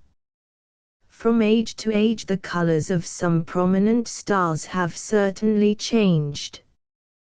This would seem more likely to be from change of place than of physical constitution. Nothing comes out more clearly in astronomical observations than the immense activity of the universe. All change, no loss, T's revolution all. Observations of this kind are peculiarly adapted to women. Indeed, all astronomical observing seems to be so fitted. The training of a girl fits her for delicate work.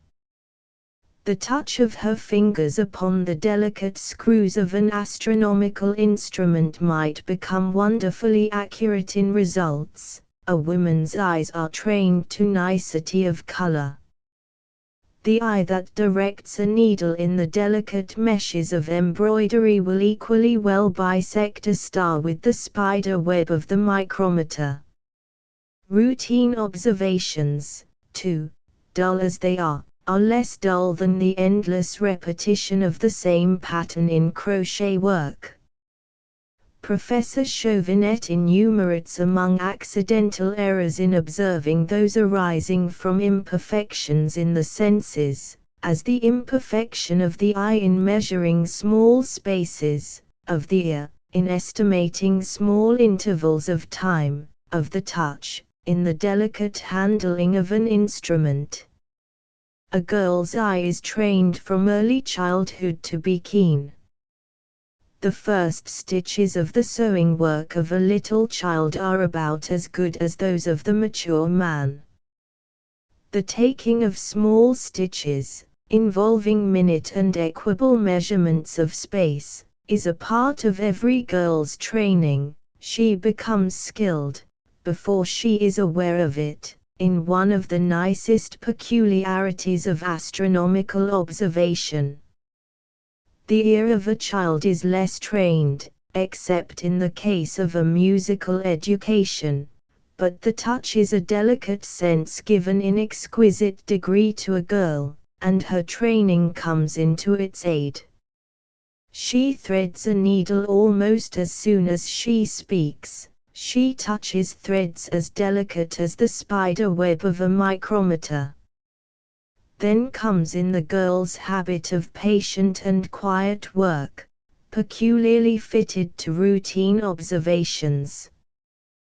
The girl who can stitch from morning to night would find 2 or 3 hours in the observatory a relief. Chapter 12 Religious Beliefs, Comments on Sermons, Concord School, Whittier, Cooking Schools, Anecdotes partly in consequence of her Quaker training, and partly from her own indifference towards creeds and sects. Miss Mitchell was entirely ignorant of the peculiar phrases and customs used by rigid sectarians, so that she was apt to open her eyes in astonishment at some of the remarks and sectarian prejudices which she met after her settlement at Vassar College. She was a good learner, however, and after a while knew how to receive in silence that which she did not understand. Miss Mitchell asked one good missionary, "What is your favorite position in prayer?" "Flat upon my back," the answer came, swift as lightning. In 1854 she wrote in her diary, "There is a God, and He is good, I say to myself. I try to increase my trust in this, my only article of creed." Miss Mitchell never joined any church, but for years before she left Nantucket she attended the Unitarian Church, and her sympathies, as long as she lived, were with that denomination, especially with the more liberally inclined portion. There were always a few of the teachers and some of the students who sympathized with her in her views, but she usually attended the college services on Sunday. President Taylor, of Vassar College, in his remarks at her funeral, stated that all her life Professor Mitchell had been seeking the truth, that she was not willing to accept any statement without studying into the matter herself, and he added, "I think she has found the truth she was seeking." Miss Mitchell never obtruded her views upon others, nor did she oppose their views. She bore in silence what she could not believe, but always insisted upon the right of private judgment. Miss W., a teacher at Vassar, was fretting at being obliged to attend chapel exercises twice a day when she needed the time for rest and recreation, and applied to Miss Mitchell for help in getting away from it. After some talk Miss Mitchell said, "Oh, well, do as I do, sit back folding your arms, and think of something pleasant." Sunday, the 18th of December, 1866.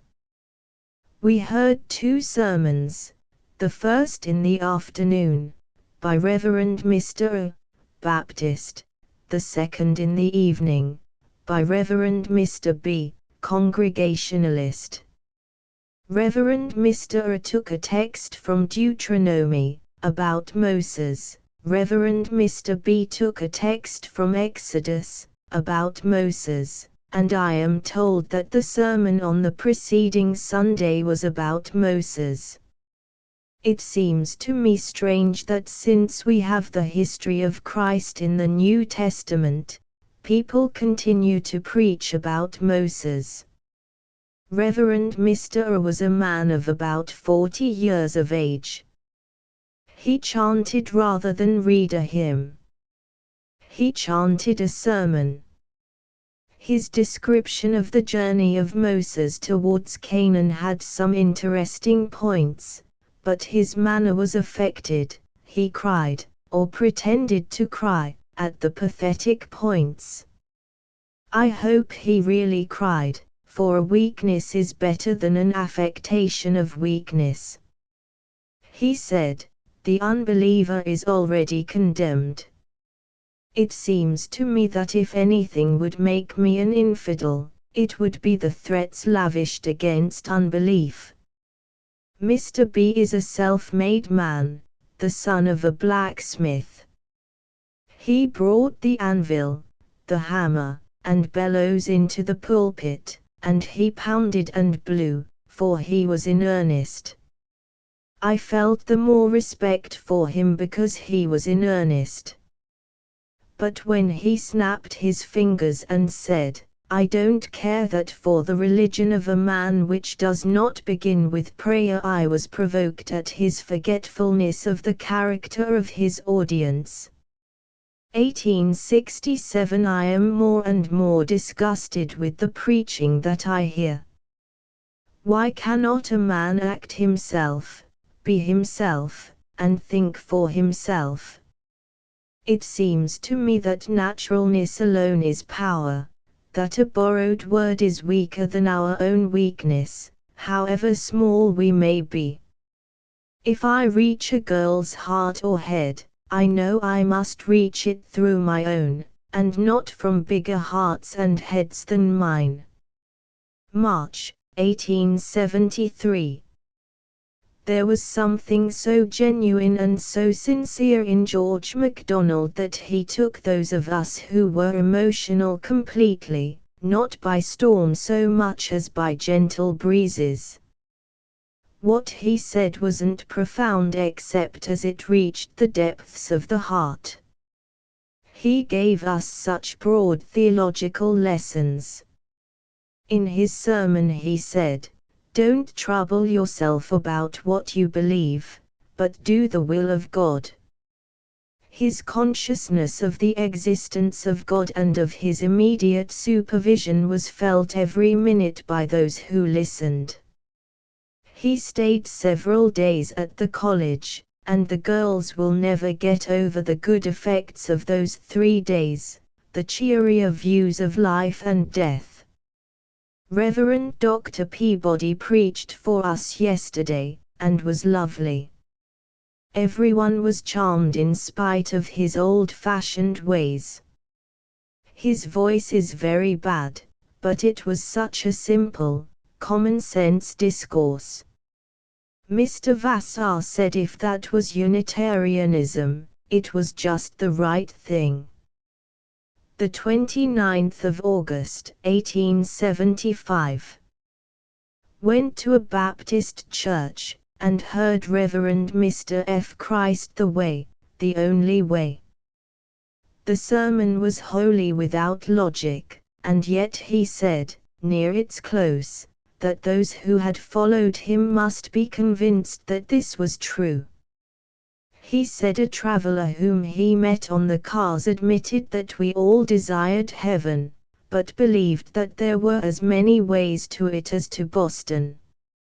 Mr. F. said that God had prepared but one way, just as the government in those countries of the Old World whose cities were upon almost inaccessible pinnacles had prepared one way of approach. It occurred to me that if those governments possessed godlike powers, they would have made a great many ways. Mr. F. was very severe upon those who expect to be saved by their own deserts. He said, "You tender a farthing, when you owe a million." I could not see what they owed at all. At this point he might well have given some attention to good works, and if he must mention debt he might well remind them that they sat in an unpaid-for church.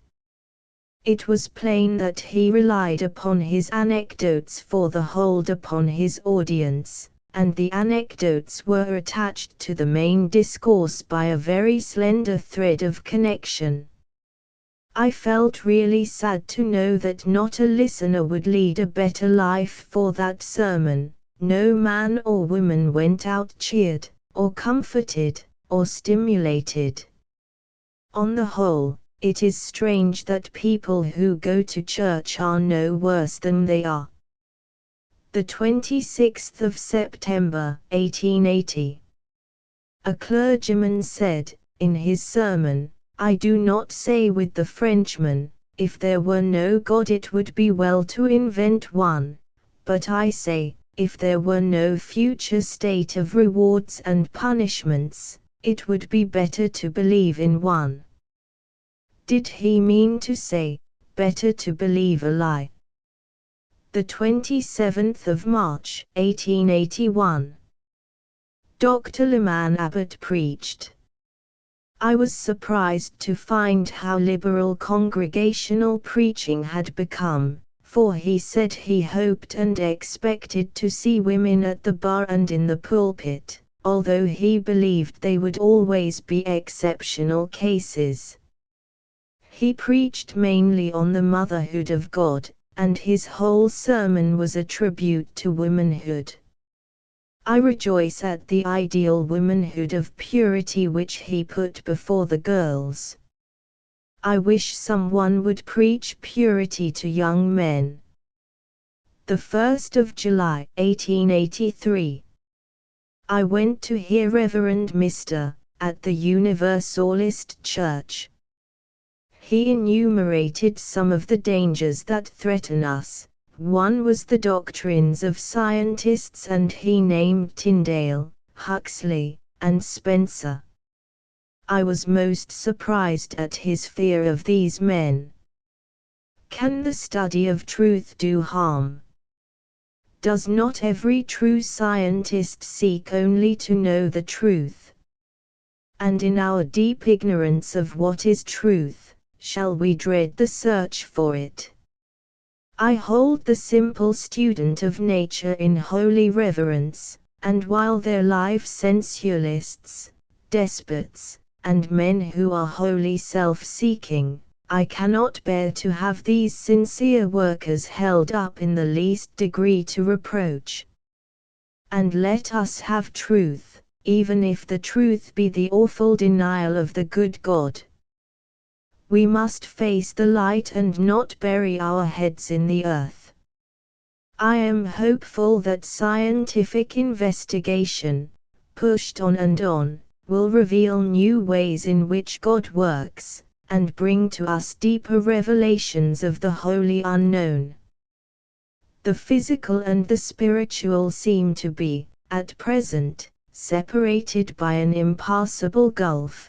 But at any moment that gulf may be overleaped, possibly a new revelation may come.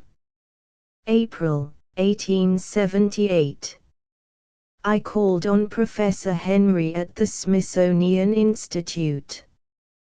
He must be in his 80th year, he has been ill and seems feeble, but he is still the majestic old man, unbent in figure and undimmed in eye.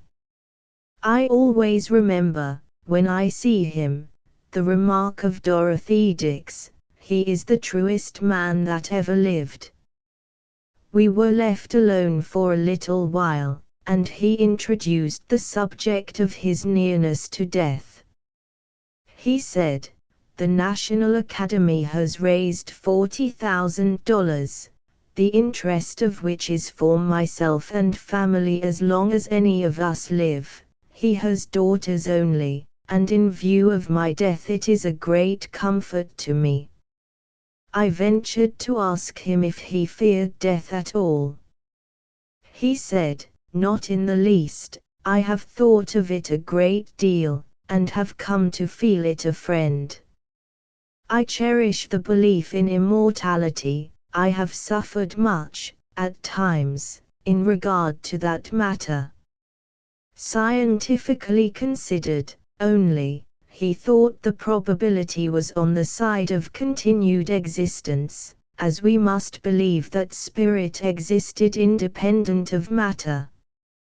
He went to a desk and pulled out from a drawer an old copy of Gregory's Astronomy and said, "That book changed my whole life. I read it when I was 16 years old. I had read, previously, works of the imagination only, and at 16, being ill in bed, that book was near me. I read it, and determined to study science."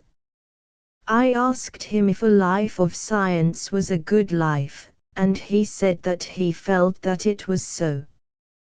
When I was traveling with Miss S., who was nearsighted and kept her eyes constantly half shut. It seemed to me that every other young lady I met had wide, staring eyes. Now, after 2 years sitting by a person who never reasons, it strikes me that every other person whom I meet has been thinking hard, and his logic stands out a prominent characteristic. The 27th of August, 1879. Scientific Association met at Saratoga. Professor Peirce, now over 70 years old, was much the same as ever. He went on in the cars with us, and was reading Mallox's Life Worth Living, and I asked, "Is it?" To which Professor Peirce replied, "Yes, I think it is." Then I asked, "If there is no future state, is life worth living?"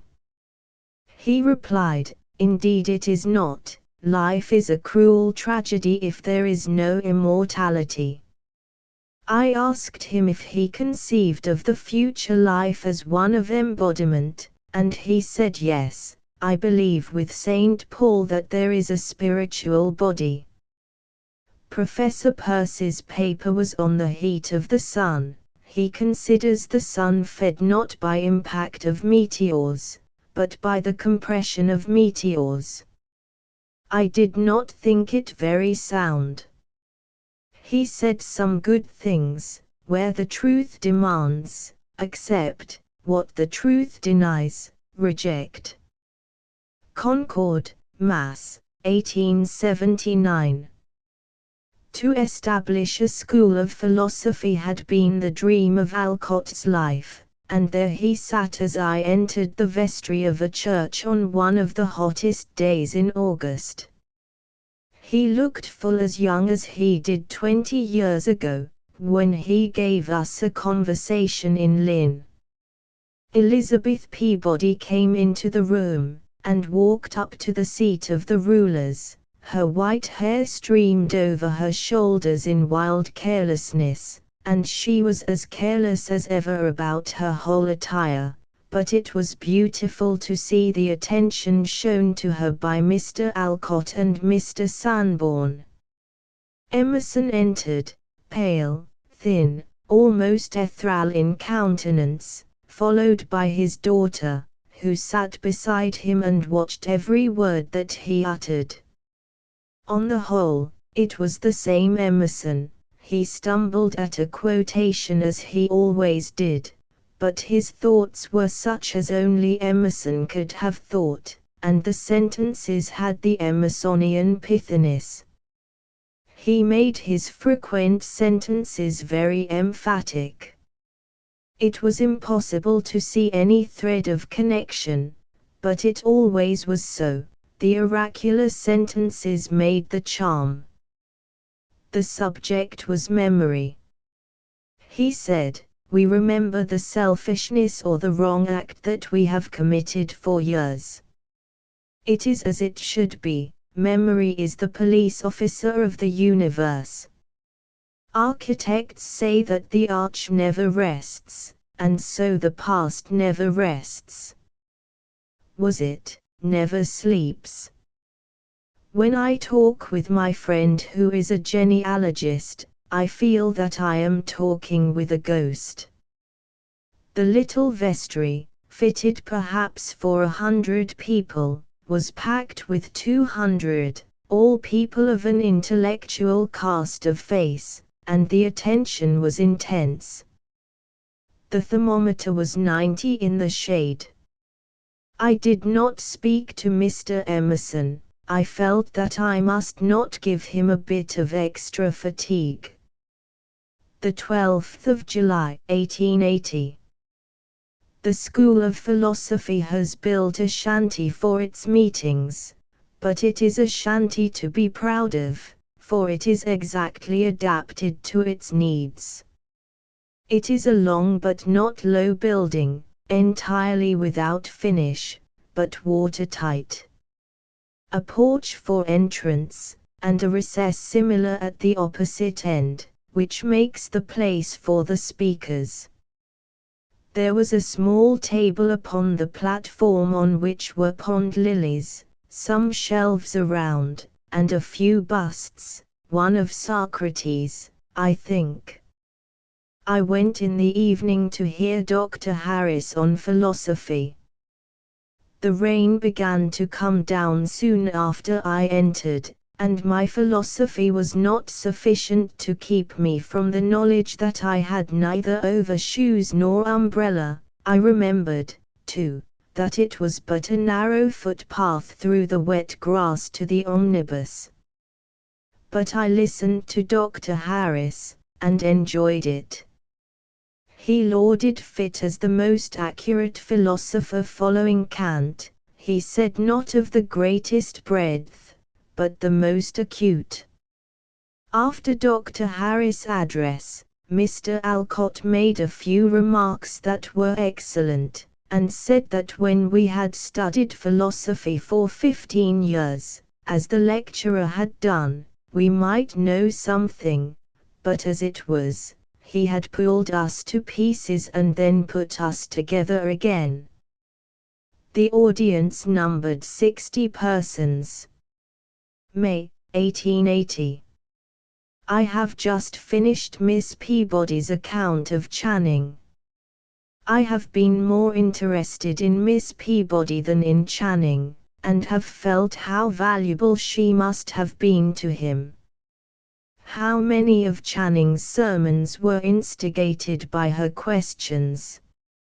Miss Peabody must have been very remarkable as a young woman to ask the questions which she asked at 20. April, 1881. The waste of flowers on Easter Sunday distressed me.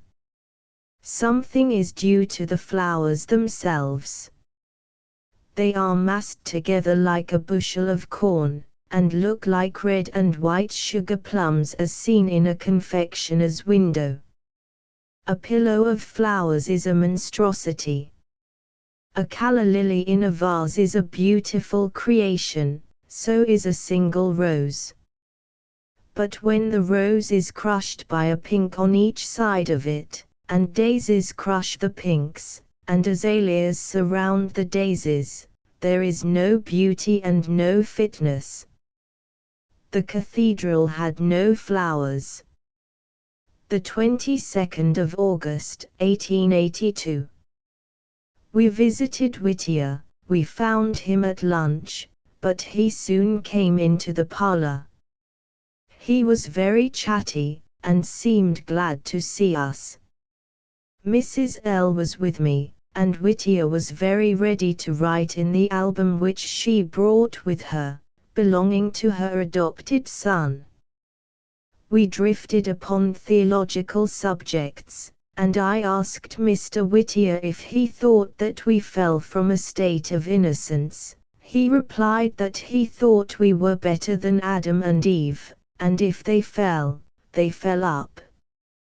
His faith seems to be unbounded in the goodness of God, and his belief in moral accountability. He said, I am a good deal of a Quaker in my conviction that a light comes to me to dictate to me what is right. We stayed about an hour, and we were afraid it would be too much for him, but Miss Johnson, his cousin, who lives with him, assured us that it was good for him, and he himself said that he was sorry to have us go.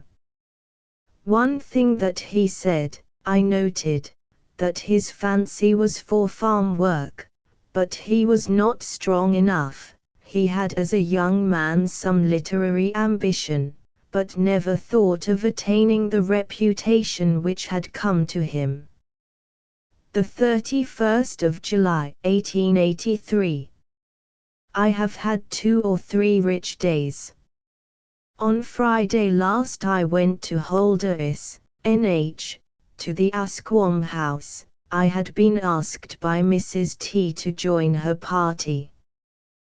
There were at this house Mr. Whittier, Mr. and Mrs. Cartland, Professor and Mrs. Johnson, of Yale, Mr. Williams, the Chinese scholar, his brother, an Episcopal clergyman, and several others. The house seemed full of fine, cultivated people. We stayed 2 days and a half. And first of the scenery. The road up to the house is a steep hill, and at the foot of the hill it winds and turns around 2 lakes. The panorama is complete 180 degrees. Beyond the lakes lie the mountains. We do not see Mount Washington. The house has a piazza nearly all around it. We had a room on the first floor, large, and with 2 windows opening to the floor. The program of the day's work was delightfully monotonous. For an hour or so after breakfast we sat in the ladies' parlor, we sewed, and we told anecdotes. Whittier talked beautifully, almost always on the future state and his confidence in it.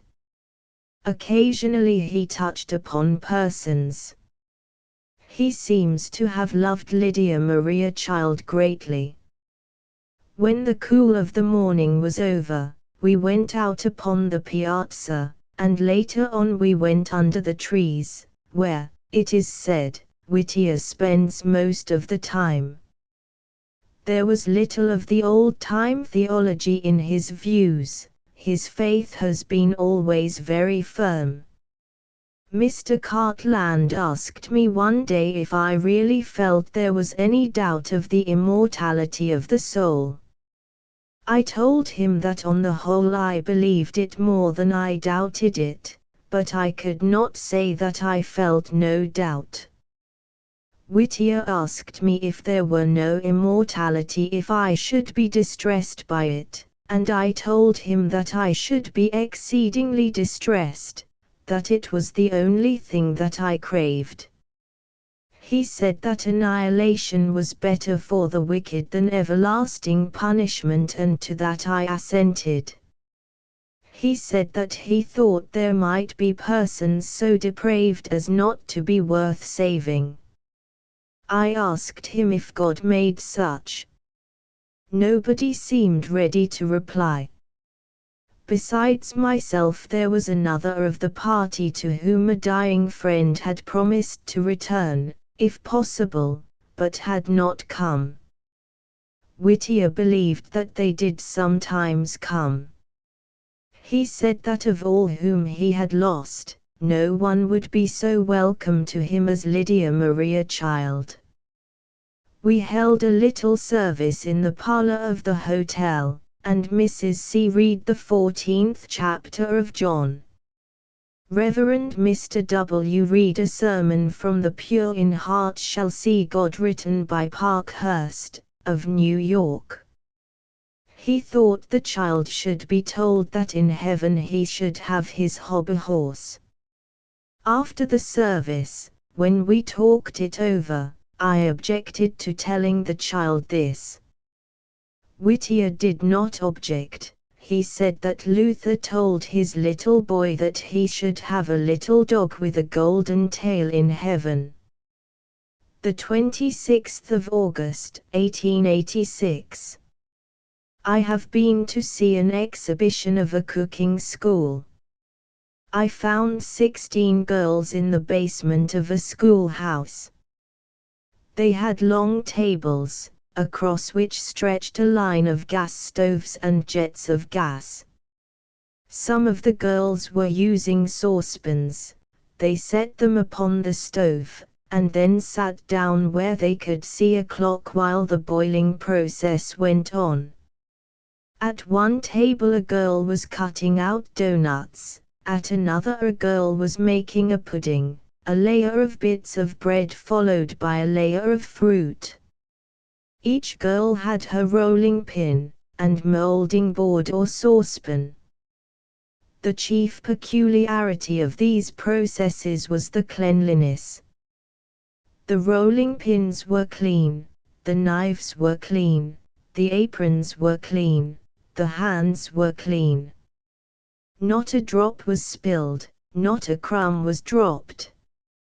If into the kitchen of the crowded mother there could come the utensils, the commodities, the clean towels, the ample time, there would come, without the lessons, a touch of the millennium.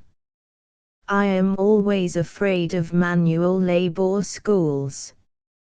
I am not afraid that these girls could not read, for every American girl reads, and to read is much more important than to cook, but I am afraid that not all can write. Some of them were not more than 12 years old.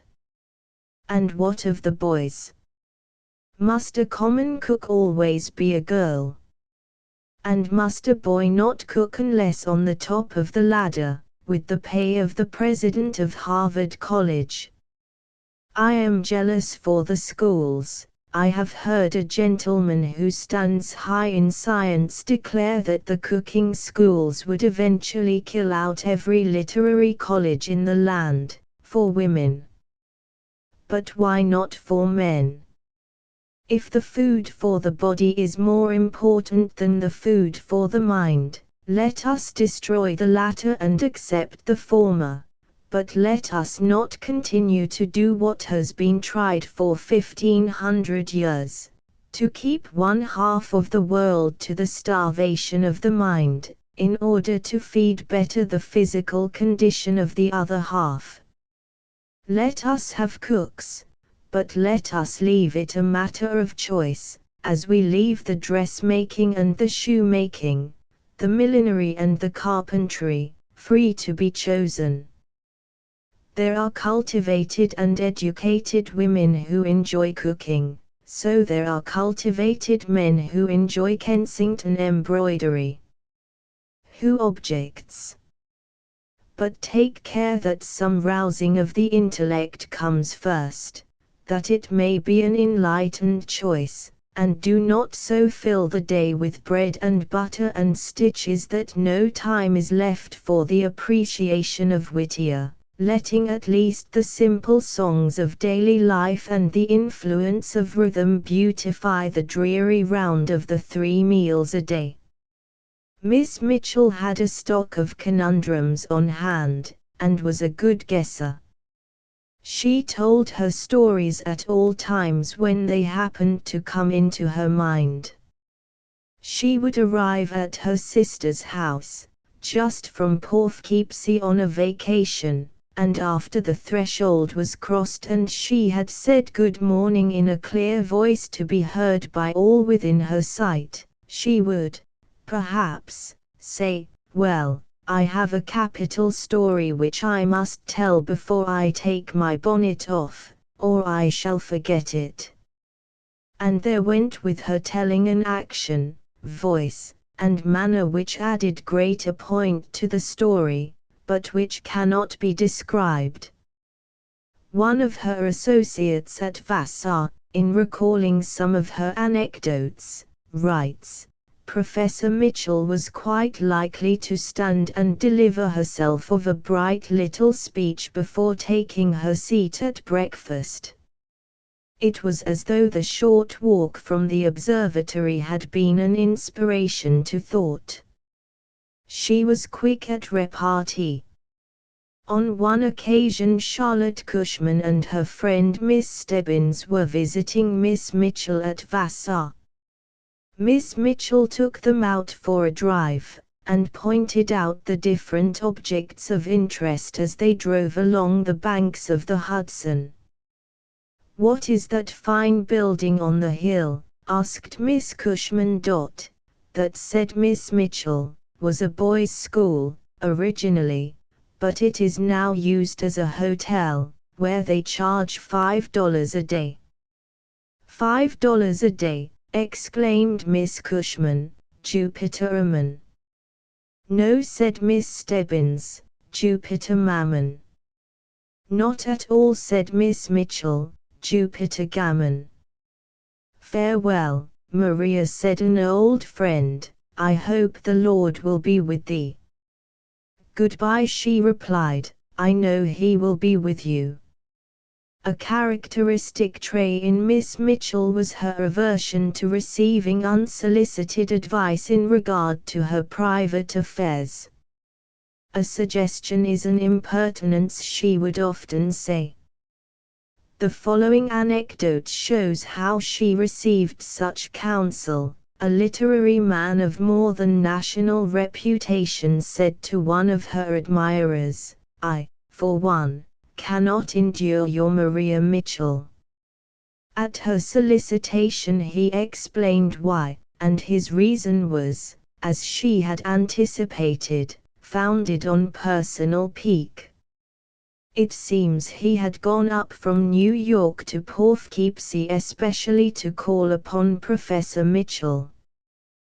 During the course of conversation, with that patronizing condescension which some self-important men extend to all women indiscriminately, he proceeded to inform her that her manner of living was not in accordance with his ideas of expediency. Now, he said, instead of going for each one of your meals all the way from your living rooms in the observatory over to the dining hall in the college building, I should think it would be far more convenient and sensible for you to get your breakfast, at least, right in your own apartments. In the morning you could make a cup of coffee and boil an egg with almost no trouble. At which Professor Mitchell drew herself up with the air of a tragic queen, saying, "And is my time worth no more than to boil eggs?" Chapter 13 Miss Mitchell's Letters, Women's Suffrage, Membership in Various Societies, Published Articles, Death. Conclusion. Miss Mitchell was a voluminous letter writer and an excellent correspondent, but her letters are not essays, and not at all in the approved style of the complete letter writer. If she had any particular thing to communicate, she rushed into the subject in the first line. In writing to her own family and intimate friends, she rarely signed her full name, sometimes she left it out altogether, but ordinarily MM was appended abruptly when she had expressed all that she had to say. She wrote as she talked, with directness and promptness. No one, in watching her while she was writing a letter, ever saw her pause to think what she should say next or how she should express the thought. When she came to that point, the MM was instantly added. She had no secretiveness, and in looking over her letters it has been almost impossible to find one which did not contain too much that was personal, either about herself or others, to make it proper, especially as she herself would be very unwilling to make the affairs of others public. The 22nd of October, 1860. I have spent $100 on dress this year. I have a very pretty new felt bonnet of the fashionable shape, trimmed with velvet. It cost only $7, which, of course, was pitifully cheap for Broadway. If thou thinks after $100 it wouldn't be extravagant for me to have a waterproof cloak and a linsey woolsey morning dress, please to send me patterns of the latter material and a description of waterproofs of various prices. They are so ugly, and I am so ditto, that I feel if a few dollars, more or less, would make me look better, even in a storm, I must not mind it. My orthodoxy is settled beyond dispute, I trust, by the following circumstance. The editor of a New York magazine has written to me to furnish an article for the Christmas number on the Star in the East. I have ventured, in my note of declination, to mention that if I investigated that subject I might decide that there was no star in the case, and then what would become of me, and where should I go? Since that he has not written, so I may have hung myself. 1879, the 25th of April. I have done New York very much as we did it 30 years ago. On Saturday I went to Miss Booth's reception, and it was like Miss Lynch's, only larger than Miss Lynch's was when I was there. Miss Booth and a friend live on 59th Street, and have lived together for years. Miss Booth is a nice-looking woman. She says she has often been told that she looked like me. She has grey hair and black eyes, but is fair and well cut in feature. I had a very nice time. On Sunday I went to hear Frothingham, and he was at his very best. The subject was Aspirations of Man, and the sermon was rich in thought and in word. Frothingham's discourse was more cheery than usual. He talked about the wonderful idea of personal immortality, and he said if it be a dream of the imagination, let us worship the imagination. He spoke of Mrs. Child's book on aspirations, and I shall order it at once. The only satire was such a sentence as this. On speaking of a piece of Egyptian sculpture he said, "The gates of heaven open to the good, not to the orthodox." Today, Monday, I have been to a public school, a primary, and to Stuart's mansion. I asked the majordomo to take us through the rooms on the lower floor, which he did. I know of no palace which comes up to it. The palaces always have a look as if at some point they needed refurbishing up. I suppose that Mrs. Stuart uses that dining room, but it did not look as if it was made to eat in. I still like Jerome's chariot race better than anything else of his. The horse fair was too high up for me to enjoy it, and a little too mixed up. 1873, St. Petersburg is another planet, and, strange to say, is an agreeable planet. Some of these Europeans are far ahead of us in many things. I think we are in advance only in one universal democracy of freedom. But then, that is everything. The 17th of November, 1875. I think you are right to decide to make your home pleasant at any sacrifice which involves only silence.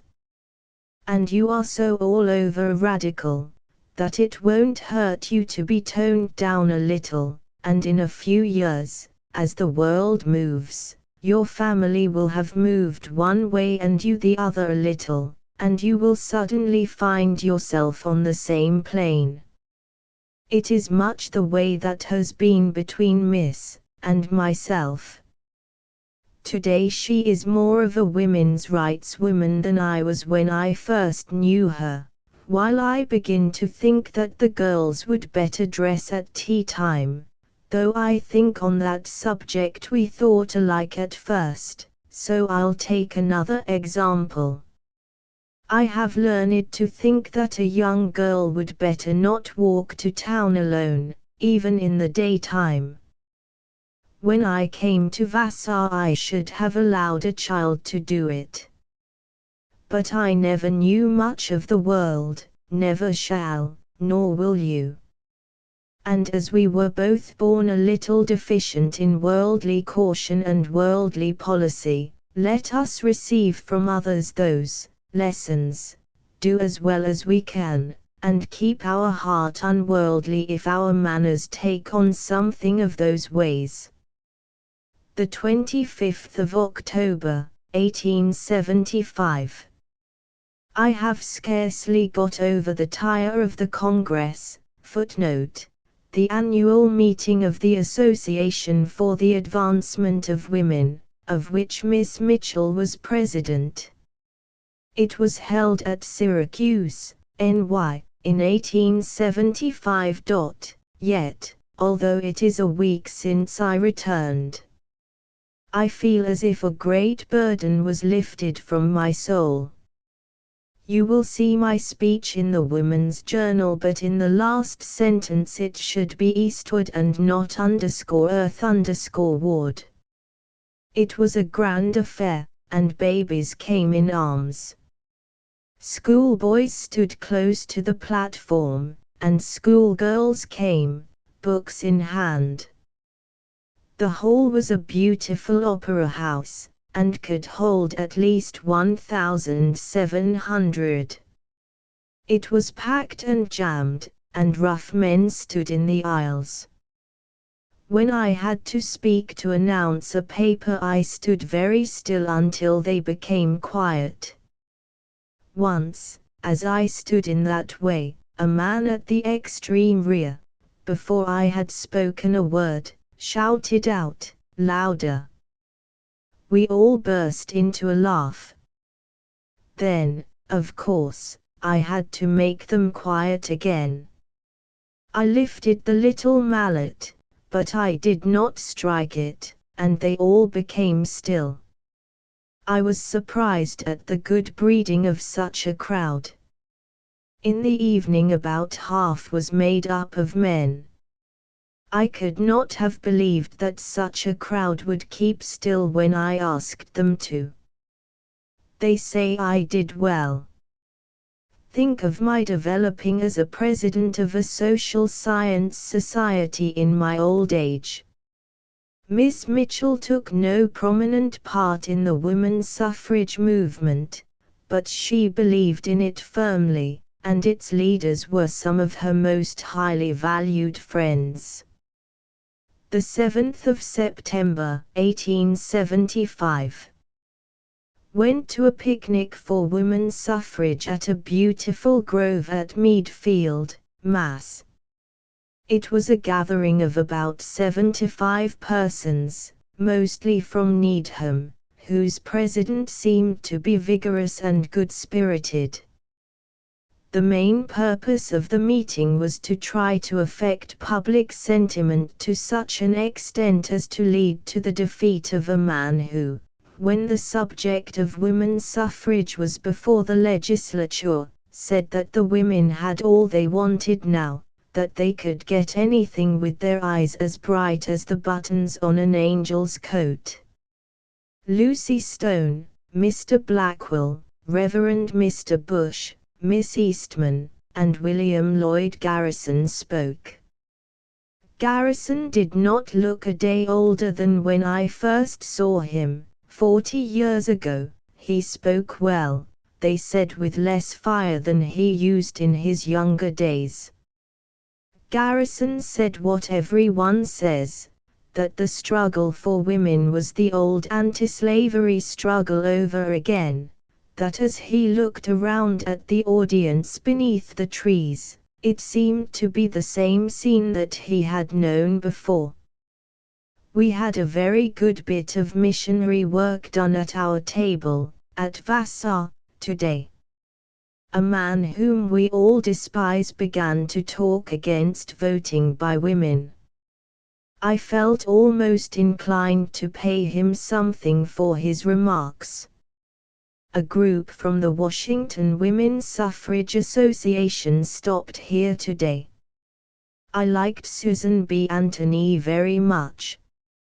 She seemed much worn, but was all alive. She is 18 months younger than I, but seems much more alert. I suppose brickbats are livelier than logarithms. Miss Mitchell was a member of several learned societies. She was the first woman elected to membership of the American Academy of Arts and Sciences, whose headquarters are at Boston. In 1869 she was chosen a member of the American Philosophical Society, a society founded by Benjamin Franklin, in Philadelphia. The American Association for the Advancement of Science made her a member in the early part of its existence. Miss Mitchell was one of the earliest members of the American Association for the Advancement of Women. At one period she was president of the association, and for many years served as chairman of the Committee on Science.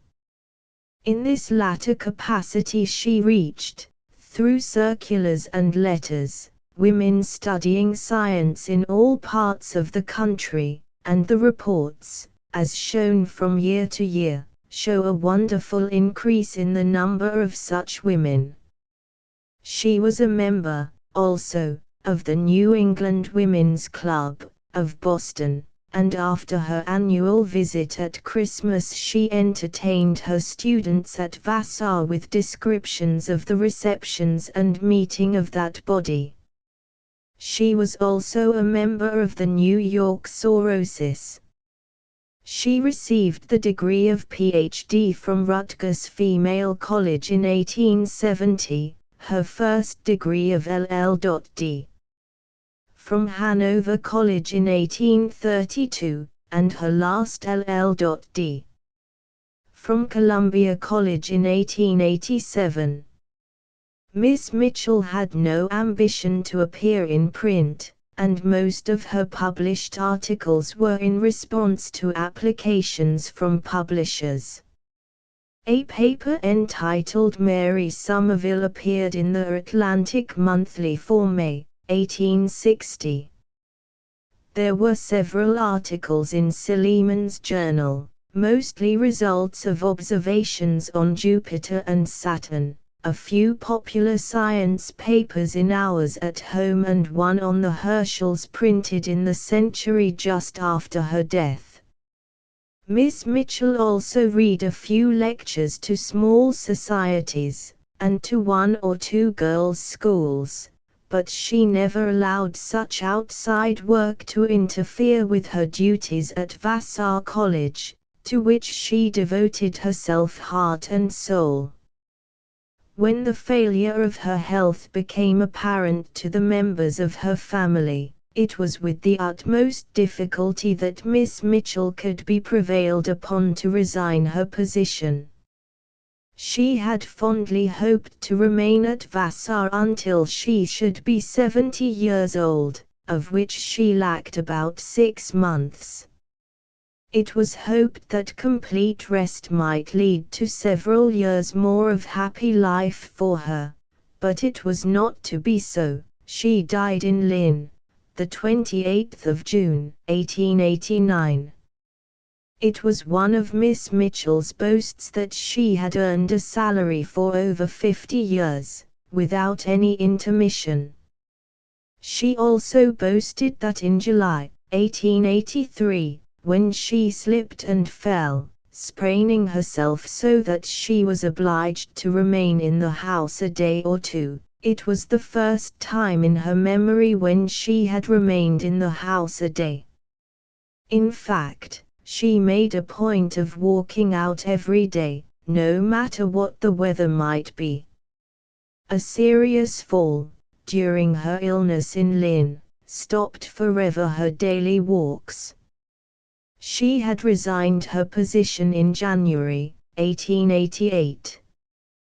The resignation was laid on the table until the following June, at which time the trustees made her professor emeritus, and offered her a home for life at the observatory. This offer she did not accept, preferring to live with her family in Lynn. The following extracts from letters which she received at this time show with what reverence and love she was regarded by faculty and students. January 9, 1888. You may be sure that we shall be glad to do all we can to honor one whose faithful service and honesty of heart and life have been among the chief inspirations of Vassar College throughout its history. Of public reputation you have doubtless had enough, but I am sure you cannot have too much of the affection and esteem which we feel toward you, who have had the privilege of working with you. The 10th of January, 1888. You will consent, you must consent, to having your home here, and letting the work go. It is not astronomy that is wanted and needed, it is Maria Mitchell. The richest part of my life here is connected with you. I cannot picture Vassar without you. There's nothing to point to. The 5th of May, 1889. In all the great wonder of life, you have given me more of what I have wanted than any other creature ever gave me. I hoped I should amount to something for your sake. Dr. Eliza M. Mosher, at one time resident physician at the college, said of her, she was quick to withdraw objections when she was convinced of error in her judgment. I well remember her opposition to the ground I took in my maiden speech in faculty meeting, and how, at supper, she stood, before sitting down, to say, "You were right this afternoon." I have thought the matter over, and, while I do not like to believe it, I think it is true. Of her rooms at the observatory, Miss Grace Anna Lewis, who had been a guest, wrote thus: her furniture was plain and simple, and there was a frank simplicity corresponding therewith which made me believe she chose to have it so. It looked natural for her. I think I should have been disappointed had I found her rooms fitted up with undue elegance.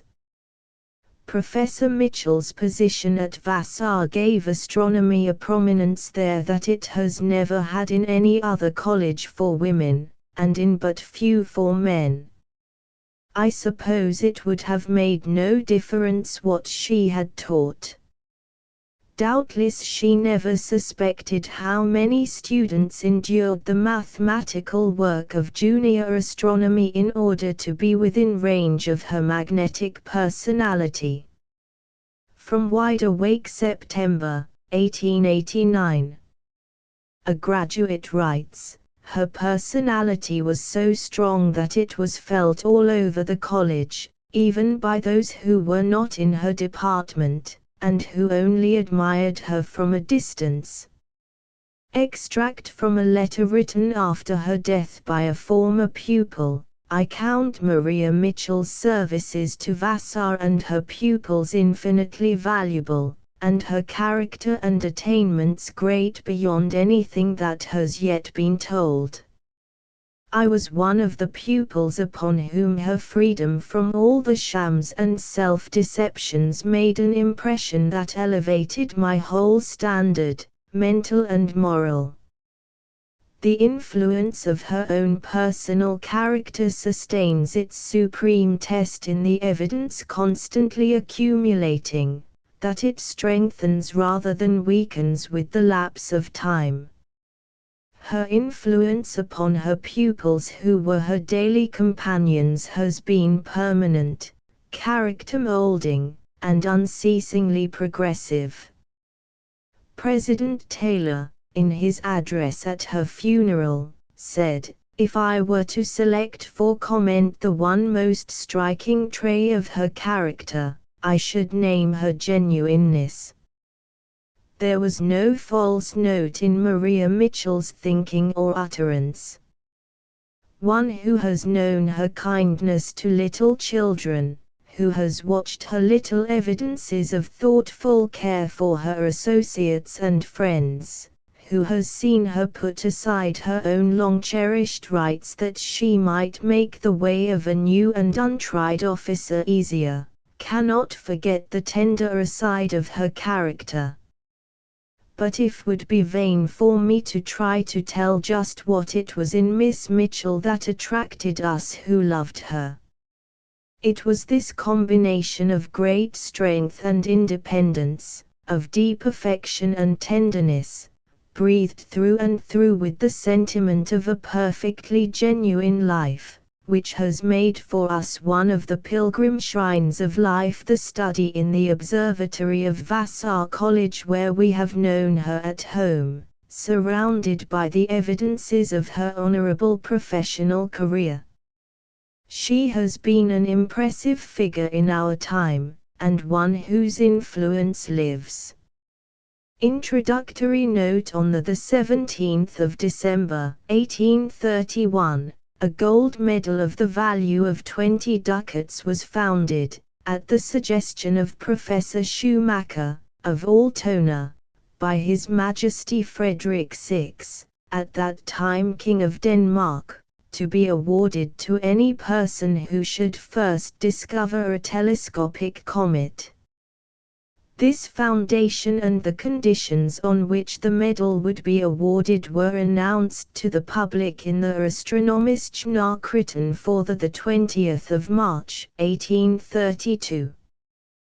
The regulations underwent a revision after a few years, and in April, 1840, Astronomische Nachrichten number 400, were republished as follows: 1. The medal will be given to the first discoverer of any comet, which, at the time of its discovery, is invisible to the naked eye, and whose periodic time is unknown. 2. The discoverer, if a resident of any part of Europe except Great Britain, is to make known his discovery to Mr. Schumacher at Altona. If a resident in Great Britain, or any other quarter of the globe except the continent of Europe, he is to make his discovery known directly to Mr. Francis Bailey, London. Since Mr. Bailey's decease, G.B. Airy, Esquire, Astronomer Royal, has been substituted in this and in the 7th and 8th articles of the regulations. 3. This communication must be made by the first post after the discovery. If there is no regular mail at the place of discovery, the first opportunity of any other kind must be made use of, without waiting for other observations. Exact compliance with this condition is indispensable. If this condition is not complied with, and only one person discovers the comet, no medal will be given for the discovery. Otherwise, the medal will be assigned to the discoverer who earliest complies with the condition. 4. The communication must not only state as exactly as possible the time of the discovery, in order to settle the question between rival claims, but also as near as may be the place of the comet, and the direction in which it is moving, as far as these points can be determined from the observations of one night. 5. If the observations of one night are not sufficient to settle these points, the enunciation of the discovery must still be made, in compliance with the 3rd article. As soon as a second observation is made, it must be communicated in like manner with the first, and with it the longitude of the place where the discovery is made, unless it take place at some known observatory. The expectation of obtaining a second observation will never be received as a satisfactory reason for postponing the communication of the first. 6. The medal will be assigned 12 months after the discovery of the comet, and no claim will be admitted after that period. 7. Messrs. Bailey and Schumacher are to decide if a discovery has been made. If they differ, Mr. Gauss, of Göttingen, is to decide. 8 Messrs Bailey and Schumacher have agreed to communicate mutually to each other every announcement of a discovery. Altona, April, 1840. On the 1st of October, 1847, at 10:30 p.m., a telescopic comet was discovered by Miss Maria Mitchell, of Nantucket, nearly vertical above Polaris about 5 degrees. The further progress and history of the discovery will sufficiently appear from the following correspondence. On the 3d of October the same comet was seen at 7:30 p.m., at Rome, by Father de Vico, and information of the fact was immediately communicated by him to Professor Schumacher at Altona. On the 7th of October, at 9:20 p.m., it was observed by Mr. W. R. Dawes, at Camden Lodge, Cranbrook, Kent, in England, and on the 11th it was seen by Madame Rumker, the wife of the director of the observatory at Hamburg. Mr. Schumacher, in announcing this last discovery, observes, footnote, Astronomische Nachrichten No. 616. Madame Rumker has for several years been on the lookout for comets, and her persevering industry seemed at last about to be rewarded, when a letter was received from Father de Vico, addressed to the editor of this journal, from which it appeared that the same comet had been observed by him on the 3d instant at Rome. Not deeming it probable that his daughter had anticipated the observers of this country and Europe in the discovery of this comet, no steps were taken by Mr. Mitchell with a view to obtaining the King of Denmark's medal. Prompt information, however, of the discovery was transmitted by Mr. Mitchell to his friend, William C. Bond, Esquire, Director of the Observatory at Cambridge. The observations of the Messrs. Bond upon the comet commenced on the 7th of October, and on the 30th were transmitted by me to Mr. Schumacher, for publication in the Astronomische Nachrichten. It was stated in the memorandum of the Messrs. Bond that the comet was seen by Miss Mitchell on the 1st instant. This notice appeared in the Nachrichten of the 9th of December, 1847, and the priority of Miss Mitchell's discovery was immediately admitted throughout Europe. My attention had been drawn to the subject of the King of Denmark's comet medal by some allusion to it in my correspondence with Professor Schumacher, in reference to the discovery of telescopic comets by Mr. George P. Bond, of the observatory at Cambridge. Having learned some weeks after Miss Mitchell's discovery that no communication had been made on her behalf to the trustees of the medal, and aware that the regulations in this respect were enforced with strictness, I was apprehensive that it might be too late to supply the omission. Still, however, as the spirit of the regulations had been complied with by Mr. Mitchell's letter to Mr. Bond of the 3d of October, it seemed worthwhile at least to make the attempt to procure the medal for his daughter. Although the attempt might be unsuccessful, it would at any rate cause the priority of her discovery to be more authentically established than it might otherwise have been. I accordingly wrote to Mr. Mitchell for information on the subject, and applied for, and obtained from Mr. Bond, Mr. Mitchell's original letter to him of the 3d of October, with the Nantucket postmark. These papers were transmitted to Professor Schumacher, with a letter dated 15th and the 24th of January.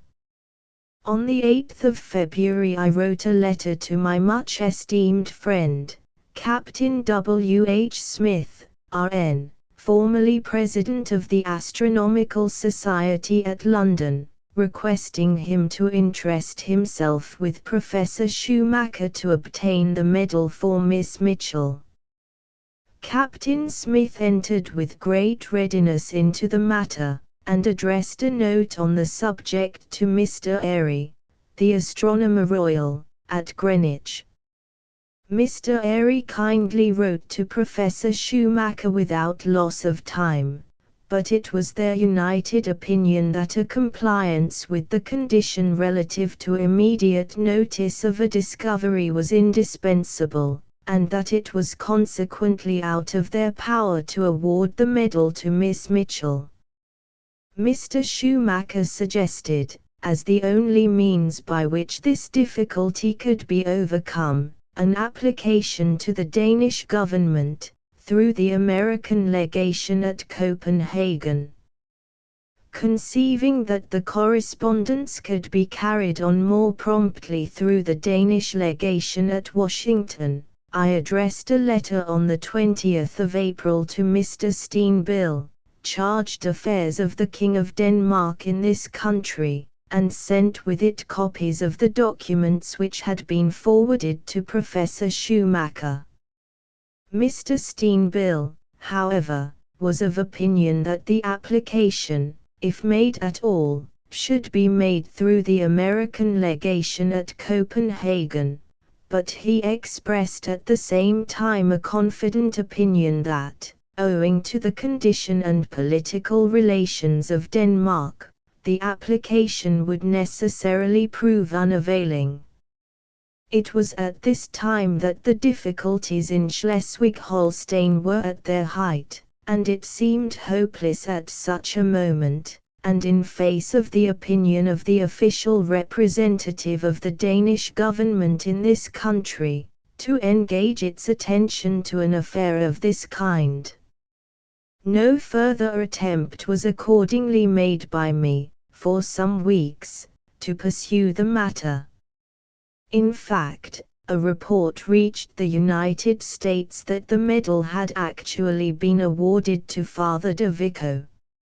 Although this was believed by me to be an unfounded rumor, the regulations allowing 1 year for the presentation of claims, there was reason to apprehend that it proceeded from some quarter well informed as to what would probably take place at the expiration of the 12-month.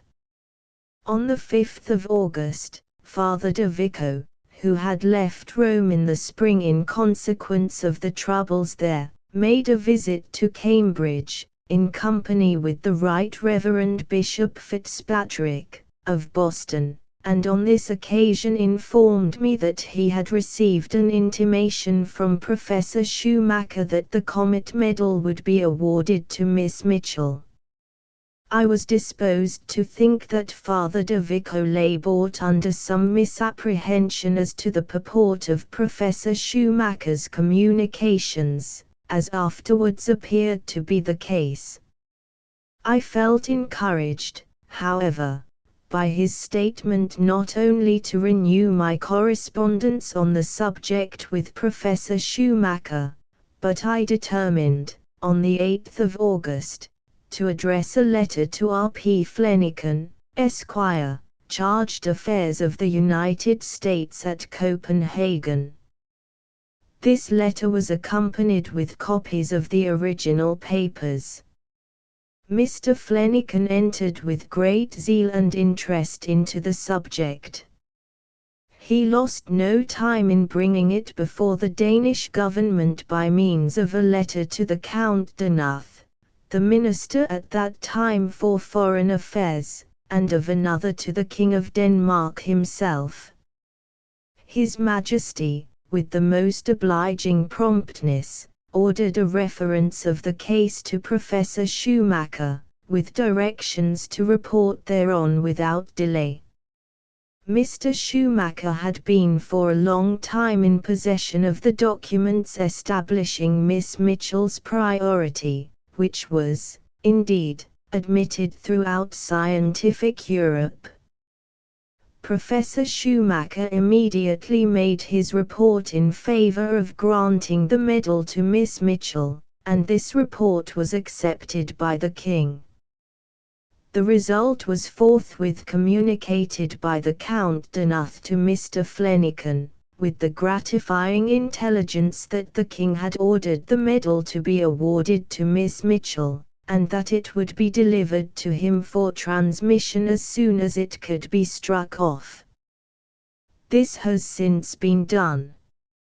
It must be regarded as a striking proof of an enlightened interest for the promotion of science, not less than of a kind regard for the rights and feelings of the individual most concerned in this decision, that the King of Denmark should have bestowed his attention upon this subject, at a period of so much difficulty and alarm for Europe in general and his own kingdom in particular. It would not have been possible to act more promptly in a season of the profoundest tranquillity. His Majesty has on this occasion shown that he is animated by the same generous zeal for the encouragement of astronomical research which led his predecessor to found the medal, while he has performed an act of gracious courtesy toward a stranger in a distant land which must ever be warmly appreciated by her friends and countrymen. Nor ought the obliging agency of the Count de Nuth, the Minister of Foreign Affairs, to be passed without notice. The slightest indifference on his part, even the usual delays of office, would have prevented the application from reaching the King before the expiration of the 12-month within which all claims must, by the regulations, be presented. No one can reflect upon the pressure of business which must have existed in the Foreign Office at Copenhagen during the past year, without feeling that the Count de Nuth must largely share his sovereign's zeal for science, as well as his love of justice. Nothing else will account for the attention bestowed at such a political crisis on an affair of this kind. The same attention appears to have been given to the subject by his successor, Count Moltke. It was quite fortunate for the success of the application that the Office of Charged Affairs of the United States at Copenhagen happened to be filled by a gentleman disposed to give it his prompt and persevering support. A matter of this kind, of course, lay without the province of his official duties. But no subject officially committed to him by the instructions of his government could have been more zealously pursued. On the very day on which my communication of the 8th of August reached him, Mr. Flanagan addressed his letters to the Minister of Foreign Affairs and to the King, and he continued to give his attention to the subject till the object was happily effected, and the medal placed in his hands.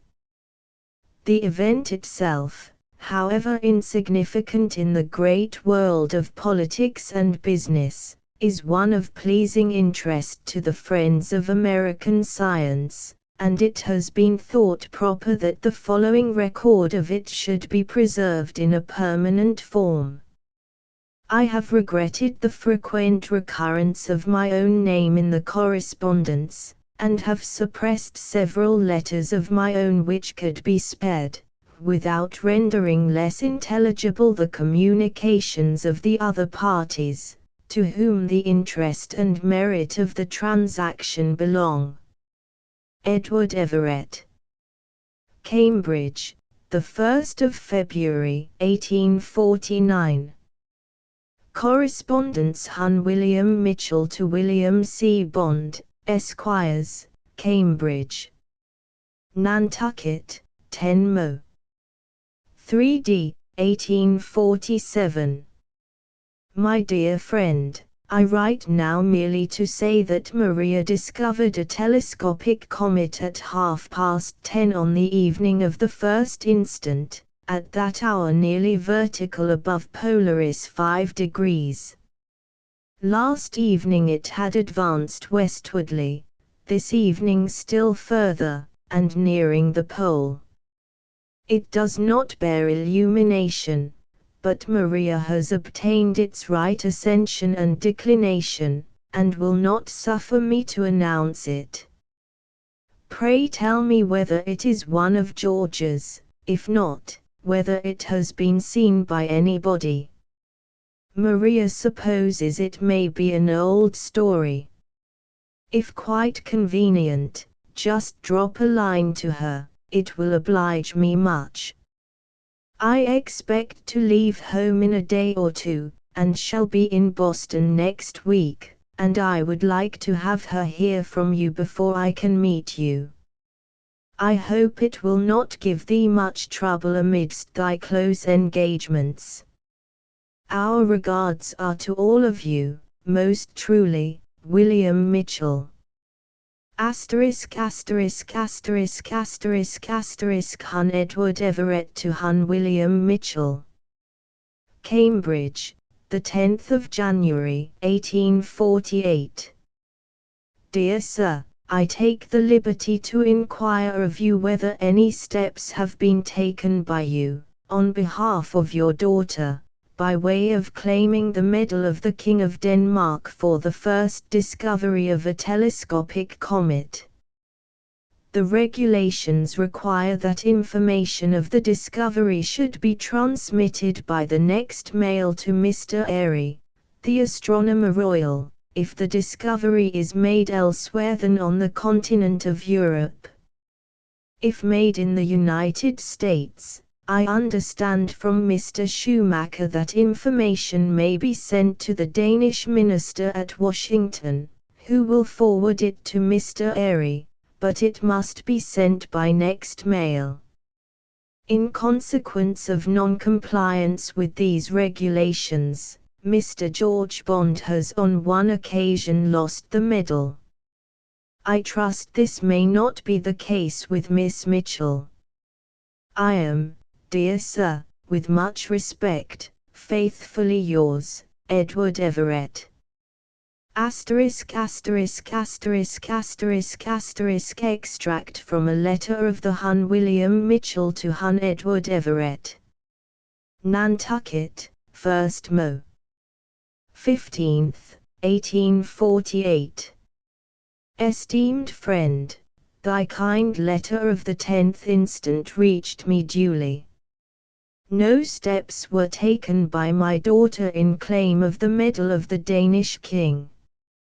On the night of the discovery, I was fully satisfied that it was a comet from its location, though its real motion at this time was so nearly opposite to that of the Earth, the two bodies approaching each other, that its apparent motion was scarcely appreciable. I urged very strongly that it should be published immediately, but she resisted it as strongly, though she could but acknowledge her conviction that it was a comet. She remarked to me, if it is a new comet, our friends, the Bonds, have seen it. It may be an old one, so far as relates to the discovery, and one which we have not followed. She consented, however, that I should write to William C. Bond, which I did by the first mail that left the island after the discovery. This letter did not reach my friend till the 6th or 7th, having been somewhat delayed here and also in the post office at Cambridge. Referring to my journal, I find these words: Maria will not consent to have me announce it as an original discovery. The stipulations of His Majesty have, therefore, not been complied with, and the peculiar circumstances of the case, her sex, and isolated position, may not be sufficient to justify a suspension of the rules. Nevertheless, it would gratify me that the generous monarch should know that there is a love of science even in this to him remote corner of the earth. I am thine, my dear friend, most truly, William Mitchell. **************** Hun Edward Everett to Professor Schumacher, at Altona, Cambridge, the 15th of January, 1848. Dear Sir, your letter of the 27th of October, accompanying the Planeton circular reached me but a few days since. If you would be so good as to forward to the care of John Miller, Esquire, 26 Henrietta Street, Covent Garden, London, any letter you may do me the favour to write to me, it would reach me promptly. The regulations relative to the King of Denmark's medal have not hitherto been understood in this country. I shall take care to give publicity to them. Not only has Mr. Bond lost the medal to which you think he would have been entitled, footnote, Mr. Schumacher had remarked to me, in his letter of the 27th of October, that Mr. George P. Bond would have received the medal for the comet first seen by him as a nebulous object on the 18th of February, 1846. If his observation made at that time had been communicated, according to the regulations, to the trustees of the medal. But I fear the same has happened to Miss Mitchell, of Nantucket, who discovered the comet of last October on the first day of that month. I think it was not seen in Europe till the 3rd. I remain, dear Sir, with great respect, faithfully yours, Edward Everett. Hun Edward Everett to Hun William Mitchell. Cambridge, the 18th of January, 1848. Dear Sir, I have your esteemed favour of the 15th, which reached me this day. I am fearful that the rigour deemed necessary in enforcing the regulations relative to the King of Denmark's prize may prevent your daughter from receiving it. I learn from Mr. Schumacher's letter, that, besides Mr. George Bond, Dr. Bromika lost the medal because he allowed a single post-day to pass before he announced his discovery. There could, in his case, be no difficulty in establishing the fact of his priority, nor any doubt of the good faith with which it was asserted. But inasmuch as Miss Mitchell's discovery was actually made known to Mr. Bond by the next mail which left your island, it is possible, barely possible, that this may be considered as a substantial compliance with the regulation. At any rate, it is worth trying, and if we can do no more we can establish the lady's claim to all the credit of the prior discovery. I shall therefore apply to Mr. Bond for the letter which you wrote, and if it contains nothing improper to be seen by others we will forward it to the Danish minister at Washington with a certified extract from your journal. I will have a certified copy of all these papers prepared and sent to Mr. Schumacher, and if any departure from the letter of the regulations is admissible, this would seem to be a case for it. I trust Miss Mitchell's retiring disposition will not lead her to oppose the taking of these steps. I am, dear Sir, with great respect, faithfully yours, signed, Edward Everett.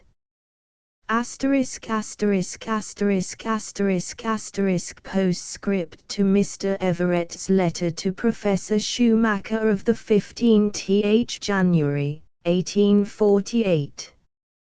P.S. The foregoing was written to go by the steamer of the 15th, but was a few hours too late. I have since received some information in reference to the comet of October which leads me to hope that you may feel it in your power to award the medal to Miss Maria Mitchell. Miss Mitchell saw the comet at 10:30 on the evening of the 1st of October. Her father, a skillful astronomer, made an entry in his journal to that effect. On the 3rd day of October he wrote a letter to Mr. Bond, the director of our observatory, announcing the discovery. This letter was dispatched the following day, being the first post day after the discovery of the comet. This letter I transmit to you, together with letters from Mr. Mitchell and Mr. Bond to myself. Nantucket, as you are probably aware, is a small, secluded island, lying off the extreme point of the coast of Massachusetts. Mr. Mitchell is a member of the Executive Council of Massachusetts and a most respectable person. As the claimant is a young lady of great diffidence, the place a retired island, remote from all the highroads of communication, as the conditions have not been well understood in this country, and especially as there was a substantial compliance with them, I hope His Majesty may think Miss Maria Mitchell entitled to the medal. Cambridge, the 24th of January, 1848.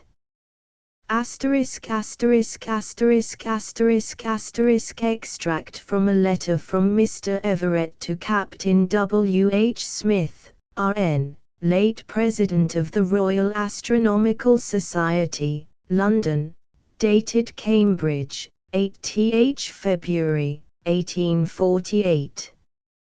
I have lately been making interest with Mr. Schumacher to cause the King of Denmark's medal to be given to Miss Mitchell for the discovery of the comet to which her name has been given, if I mistake not, in the journal of your society as well as in the Nachrichten. She unquestionably discovered it at 10:30 on the evening of the 1st of October. It was not, I think, seen in Europe till the 3D. Her father, on the 3D, wrote a letter to Mr. Bond, the director of our observatory, informing him of this discovery, and this letter was sent by the first mail that left the little out-of-the-way island, Nantucket, after the discovery. The spirit of the regulations was therefore complied with. But as the letter requires that the notice should be given either to the Danish minister resident in the country or to Mr. Airy, if the discovery is made elsewhere than on the continent of Europe, it is possible that some demur may be made. The precise terms of the regulations have not been sufficiently made known in this country. As the claim in this case is really a just one, the claimant a lady, industrious, vigilant, a good astronomer and mathematician, I cannot but hope she will succeed, and if you have the influence with Schumacher which you ought to have, I would take it kindly if you would use it in her favor. Captain Smith to Mr. Everett. 3 Cheney Walk, Chelsea, the 10th of March, 1848. My dear Sir, on the receipt of your last letter, I forthwith wrote to the Astronomer Royal, urging the claims of Miss Mitchell, of Nantucket, and he immediately replied, saying that he would lose no time in consulting his official colleague, Mr. Schumacher, on the subject. I have just received the accompanying letter from Greenwich, by which you will perceive how the matter stands at present. I say at present, because, however the claim may be considered as to the technical form of application, there is no doubt whatever of her fully meriting the award. I am, my dear sir, very faithfully yours, signed, W. H. Smith ******** G. B. Airy, Esquires, to Captain Smith. Royal Observatory, Greenwich, the 10th of March, 1848. My dear sir, I have received Mr. Schumacher's answer in regard to Miss Mitchell's supposed claims for the King of Denmark's medal. We agree, without the smallest hesitation, that we cannot award the medal. We have in all cases acted strictly in conformity with the published rules, and I am convinced, and I believe that Mr. Schumacher is convinced, that it is absolutely necessary that we do not depart from them. Mr. Schumacher suggests, as the only way in which Miss Mitchell's claim in equity could be urged, that application might be made on her part, through the American legation, to the King of Denmark, and the King can, if he pleases, make exception to the usual rules. I am, my dear sir, yours most truly, signed, G. B. Airy ********** Hun Edward Everett to R. P. Flanagan. Cambridge, Mass., the 8th of August, 1848. Dear Sir, without the honor of your personal acquaintance, I take the liberty of addressing you on a subject which I am confident will interest you as a friend of American science. You are doubtless aware that by the liberality of one of the kings of Denmark, the father, I believe, of His late Majesty, a foundation was made for a gold medal to be given to the first discoverer of a telescopic comet. Mr. Schumacher, of Altona, and Mr. Bailey, of London, and since his decease Mr. Airy, Astronomer Royal at Greenwich, were made the trustees of this foundation. Among the regulations established for awarding the medal was this, that the discoverer should, by the first mail which leaves the place of his residence after the discovery, give notice thereof to Mr. Schumacher if the discovery is made on the continent of Europe, and to Mr. Airy if made in any other part of the world, provided that, if the discovery be made in America, the notice may be given to the Danish minister at Washington. It has been deemed necessary to adhere with great strictness to this regulation, in order to prevent fraudulent claims. On the first day of October last, at about 10:30 in the evening, a telescopic comet was discovered, in the island of Nantucket, by Miss Maria Mitchell, daughter of Honorable W. Mitchell, one of the Executive Council of this state. Mr. Mitchell made an entry of the discovery at the time in his journal. In consequence of Miss Mitchell's diffidence, she would not allow any publicity to be given to her discovery till its reality was ascertained. Her father, however, by the first mail that left Nantucket for the mainland, addressed a letter to Mr. W. C. Bond, director of the observatory in this place, acquainting him with his daughter's discovery. A copy of this letter I herewith transmit to you. The comet was not discovered in Europe till the 3d of October, when it was seen by Father de Vico, the celebrated astronomer at Rome. You perceive from this statement that, If Mr. Mitchell had addressed his letter to the Danish minister at Washington instead of Mr. Bond, his daughter would have been entitled to the medal, under the strict terms of the regulations. But these regulations have not been generally understood in this country, and as the fact of Miss Mitchell's prior discovery is undoubted, and recognized throughout Europe, it would be a pity that she should lose the medal on a mere technical punctilio.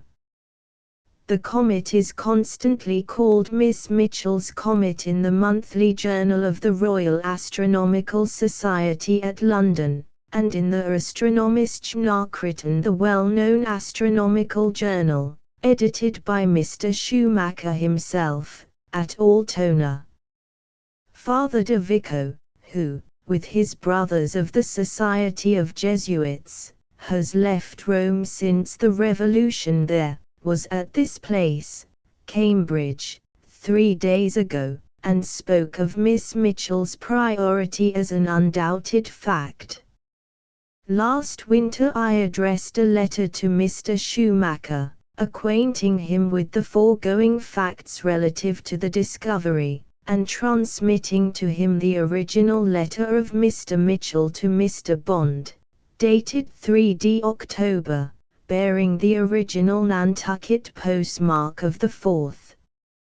I also wrote to Captain W. H. Smith, late President of the Royal Astronomical Society of England, desiring him to speak to Mr. Airy on the subject. He did so, and Mr. Airy wrote immediately to Mr. Schumacher.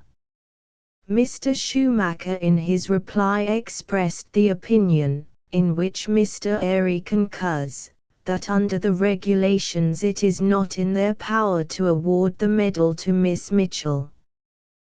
They suggest, however, that an application should be made, through the American legation at the Danish court, to His Majesty the King of Denmark, for authority, under the present circumstances, to dispense with the literal fulfillment of the conditions. It is on this subject that I take the liberty to ask your good offices. I accompany my letter with copies of a portion of the correspondence which has been had on the subject, and I venture to request you to address a note to the proper department of the Danish government, to the end that authority should be given to Messrs. Schumacher and Airy to award the medal to Miss Mitchell, provided they are satisfied that she first discovered the comet. I will only add that, should you succeed in effecting this object, you will render a very acceptable service to all the friends of science in America. I remain, dear sir, with high consideration, your obedient, faithful servant, signed, Edward Everett. To R. P. Flanagan, Esquires, Charged Affairs of the United States of America at Copenhagen ******** R. P. Flanagan, Esquires, to the Count de Nuth. Legation des Etats Unis d'Amérique, à Copenhague, le 6 septembre, 1848. Monsieur le Ministre, j'ai el honneur de remettre sous ce pli votre Excellence une lettre que j'ai reçue d'un de mes concitoyens les plus distincts, avec une correspondance touchante en matière à laquelle il me semble que le Danemark n'y soit guère moins intéressé que ne le sont les États-Unis. Le premier ayant contribué le digne motif, et l'autre ayant heureusement accompli l'objet. J'ai recommandé ces documents à l'examination attentive de votre Excellence, sachant bien l'intérêt profond question n'y manque jamais de prendre à de tels sujets, et la réputation éminente de cultivateur des sciences et de la littérature, dont el jute avec tant de justice. Jyre joint un lettre de moi même, adressée à sa majesté le roi de Danemark. La matière dont il est question, monsieur, sera d'autant plus interessante à votre excellence. Question on peut la regarder comme un voie de réponse adressé à l'ancien en Scandinavie, proclamant les prodiges merveilleux de la science moderne, des bords memes du Vinland des Vikings hardis et entreprenants du Dixième de l'onzième siècles. J'ai pris votre excellence de vouloir bien soumettre tous les documents ci-joints à l'aile de sa majesté, et dans le cas où vous seriez d'avis que ma compatriote, Mademoiselle Mitchell, puisse avec justice revendiquer la récompense généreuse instituée par le roi Frédéric VI, hélas, monsieur. J'ai pris votre excellence de vouloir bien appuyer de ses propres estimables et puissantes recommandations à l'application des amis de la jeune demoiselle. J'ai même pressé cette occasion, monsieur, de renouveler à votre excellence l'assurance de ma considération très distinguée. R.P. Flanagan. À son excellence le comte de North, ministre d'État, et chef du département des affaires étrangères. Translation. Footnote. This and the other translations of the French letters are printed as received in this country. Legation of the United States of America, City of Copenhagen, the 6th of September, 1848. Sir, I have the honor to communicate to you a letter from a distinguished citizen of my own country, together with a correspondence relating to a subject in which Denmark and the United States appear somewhat equally interested, the former in furnishing a laudable motive, and the latter as happily achieving the object. I commend these papers to your careful examination, being well aware of the deep interest you take in all such subjects, and of the eminent reputation you so justly enjoy as a gentleman of science and of literature. They are accompanied by a letter from myself addressed to His Majesty the King of Denmark.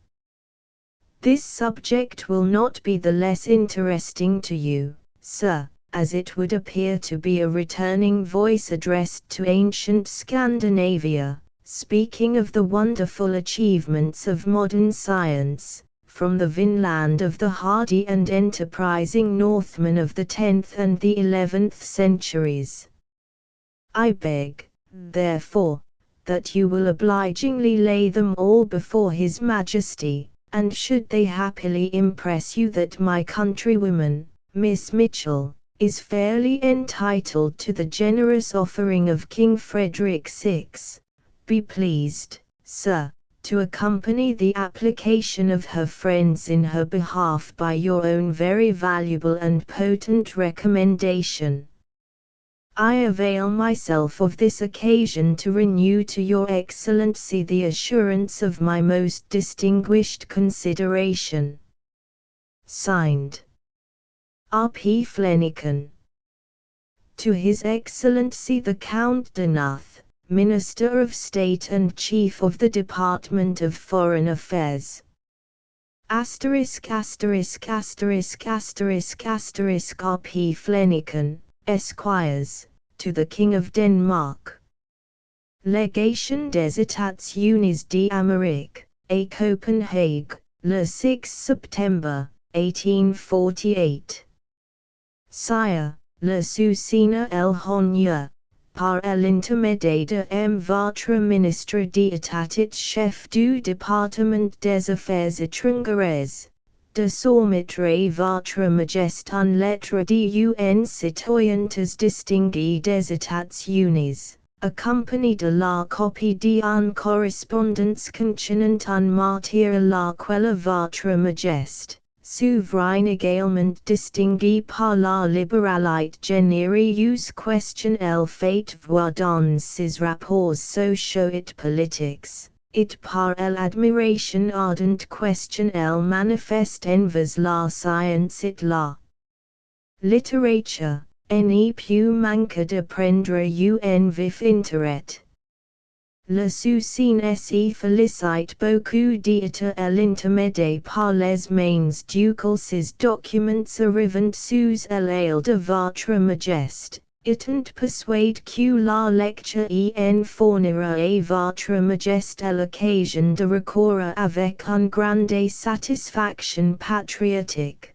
Comme protectie éminente des sciences, et l'institution d'un de ses illustres prédécesseurs, it s'y souvenir de la haute position à laquelle le Danemark assiste élève dans les arts et les sciences, et lui sera puita par moines d'aus quandel. Son que c'est justement sur cette même côte. Au déjà audixium sicle l'intrépidité et l'esprit hardi de ses ancêtres scandinaves les avaient amens à la découverte du grand continent occidental et à la fondation d'une colonie, qui vient de s'accomplir cette conquête de la science, dont parlent les dits papers. Le souci nos donc esprit.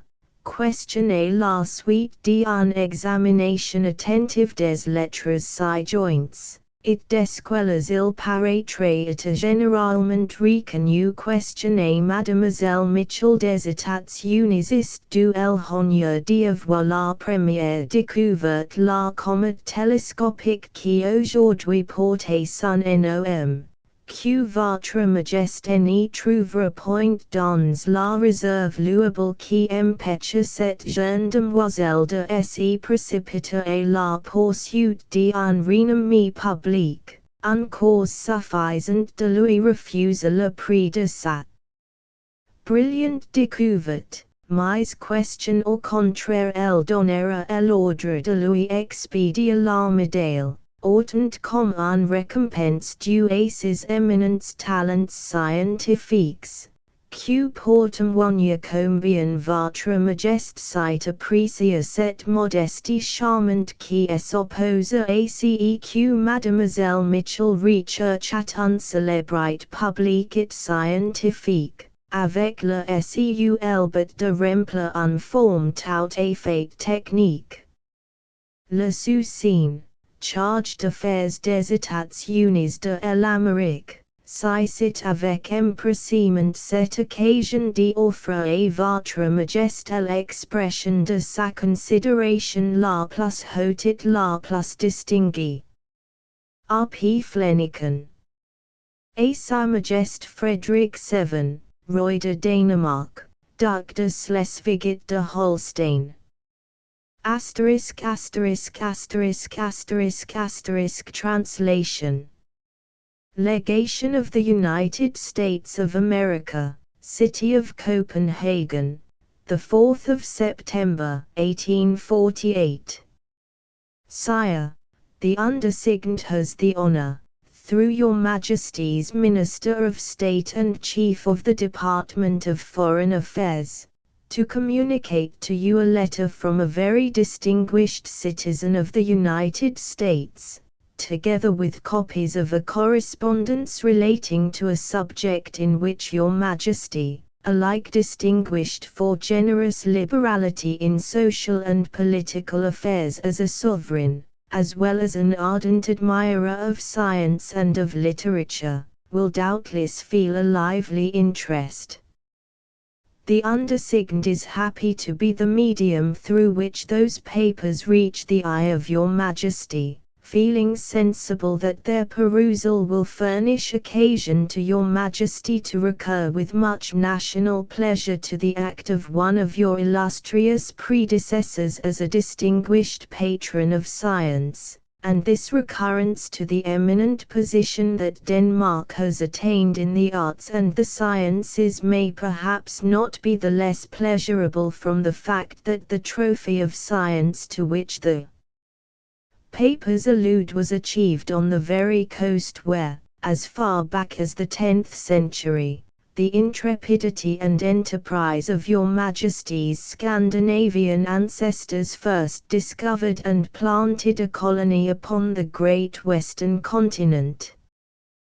The undersigned therefore hopes that, after a careful examination of the accompanying papers, from which it would seem to be admitted that Miss Mitchell, of the United States, is entitled to the honor of first discovering the telescopic comet bearing her name, Your Majesty will not be able to perceive in that commendable delicacy which forbade her hastily seeking public notoriety a sufficient motive for withholding from her the reward of her eminent discovery, but, on the contrary, will direct the medal to be awarded to her, not only as a suitable encouragement to her distinguished scientific attainments, but also as evincing Your Majesty's appreciation of that beautiful virtue which withheld her from rushing into public and scientific renown merely to comply with a purely technical condition. The undersigned, American Charge d'Affaires, gladly improves this very pleasant occasion to tender to Your Majesty the expression of his high and most distinguished consideration. Signed, R. P. Flanagan. To His Majesty Frederick VII, King of Denmark, Duke of Schleswig and Holstein. Asterisk asterisk asterisk asterisk asterisk the Count Donath to Mr. Flanagan. Copenhagen, CE 6 October, 1848.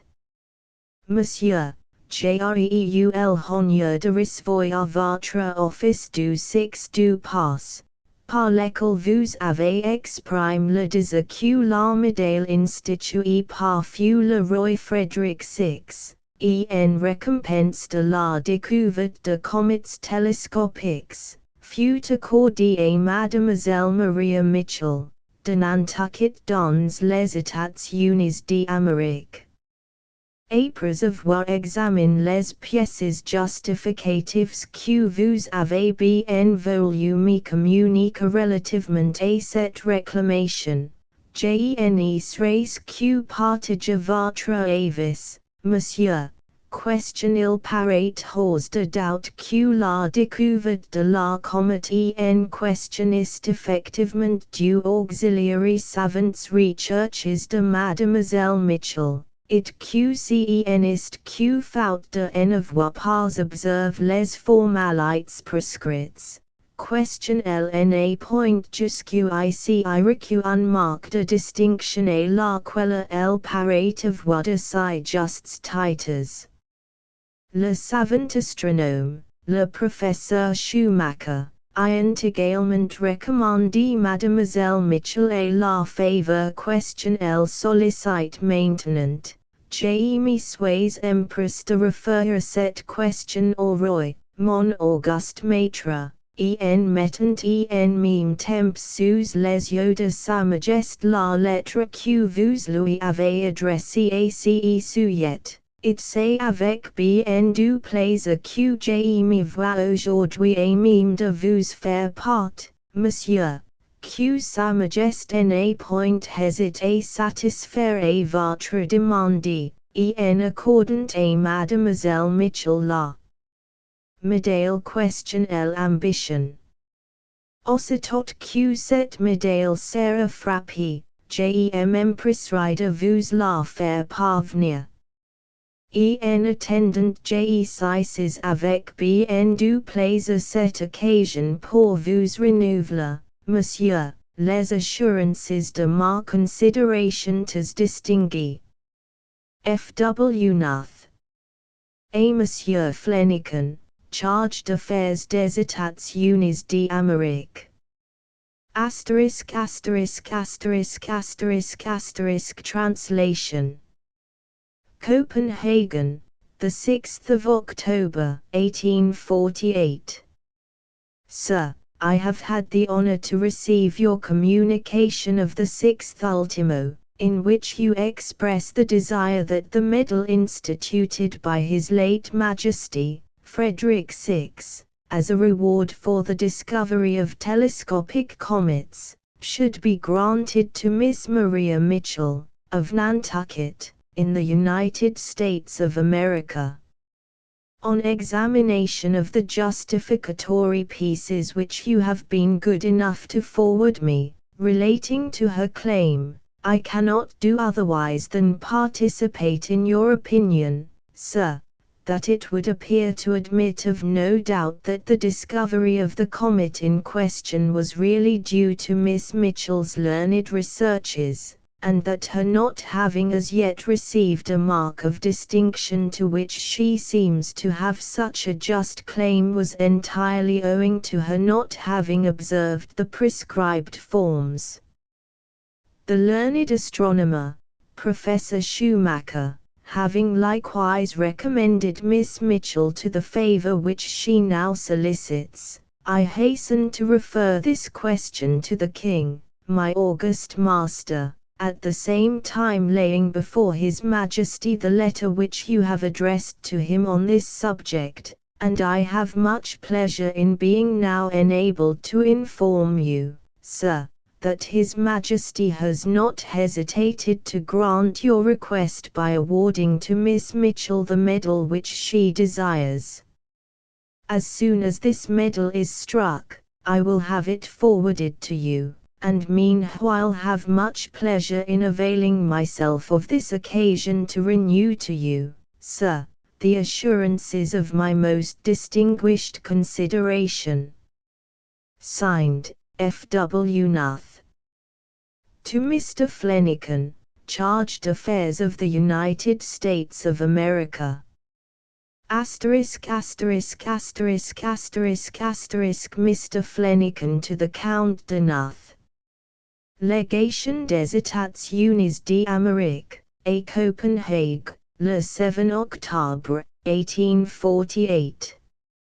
Monsieur, le souci eu l'honneur de recevoir l'office que votre Excellence lui a adressé en date d'hier pour lui faire part de la nouvelle heureuse que Sa Majesté, après avoir examiné les documents que vous avez bien voulu lui soumettre, ayant pour objet d'établir le fait que Mademoiselle Mitchell est la première découverte la comète télescopique d'octobre de l'an dernier, a bien voulu trouver ces preuves suffisantes, et a ordonné question en frapper un médaille, afin de la lui faire présenter comme un marque de distinction que Sa Majesté quote question elle mérite en effet, quoique elle n'ait pas rigoureusement observe les formalités prescrites par le roi Frédéric VI,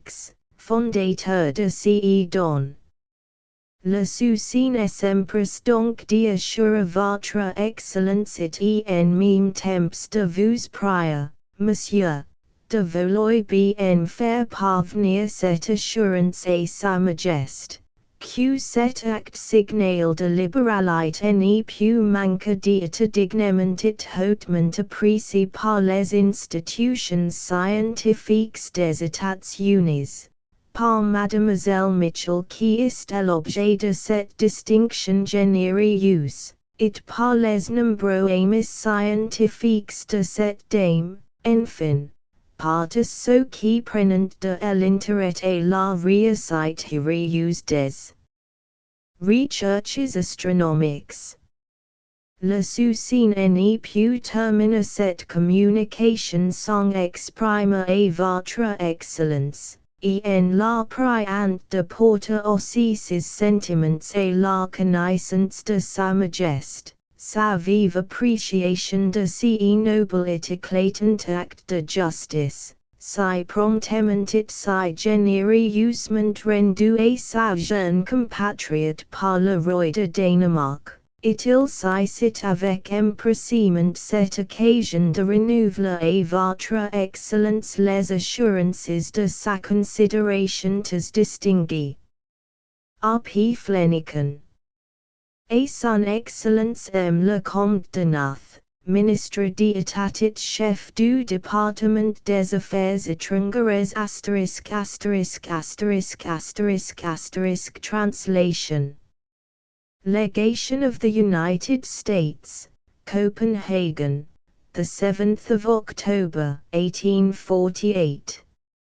Sir, the undersigned has the honor to acknowledge the receipt of Your Excellency's communication of yesterday's date, conveying to him the gratifying intelligence that His Majesty, from an examination of the evidence which you obligingly laid before him, tending to establish the fact of Miss Mitchell's having discovered the telescopic comet of October last, has been pleased to consider it quite satisfactory, and has ordered a medal to be struck for her as a mark of distinction to which His Majesty deems her entitled, notwithstanding her omission to comply with the prescribed conditions of Frederick VI, who instituted the donation.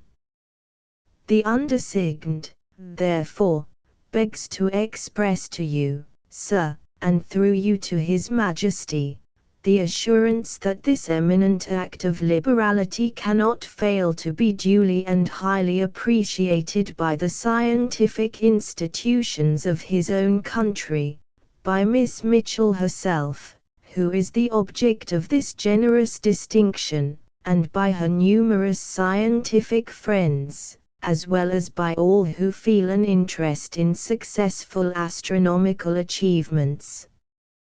The undersigned cannot close this communication without expressing to you and to the King his own unaffected appreciation of this noble and distinguished act of justice, so promptly and so generously bestowed upon his unobtrusive countrywoman by the King of Denmark, and avails himself of the occasion to renew to Your Excellency the assurance of his most distinguished consideration. Signed, R.P. Flanagan. To His Excellency the Count de Nath, Minister of State, etc., etc., etc. ****** End of the Project Gutenberg ebook. Maria Mitchell, Life, Letters, and Journals ******* Updated editions will replace the previous one, the old editions will be renamed. Creating the works from print editions not protected by U.S. copyright law means that no one owns a United States copyright in these works, so the Foundation, and you, can copy and distribute it in the United States without permission and without paying copyright royalties. Special rules, set forth in the general terms of use part of this license, apply to copying and distributing Project Gutenberg trademark symbol electronic works to protect the Project Gutenberg trademark symbol concept and trademark. Project Gutenberg is a registered trademark, and may not be used if you charge for an ebook, except by following the terms of the trademark license, including paying royalties for use of the Project Gutenberg trademark. If you do not charge anything for copies of this ebook, complying with the trademark license is very easy.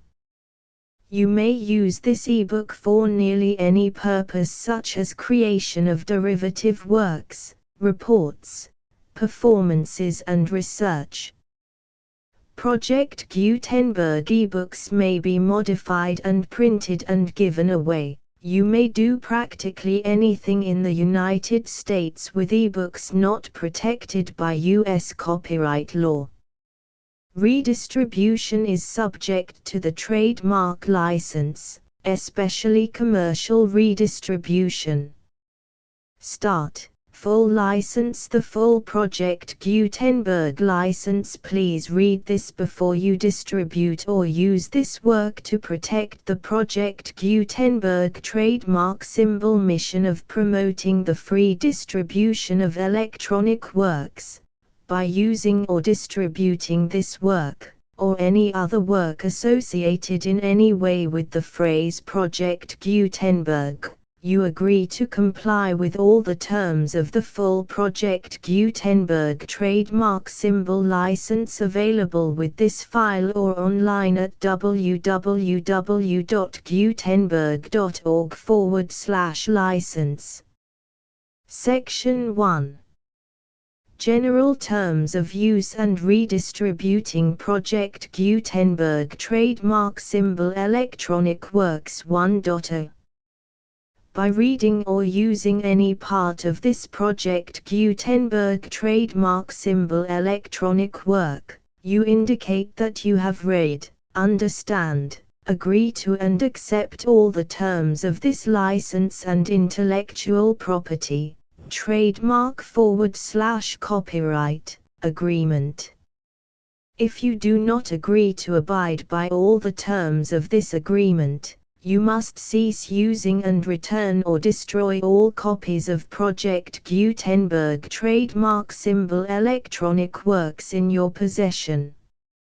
If you paid a fee for obtaining a copy of or access to a Project Gutenberg trademark symbol electronic work and you do not agree to be bound by the terms of this agreement, you may obtain a refund from the person or entity to whom you paid the fee as set forth in paragraph 1.e.8. 1.b Project Gutenberg is a registered trademark. It may only be used on or associated in any way with an electronic work by people who agree to be bound by the terms of this agreement. There are a few things that you can do with most Project Gutenberg trademark symbol electronic works even without complying with the full terms of this agreement. See paragraph 1.c below. There are a lot of things you can do with Project Gutenberg trademark symbol electronic works if you follow the terms of this agreement and help preserve free future access to Project Gutenberg trademark symbol electronic works. See paragraph 1.e below. 1.c. The Project Gutenberg Literary Archive Foundation, the Foundation or PGLAF, owns a compilation copyright in the collection of Project Gutenberg trademark symbol electronic works. Nearly all the individual works in the collection are in the public domain in the United States. If an individual work is unprotected by copyright law in the United States and you are located in the United States, we do not claim a right to prevent you from copying, distributing, performing, displaying or creating derivative works based on the work as long as all references to Project Gutenberg are removed. Of course, we hope that you will support the Project Gutenberg trademark symbol mission of promoting free access to electronic works by freely sharing Project Gutenberg trademark symbol works in compliance with the terms of this agreement for keeping the Project Gutenberg trademark symbol name associated with the work. You can easily comply with the terms of this agreement by keeping this work in the same format with its attached full Project Gutenberg trademark symbol license when you share it without charge with others. 1.d. The copyright laws of the place where you are located also govern what you can do with this work. Copyright laws in most countries are in a constant state of change. If you are outside the United States, check the laws of your country in addition to the terms of this agreement before downloading, copying, displaying, performing, distributing or creating derivative works based on this work or any other Project Gutenberg trademark symbol work. The Foundation makes no representations concerning the copyright status of any work in any country other than the United States. 1.e Unless you have removed all references to Project Gutenberg, 1.e.1. The following sentence, with active links to, or other immediate access to, the full Project Gutenberg trademark symbol license must appear prominently whenever any copy of a Project Gutenberg trademark symbol work, any work on which the phrase Project Gutenberg appears, or with which the phrase Project Gutenberg is associated, is accessed, displayed, performed, viewed, copied or distributed. This ebook is for the use of anyone anywhere in the United States and most other parts of the world at no cost and with almost no restrictions whatsoever. You may copy it, give it away or reuse it under the terms of the Project Gutenberg license included with this ebook or online at www.gutenberg.org. If you are not located in the United States, you will have to check the laws of the country where you are located before using this ebook. 1.e.2. If an individual Project Gutenberg trademark symbol electronic work is derived from texts not protected by U.S. copyright law, does not contain a notice indicating that it is posted with permission of the copyright holder, the work can be copied and distributed to anyone in the United States without paying any fees or charges.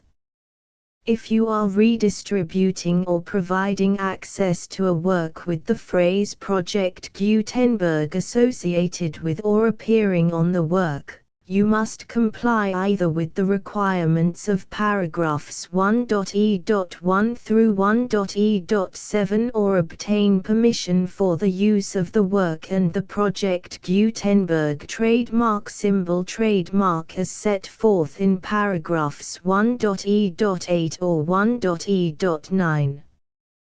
1.e.3.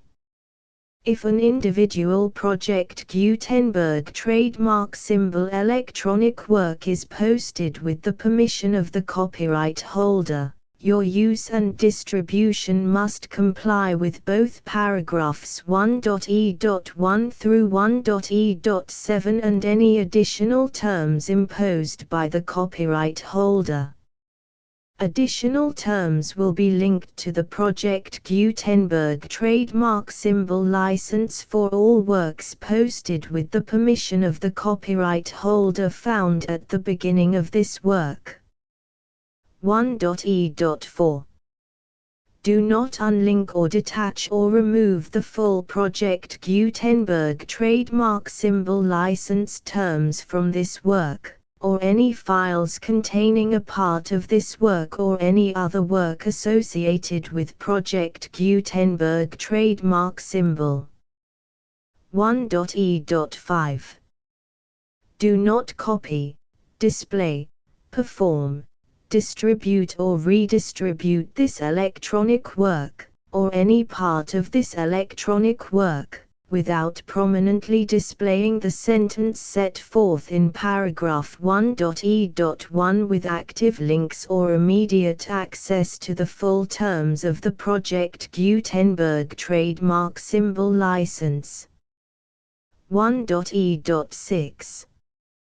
You may convert to and distribute this work in any binary, compressed, marked up, non-proprietary or proprietary form, including any word processing or hypertext form.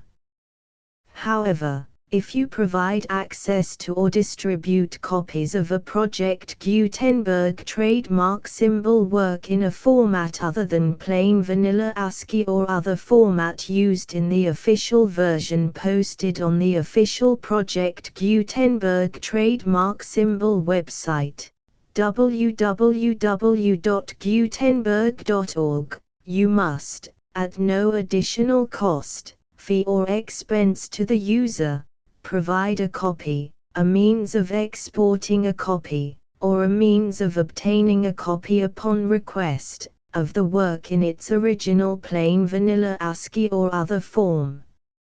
Any alternate format must include the full Project Gutenberg trademark symbol license as specified in paragraph 1.e.1. 1.e.7. Do not charge a fee for access to, viewing, displaying, performing, copying or distributing any Project Gutenberg trademark symbol works unless you comply with paragraph 1.e.8 or 1.e.9. 1.e.8. You may charge a reasonable fee for copies of or providing access to or distributing Project Gutenberg trademark symbol electronic works provided that you pay a royalty fee of 20% of the gross profits you derive from the use of Project Gutenberg trademark symbol works calculated using the method you already use to calculate your applicable taxes. The fee is owed to the owner of the Project Gutenberg trademark symbol trademark, but he has agreed to donate royalties under this paragraph to the Project Gutenberg Literary Archive Foundation. Royalty payments must be paid within 60 days following each date on which you prepare, or are legally required to prepare, your periodic tax returns. Royalty payments should be clearly marked as such and sent to the Project Gutenberg Literary Archive Foundation at the address specified in Section 4, Information about donations to the Project Gutenberg Literary Archive Foundation. You provide a full refund of any money paid by a user who notifies you in writing, or by email, within 30 days of receipt that he does not agree to the terms of the full Project Gutenberg trademark symbol license. You must require such a user to return or destroy all copies of the works possessed in a physical medium and discontinue all use of and all access to other copies of Project Gutenberg trademark symbol works. You provide, in accordance with paragraph 1.f.3, a full refund of any money paid for a work or a replacement copy, if a defect in the electronic work is discovered and reported to you within 90 days of receipt of the work. You comply with all other terms of this agreement for free distribution of Project Gutenberg trademark symbol works. 1.e.9. If you wish to charge a fee or distribute a Project Gutenberg trademark symbol electronic work or group of works on different terms than are set forth in this agreement, you must obtain permission in writing from the Project Gutenberg Literary Archive Foundation, the manager of the Project Gutenberg trademark symbol trademark. Contact the Foundation as set forth in Section 3 below. 1.f1.f.1. Project Gutenberg volunteers and employees expend considerable effort to identify, do copyright research on, transcribe and proofread works not protected by U.S. copyright law in creating the Project Gutenberg trademark symbol collection. Despite these efforts, Project Gutenberg trademark symbol electronic works, and the medium on which they may be stored, may contain defects such as, but not limited to, incomplete, inaccurate or corrupt data, transcription errors, a copyright or other intellectual property infringement, a defective or damaged disk or other medium, a computer virus, or computer codes that damage or cannot be read by your equipment. 1.f.2 Limited warranty. Disclaimer of damages, except for the right of replacement or refund described in paragraph 1.f.3. The Project Gutenberg Literary Archive Foundation, the owner of the Project Gutenberg trademark symbol trademark, and any other party distributing a Project Gutenberg trademark symbol electronic work under this agreement, disclaim all liability to you for damages, costs and expenses, including legal fees. You agree that you have no remedies for negligence, strict liability, breach of warranty or breach of contract except those provided in paragraph 1.f.3. You agree that the Foundation, the trademark owner, and any distributor under this agreement will not be liable to you for actual, direct, indirect, consequential, punitive or incidental damages even if you give notice of the possibility of such damage. 1.f.3 Limited right of replacement or refund. If you discover a defect in this electronic work within 90 days of receiving it, you can receive a refund of the money, if any, you paid for it by sending a written explanation to the person you received the work from. If you received the work on a physical medium, you must return the medium with your written explanation. The person or entity that provided you with the defective work may elect to provide a replacement copy in lieu of a refund. If you received the work electronically, the person or entity providing it to you may choose to give you a second opportunity to receive the work electronically in lieu of a refund. If the second copy is also defective, you may demand a refund in writing without further opportunities to fix the problem. 1.f.4 Except for the limited right of replacement or refund set forth in paragraph 1.f.3, this work is provided to you as is, with no other warranties of any kind, express or implied, including but not limited to warranties of merchantability or fitness for any purpose. 1.f.5 Some states do not allow disclaimers of certain implied warranties or the exclusion or limitation of certain types of damages. If any disclaimer or limitation set forth in this agreement violates the law of the state applicable to this agreement, the agreement shall be interpreted to make the maximum disclaimer or limitation permitted by the applicable state law. The invalidity or unenforceability of any provision of this agreement shall not void the remaining provisions.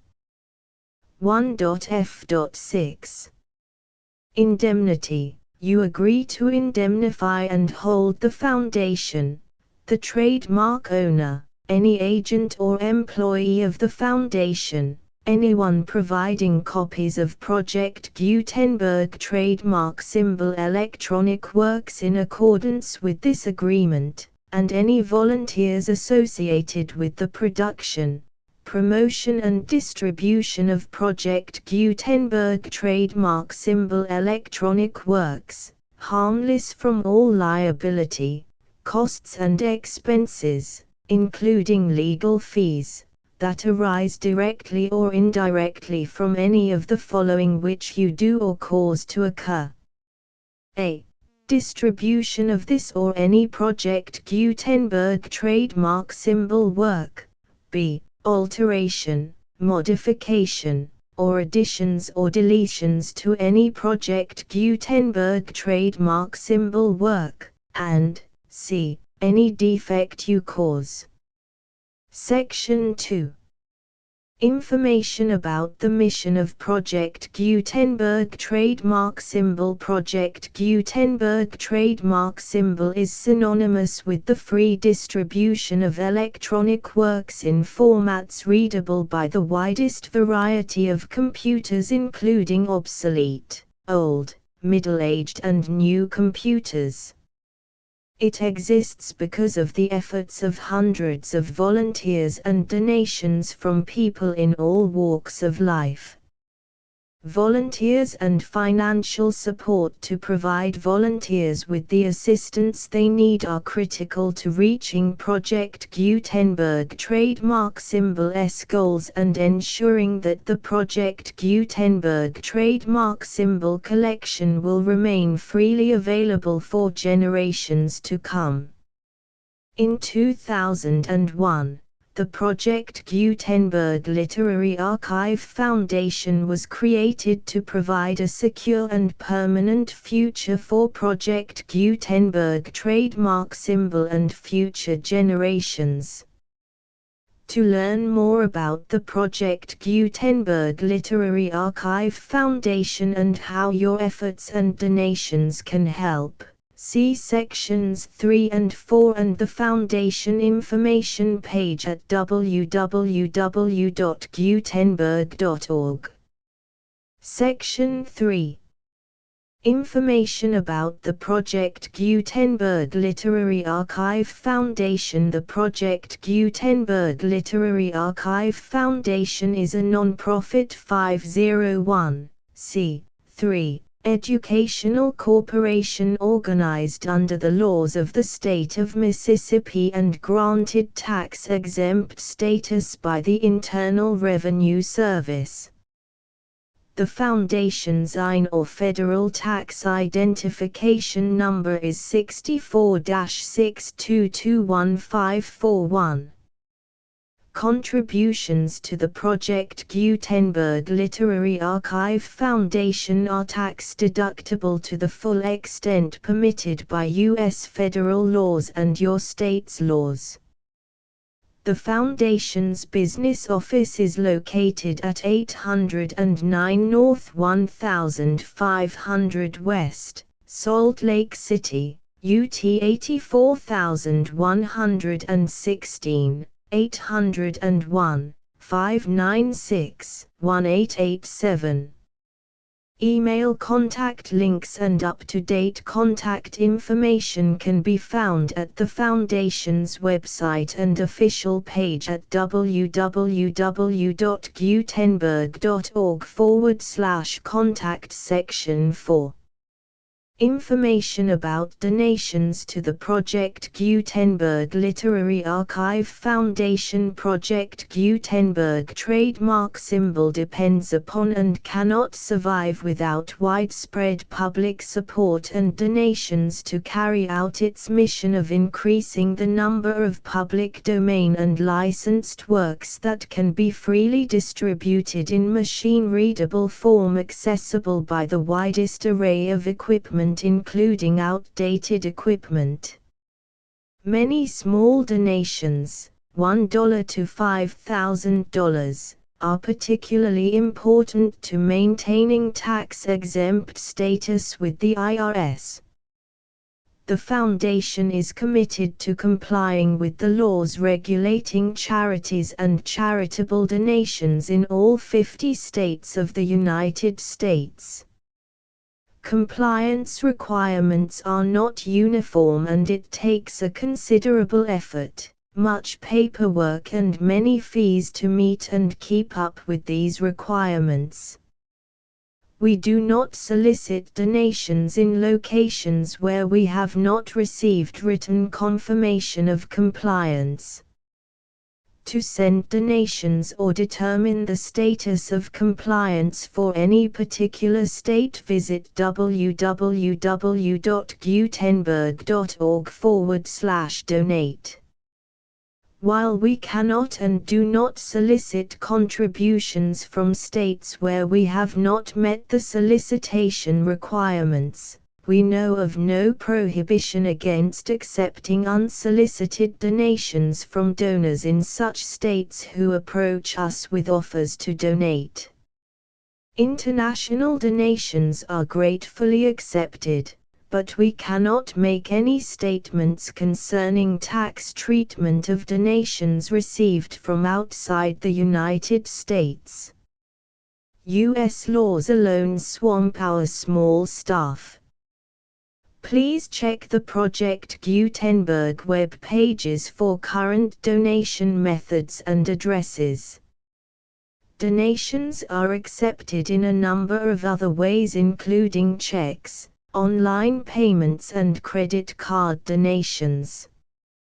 To donate, please visit www.gutenberg.org/donate. Section 5. General information about Project Gutenberg Trademark Symbol Electronic Works. Professor Michael S. Hart was the originator of the Project Gutenberg trademark symbol concept of a library of electronic works that could be freely shared with anyone. For 40 years, he produced and distributed Project Gutenberg trademark symbol ebooks with only a loose network of volunteer support. Project Gutenberg trademark symbol ebooks are often created from several printed editions, all of which are confirmed as not protected by copyright in the US unless a copyright notice is included. Thus, we do not necessarily keep ebooks in compliance with any particular paper edition. Most people start at our website, which has the main PG search facility, www.gutenberg.org. This website includes information about Project Gutenberg trademark symbol, including how to make donations to the Project Gutenberg Literary Archive Foundation, how to help produce our new ebooks, and how to subscribe to our email newsletter to hear about new ebooks. Maria Mitchell Life, Letters, and Journals Contents Chapter I, Chapter 2, Chapter 3, Chapter 4, Chapter V, Chapter 6, Chapter 7, Chapter 8, Chapter 9, Chapter X, Chapter 11, Chapter 12, Chapter 13, Appendix, Chapter I, Chapter 2, Chapter 3, Chapter 4, Chapter V, Chapter 6, Chapter 7, Chapter 8, Chapter 9, Chapter X, Chapter 11. Papers, Science, 1874, The Denver Eclipse, 1878, Colors of Stars. Chapter 12, Religious Beliefs, Comments on Sermons, Concord School, Whittier, Cooking Schools, Anecdotes. Chapter 13, Introductory Note, Correspondence. Hun William Mitchell to William C. Bond, Esquires, Cambridge. The full Project Gutenberg license,